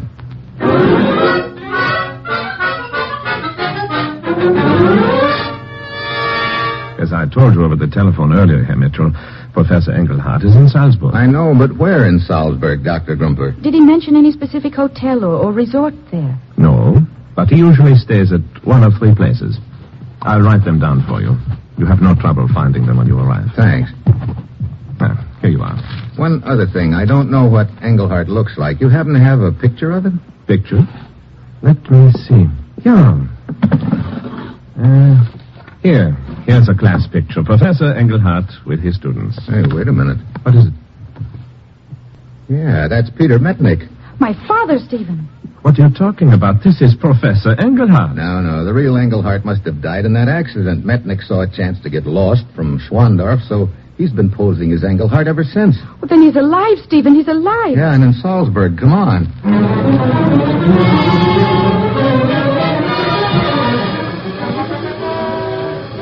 We burn up the road to Salzburg. I head for a phone booth to call the places the headmaster gave me. One of them has no phone, so I call the other two. Lonnie waits outside the booth for me. I draw a blank on both places. Any luck, Stephen? No, we'd better head for the third place on the list. All right. I casually brush some tiny tobacco flakes off the counter and start to leave the booth. Then I stop. Tobacco. Pipe tobacco. Something registers all of a sudden. What are you waiting for? Just thought of another call I should make. Wait for me in the car. All right. She wanders off. I put through a quick call to my friend Vogel at the Displaced Persons Tracing Service. Mr. Mitchell, I've been trying to get in touch with you. That doesn't surprise me, Vogel.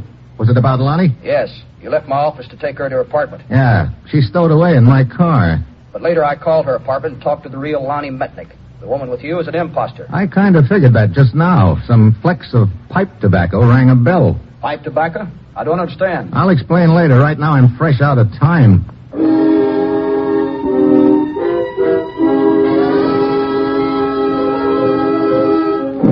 I go outside to the car. Lonnie's nowhere in sight. I've got to act fast. I go to the third address on my list. Yep. They tell me Lonnie just left. She'd been asking about the professor who's at the band concert in the park.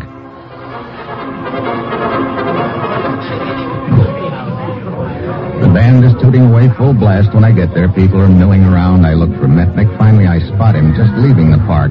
Lonnie's right behind him, and I've got a strong hunch she's holding a gun in his back, maneuvering him to a quiet spot to kill him. I've got to slip up without her seeing me. One peep out of me, and Mettnick's a dead duck.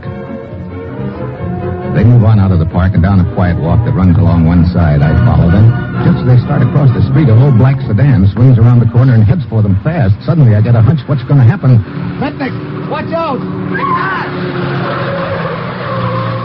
They jump back just in time. The car whips by and heads for me. I grab a push cart and shove it toward the car as I dive to one side. The driver swerves and goes up on the sidewalk. I run over to it just as Schwandorf tries to get out the door with a gun.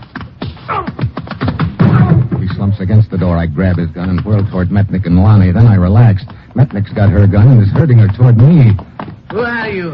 And who is this girl? I'm Steve Mitchell, United States agent. This girl was hired to find you and knock you off to keep you from putting the finger on this boy in the car. Huh? Heinrich Schwandorf. You remember him, huh? Yes, indeed I do. I saw him kill a man several years ago. That's what we wanted to know. That cook's Mr. Schwandorf. That's fine. He tried to run us down in the car. Sure, he wanted you both out of his way. You'd already served your purpose as far as he was concerned. But I was his girl. He tried to kill me. Don't worry. If you need any more against him, I'll give you plenty. I don't doubt it. How did you find out about this girl, Mr. Mitchell? She was posing as your daughter, Mr. Mettnick, but a few flakes of tobacco in a phone booth put me wise to her just in time. Tobacco? I don't understand. It made me remember your talking about your father's favorite pipe tobacco. But I do not smoke. That's right. I should have known that as soon as I learned you'd been badly gassed in World War I, but it didn't register until just a few minutes ago. Yeah, sweetheart, you were doing great until I spotted the tobacco. Then you just sort of went up in smoke.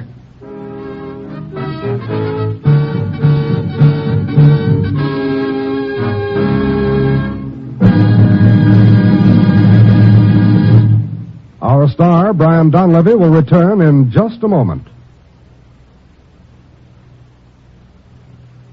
If musical entertainment is high on your list of enjoyable radio programming, then NBC's Monday Night of Music was designed especially for you.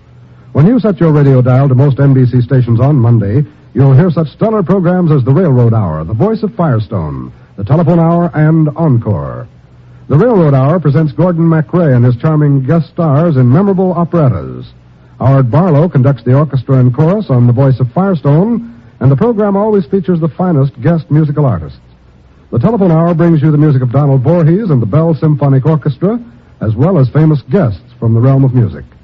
Also, on Monday evening, you'll enjoy hearing Encore with the musical talents of Meredith Wilson, Marguerite Piazza, and Robert Merrill. These three stellar musical personalities, each Monday, bring you the melodies that you want to hear again. So, make it a date to be one of the millions of people who, each Monday night, enjoy NBC's musical program schedule.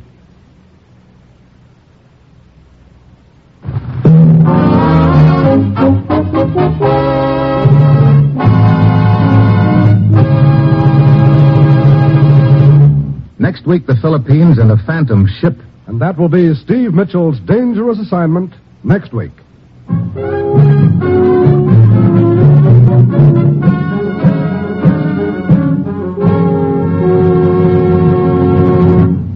Included in tonight's cast were Jim Davis, Pamela Duncan, Henry Rowland, Paul Frees, and Rye Billsbury.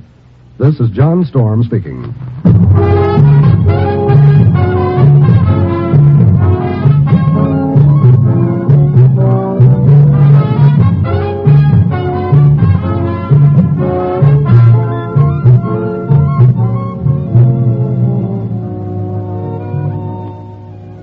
Today, our reserve of blood plasma retained from World War II is almost exhausted. This is serious, for in many battle casualties, there's no substitute for blood. Make your donation of blood for the armed forces. Call your Red Cross chapter or local blood donor center today for an appointment. All types of blood are needed. Dangerous Assignment, starring Brian Donlevy in the role of Steve Mitchell, with Herb Butterfield as the commissioner, is written by Bob Reif and Adrian Jandot and is directed by Bill Karn. Be with us again next week at this same time when Brian Donlevy, starring in the role of Steve Mitchell, will embark on another transcribed dangerous assignment. Each weekday, hear One Man's Family on NBC.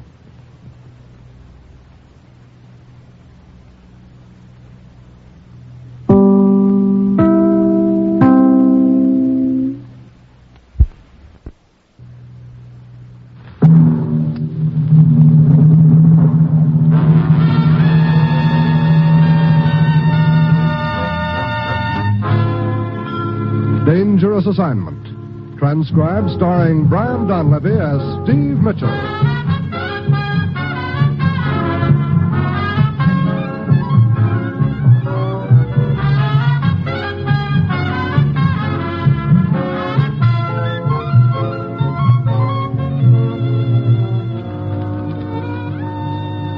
Yeah, danger is my assignment. I get sent to a lot of places I can't even pronounce. They all spell the same thing, though, trouble. But when I walk into the commissioner's office, I don't realize that this assignment's going to prove that sometimes what goes up never comes down.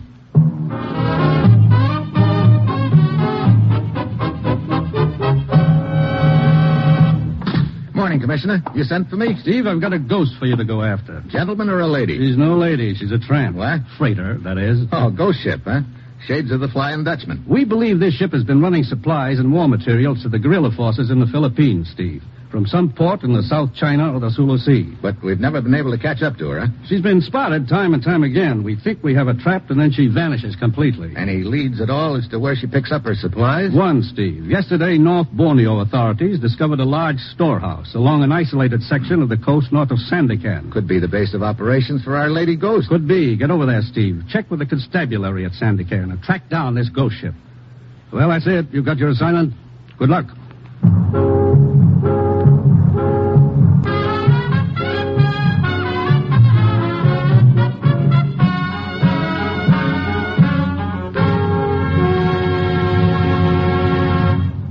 The National Broadcasting Company is presenting Dangerous Assignment, starring Brian Donlevy in the role of Steve Mitchell, colorful two-fisted government agent.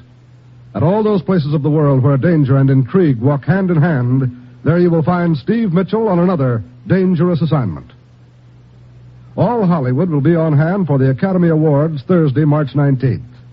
And you can hear a complete description of this gala presentation of the fabulous Filmland Oscar when you set your radio dial to NBC. Yes, NBC invites you to share the glamour, glitter, and swank of Academy Award night during a 90-minute broadcast of this fabulous event. Paul Douglas will do the radio commentary, and Bob Hope will be on hand to keep the proceedings running smoothly. Yes, it's Hollywood's most important night of the year, Academy Award night. So be sure to hear every star-spangled moment on Thursday, March 19th, on the NBC Radio Network.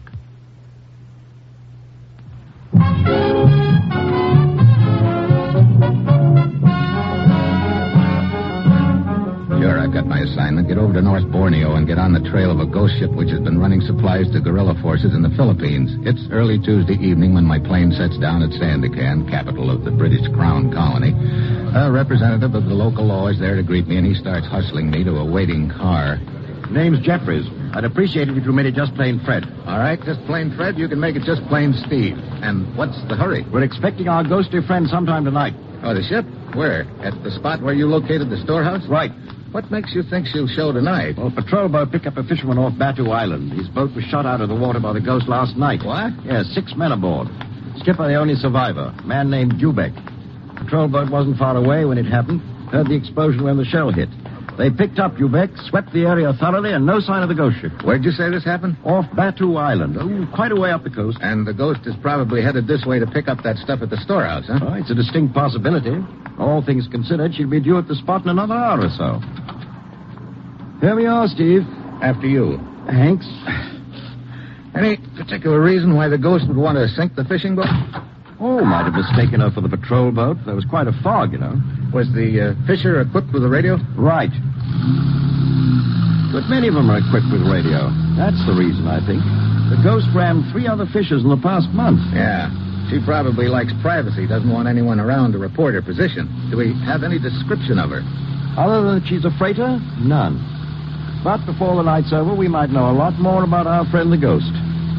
I hope.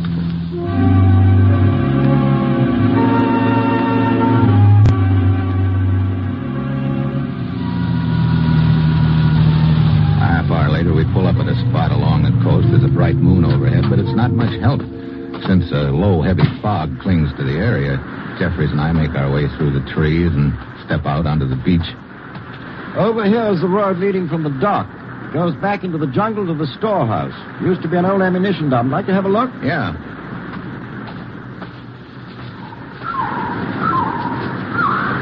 Never did like that sound. 9 times out of 10, the bird turned out to be a Japanese soldier. Well, this time, it happened to be one of my own men. Got him scattered all over the area. Another one of my chaps, Joe Tiber. Never could do that call properly. Sounds good enough to me. Oh, wait till you hear Sam Keone. He's the top man in the bird call department. Does tend to be a little flashy at times. Overconfident, you know. Here we are. Down this way. Climb the steps. I'll turn on my torch. Hey, quite a layout. All steel and concrete. Stuff's over there in the crates. Guns and ammo on this side, and over here various kinds of machinery. Auto, parts, chemicals, fuel, so on. Yeah, so I see. If you're looking for a trademark or serial number on that stuff, don't bother. It's been filed off. Yeah, I can see that, too. Still, there must be something we... Hold on, Steve. What? Listen. What is it? It's a signal from my chaps. They've spotted something. Come on. This way, Steve. Down to the beach.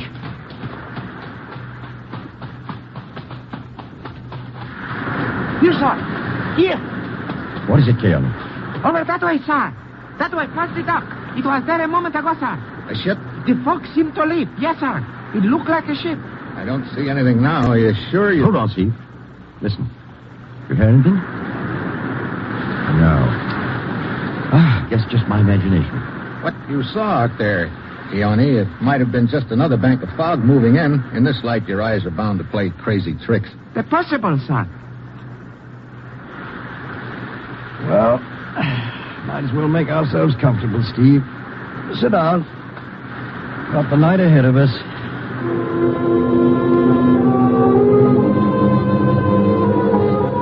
2 pots of coffee and half a pack of cigarettes later, the sun is high overhead and the fog is completely gone.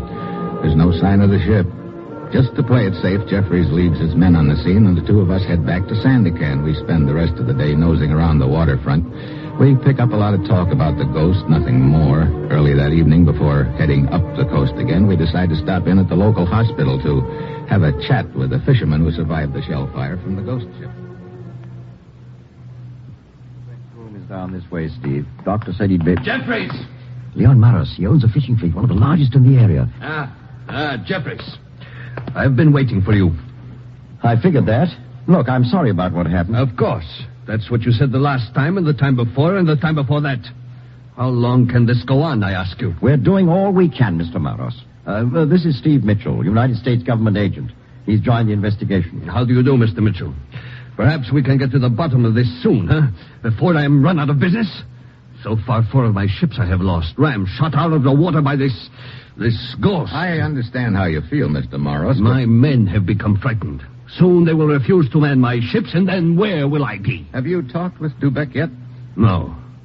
No, they would not let me in to see him. They said he was not well enough to talk. We can go in now. The doctor said it was all right. Oh, good.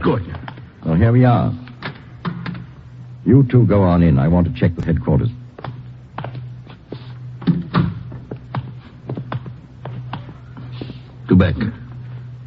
Dubeck. Hmm? Huh? Oh, Monsieur Maros. Yes. It's good of you to come to see me. This is Mr. Mitchell of the American government. He will probably want to ask questions. Hello, Dubeck. Monsieur Mitchell, I'll of course tell you all I know, what I can remember. Fine. The shelling took place just off Baku Island, right? Yes, monsieur. There was heavy fog. I was alone on deck when suddenly there was explosion as the shell hit us. I was thrown into the water. I looked back, saw our boat was on fire. Then I saw something else. The ghost ship? It looked so big, a monster coming out of the fog at me.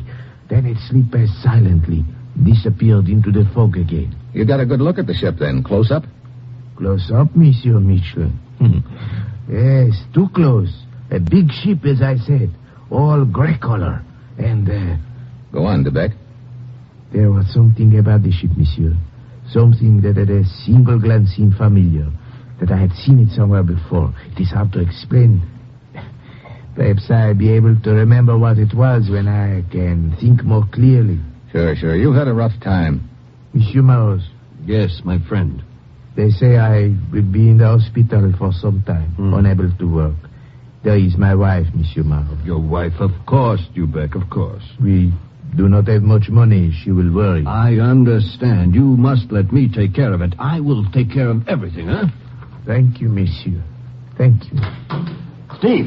What is it, Jeffries? I just got word from the Coast Patrol. Our ghost is tangled with another fishing boat. Oh, don't tell me it was one of my boats again. No, this fisher belonged to the Carver Company. The ghost tried to ram her down an hour ago off the Ballaback Strait, but she missed. The fisher managed to trail her and just radioed in a position. Good. Where is the ghost? She's gone up into the Tanya River, and there's only one way out. We've got the ghost bottled up this time, but good.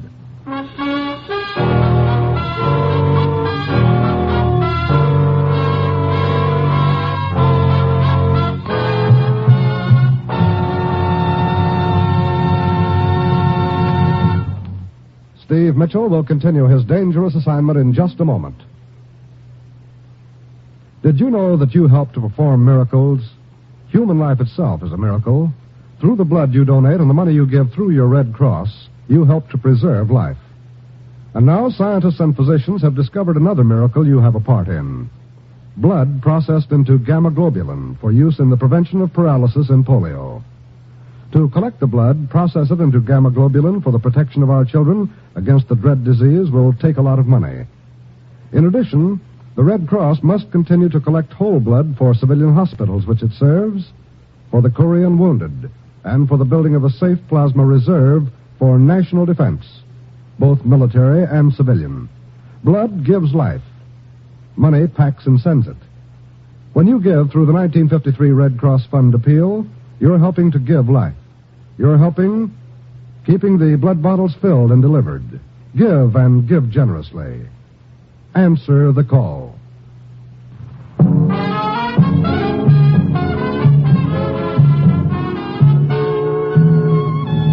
Now back to Dangerous Assignment and Brian Donlevy as Steve Mitchell.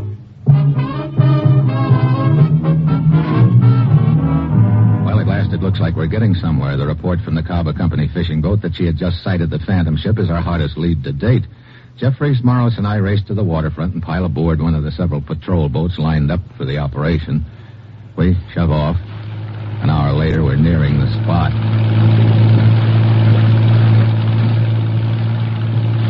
No sign of fog tonight, Steve. That ghost ship won't be able to lose herself so easily. I hope not, Jeffries. Isn't that the mouth of the Tenaya River just ahead? That's right, Manos. That's where this Carver Company fishing boat reported the ship was headed, huh? Yes. See, there's the fishing boat off our starboard over there. Yeah, blinking at us. Ship? Still up. River. Good. You say there's no other way out, Jeffries? Not that I know of, old boy. All right, Captain, into the river. Only a question of time now, Steve.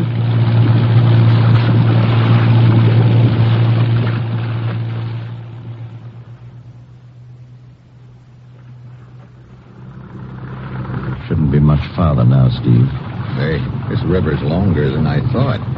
Yes, but around the next bend it narrows suddenly. That's right, Maros. That's the farthest a big ship could get. In that case, she's got to be right around the bend. Our gun crews are ready for her. I approach this moment with great pleasure. Blow my fishing boats out of the water, will she? Now she'll get a taste of it herself. Wonder why she headed up this river. Possibly a hidden supply dump around here. Yeah, could be. She sure wouldn't have done it if she'd known the fishing boat was tailing her. Steady now. We're rounding the bend. Steady. Now, searchlights on. That's it. Sweeping back and forth across the... Hey. Steve. It's impossible. There's no ship at all.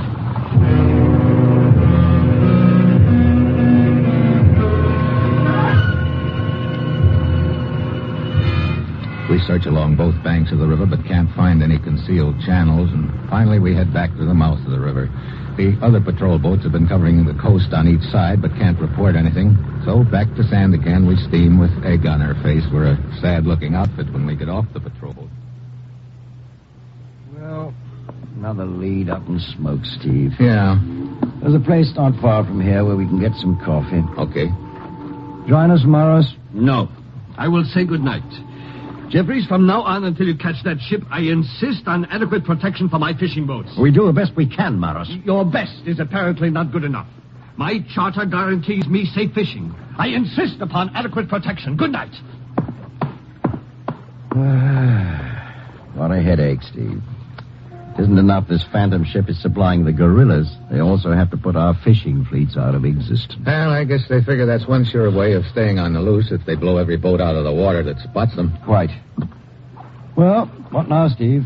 I wonder how Dubek's doing. The survivor from the sunken fishing boat? Yeah. When we were there earlier, he told us there was something familiar about the Phantom, something he might be able to put his finger on when he got some of his strength back. Why, that's right. Come on, let's drop in on him.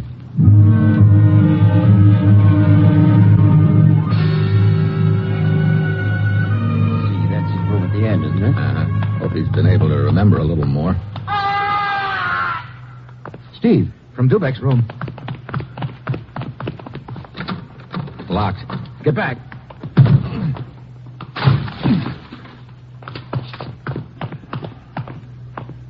Dubek, stabbed to death. The window. Open. Come on. We dive out the window and cover the hospital grounds, but there's no sign of the killer. He must have moved real fast. Finally, we give up and drive to Morris's house and break the news. Dubek, dead. Now I'm ruined. What do you mean? Well, how do you expect me to keep even one crew together when this leaks out, let alone an entire fleet? I know. Well, come on, Jeffrey. Right. Oh, Morris. Yes. Didn't Dubek mention having a wife? Mrs. Dubek. Of course. She lives in the village of Lemana. She has not heard the news? Not that I know of. Oh, Mr. Mitchell, I don't suppose you... No, I guess it is my duty to tell her. I think so, Maros. I'll drive up there right away. Why didn't I stay in the Mediterranean? I had it so nice there. I'll see you later.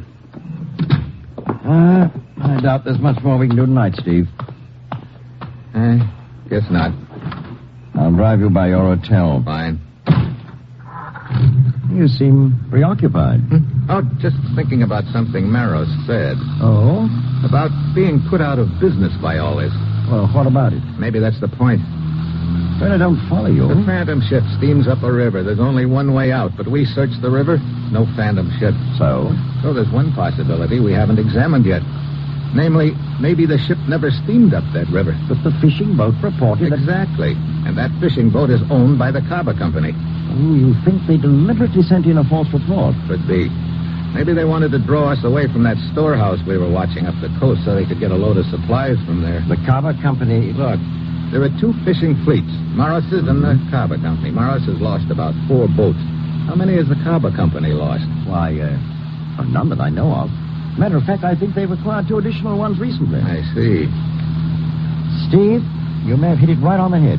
If the Kaba Company is behind this business, they could be trying to kill 2 birds with 1 stone. Sure, smuggle contraband to the guerrillas and put a rival fishing company, Marrow's outfit, out of business. Do they have any freighters? I don't know, but I'm certain that Morris could tell us. Let's go back and ask him.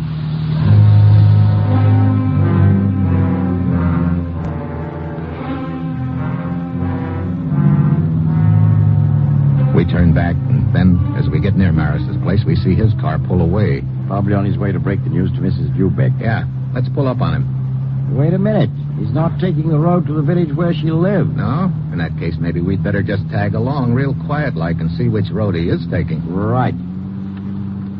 We douse the lights and follow Morris's car. An hour later, he turns off the main road and heads toward the coast.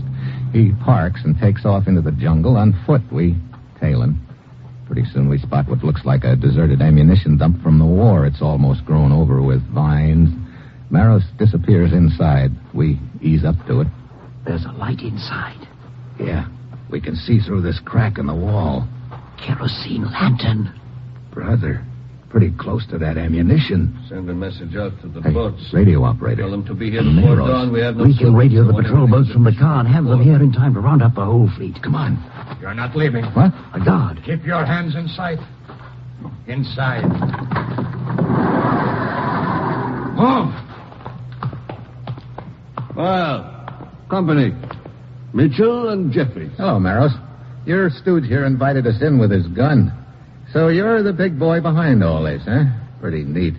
There is no phantom ship. There never was. You made up the whole deal to cover the fact you've been using your fishing boats to run supplies to the guerrillas. That is correct, Mitchell. One thing I don't get, why did you sink your own boats?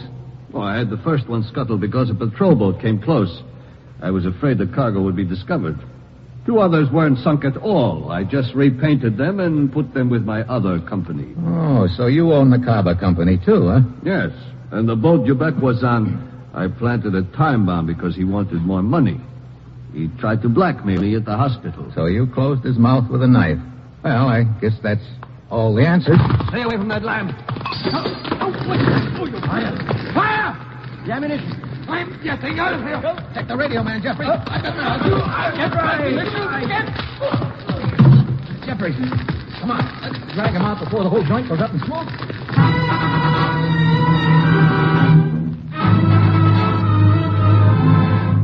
Plane's almost to the ammo. Dive into the ditch.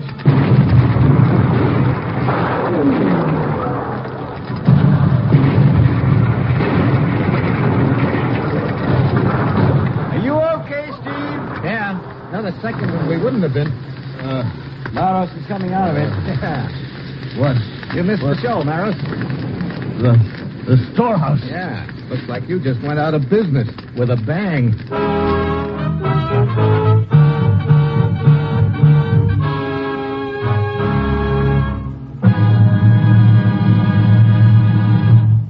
Our star, Brian Donlevy, will return in just a moment. Jane Wyman, Ray Milland, James Stewart, Olivia de Havilland, Janet Gaynor. These are only a few of the 20 former Academy Award winners who will be heard Thursday, March 19th, when NBC broadcasts the complete Academy Award presentation ceremonies. It's Hollywood's most important night of the year, the night when Academy Award Oscars will be presented to Hollywood's finest artists. Bob Hope will be master of ceremonies, and film star Paul Douglas will be the NBC radio commentator. When you listen to the Academy Awards broadcast via NBC, you'll hear the music nominated for the awards, the names of all of the actors, actresses, musicians, directors, and technicians who received this year's nominations. And then you'll be right there through the medium of radio when the Oscars are handed out by former winners of Academy Awards. It's a night that outglitters all other Hollywood opening nights, a night that you'll want to be a part of. Here are the Academy Awards on the NBC Radio Network. Thursday, March 19th.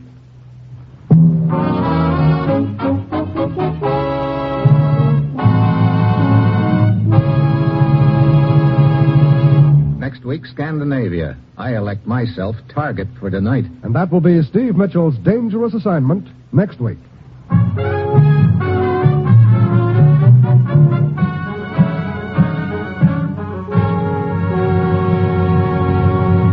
Included in tonight's cast were Ramsey Hill, Paul Frees, Paul Duboff, and Eddie Fields. This is John Storm speaking. Dangerous Assignment, starring Brian Donlevy as Steve Mitchell with Herb Butterfield as the commissioner, is written by Bob Reif and Adrian Jondeau and is directed by Bill Karn. Be with us again next week at this same time when Brian Donlevy, starring in the role of Steve Mitchell, will embark on another transcribed Dangerous Assignment. Each weekday, hear One Man's Family on NBC.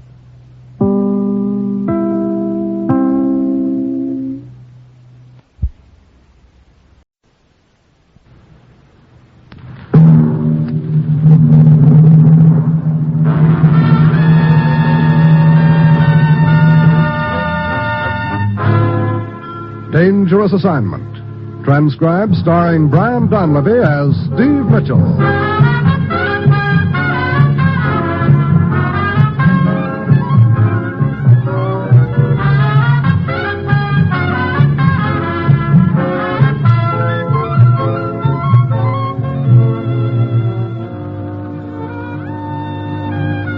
danger is my assignment. I get sent to a lot of places I can't even pronounce. They all spell the same thing, though, trouble. But when I walk into the commissioner's office, I don't realize that this assignment's going to wind up with me exactly 1 foot from death.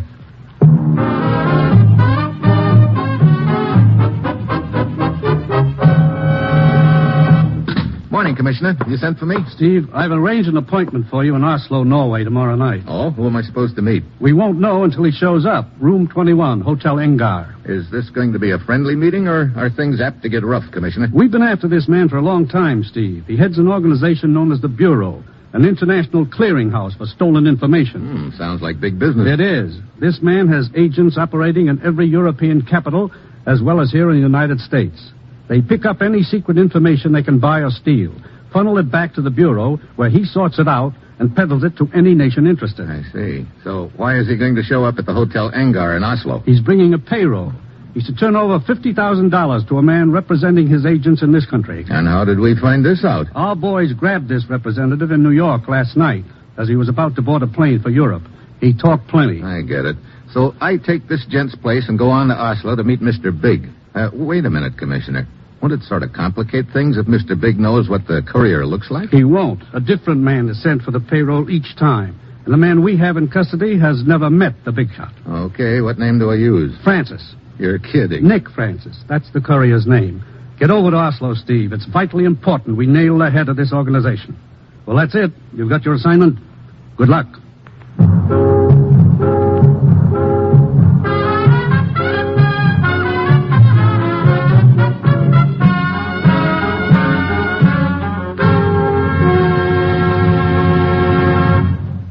The National Broadcasting Company is presenting Dangerous Assignment, starring Brian Donlevy in the role of Steve Mitchell, colorful two-fisted government agent. At all those places of the world where danger and intrigue walk hand in hand, there you will find Steve Mitchell on another Dangerous Assignment. Hollywood's greatest star-studded spectacle, the Academy Awards presentation, will be broadcast in its entirety tomorrow night by the NBC Radio Network. Listen tomorrow to NBC's exclusive broadcast of Hollywood's most impressive ceremony, the Academy Awards. More than 30 of Hollywood's greatest motion picture stars will appear on the Academy Awards stage in the heart of Hollywood. Bob Hope will be master of ceremonies, and Paul Douglas will be your NBC host for the evening. So set aside tomorrow night for the Academy Awards. Hear every moment of this stellar glamour gathering tomorrow night on the NBC Radio Network. It's Hollywood's most important night of the year, and you can be a part of it when you listen on NBC.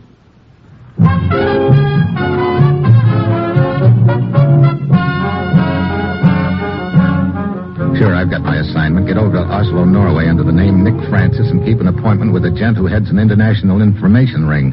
It's early Thursday evening when my plane lands at the Norwegian capital. As I saunter through the airport waiting room, I get the feeling that a pair of eyes are planted on the back of my head. Attention, please.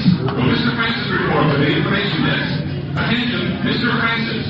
Report. Well, here we go already. I don't know if that's good or not. I look around, spot the info desk at the far end of the waiting room, and walk over.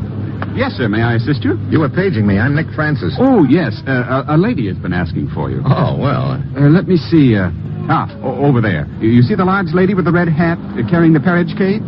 Oh, yeah. Sitting next to her on the left, the attractive blonde lady. That's the one. Well, that's better. Here she comes.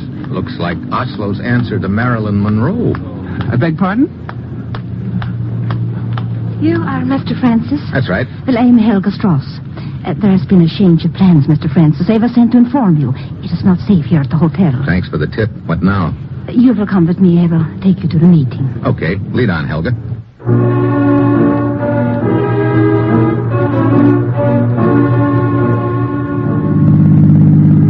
Outside, we ease into her car and drive off. During the next 10 minutes, she doesn't volunteer much information, and I don't ask. Finally, she wheels the car to a stop in a small side street in a quiet neighborhood.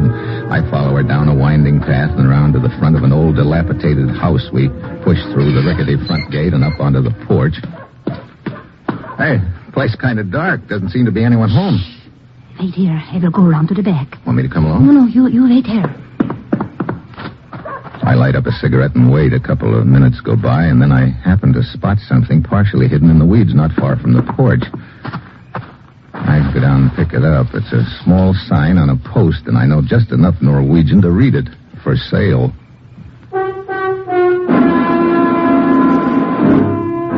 I grab my bag and head down the path on the double. When I get back to the street, Helga's car is long gone. Yeah, as neat a sucker play to get me out of the way as I've ever seen. No blood, no mess, no fuss. Simple, but effective. I give myself 3 demerits and spend the next 10 minutes trying to find a cab. It's another 15 minutes before I pull up at the Hotel Engar. Good evening, sir. Good evening. I'm Leanvold. May I help you? I have a reservation. The name is Nick Francis. But how can that be, sir? Look, what goes? But Mr. Francis is already in his room. What? Yes, sir. He checked in an hour ago. Went upstairs immediately.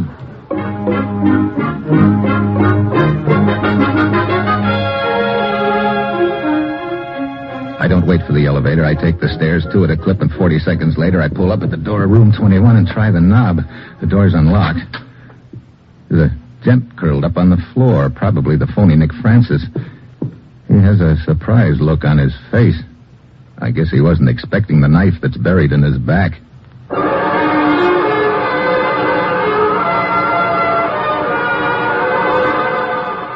5 minutes later, the law arrives in the person of one Lieutenant Roberg. He clears the room of interested spectators, and when we're alone, I show him my credentials and give him a fast rundown.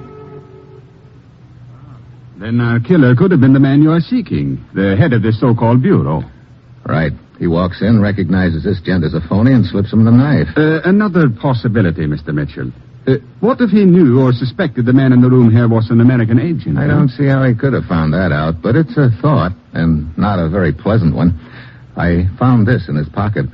A key? Fits a locker, I'd say. There's a number stamped on the back. Also a manufacturer's mark. Yes. I do not think this will be difficult to trace.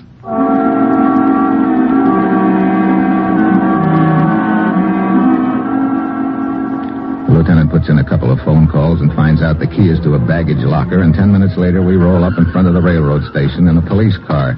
There's the lieutenant and I hurry inside. I bump into an old friend. Oh, excuse me. It's you. Yeah, me. Hold on, sweetheart. Let me go here and call the police. You can whisper for one, Helga. Meet Lieutenant Roberg. What? This lieutenant is the little lady I was telling you about. She's in the real estate business. Specializes in empty houses. So, how fortunate we meet, my dear. I have some questions I would like to ask concerning the affair at the Hotel Engar this evening. I don't know what you're talking about. You can drop that routine, sweetheart. You're up to here in murder. Murder? Yeah, your boyfriend. Rudy, Oh, you lie. A trip to the morgue might convince you. Rudy, this? What was your boyfriend's game? Come on, Helga. Well, I knew very little about it. We met, Rudy and I, at the inn 2 months ago. He was a ski instructor. What inn is this you speak of? Jornson's. It's in the mountains near the village of Avdal. A few days ago, he told me that he had uncovered a marvelous opportunity to make a lot of money.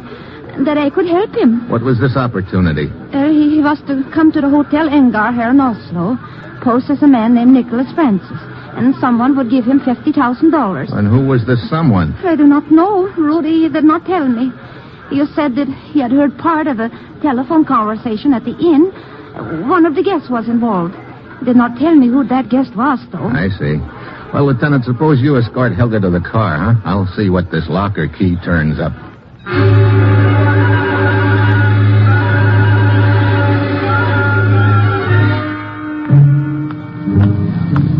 Over here, Mr. Mitchell. Where's our girlfriend? In the car. My man is with her. Here's the stuff I found in the station locker. Small traveling bag, clothing. Also a wallet and identification papers. Checks with what Helga told us. I see. Well, come, let's go back to headquarters then. You go on, Lieutenant. I've just bought a train ticket to Avdal. You are going up to the inn? Yeah. I'm interested in the guests staying there, or one of them anyway. I'd like to find out which one took a little trip to Oslo today. Having rid himself of Rudy, you think he has gone back to the inn? Maybe. Probably to set up another contact with Nick Francis. I see. But suppose our killer knew that the man he was to meet in that room was an American agent. Instead, he finds Rudy, whom he recognizes as the ski instructor. He kills him because, obviously, Rudy knows too much. Go on, Lieutenant. There is still the American agent to be disposed of. You. The killer hurries to the airport to contact Nick Francis, perhaps by the same method the girl used. Only she beats him to it, but he gets a good look at me. And now if you show up at the inn... Yeah, I'm a dead pigeon. That is if your theory is right. If you're wrong, I'll see you around, Lieutenant.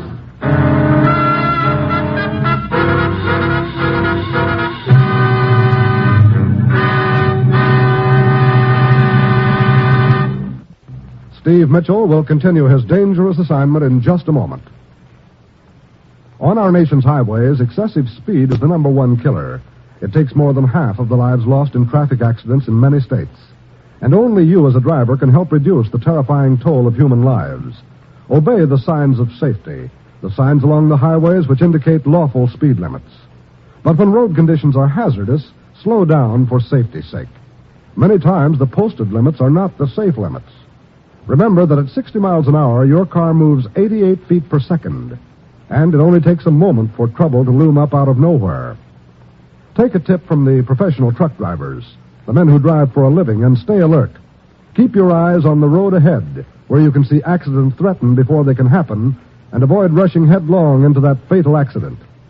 Obey these few good rules for safe driving. Keep alert, keep your eyes on the road ahead. And remember that driving is a full-time job. Then slow down, for the life you save may be your own.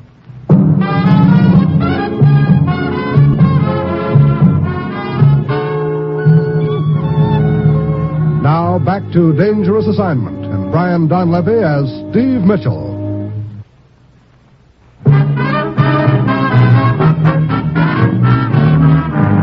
At this point, it looks like Rudy, the ski instructor at Jorson's Lodge up in the mountains, decided to deal himself into the card game by posing as Nick Francis to collect a payroll from the boss of an international secret information ring, which, of course, is what I'm trying to do also in order to nab the boss. But Rudy got himself dealt a knife in the back, which, of course, doesn't exactly relax my shoulder blades any. Right now, though, it looks like my best chance of finding the killer is up at the inn, so I hop the next train. 2 hours later, I get off at a small village at the foot of a mountain. Then I spot another guy getting off the train, a fat gent with a cane who comes waddling toward me. Good afternoon, sir. Good afternoon. Hi. Is your destination the inn? Why, yeah. You know where it is? Sight along Cane, sir. Up on the side of the mountain. Huh? Hey, long way up. Hey, Lena should be here any moment. Lena? The innkeeper's daughter. She usually meets the trains. Oh, you're a guest at the inn, Mr.? Whitley's the name, sir. Ronald Whitley. And you? Steve Mitchell. Delighted. Yes, I'm a guest at the inn. But you took a little trip into Oslo, huh? Yes. Made a rare find, too. What? I'm a collector. Isn't this a beauty? The cane? Oh, it's much more than just an ordinary cane. See it. Ooh. A sword cane, eh? I'm sorry, old boy. Look, would you flourish that thing somewhere else than in the vicinity of my belt buckle? Did I come a bit too close for comfort? Yeah. Here's Lena. Hello, Mr. Whitley. My dear, this is Steve Mitchell. Another guest for you. Hello, Mr. Mitchell. Well, hello. A charming addition to the inn, don't you think, Mitchell? Yeah, and I haven't even seen the inn. Come along, both of you.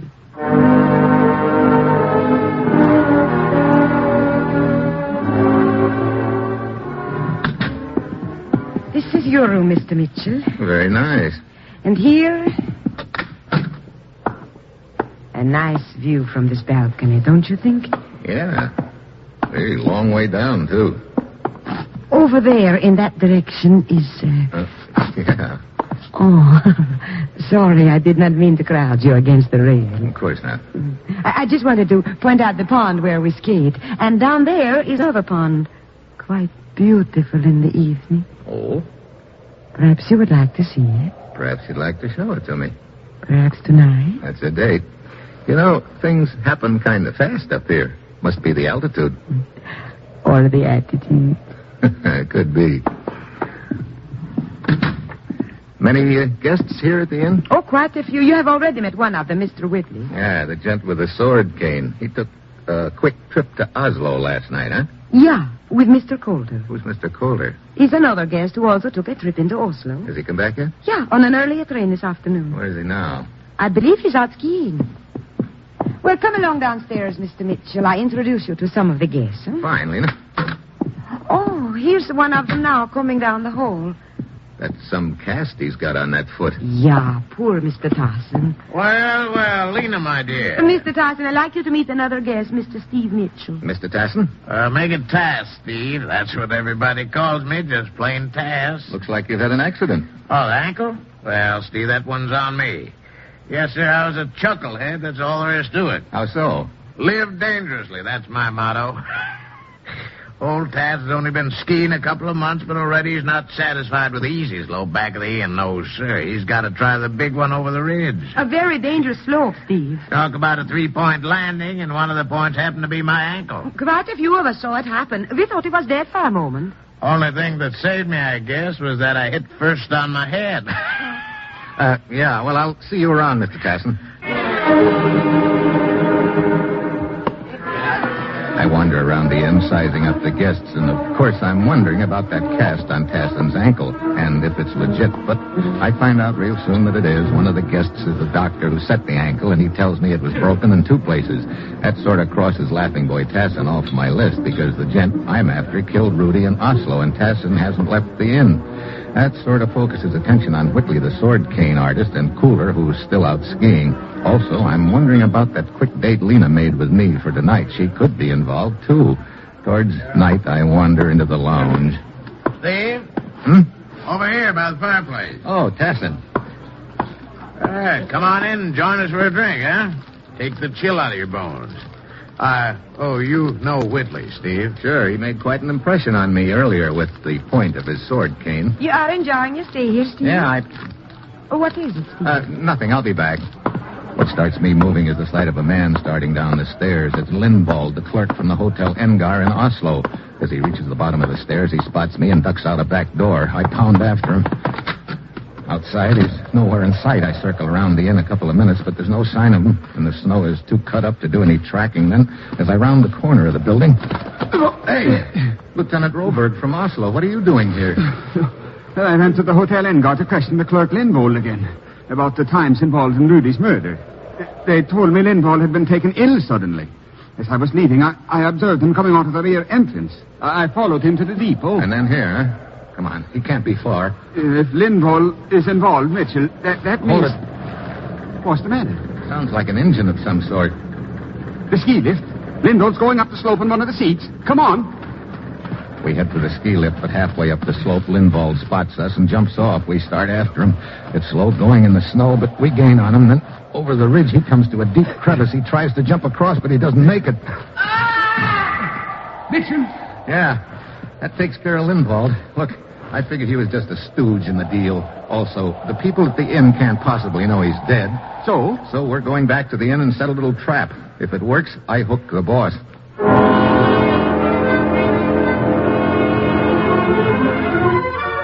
When we get to the inn, Lieutenant Roberg goes inside alone. I ease up to a window where I can hear. Is Mr. Mitchell here?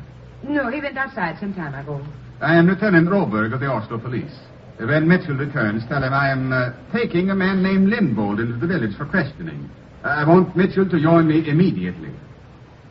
Lieutenant Roberg leaves the inn. I wait a few minutes and then stroll inside. I say, the policeman looking for you. He wants you to come into the village. Oh? Well, yours is the only car here, Lena. Could I borrow it? Of course. She gives me the keys and I go upstairs, supposedly to change clothes, but actually to wait and see who shows up. I figure the head of the information ring, one of the guests, now thinks that Lindvald is under arrest, and if he's afraid Lindvald will talk, he'll either want to stop me from getting into the village, or else he'll try it for a getaway. Either way, he'll want those car keys I've got, and he'll come after them. And it didn't take him long.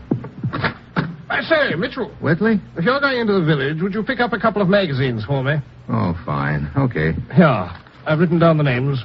Thanks awfully. Hold it, Mitchell. Well, Laughing Boy Tassin. I should have remembered that balcony runs clear across the front of the inn. You get around pretty well for a guy with 1 foot in a cast. I manage. You don't seem surprised to see me. I'm not. That's why Whitley showing up threw me for a moment. No, as soon as I found out Lindvald was in the deal, the light started to dawn, and you were the logical one. How so? Look, Rudy, the ski instructor, found out there was going to be a payoff to your American representative, Nick Francis, so Rudy decided to pose as Francis and collect. That's right. But he'd have hardly done it if he thought the boss was going to make the payoff in person. He had to be sure the boss wouldn't come to Oslo. How could he be sure? Well, a busted ankle, for instance. I see. Lindvald was to make your payoff for you, but Lindvald recognized Rudy as a phony and knocked him off, then came back here to report to you. That's pretty nice figuring, Mitchell, but too late. Better not just step out on the balcony here and hand over those keys. Okay. That's far enough. What happens now? An unfortunate accident. It's a long way down, and you shouldn't have been standing so close to the rail. Hey, that's a joke. Mitchell! I dived to one side and hacked at his gun. Knocks the shot wild. He swings the gun at me, but I ducked under it, pull him off balance. All his weight comes down on the bum foot, and it can't support him. Oh, brother. Mitchell! I double back as you suggested. Hello, Lieutenant. That was Tassin? Yeah, he took the big drop, just like his stooge, Lindvald. I guess that's what you call 2 falls to a finish.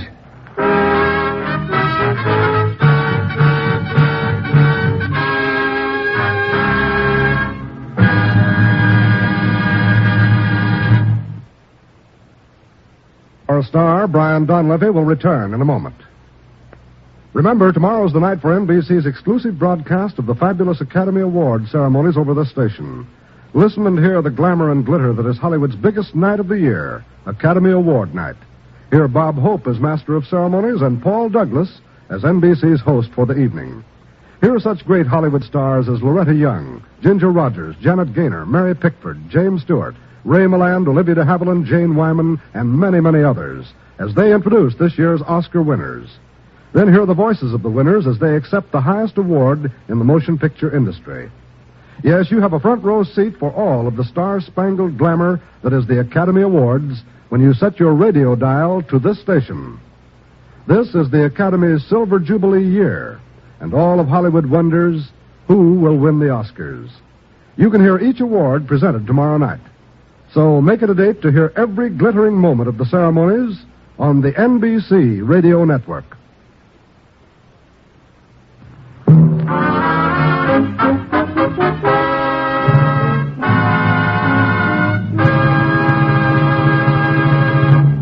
Next week, Lisbon. A guy who didn't want to get arrested and a girl who did. And that will be Steve Mitchell's dangerous assignment next week.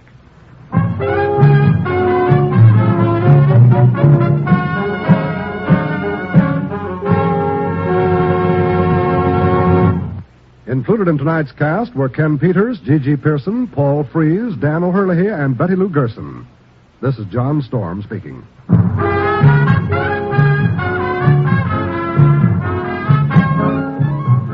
Dangerous Assignment, starring Brian Donlevy as Steve Mitchell with Herb Butterfield as the Commissioner, is written by Bob Reif and Adrian Jondeau and is directed by Bill Karn.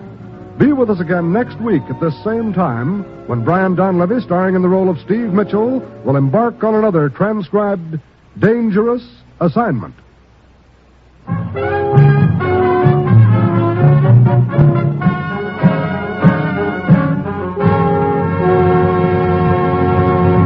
Who will win the Oscars?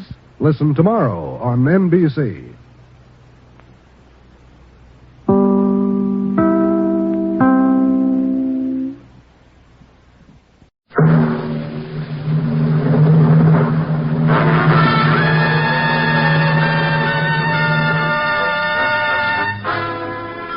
Dangerous Assignment.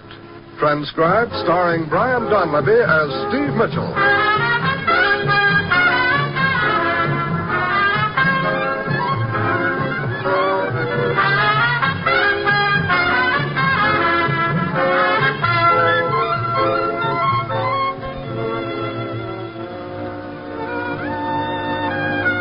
Yeah, danger is my assignment. I get sent to a lot of places I can't even pronounce. They all spell the same thing, though, trouble. But when I walk into the commissioner's office, I can't realize that this assignment's going to wind up with me trying to decide whether I'd rather get run over or shot.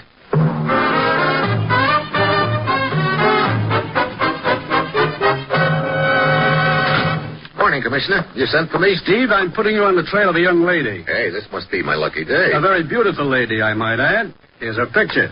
This gets better as it goes along. Tell me more, Commissioner. Her name is Antonina Aquirre. She entered the United States illegally after the war, was picked up by immigration officials a short time ago, and is now being sent back to Portugal. At the moment, she's on a boat in the mid-Atlantic, bound to Lisbon. So I'll be there when the boat docks, huh? Why? You're to follow her, Steve. Find out what she's up to. What makes you think she's up to anything? Yesterday, the Immigration Department made a rather puzzling discovery, Steve. They learned that the anonymous tip they had received, the one that led to the girl's arrest, had been set up by the girl herself. What? We got to work on it right away and found out that she'd been seen on several occasions with a man named Louis Cortese, a man who has, from time to time, been connected with several subversive groups in this country. Get over there, Steve. Pick up Antonina Aquirre's trail when a boat docks in Lisbon and find out what this maneuver is all about. Well, that's it. You got your assignment. Good luck.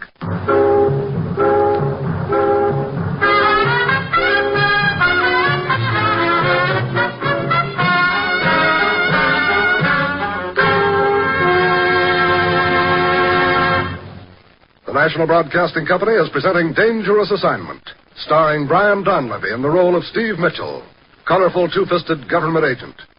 At all those places of the world where danger and intrigue walk hand in hand, there you will find Steve Mitchell on another Dangerous Assignment. Thursday evening brings a host of entertainment over this NBC radio station. There's comedy fun with the Andersons when Robert Young portrays the title role on Father Knows Best. Roy Rogers brings Western music and adventure from the Double R Bar Ranch in Paradise Valley. Ralph Edwards adds to the fun with an hilarious laugh-filled session of Truth or Consequences. And Eddie Cantor presents another edition of his show business show. Judy Canova stars in a fun-packed adventure at Cactus Junction. And the entire evening bubbles over with wonderful radio entertainment. So, make it a date to hear all of these enjoyable programs every Thursday night on most NBC stations.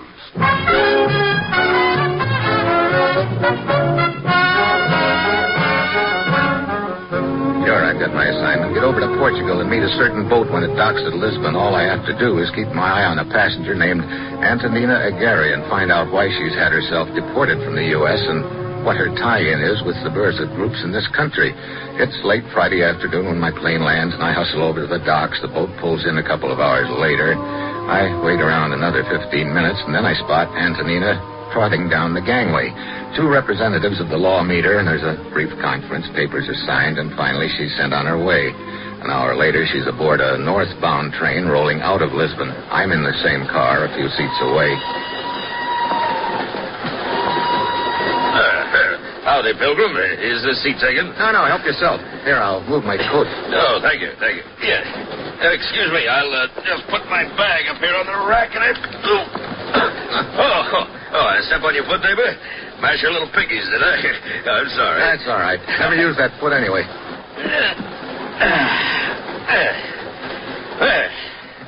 Sure does feel good to sit down, yes, sir. Yeah, you know, am I crowding you, Pilgrim? Fat boy like me needs a lot of room, you know. Can I offer you a cigar? Thanks, no. Yeah, yes, sir. Always been a fat boy ever since I was knee-high to a stirrup back in Pertwee. Yeah. Only man I ever knew who was fatter, postman in the old hometown. He lost his job on account of it. Oh? Oh, yes, he was a fat one, he was. On hot days, he'd perspire so much that the steam would unglue all the letters. Oh, fine. Yeah. My name's Jessup, Sam Jessup. I travel in silks. Sounds real cooling. Hey, look at that pretty little senorita over yonder. One with a pink bonnet. Yeah, I've sort of had my eye on her, too. You have? Well, I tell you what, Pilgrim, I'll toss you for it. No, you go ahead. Well, there's the coat of the traveling man, you know. You saw her first. I'll sign a release. Go ahead. Start trolling. That's right decent of you, neighbor. Well, here I go.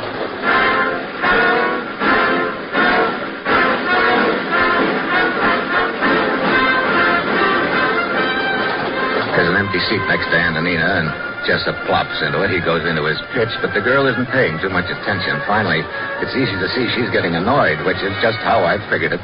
I decide it's time to make my play, so I walk over to them.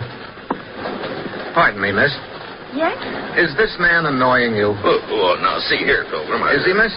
Yes, senor. He is annoying me. In that case, Buster, you'd better be on your way. Well, by jingles, if I don't beat all, I never... On your feet, Pilgrim. Well, I've been Pearl Harbor, that's what. That's the sneakiest attack I ever did. Sure. Now move on, huh? Move. Code of the traveling man don't mean a thing anymore. Not a Thank you, senor. It was very kind of you. Sometimes these Americans... Oh, I am sorry. Oh, that's okay. I have met so many very fine people in your country. Oh, you've been to America? Yes. I'm on my way home now. I come from Coimbra, a town to the north of here. Got a little lonesome for the old sights and familiar faces, huh? No, it is not that. My father has become ill. Someone should care for him. But you, senor, you have been here long? No, seems like I just stepped off the plane somehow. I'm here on business. Well, tell me about it. Well, I'd rather talk about the United States. You've been to California?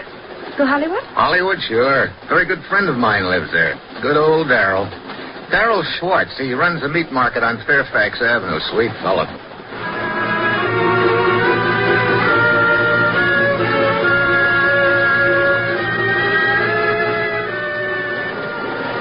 She wants to hear more about Hollywood, so I lean back and launch into a narrative that would have the California Chamber of Commerce drooling for a week. My narrative runs down about 10 miles later, and Antonina excuses herself to check on something in the baggage car. Well, it's my Quizlet friend, huh? Oh, hello, Jessup. Hey, you piling up points, huh? Getting along first rate with a little filly? Looks that way. Not sore, are you? Oh, I'm not one to hold grudge, Pilgrim. As a matter of fact, I'm much obliged to you. Yes, sir, I admire your technique. I'm going to try it myself sometime. Hey, I say, the little filly ain't getting off here, is she? No, she just went back to the baggage room to, Hey, wait a minute. This isn't Coimbra we're pulling into, is it? No, town up ahead's called Novanas. Regular stop? Well, not unless somebody wants off. Why? Excuse me, Jessup. I want to check on something. I hurry through the train towards the baggage car, and when I get there, the train has grown to a stop. No sign of Antonina. I stick my head out the door and look down the tracks, and then I spot her running past the depot. I take off after her on the double. I lose sight of her as I sprint around the station platform. I'm pretty sure she's headed into town, so I do likewise. It's, well, after midnight, and the streets are deserted, all of which makes it easy for me to pick her up again, but it seems someone else has the same idea. A car up ahead suddenly sweeps around the corner. A gent jumps out and grabs Antonina. Please, let me go. You heard the lady, Buster. Let's go. Look out, senor, at night. I'm doing my best to make him drop the stiletto and still keep an eye on Antonina, who is now starting to back away down the street. That's why I didn't notice the guy who slips up behind me and jumps on my back. We all land in a heap on the sidewalk. I'm just getting to my feet when a size 12 foot catches me under the chin. I topple back, crash through a wooden railing, and drop into somebody's cellar.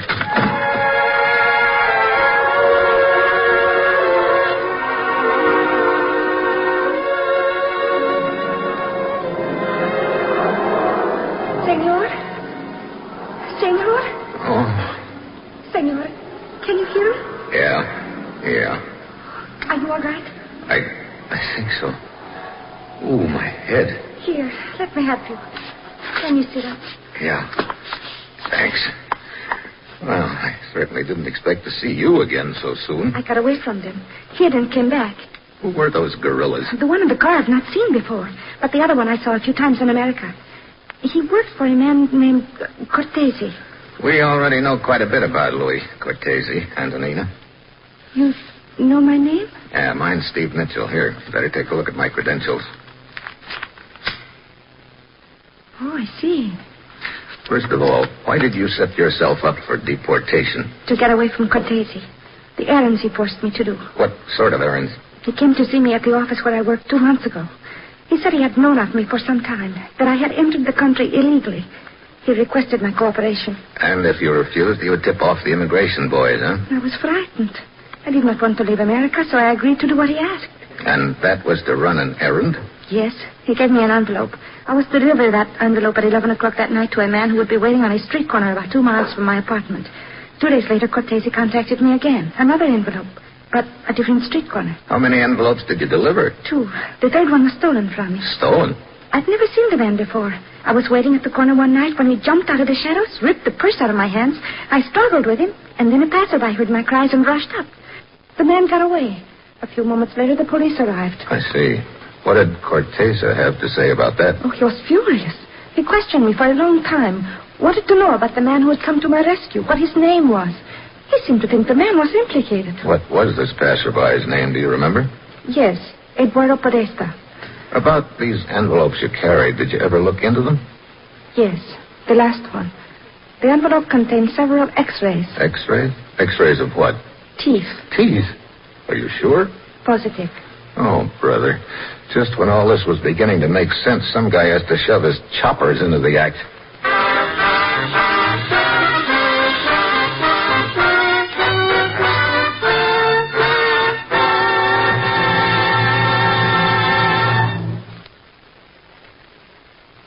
Steve Mitchell will continue his dangerous assignment in just a moment. That a child may walk, that a soldier may live. That is the promise a pint of blood holds today. For gamma globulin and serum albumin are both products of a single blood donation. Gamma globulin, GG, is the medicine which prevents the crippling effects of polio, and serum albumin is the medicine used on the battlefield to sustain life in the wounded. These two miracle medicines are derivatives of our blood, but the process of extracting them is expensive. Your Red Cross has increased its budget this year to finance the project. So, parents, when you contribute to the 1953 Red Cross Fund appeal, remember the boys in Courier, the child in your own home and the child across the street, and give generously, won't you? And mothers, perhaps you can encourage others to give, that a child may walk, that a soldier may live. Answer the call. Contribute generously to the 1953 Red Cross Fund appeal.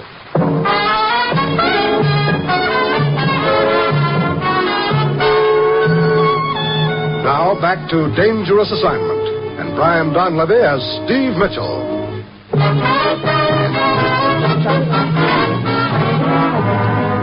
Hold it. They're coming back for us. Look, get up the stairs. Then out to their car and wait. They'll probably come down the outside stairs. All right, but how about you? I'll think of... Wait, here's an empty wine bottle. Go on, hurry. Be careful, Steve. Be careful. Yeah.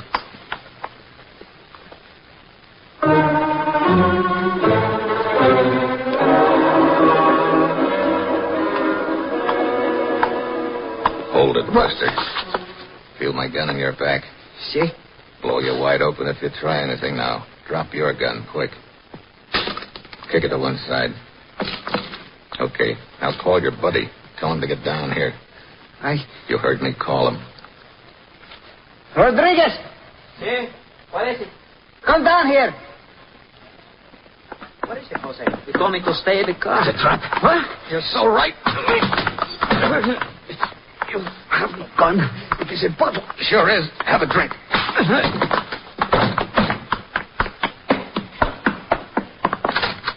Hurry, Steve, hurry. Okay, let's go.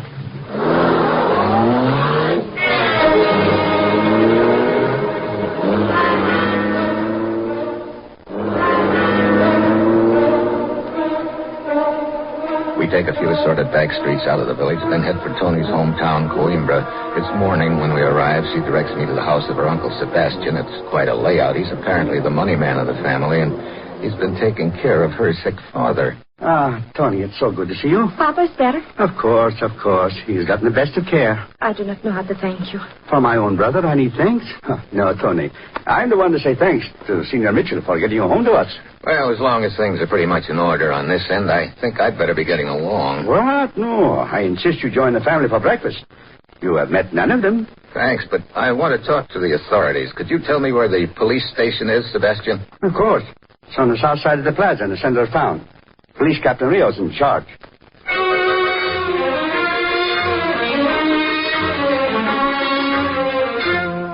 You say that Antonina actually arranged for her own deportation back here to Portugal? That's right, Captain Rios. She figured she might as well. The outfit which was using her kept holding it over her head, and she didn't want to do any more of their dirty work for them. Yes. But I do not understand why this envelope they give her to deliver contained dental x-rays. You and me both, Captain. Also, I don't understand why they tried to grab her back in that village. Well, in any event, you have delivered her safely home now. Your job is finished. I'm afraid not, Captain Rios. I've got to find out what's behind all this. You see, we know that the gent bossing the deal is head of a recognized subversive group back in the United States. Now, my job is to find out what he's up to. I see.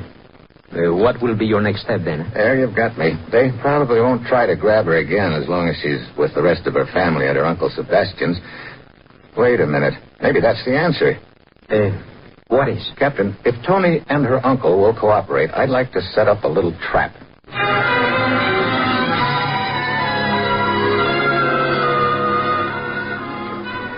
suggest we endanger Tony's life.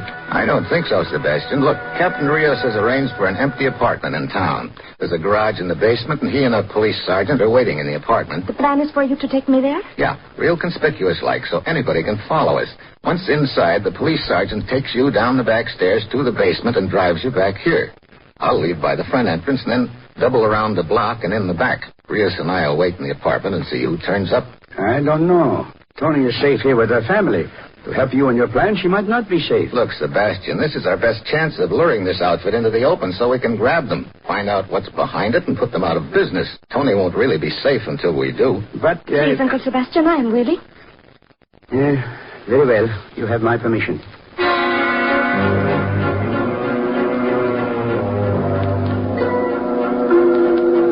It's nightfall when I drive Tony to the apartment. Captain Rios and the sergeant are waiting inside in the dark. We turn on the lights, and Tony walks back and forth in front of the window a couple of times. Then the sergeant sneaks her down the back stairs. I leave by the front and double around the block to the back. Rios and I wait. Pretty soon we hear steps in the hall. Someone fumbling at the door. We jerk it open. It's my sergeant. Hey, he's been beat up. Our plan's gone cockeyed. And they've got the girl. We head for the police station and throw out a dragnet. Then half an hour later... Hello, Steve. Tony. Are you all right? Yes. What happened? When the sergeant took me to the basement, he was attacked suddenly. A man grabbed him and forced me into the car. He drove me to an alley and questioned me, then he released me. What? Yes, just like that. What did he ask you? He wanted to know how much I had told the police. I said I had told them it was dental x-rays and the envelope I was to deliver back to the United States. And then he told me to get out of the car and drove off. Well, Mitchell, what do you make of that? Huh? The only thing I make of it is that I'm more in the dark than ever.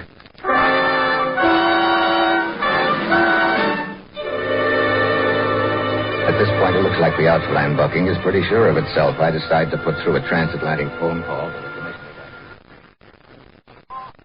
I sure am, Commissioner. Cortez's outfit's up to something, but I don't know what. It doesn't make sense. They make Tony deliver an envelope of dental x-rays to a guy on a street corner. Dental x-rays? That's right.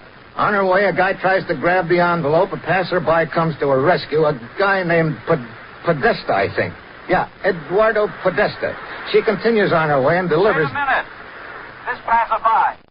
Did you say Eduardo Podesta? Yeah. Why? The name ring a bell? A fire alarm. A very important Italian diplomat has spent 3 weeks in this country incognito for some secret talk. He's been traveling under the name Eduardo Podesta. Oh, brother, where is he now? En route back to Europe. As a matter of fact, his plane's due at Lisbon in less than an hour. From there, he'll continue by boat to Italy. Commissioner, this deal just started adding up at last. I'll check with you later. How fast can I get to Lisbon, Captain Rios? The Army can fly you there in about 40 minutes. Good. Sergeant, get me Colonel Menta on the telephone, please. And now, Mitchell, suppose you tell me what this is all about. The dental x-rays were just a smokescreen. The whole deal was rigged so they could find out the name an Italian diplomat was traveling under. That way they could find out what plane he was on and grab him on the way home. You mean they had one of their own men arranged to attack her when Podesta was in the vicinity? Sure. He must have had a habit of taking walks at night. Their timing was perfect. He gave his name to the policeman. Tony overheard it. And later, when they questioned her, she told them the name. Now they're probably waiting in Lisbon for his plane to land. But you know something? They're going to have company.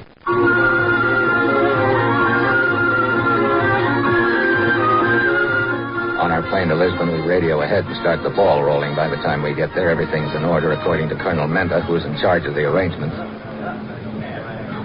The civilian plane carrying Podesta is landing now.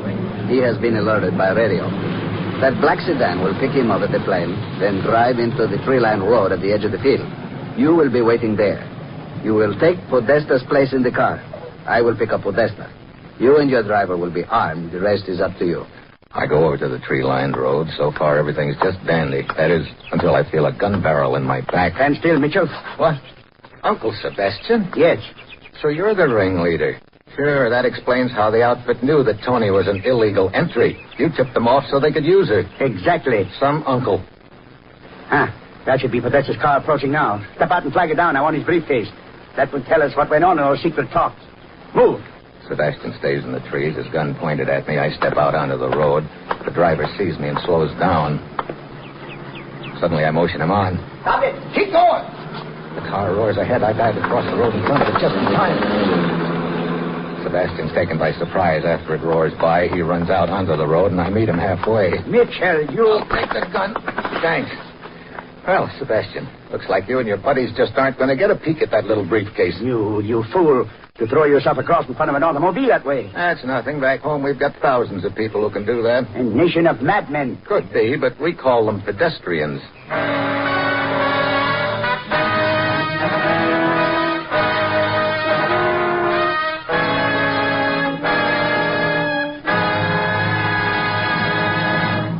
Our star, Brian Donlevy, will return in just a moment. Now that spring is officially here, more and more of us will be getting out of doors and away from our living rooms during our leisure moments. And as the call of warmer weather takes you out of doors, once again we remind you that wherever you go, there's radio. So if you find your pleasure through a day at the beach, if your outdoor living means a ride into the country, or if your enjoyment of spring weather comes from digging in your garden, remember that you can take your radio entertainment with you wherever you go. And radio offers the finest in music, drama, mystery, comedy, and up-to-the-minute news. More than 22.5 million automobiles are now equipped with car radios. For Americans everywhere know that radio entertainment is fine entertainment. And remember, too, you can read and listen to the radio at the same time.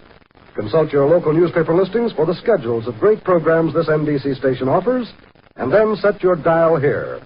Whether you're at home or away, for the finest in listening enjoyment.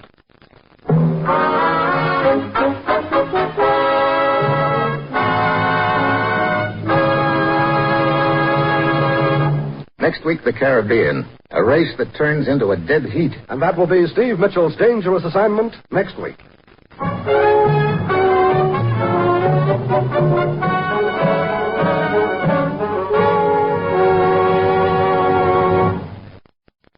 Featured in tonight's cast were Bill Conrad, Virginia Gregg, Harry Bartell, Tony Barrett, Ralph Moody, John Storm speaking. Dangerous Assignment, starring Brian Donlevy as Steve Mitchell with Herb Butterfield as the commissioner, is written by Bob Reif and Adrian John Doe and is directed by Bill Karn. Be with us again next week at this time when Brian Donlevy, starring in the role of Steve Mitchell, will embark on another transcribed Dangerous Assignment. Each weekday, hear One Man's Family on NBC.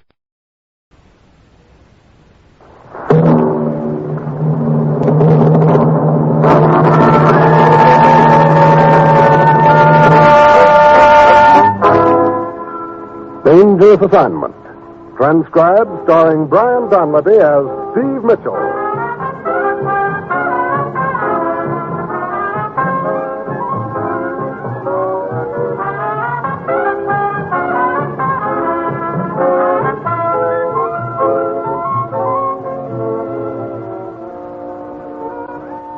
Yeah, danger is my assignment. I get sent to a lot of places I can't even pronounce. They all spell the same thing, though, trouble, but when I walk into the commissioner's office, I don't realize this assignment's going to prove that sometimes the best way to get a pal out of a trap is to get chased into it yourself.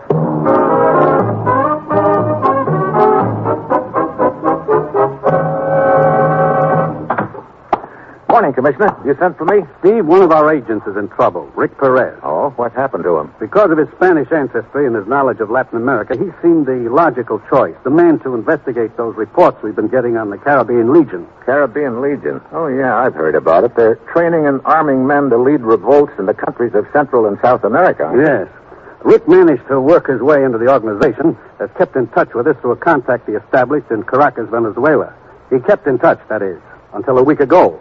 Then silent. Well, that doesn't necessarily mean he's in a jam, Commissioner. Last night, Perez's contact, a man named Emilio Rojas, received a message supposedly from Perez saying that he was hiding out in a village called Puerto Montego, that he needed help. So the Legion got wise and Perez is holed up, huh? Or being held a prisoner. Prisoner? You mean the message could be a trap? Right. Suppose they only suspect Perez is an American agent. Yeah, so we answer his call for help, send someone down to Puerto Montego, and the minute that someone walks into town, they know for sure. End of Rick Perez. Exactly. You've got to get into Puerto Montego without arousing any suspicion to who you are or why you're there. Find Rick Perez and get him safely away. Well, that's it. You've got your assignment. Good luck.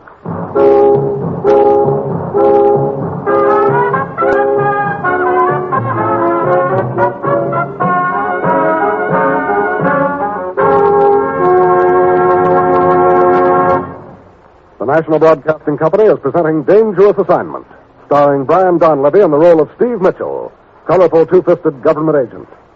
At all those places of the world where danger and intrigue walk hand in hand, there you will find Steve Mitchell on another dangerous assignment. Magnificent musical entertainment is yours for the listening every Monday evening on the NBC Radio Network. Listen on most NBC stations to these great programs. The Railroad Hour with singing star Gordon MacRae and charming guest artists from Musicdom's Hall of Fame. The Voice of Firestone featuring Howard Barlow and the Firestone Orchestra and Chorus in the melodies you enjoy hearing. The Telephone Hour with the music of Donald Voorhees and the Bell Symphonic Orchestra. And the Dinah Shore Show, NBC's new Monday night program special starring America's favorite songbird, Miss Dinah Shore. Yes, every Monday night. Listen to the best musical entertainment on this NBC station.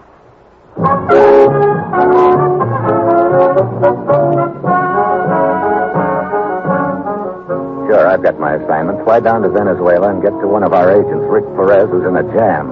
And we hope on the trail of a subversive outfit known as the Caribbean Legion. It's late Friday afternoon when my plane lands in Caracas, and I head straight for a rendezvous with our contact there, a gent named Emilio Rojas.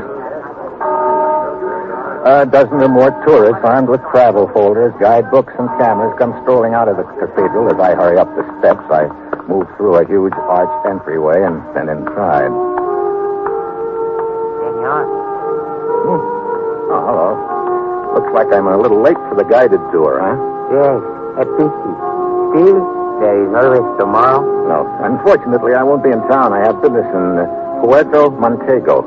A charming village. I know it well. You have friends there? A business associate.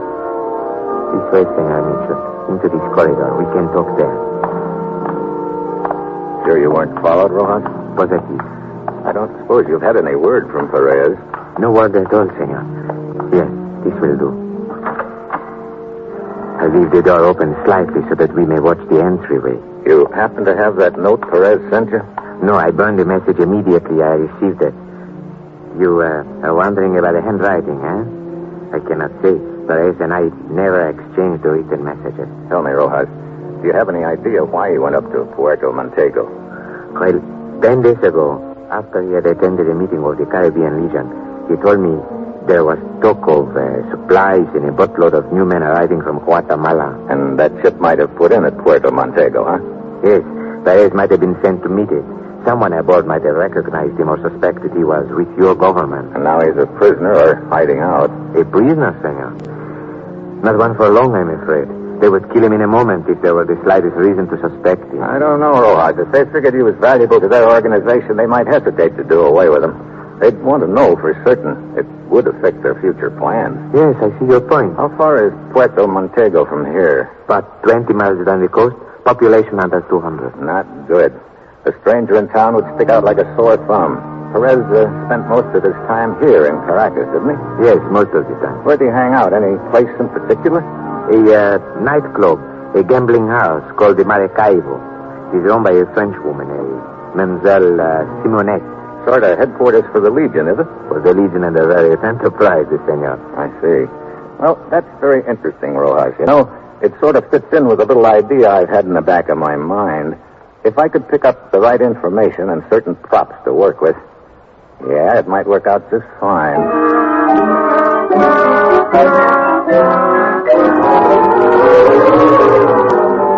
Half hour later, I'm at police headquarters, sitting in the office of Colonel Villara.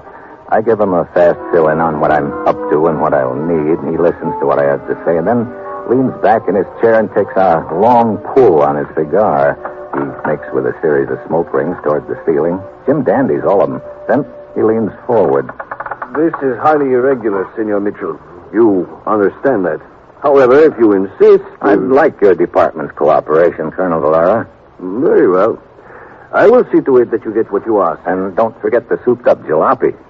Souped out the car. I'm going to be in a race, and I don't want to lose. Oh, yes, of course. You look a little puzzled, Colonel. I am, Senor. I still fail to see how all this is going to... Look, the chances of my slipping into Puerto Montego unnoticed are pretty slim.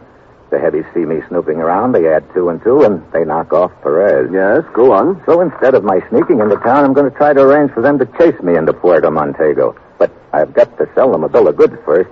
One, that I'm not an American agent, and two, that my arrival in town has nothing to do with Perez. Oh, I see. And that, then, is the purpose of your visit to the Maracaibo Club. Right.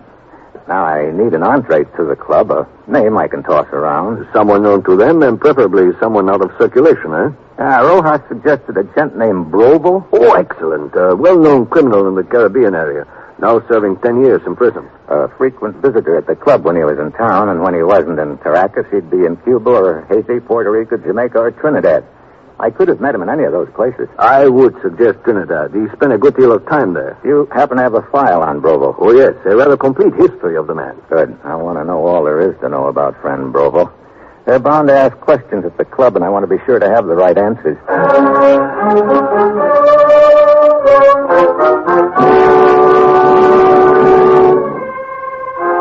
An hour later, I check in at the hotel, and shortly after 8 that night, I wander over to the Maracaibo Club. I peel a few bills from a very fat bankroll, spread them around where they'll do the most good. Also drop Bobo's name a couple of times, and pretty soon I'm admitted to the plush gambling layout upstairs. My luck is all bad, and I drop a nice chunk of dough, and meanwhile, I keep my eyes open for the lady known as Mademoiselle Simonette. Finally, she puts in an appearance, high voltage in a black low-cut evening gown.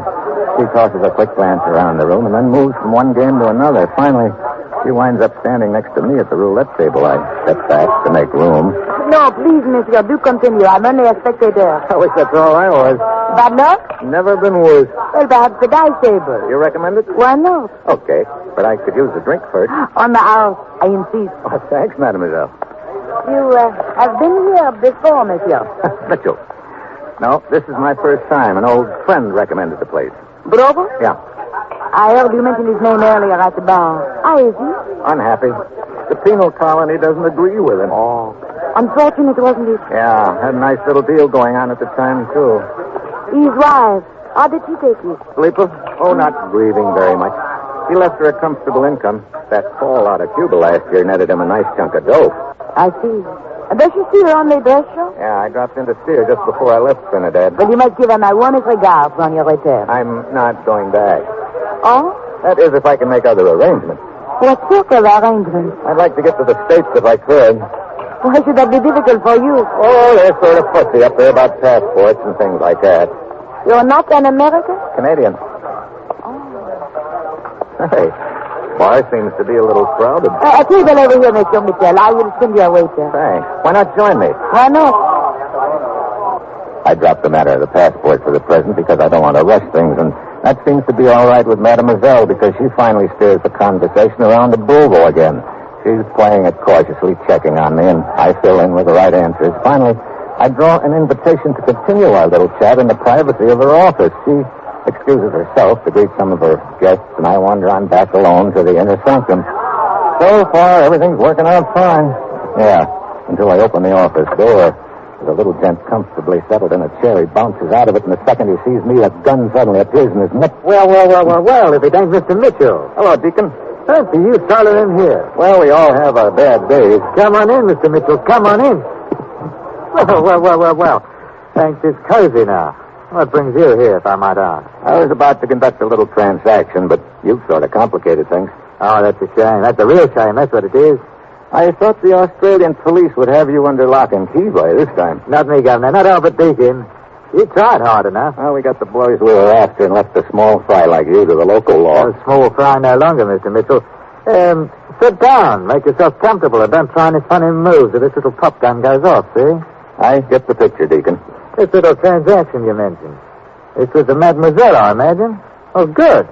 We'll just wait here until she comes along.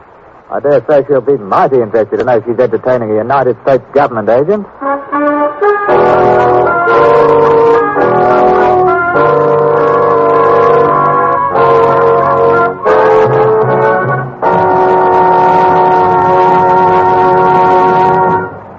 Steve Mitchell will continue his dangerous assignment in just a moment.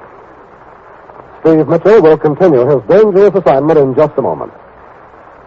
Today, more than ever before, the great scientific minds of our country are hard at work solving the mysteries of cancer.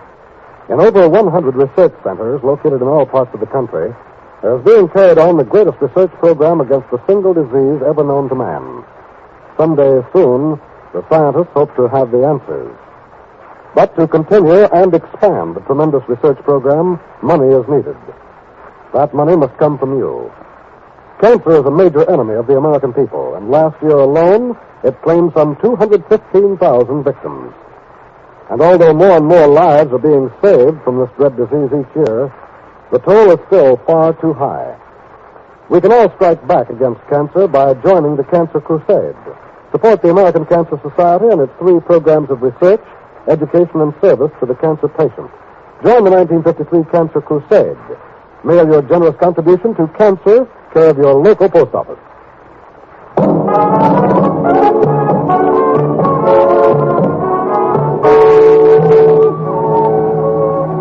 Now back to Dangerous Assignment, and Brian Donlevy as Steve Mitchell.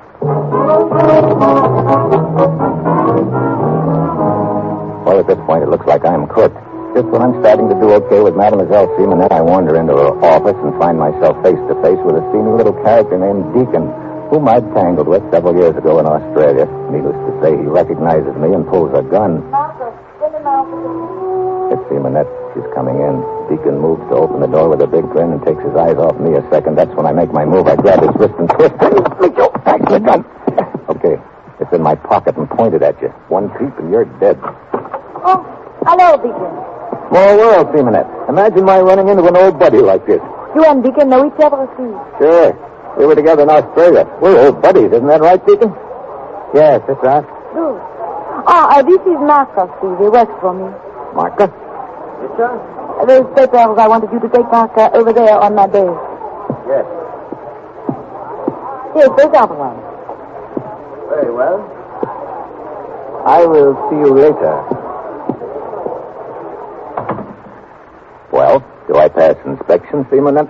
Inspection? What do you mean? Martha, he's your muscle man, isn't he?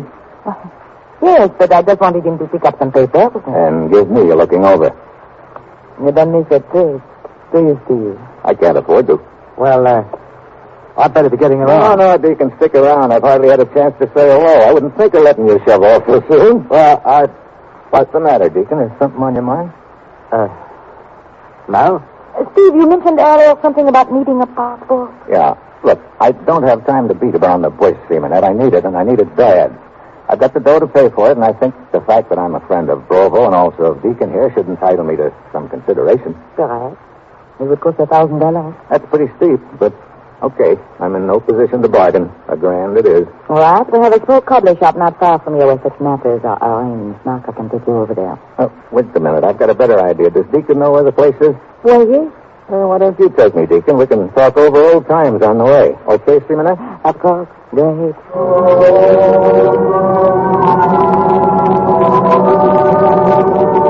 I hustle Deacon out of there before he can tip my mitt. I make him take me to the cobbler shop. And in the back room, they take a picture, and half an hour later hand me a passport. I peel off the dough and pay them. Then I take Deacon to the house of my contact, Rojas, who salts him away in his car. You'll be quite safe down there, Senor Mister.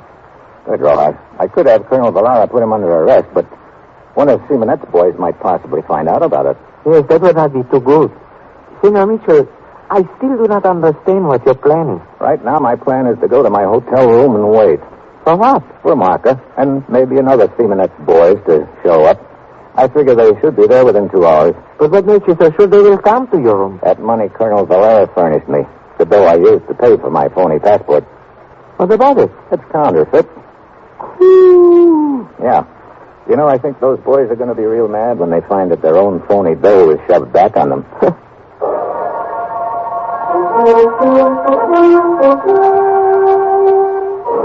I go back to my hotel room and wait. My souped-up car's parked out back in the alley. Half an hour later, I spot Marca and another muscle man pulling up in front of the hotel. I pick up my suitcase and go out into the hall like I'm leaving. They spot me from the bottom of the stairs. There he is! They start up the stairs at me. I heave my suitcase at them. They go down in a heap. I run back into my room, down the fire escape into my car.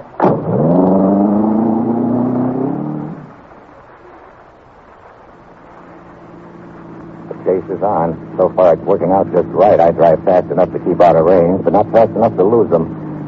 An hour later, I'm in Puerto Montego, the village where we think Perez is hiding. It's all of 2 blocks long. I gunned through the town, then pitched my car at the far end behind one of the buildings. I circled back on foot and hide. Pretty soon Martha and his buddy roar into sight and stop at a house on the outskirts of town. They run inside and come out again with 2 other guys. They all pile into the car and take off through the village, supposedly after me.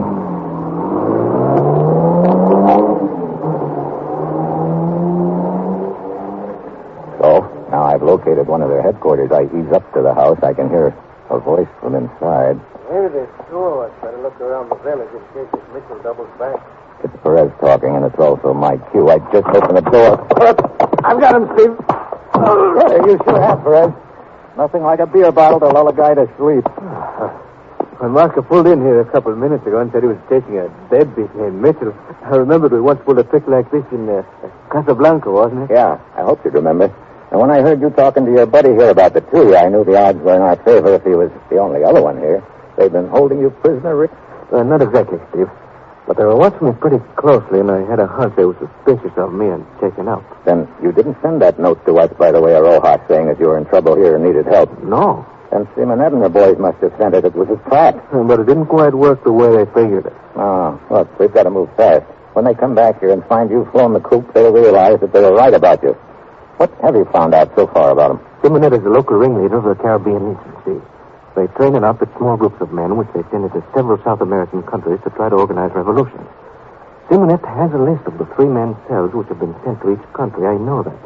I saw it in her office at the Club Maracaibo. Then come on. We've got to get back to Simonet fast and grab that list.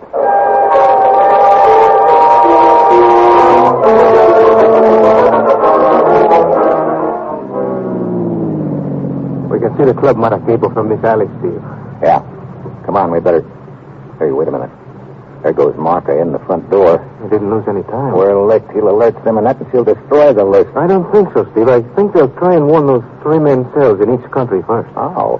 Well, they've got a radio transmitter hidden somewhere, but I wasn't able to find out where. Maybe it's right there inside the Club Maracaibo. Well, I don't think so. I spent a lot of time inside that dive. I think I would have spotted it. Hey, look. Marca coming out the front door again. With his briefcase. Maybe he's on his way to the transmitter. And maybe not. You tell him I'll stick around here just in case they're trying to pull a hidden ball play on us.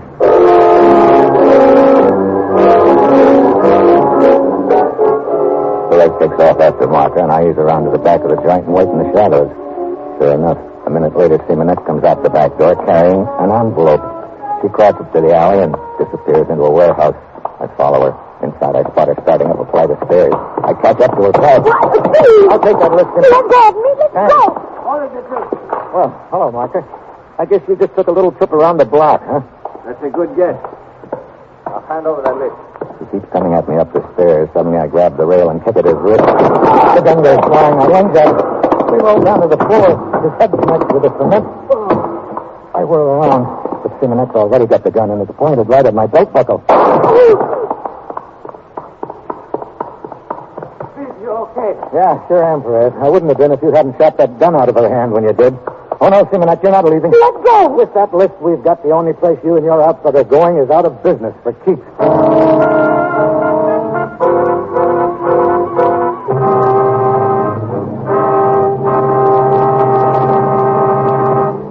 Our star, Brian Donlevy, will return in just a moment. Variety is the spice of life, they say, and variety is what we at NBC attempt to give you each Thursday evening.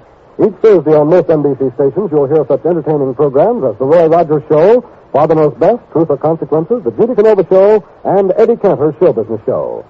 Roy Rogers brings Western song and adventure from the Double R Bar Ranch in Paradise Valley. Later, it's time for Father Knows Best with Robert Young in the title role. Perhaps you'll agree that the thing about which Father knows best is trouble. But trouble enough, there's always fun-filled listening when it's time for Robert Young to star on this station. Ralph Edwards brings you Truth or Consequences, and the action really begins when a contestant misses a question and has to pay the consequences. Judy Canova adds to the mirth and merriment with hilarious comedy and some songs in her own delightful style. And then Eddie Cantor brings you his show business show, during which he reminisces about his years in the entertainment world. So every Thursday, listen to all these fine shows on most NBC stations.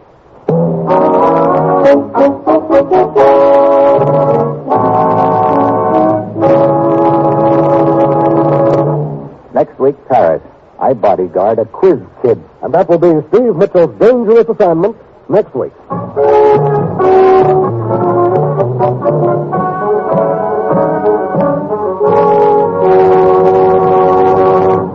Featured in tonight's cast were Paul Frees, Paul DeBoff, Betty Lou Gerson, Ben Wright, and Don Diamond. This is John Storm speaking.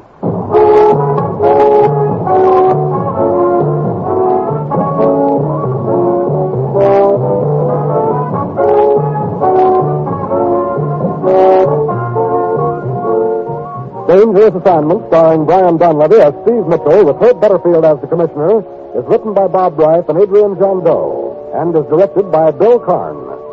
Be with us again next week at this time, when Brian Donlevy, starring in the role of Steve Mitchell, will embark on another transcribed Dangerous Assignment.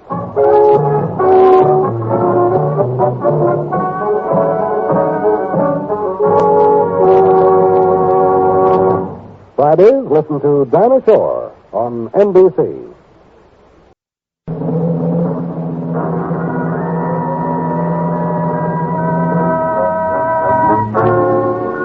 Dangerous Assignment. Transcribed, starring Brian Donlevy as Steve Mitchell.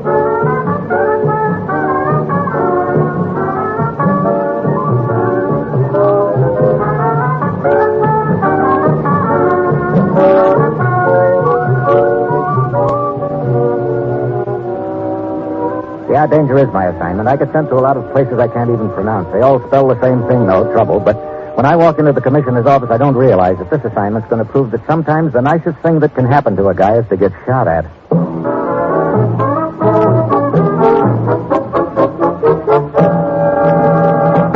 Morning, Commissioner. You sent for me? Steve, an ad will appear in a Paris newspaper tomorrow night.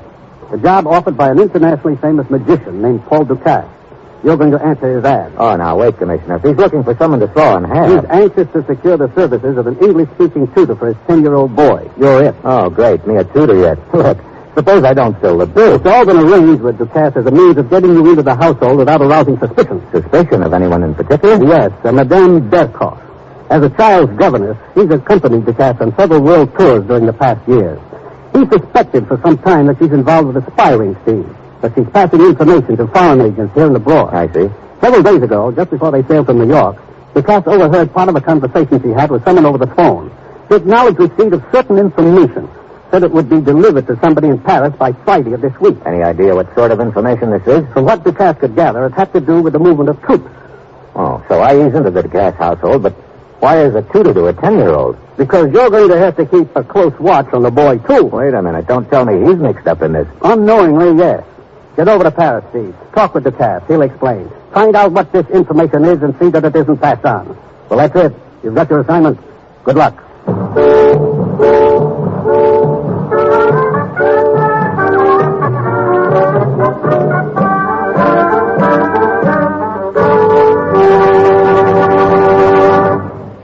The National Broadcasting Company is presenting Dangerous Assignment, starring Brian Donlevy in the role of Steve Mitchell, colorful two-fisted government agent.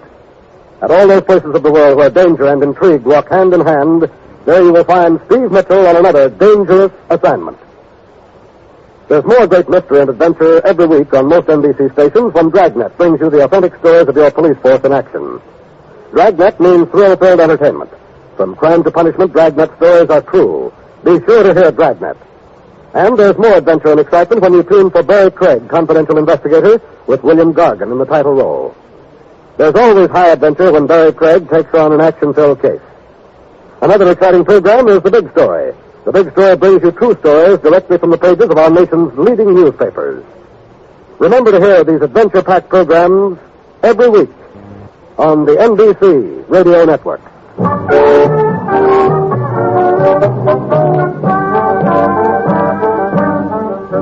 Sure, I've got my assignment. Get over to Paris, take over the job as a tutor to a 10-year-old, and somehow intercept certain military information before it reaches a foreign agent there. How the 10-year-old is involved, I don't know, but it ought to be interesting finding out. It's Wednesday a.m. when my plane lands. I check in at a hotel and consult the ad placed in the newspaper by Paul Ducasse. Then I head for the address, a small villa on the outskirts of Paris.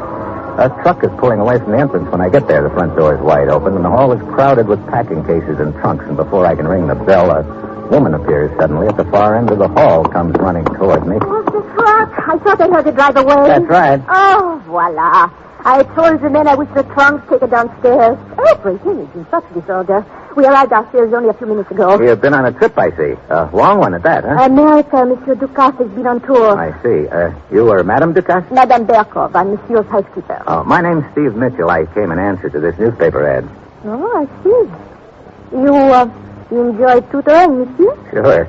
Sometimes it's a little hard on the nerves. Ah, well, I know. I was Henri's governess for many years. Only last night I learned he was to be taken out of my charge.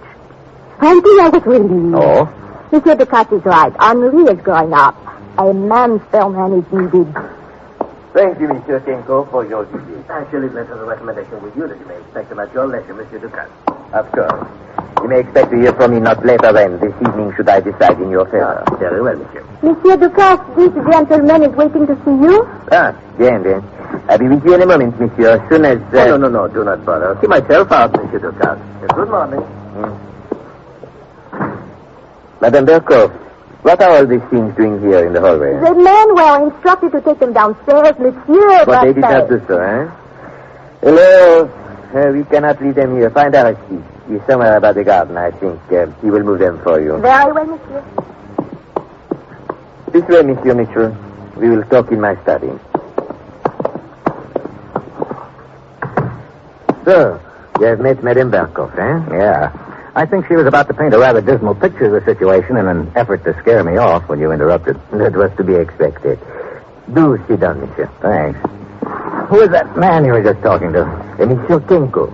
An answer to my advertisement. Excellent references. Too excellent. He probably did not expect me to investigate them. Look, Monsieur Ducasse, there are a few things about this case I don't follow. For one thing, how is the boy involved? I believe she is using my son Henri to carry messages for her. What? Yes. Not messages in writing, you understand. Rather, the little one carries the message in his brain. Oh, now, wait a minute. Not so fantastic as it sounds, Monsieur. Please, I do not mean to indicate that Henri is a genius of some sort. It is not that at all. He's a normal child. A little above average intelligence, yes, but he does possess a remarkable memory. It's a most retentive mind. Almost photographic. And Madame, you think, is using his memory to store away her messages? A little story she reads to him. A list of words he must learn to spell. A poem he must memorize.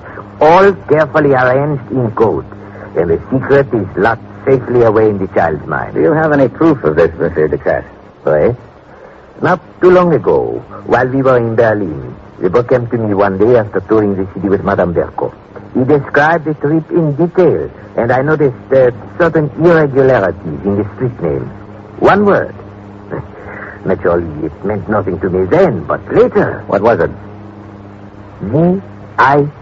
Zitko. Zitko. Hey, wait a minute. Anton Zitko, Romanian underground leader. He was murdered in Trieste, the day after we had arrived. A coincidence, you think, Monsieur?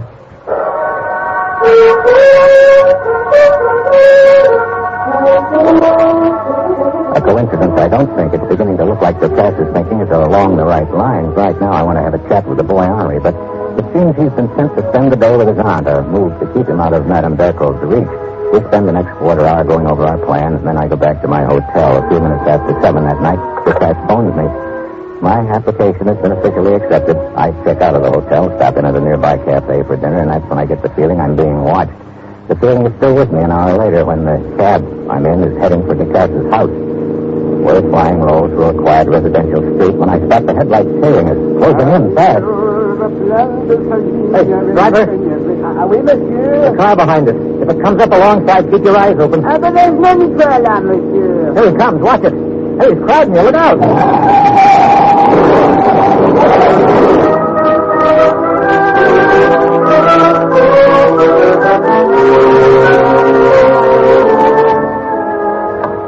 Yes, what is... Oh, it is you, Monsieur Mitchell. That's the second time you've been surprised to see me, Madame Berkov. You know, we were expecting you. Come in. You that bruise on your face. Oh, a little auto accident. The other car didn't bother to stop. You were most fortunate. Yeah, wasn't I? Ah, Monsieur Mitchell. Good evening. Evening, Monsieur Ducasse. I will show our new tutor to his room, Madame Berko. Very well. I will be in the kitchen should you need me. This way, monsieur. Upstairs. I overheard what you told Madame Berko about the accident. It wasn't an accident. Somebody deliberately crashed into her. Somebody who wasn't happy to learn that I'd gotten the job. I didn't get anything of a look at him. Probably a hired hand. This will be your room, monsieur. And there is the connecting door to Henri's room. Good. You wish to freshen up? I'd like to see the boy first. This way. Henri? Henri, I want you to meet... Henri! Henri, where are you? Nowhere in sight. But I told him to remain in his room. Perhaps he's out in the hall. Lock. From here on the inside. He did not use this door. But there, Cass, the window is wide open. They have taken him, monsieur. Henri is gone.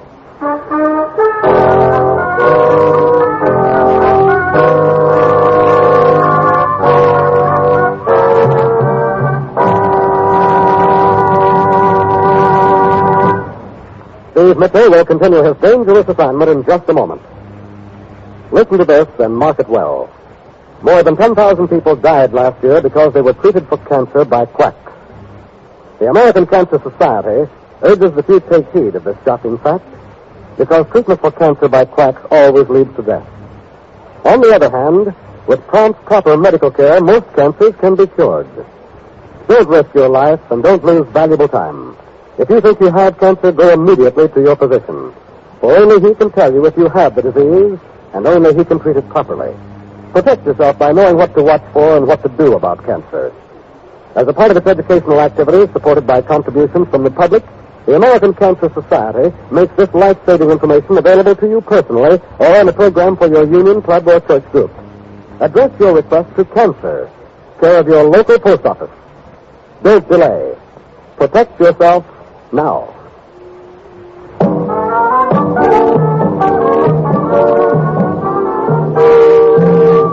Now back to Dangerous Assignment and Brian Donlevy as Steve Mitchell.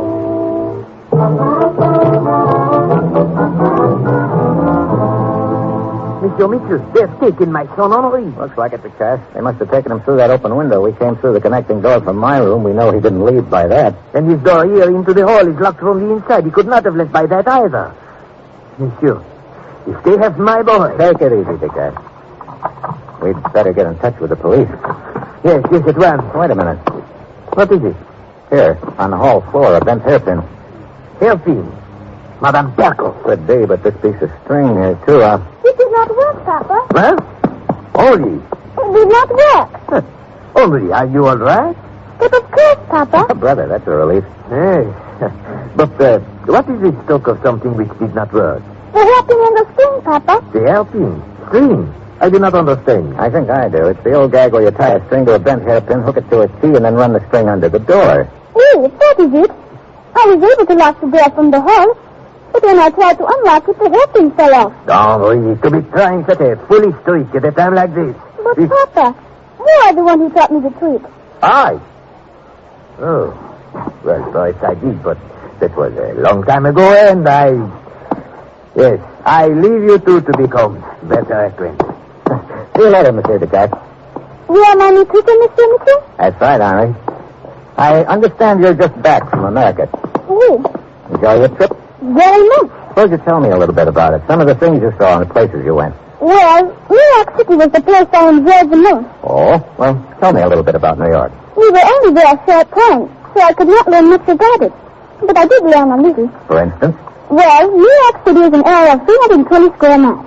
There are 40 buildings over 400 feet high, 4 hotels with more than 2,000 rooms. And there are 5 boroughs or districts: Manhattan, Bronx, Queens, Brooklyn, and Eastman. You say you only learned a little about it, huh?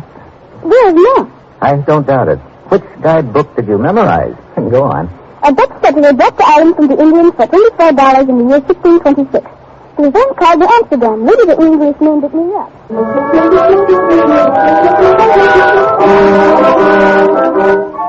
He goes on and on while I stand there with my mouth open. The kid is a walking world almanac. Half an hour later, he runs down, and I stagger to my room, groggy. The cat is waiting for me.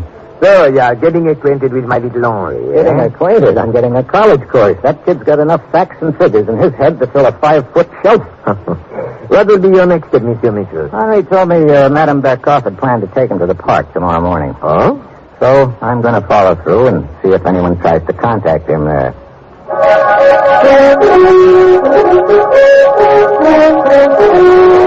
Next morning, I take Henri to the park. We settle down on a bench and start feeding the pigeons. And, of course, Henri gives me a short lecture on the various species of the bird. That one that sits on the bench over there. The gray one. That is the communist type. Bonjour, monsieur. Oh, well, hello. Beautiful morning, n'est-ce pas? It sure is. Is she is friendly? Yeah. You ever see her before, Henri? Oh, yes. Here in the park. Did she ever speak to you before? No, I guess I'm not old enough. Well, you were telling me about the pigeons now. Yes. That one over there. Well, my little friend, now so you call. Good morning, Mr. Gillis. This is my new tutor, Mr. Mitchell. Oh, delighted, Miss Who. Mr. Gillis? Well, Henri, I've missed you these past weeks. You see, Mr. Mitchell, Henri and I are old friends here in the park. I've been on a trip to America. Yes, so I heard. Look here, you must tell me all about it, Henri. I'm always interested to hear anything about the United States. Yeah, Henri, go ahead. Tell them about your trip. Okay, no, wait. I have a better idea, Henri. Would you like to go to the carnival this afternoon? Very nice. What because I went with Mr. Mitchell? Well, why, sure, Henri, sure. Splendid. I'll call for you at 2 o'clock, Henri. You can tell me all about your trip then.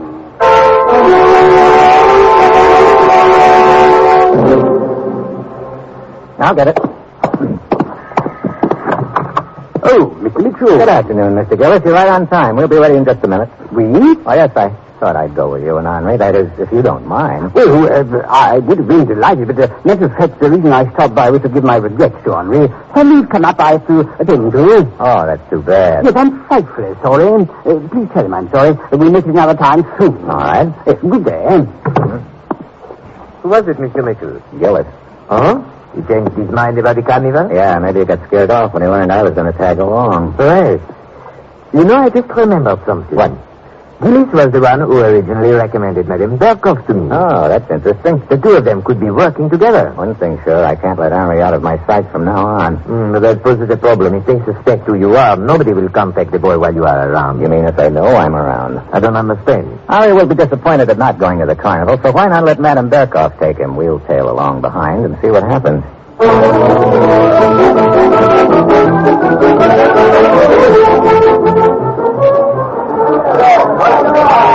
They give Henri and Madame Berkoff a head start, then tail them to the carnival. They wander around, taking it all in, but nobody contacts either one of them. Finally, they sit down on a bench to rest. Madame Berkoff takes a scratch pad and pencil out of her purse and gives them to Henri, who starts scribbling on the paper.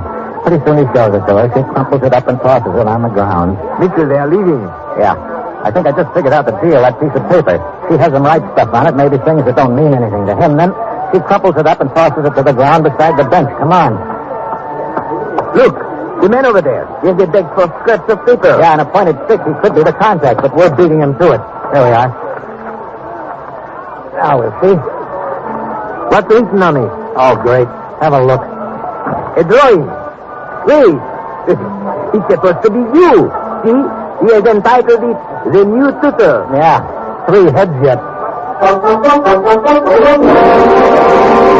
Yeah, another lead up in smoke. I'm getting nowhere fast. We tail Henri and Madame Berkoff back to the house. I find them in the kitchen. Madame is dialing a number on the telephone. Oh, such a nuisance, Monsieur Michel. 3 times in 2 weeks. What's the trouble, Madame Berkoff? The boulanger forgot to send the brioche again. Who forgot the what? The baker. He forgot to send the breakfast rolls. Hello. Let me speak to Monsieur Conrad. What? He's talking to a customer. Very well, I will wait. I do not know what it is these days, Monsieur Michel, but it is impossible to get service. If it were not that these were only favorite rolls and very hard to get. Anne-Marie, remember that nice restaurant in New York? They had them there. Oui, it was a very nice place. Why was the place he played the trick on me? Trick? Oui. He pretended to be the waiter. You see, he memorized the entire menu and writed it off to me. Oh, brother. Do you still remember it, Conrad? Oh, I suppose not. Of course I do. See if you can tell Monsieur Michel. All right. Appetizer. Shrimp cocktail 75, tomato juice 30, and second relish 60. Soup dessert 50, onion soup.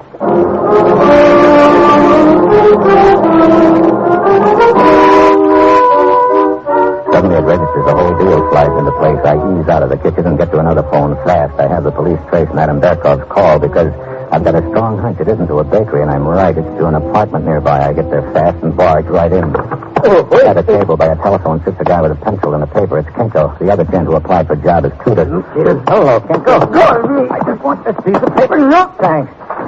Well, deciphering a code, huh? Troop movements to Korea. I don't know what you're talking about. I'll say that you and Madame Berkov have been working this deal together, and you've had a pretty neat setup. She gets the kid to memorize a menu that's really a code message, then she puts in a call to somebody, supposedly a baker, but it's actually you. No, Michelle, I do not know. So then she gets the kid to repeat whatever it is while she holds the receiver out so you can hear it and take it down. You decode it and deliver it. Very neat, except you just went out of business. Not quite, Monsieur Michel. Well, Madame Berkov. Keep your hands inside, please. I saw you leave the kitchen and realized you must have found that, so I followed you here.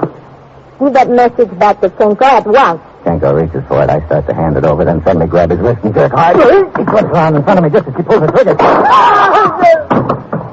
Kenko! Thanks for the gun, sweetheart. Yeah. You just shot your little playmate. Kenko! Looks like your neat little organization just went out of business. Didn't end up quite the way you'd planned, but I guess it wasn't just in the cards. Or maybe I should say, on the menu.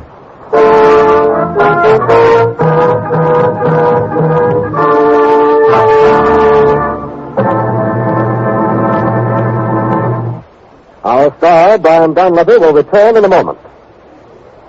Tuesday night is Comedy Night here on the NBC Radio Network. There's fun for all because it's all for fun. Dean Martin and Jerry Lewis add melody and mirth to our program schedule when they cater through 30 minutes of fun-filled comedy entertainment. Fibber McGee and Molly, longtime favorites of the radio audience, continue to hold their place in the comedy spectrum as they take you to 79 Wistful Vista and loads of laughter. Red Skelton's comedy characterizations add life to his rollicking program, and the fun adds up to enjoyable radio listening. And when it's time for Two for the Money, each Tuesday evening you'll know that Herb Schreiner will be handing out chuckling good entertainment along with big cash prizes. Yes, Tuesday night here on NBC Radio adds up to the finest entertainment available today.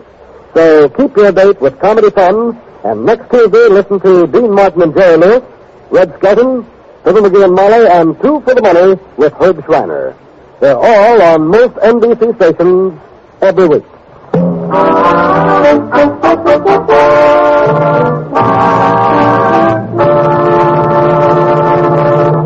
Next week, Tibet. I fly the hump and collect a lump. And that will be Steve Mitchell's dangerous assignment next week.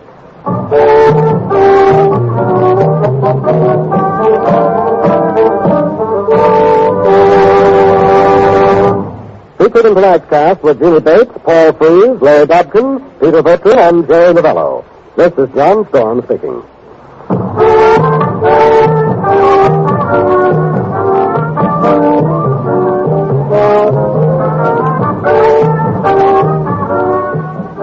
Dangerous Assignment, starring Brian Donlevy as Steve Mitchell with Herb Butterfield as the commissioner, is written by Bob Wright and Adrian John Doe, and is directed by Bill Karn.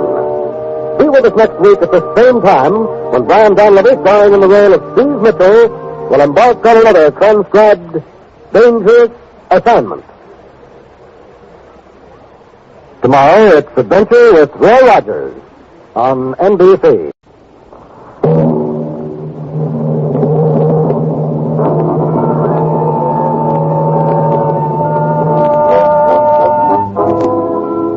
Dangerous Assignment. Transcribed, starring Brian Donlevy as Steve Mitchell.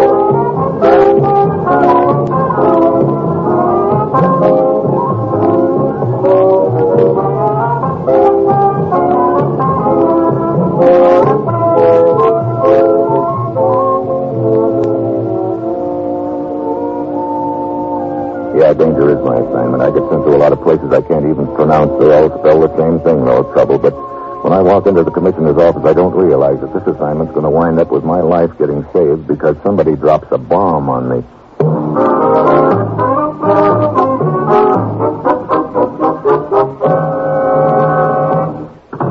Morning, Commissioner. You sent for me? Steve, the Flying Fenways are in trouble. The Flying Fenway sounds like trapeze act. Frank and Lenny Fenway, ex-American Army flyers. They settled down in India after the war and opened up an airline. One of them, Lenny, disappeared in Tibet 2 weeks ago with the company's only plane. They are in trouble. Go on, Commissioner. He was carrying a passenger at the time, a Chinese nationalist agent named Tai Sing. The agent had been sent from Formosa to contact certain tribes in Tibet. Resistance groups still holding out against the new order in China. You know, if somebody could organize them, there'd be a lot of help to Shanghai Shek. That's why the agent was sent? That's right. The nationalists also planned airdrops there to supply the tribes with arms and ammunition and other equipment. And you say Fenway flew the agent to Tibet and hasn't been heard of since? Any word from Taising? Yes, a caravan from Tibet picked him up 2 days ago and brought him into Kashmir last night, more dead than alive. He's in a coma at the hospital in Srinagar. Hasn't been able to tell us what happened to Fenway. Oh, look, Commissioner, if he'd been captured, we'd have heard a propaganda broadcast about it. Yes, they certainly have accused Fenway of being an American spy and made a big thing out of it. Get over there, Steve. See what information you can get out of the agent Taising. Find Lenny Fenway and get him out of Tibet before he falls into the wrong hands. Well, that's it. You get your assignment. Good luck.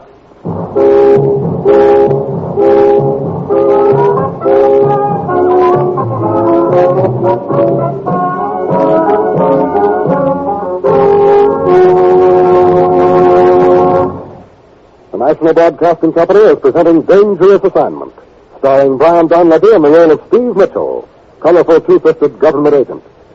At all those places of the world where danger and intrigue walk hand in hand, there you will find Steve Mitchell on another Dangerous Assignment. Magnificent musical entertainment is yours for the dialing every Monday evening on the NBC Radio Network.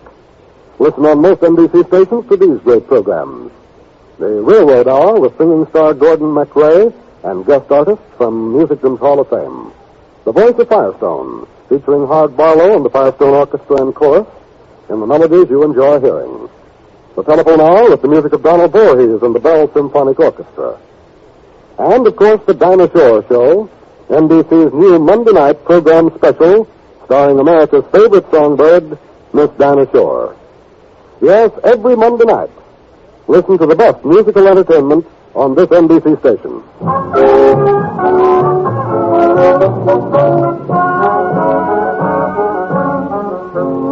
Sure, I got my assignment. All I have to do is find an ex-U.S. Army flyer named Lenny Fenway who disappeared in Tibet. Sounds like a cinch. Yeah, somewhere in China's backyard. Over 400,000 square miles of it. It's late Monday afternoon when my plane lands in Kashmir. I hustle over to the hospital hoping the nationalist agent Taising has recovered consciousness and I can get a lead from him. But he hasn't. So I wander out to the waiting room. There I run into Frank Fenway, the missing flyer's brother. I've already told the colonel all I know about this. The colonel? Yeah, Colonel Yee. He flew in from Formosa this morning. He's with Nationalist Intelligence. He really gave me the old third degree. I think the guy suspects Lenny and I pulled some sort of a double cross. Why should he think that? Beats me. This kid doesn't trust anybody. How'd you and your brother get involved with Taising, anyway? Oh, he's an old friend of ours. We met him in China during the war. About a month ago, he walked into our office in New Delhi. He said he had a little business to toss our way if we were interested. And you were, huh? He wanted us to fly him here to Srinagar first and then over to a small village in Tibet. Why Srinagar? I had to pick up some radio equipment he was to take with him to Tibet. That's how he was going to keep in touch with the shop here. What's that? Silversmith's place. It's a sort of a nationalist headquarters. Mm-hmm. This Colonel you spoke to, where is he now? He's over at the shop, I guess. Why? I'd like to have a talk with him. 10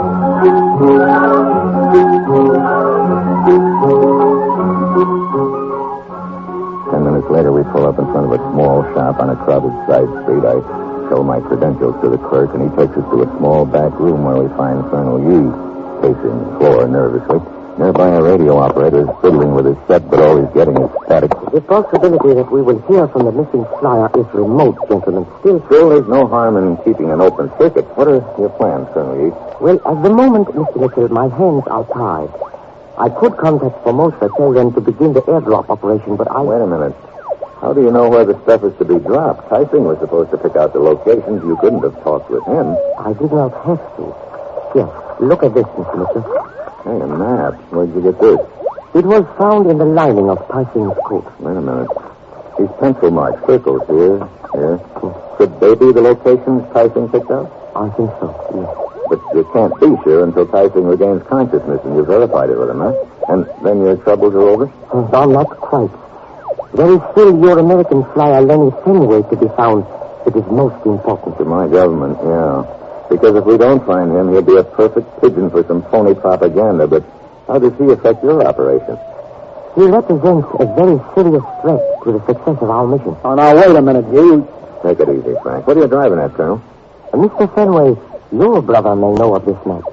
the locations where the airdrops are to be made. How could he know? First, let me inform you that your brother's plane has been found. What?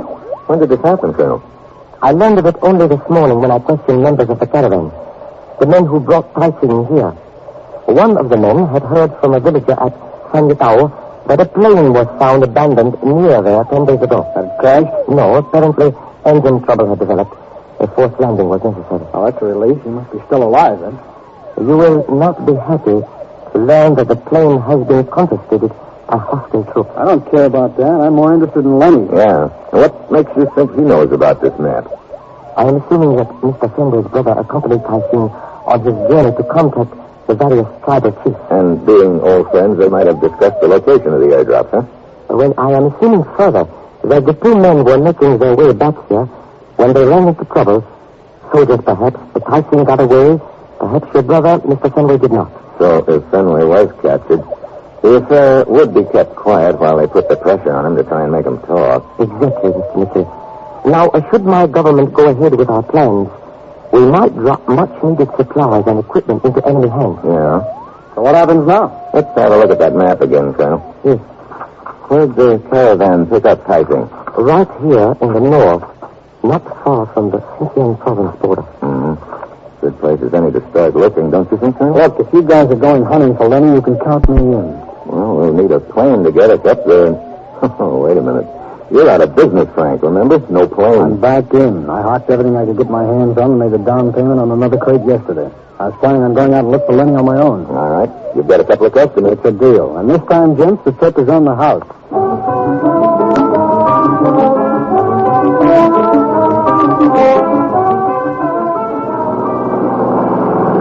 Shortly after nightfall, Colonel Yee and I board the plane. Frank Fenway guns it down the runway, and we're airborne, heading due east over the towering peaks of the Himalaya range. There's a bright moon out, and it's going to make it easy for us to spot a place to land, but hard to do so unnoticed. About 2 hours later, we're approaching our destination, a long, narrow strip of plateau high in the mountains. Fenway makes a low pass over the area, circles, and comes in for a landing. The village is over in that direction, isn't it, Colonel? Yes. We cannot see it from here, but it is not far away. I am certain we can contact members of the tribe there. Come on, Colonel. Let's get our gear ready. Yes. I'll pack the radio equipment. Can you manage the rest of this? Okay, you guys, get in. I'll get the door. Get down. I'll hand this to you. Okay. Okay, let's have it. Here you are. I got it. Okay. Now we're all set. Get up front and move this crate out of here on the double. Okay, Steve, come up. We'll need it. You ready, Colonel? Ready. I have everything, I think. Yeah, let's head for the rocks over there. Right.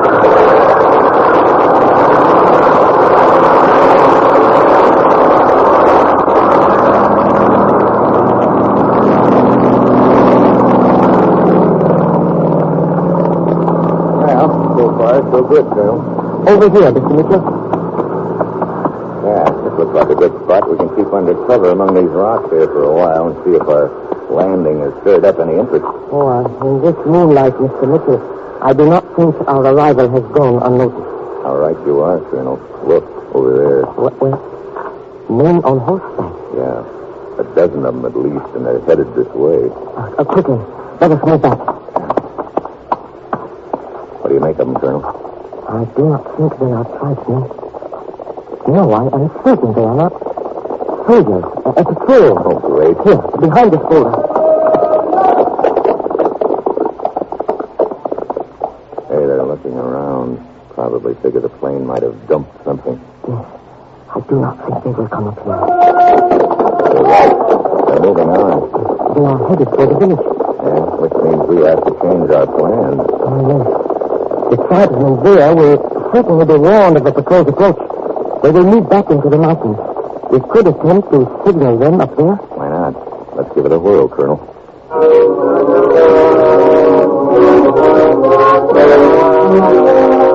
The Colonel and I drag out our flashlights and start blinking them towards the mountains. This goes on for half an hour, and then we get an answer. A slight blinking on and off. In the distance, we pack our gear and head for it. The light doesn't seem to be more than a mile away, but distances are deceiving up here, and it's almost dawn before we arrive at the tribal chief's camp. We're given a tent, and while the colonel goes off to confer with the chief, I set up the radio. Calling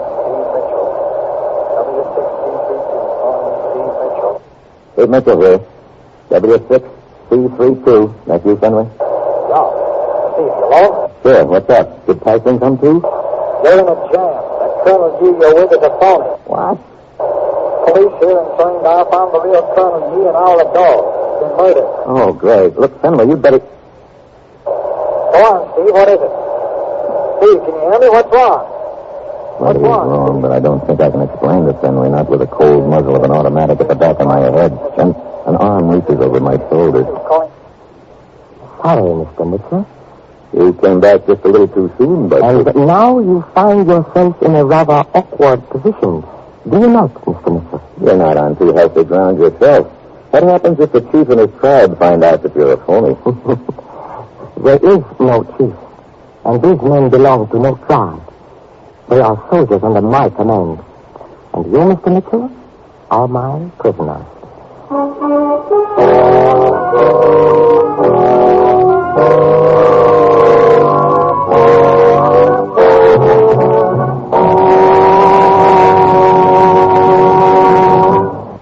Steve Mitchell will continue his dangerous assignment in just a moment. Last year, thousands of Americans who tried to get away with carelessness on the highways were killed or permanently injured in traffic accidents. Unless you're meticulous in your observance of the rules of highway safety, you and your family are vulnerable to the menace of traffic accidents. So heed the advice of America's professional truck drivers, who are taught to drive ahead of themselves. Learn and obey traffic signals and signs. Every motorist should be alert and careful every moment behind the wheel. Don't think for a moment that accidents always happen to the other fellow. They can and may happen to you. And remember, folks, it doesn't take much effort to give hand signals, to dim lights, to look around carefully before driving out of a parking lot, or to slow up at intersections. Such acts of common courtesy can make the difference between accident trouble and safe motoring. So remember, observe traffic signals and signs. Drive ahead of yourself.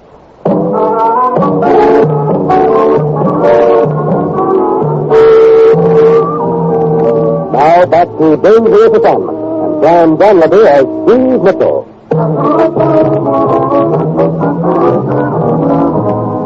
Yes, Mr. Mitchell. You are my prisoner. You're not in such a good spot yourself, you. Or whatever your name is. And why not? Because the nationalist boys back in Casimir know you're a phony. That is not important. What they do not know is that you are my prisoner. And when you broadcast to them at the time I will designate, they will be convinced that everything is in order. I see. I go on the air, but you write the script. Exactly. You see, my troops in this area are quite seriously short of supplies at present. We will gratefully accept anything our friends, the nationalists, care to donate by way of parachute drops, and you will, of course, get the signal over the radio for the drops to take place as scheduled. What is it? Machine gun. Yeah, looks like trouble for you and your boys. It's a beautiful sound. The phone center flags out of the tent through the engine house, stops some natives on horseback with guns. There's two guards and men around trying for a shot, but one of them makes a target out of himself. I dive for the other one and flatten him. Suddenly a gent with a Tommy gun pops into the tent. It's off! Yeah, who are you? I need a phone. I am trouble you. Come. I don't need any urging. He hustles me outside and gives me a horse. His men are waiting, about a dozen of them. They come. The whole raid's been beautifully organized, and we're away without a scratch. 2 hours later, we're winding up a mountain trail. One more hour to Courier with the youthful headquarters. Then you'll find American pilot teammates. Good. You're one of the resistance leaders, huh, sir? Yes. Each of us lead our own tribe. I still haven't figured out how you knew I was being held prisoner. Fenway told us his brother might come look for him. We express claims. Last night we see him down. Oh, so those men on horseback last night were your boys. You had me convinced that they were soldiers. Now, I tried calling you and found out what happened. Hold it. What thing? Enemy plane. They're coming in low. Going to make a pass out of their body there. No, there's engines over there. Right remember. They're coming inside. Keep it. I hope they're right.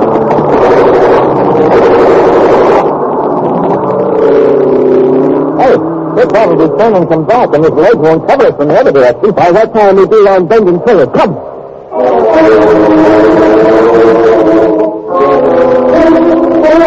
We found along the trail and around the bend before the plane could make it soon. They wound back farther and farther into the mountains. Half an hour later, we reached Burn's headquarters, a cave near the ridge.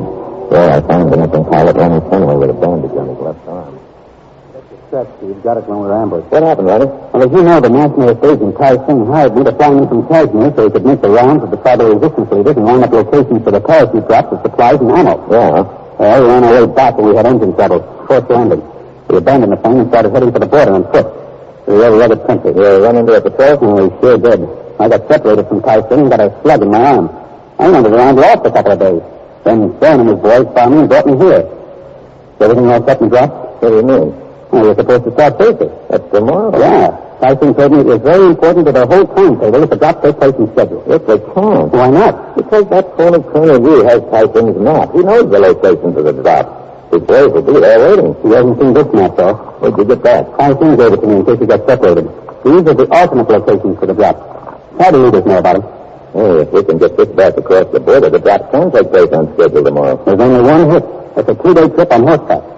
We've got no radio. Oh, great. Hey, what was that? Come on, let's get to the mouth of the cave. Hey, Sam, what's going on? Enemy thing have looked here. Something bombs. We don't have enough troubles as it is. We got to get bombed, too. Hey, look. Way down the mountain, column of soldiers. Yes, coming to us now. Clean up, please. Hold it. Let me have your binoculars. Yeah. There's a jeep bringing up in the rear. What do you know? Our old friend Lease and the driver. Come, no time to lose. I'll say there's no time to lose. There's a small radio transmitter in that jeep. Looks like so. So we're going to cook up a little gag. If it works, we'll get the radio. What if it doesn't? And we don't need the radio. All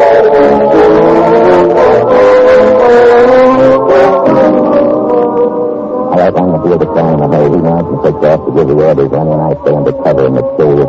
Their troops and the jeep get closer. Suddenly, half the Sam's men take off along the trail in full view. The troops facing, leaving the jeep unprotected. The rest of Sam's men come out of hiding inside the jeep. The boat hits the tire and stops the jeep. You and the driver pile out and dive for cover. Lenny and I run to the jeep, grab the transmitter, and bring it back to the cave. That's it, Steve. Go ahead. Mitchell calling W6C32. Mitchell calling W6C32. W6C32. Go ahead, Mitchell. Your brother's here with me, Frank. You okay? Good. Got the plane standing by? Yeah, it's up and waiting, Steve. Same spot? 1 hour after sunset. You got it? We're seeing you. Over and out. Dan's boys will try to keep these troops diverting until we get to the rendezvous, right? Right. Let's go.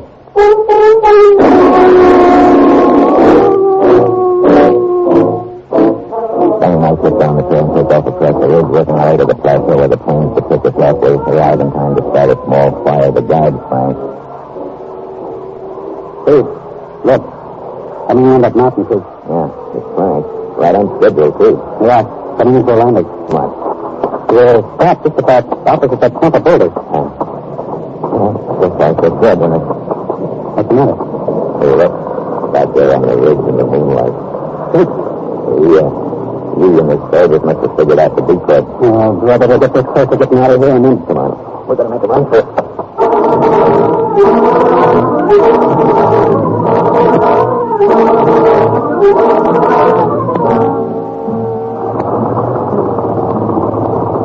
We run for the plane. The troops are getting closer. Looks like it's a dead heat. They sweep the plane. Then go from the door and dive in. Frank comes it off the ground just in time.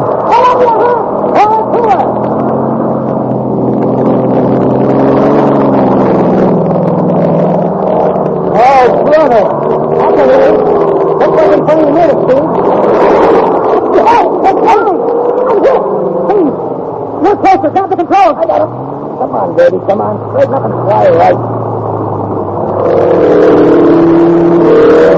Oh, that was close. How are you, Frank? Hey, okay. Let's keep our pointed toward home. That's right. I'll get to deliver that map in time after all. Yeah.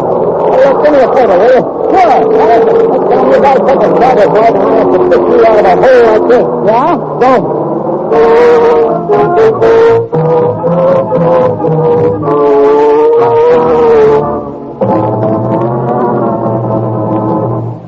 Our star, Brian Donlevy, will return in just a moment.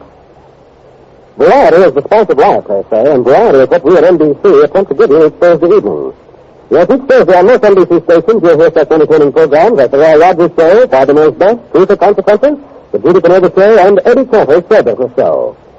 Roy Rogers brings Western song and adventure from the Double R Bar Ranch in Paradise Valley. Later, it's time for Father Knows Best with Robert Young in the title role.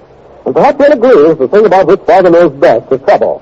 But trouble enough, there's always something with me when it's time for Robert Young to star on this station. Robert brings you truth or consequences, and the action really begins when a contestant misses a question and has to pay the consequences. Judy Cantor adds to the mirth and merriment with hilarious comedy and some songs in her own delightful style.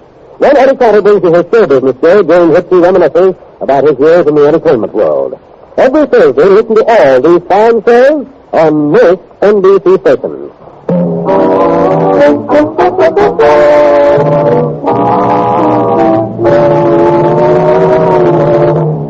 This is Brian Donlevy saying, let's not forget to support the American Cancer Society. And be sure to listen to Steve Mitchell's dangerous assignment next week.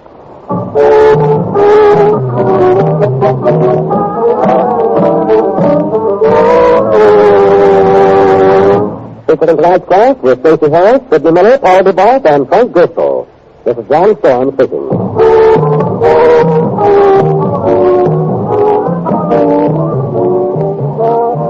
Dangerous Assignment, starring Brian Donlevy as Steve Mitchell with Herb Butterfield as the commissioner, is written by Bob Blythe and Adrian Zonda, and is directed by Bill Karn. Be with us again next week at the same time when Brian Donlevy, starring in the role of Steve Mitchell, will embark on another transcribed Dangerous Assignment.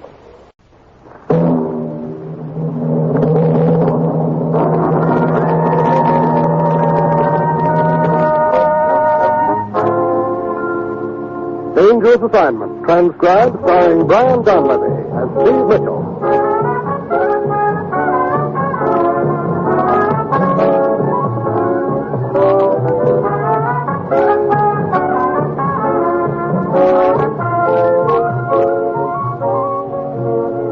Yeah, danger is my assignment. I get sent to a lot of places I can't even pronounce. They all spell the same thing, though, trouble. But when I walk into the commissioner's office, I don't realize this assignment's going to prove that you can sometimes hit a home run with the swing of a rusty gate.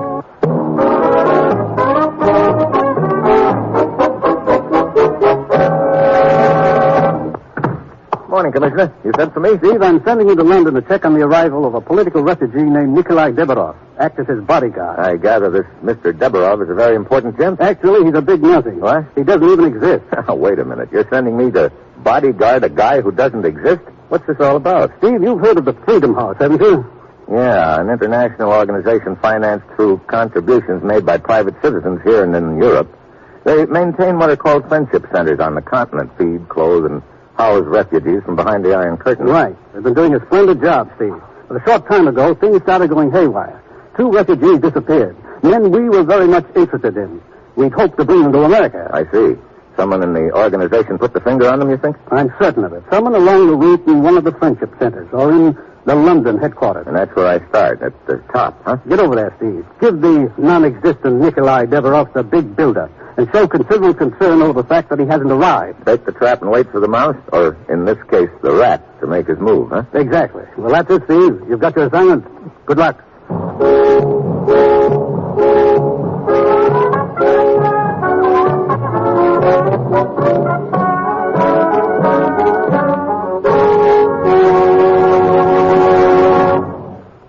The National Broadcasting Company is presenting Dangerous Assignment, starring Brian Donlevy in the role of Steve Mitchell, colorful two-fisted government agent.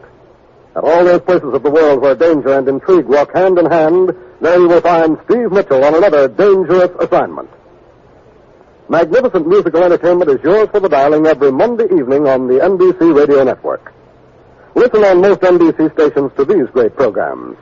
The Railroad Hour with singing star Gordon MacRae and guest artists from Musicdom's Hall of Fame. The Voice of Firestone, featuring Howard Barlow and the Firestone Orchestra and Chorus in the melodies you enjoy hearing. And the Telephone Hour, with the music of Donald Voorhees and the Bell Symphonic Orchestra. And the Dinah Shore Show, NBC's new Monday night program, starring America's favorite songbird, Miss Dinah Shore. Yes, every Monday night, listen to the best musical entertainment on this NBC station.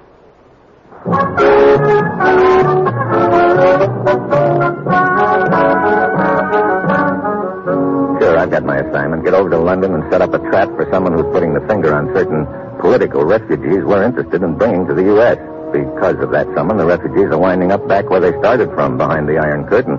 It's Wednesday afternoon when my plane lands. Andy Wilmer of our embassy is there to meet me, and we drive on into London. I thought it'd save you a little time, Steve, so I started checking on the Freedom House people as soon as I heard you were coming. Good deal. Let's start with the staff here in London. Margaret Harpoon Tupper in charge.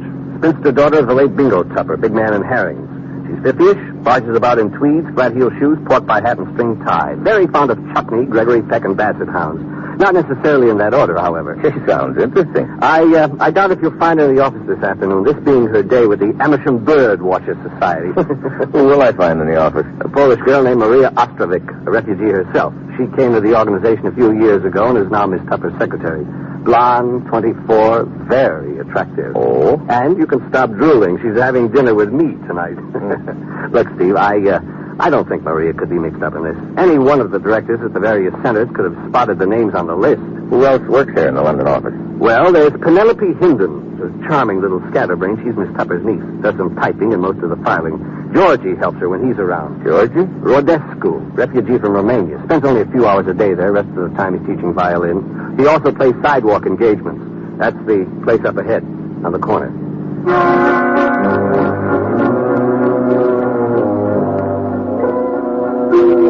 Headquarters for Freedom House is located in a dark and musty old building in the heart of London's produce district. I make my way cautiously up the creaky stairs, and as I reach the second floor, a tall, thin gent in a badly battered corduroy jacket comes down the corridor toward me. A violin case is tucked under his arm. Good afternoon. Hello, I'm looking for the officers of Freedom House. I myself have just come from there. He's around the corridor. To your right. Come, I show you. No, don't trouble. I think I myself am associated with the organization. Perhaps I may be of assistance. My name is Rodescu. George Rodescu. Mine's Mitchell. I'd like to see Miss Tupper. She's not in. Today is bird watching day. But Maria, Miss Ostrovic is here. In here, sir. Oh, Maria. Yes, George. Mr. Mitchell, Miss Ostrovic. Mr. Mitchell is seeking information. How do you do? Please, sit down, Mr. Mitchell. Thanks. But first, I think you'd better look at my credentials, Miss Ostrovic. Huh? Oh? A United States agent. Oh? I'm looking for a man traveling under the name of Nikolai Deborov. Aha. He's in some trouble, yes? No. My government is anxious to locate him. I'm to see that he gets to the U.S. safely. I see. And you have come to us because? He's staying at one of your friendship centers on the continent. At least, we hope so. In that case, it will be a simple matter to find him. Let me see now. The list for this month should be here. We have not yet consolidated them, but... Miss Penelope was working with it some time ago. Perhaps on... Never mind, Georgie. I have them. Now, the name again, Mr. Mitchell. Deborov. Nikolai Deborov. The underground got him out of Hungary about 2 weeks ago. Give me a couple of the lists, and I'll give you a hand.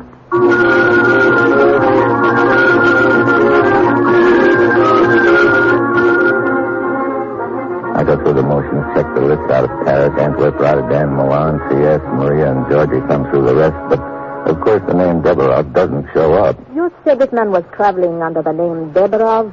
It is not his real name? No, it isn't. But if you were to tell me what... He wouldn't use his real name. We also instructed him about that. We felt it wouldn't be advisable. Aha! He's in danger, eh? Of course. Since your government is so anxious to get him safely to America, it stands to reason that there are those behind the Iron Curtain who would like to prevent it. That's right, Georgie. Look, Miss Ostrovic, would you do me a favor? Of course. Would you contact the various centers and check on this for me? Deborov must be found. Do you have a description of him? There is a possibility he might have been forced to assume another identity. You're right. Well, all I know about him is that he's in his late 50s, has a medium build, gray hair. Very well. I will send the wire immediately.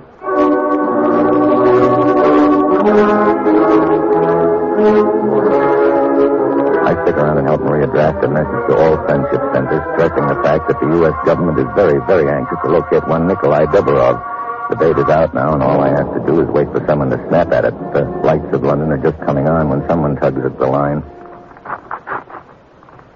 Reply from our house in Munich, Mr. Mitchell. Let me see the wire, Maria.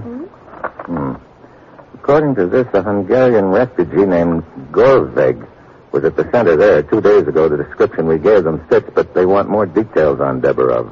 His background, family, and profession. Do we have this information to give them, Mr. Mitchell? Yeah, a little.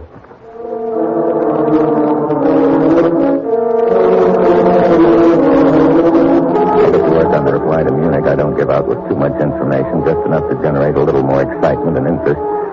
Deberov's profession, I put politics. Maria sends off the wire, and I go on to my hotel. A couple of hours later, I'm in the dining room putting the finishing touches to one of the specialties of the house when someone pulls up at my table. Hello, Steve. Hi, Andy. Sit down. Hey, I thought you had a date. It's off, thanks to you. Maria decided she'd better stick around the office. Oh, sorry. She tell you about the wire from Munich? Yeah. Sounds interesting, doesn't it? I'm already packed. Then unpacked. Huh? That's what I came over to tell you.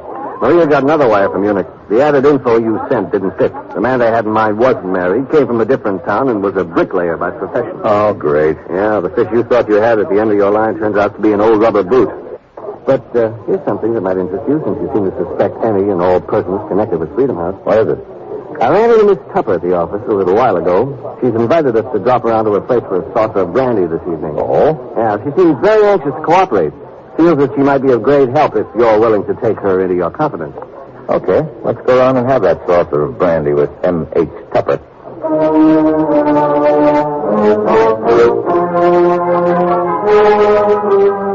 Well, that's the way it goes. Lose one lead and pick up another. It's not that I suspect the esteemed head of Freedom House of pulling any shenanigans, but it won't do any harm in having a chat with her. As we start across the lobby, the desk clerk gives me the high sign, phone call. I slip into a booth, answer it, and half a minute later I join Andy again. Anything important, Steve? Yeah, it was Maria. Oh? Any new developments? Looks like I won't have to unpack after all. According to your girlfriend, the non-existent Nikolai Deberov has just arrived in Antwerp.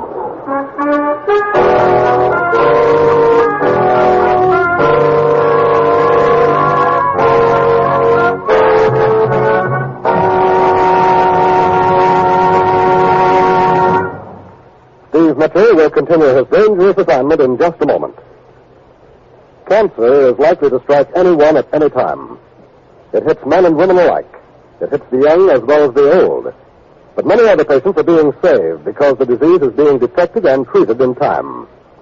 Help the American Cancer Society to continue its year-round program of cancer research, education, and service to the cancer patient. Protect your own family by learning to recognize the 7 danger signals of cancer. And remember, friends, that cancer strikes one person out of every 5, and one family in every 2. The American Cancer Society needs your help to conquer this disease. Fight cancer with knowledge. Join the 1953 Cancer Crusade and give to conquer cancer. The research that you help support may someday save your life.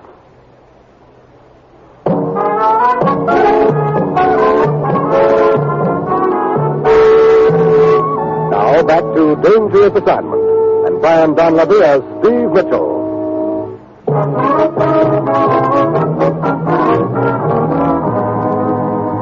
Doesn't exist pops up at the Antwerp Friendship Center. That's right, Andy. Nikolai Deberov. Naturally, it's a plant. Lure for me. Right. They could be doing it to grab you off and pressure you into telling them who this mysterious and important refugee really is. Either that or maybe they want me to meet the phony so he can pump me a little. Are you going along with it, Steve? I sure am. Okay, but keep your eyes open.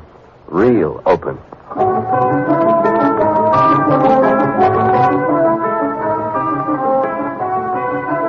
I grabbed the next plane to Antwerp, then a cab to the Friendship Center, a large villa on the outskirts of town. It's about 10 p.m. when I arrive. There's a high wall around the estate and an iron gate. Locked. What do you want? I didn't see you in the shadows. What is it you want? Mainly to get through the gate. Why do you wish to get in? Look, before I answer any more questions, I want to know who's asking. Of course. I'm Lieutenant Dijon. Lieutenant? Antwerp Police. Oh, I see. Here, better take a look at my credentials, Lieutenant. So, what can I do for you, Mr. Mitchell? How come you're at the Friendship Center? There has been a murder here. What? Yes, only half an hour ago. Who was killed? A man named Nikolai Deberov.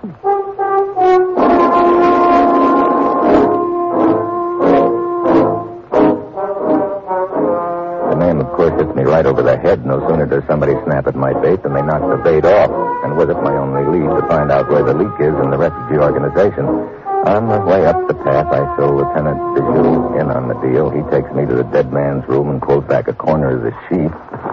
As you see, a man in his 50s, medium build, gray hair. The same general description you gave them in London of the non-existent Deborah. Yeah. Doesn't take a very close look to see that his hair's been dyed gray. Knife in the chest, huh? Yes. Okay. At first, the form revealed only his clothing and some charred fragments of newspaper in the fireplace. Well, we know this guy was a plant. True, but why was he killed? Two possibilities. If he was a foreign agent, maybe one of the refugees here in the villa recognized him and killed him for revenge. Possibly. On the other hand, if he was a hired stooge, maybe he was planted here and then knocked off for me to find. That would cross Deborov off our books, and the other team would then continue looking for the real Deborov quietly. But there is no such thing as a real Deborov. They don't know that, or they wouldn't have taken the bait. How are you fixed for leads or suspects, Lieutenant? Well, besides the victim here, there are only 3 people in this villa at the time of the murder. The rest were attending an English school in town. I have definitely established that. Okay, let's start talking to the 3. We can start with Joseph Gassis. Also a refugee? Yes, from the once independent state of Lithuania. His room is just down the hall. I asked him to remain inside. Here we are.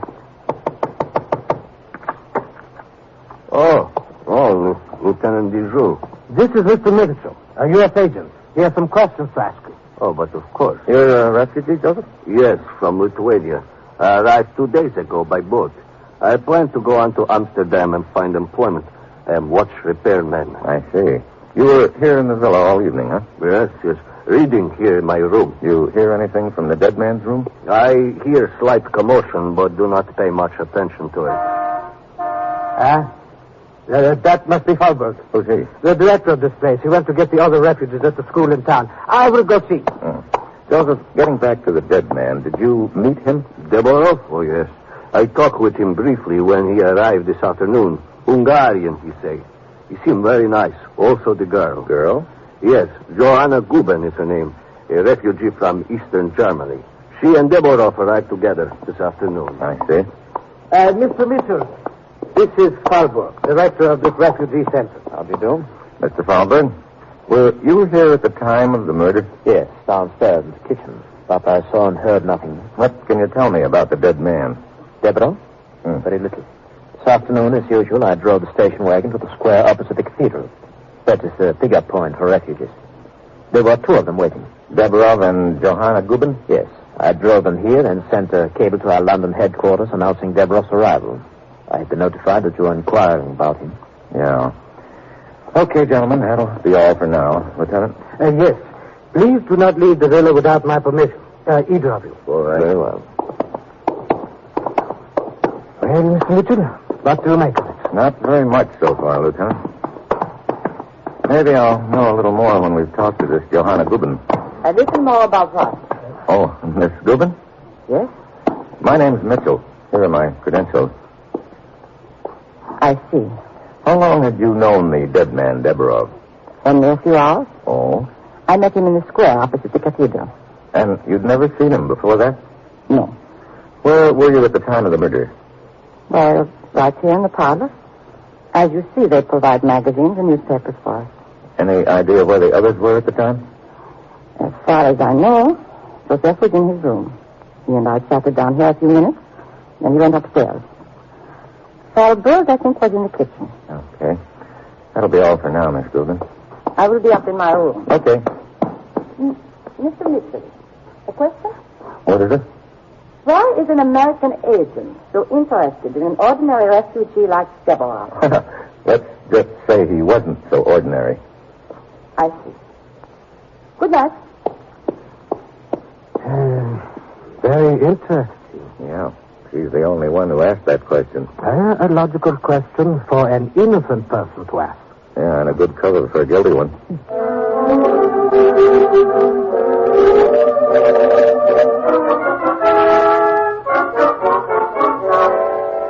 The lieutenant and I go over the case again, but can't come up with any new answers. Finally, he leaves.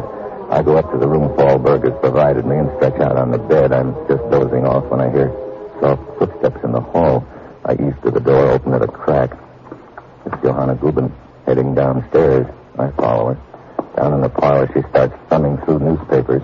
Insomnia, maybe? What? Oh, Mr. Mitchell.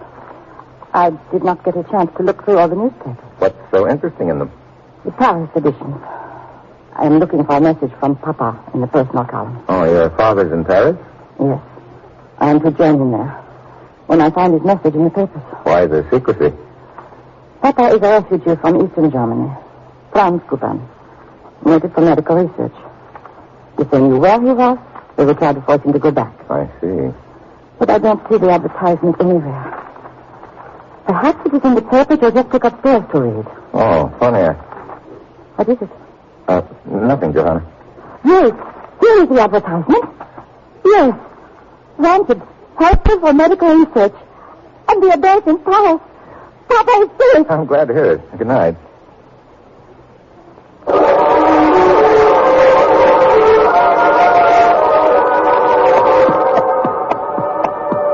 I head upstairs fast. Something Johanna had said started things clicking. I go to the dead man's room in the fireplace. Yeah, the charred fragments of newspaper the lieutenant mentioned earlier. Then I make another discovery. One of the fragments is smoldering. Things add up fast now. I found down the hall to Joseph's room. It's empty. Then out the window I spot a figure moving in the garden. I ease out the back and along the garden path, but I'm in too much of a hurry. Suddenly, he's in behind me with a gun. Far enough, Mitchell. Hello, Joseph. I guess you overheard Johanna tell me about the paper you took upstairs. Yes. I checked Deverov's room and discovered I had not burned it completely in my hurry. I tried to finish it off just now. I take it the dead man was your stooge. Yes. When we heard you were looking for a man named Deverov, we decided to come up with one of our own. That would give us time to set a trap for the real Deverov, who seems to be so important to you. Why'd you kill him? He became too curious. Unfortunately, in the process, he fell on the newspaper and stained it. I figured it was something like that. Open the gates, Mitchell. An old friend of yours is waiting out there in the car. Oh? You see, you really did not rush me very much. I was planning to leave anyway. Open the gate. It's now or never. I open the gate and walk through with Joseph behind me. Suddenly I kick back at the gate hard. It swings into Joseph. The shot goes wild. I yank the gun out of his hand, then run to the parked car. George! Get away! Get away! George Radescu, the violin player from London headquarters. Oh, Mitchell.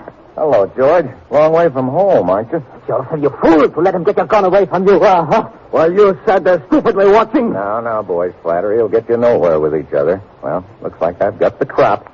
George in London puts the finger on the refugees, and Joseph does the dirty work. Both of you hooked by the little man who wasn't there. What do you mean? We just used the name Deborov as bait, gents. There's no such person. What? You know, you guys brag that nobody can get the best of you. Well, nobody just did.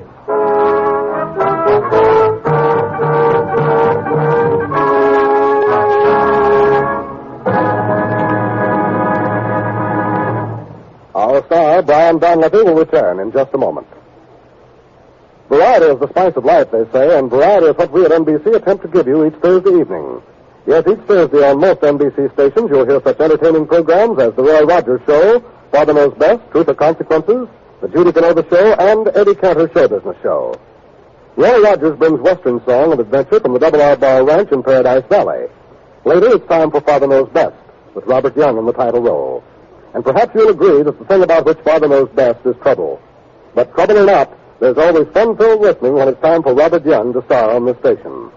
Ralph Edwards brings you Truth or Consequences, and the action really begins when a contestant misses a question and has to pay the consequences. Judy Canova adds to the mirth and merriment with hilarious comedy and some songs in her own delightful style. Then Eddie Cantor brings you his show business show, during which he reminisces about his years in the entertainment world. Yes, every Thursday, listen to all of these fine shows on most NBC stations.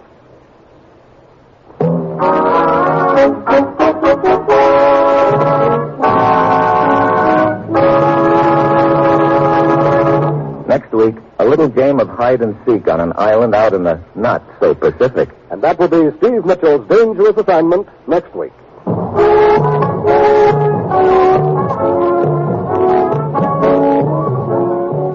Featured in tonight's cast were Paul DeBoss, Tony Barrett, Jimmy Bates, Jan Arban, and Jimmy Tatum. This is John Storm speaking. Dangerous Assignment, starring Brian Donlevy as Steve Mitchell, with Herb Butterfield as the commissioner, is written by Bob Blythe and Adrian John Day and directed by Bill Carr. Join us again next week at this same time, and Brian Donlevy, starring in the role of Steve Mitchell, will embark on another transcribed Dangerous Assignment. Fridays, listen to Best Plays on NBC.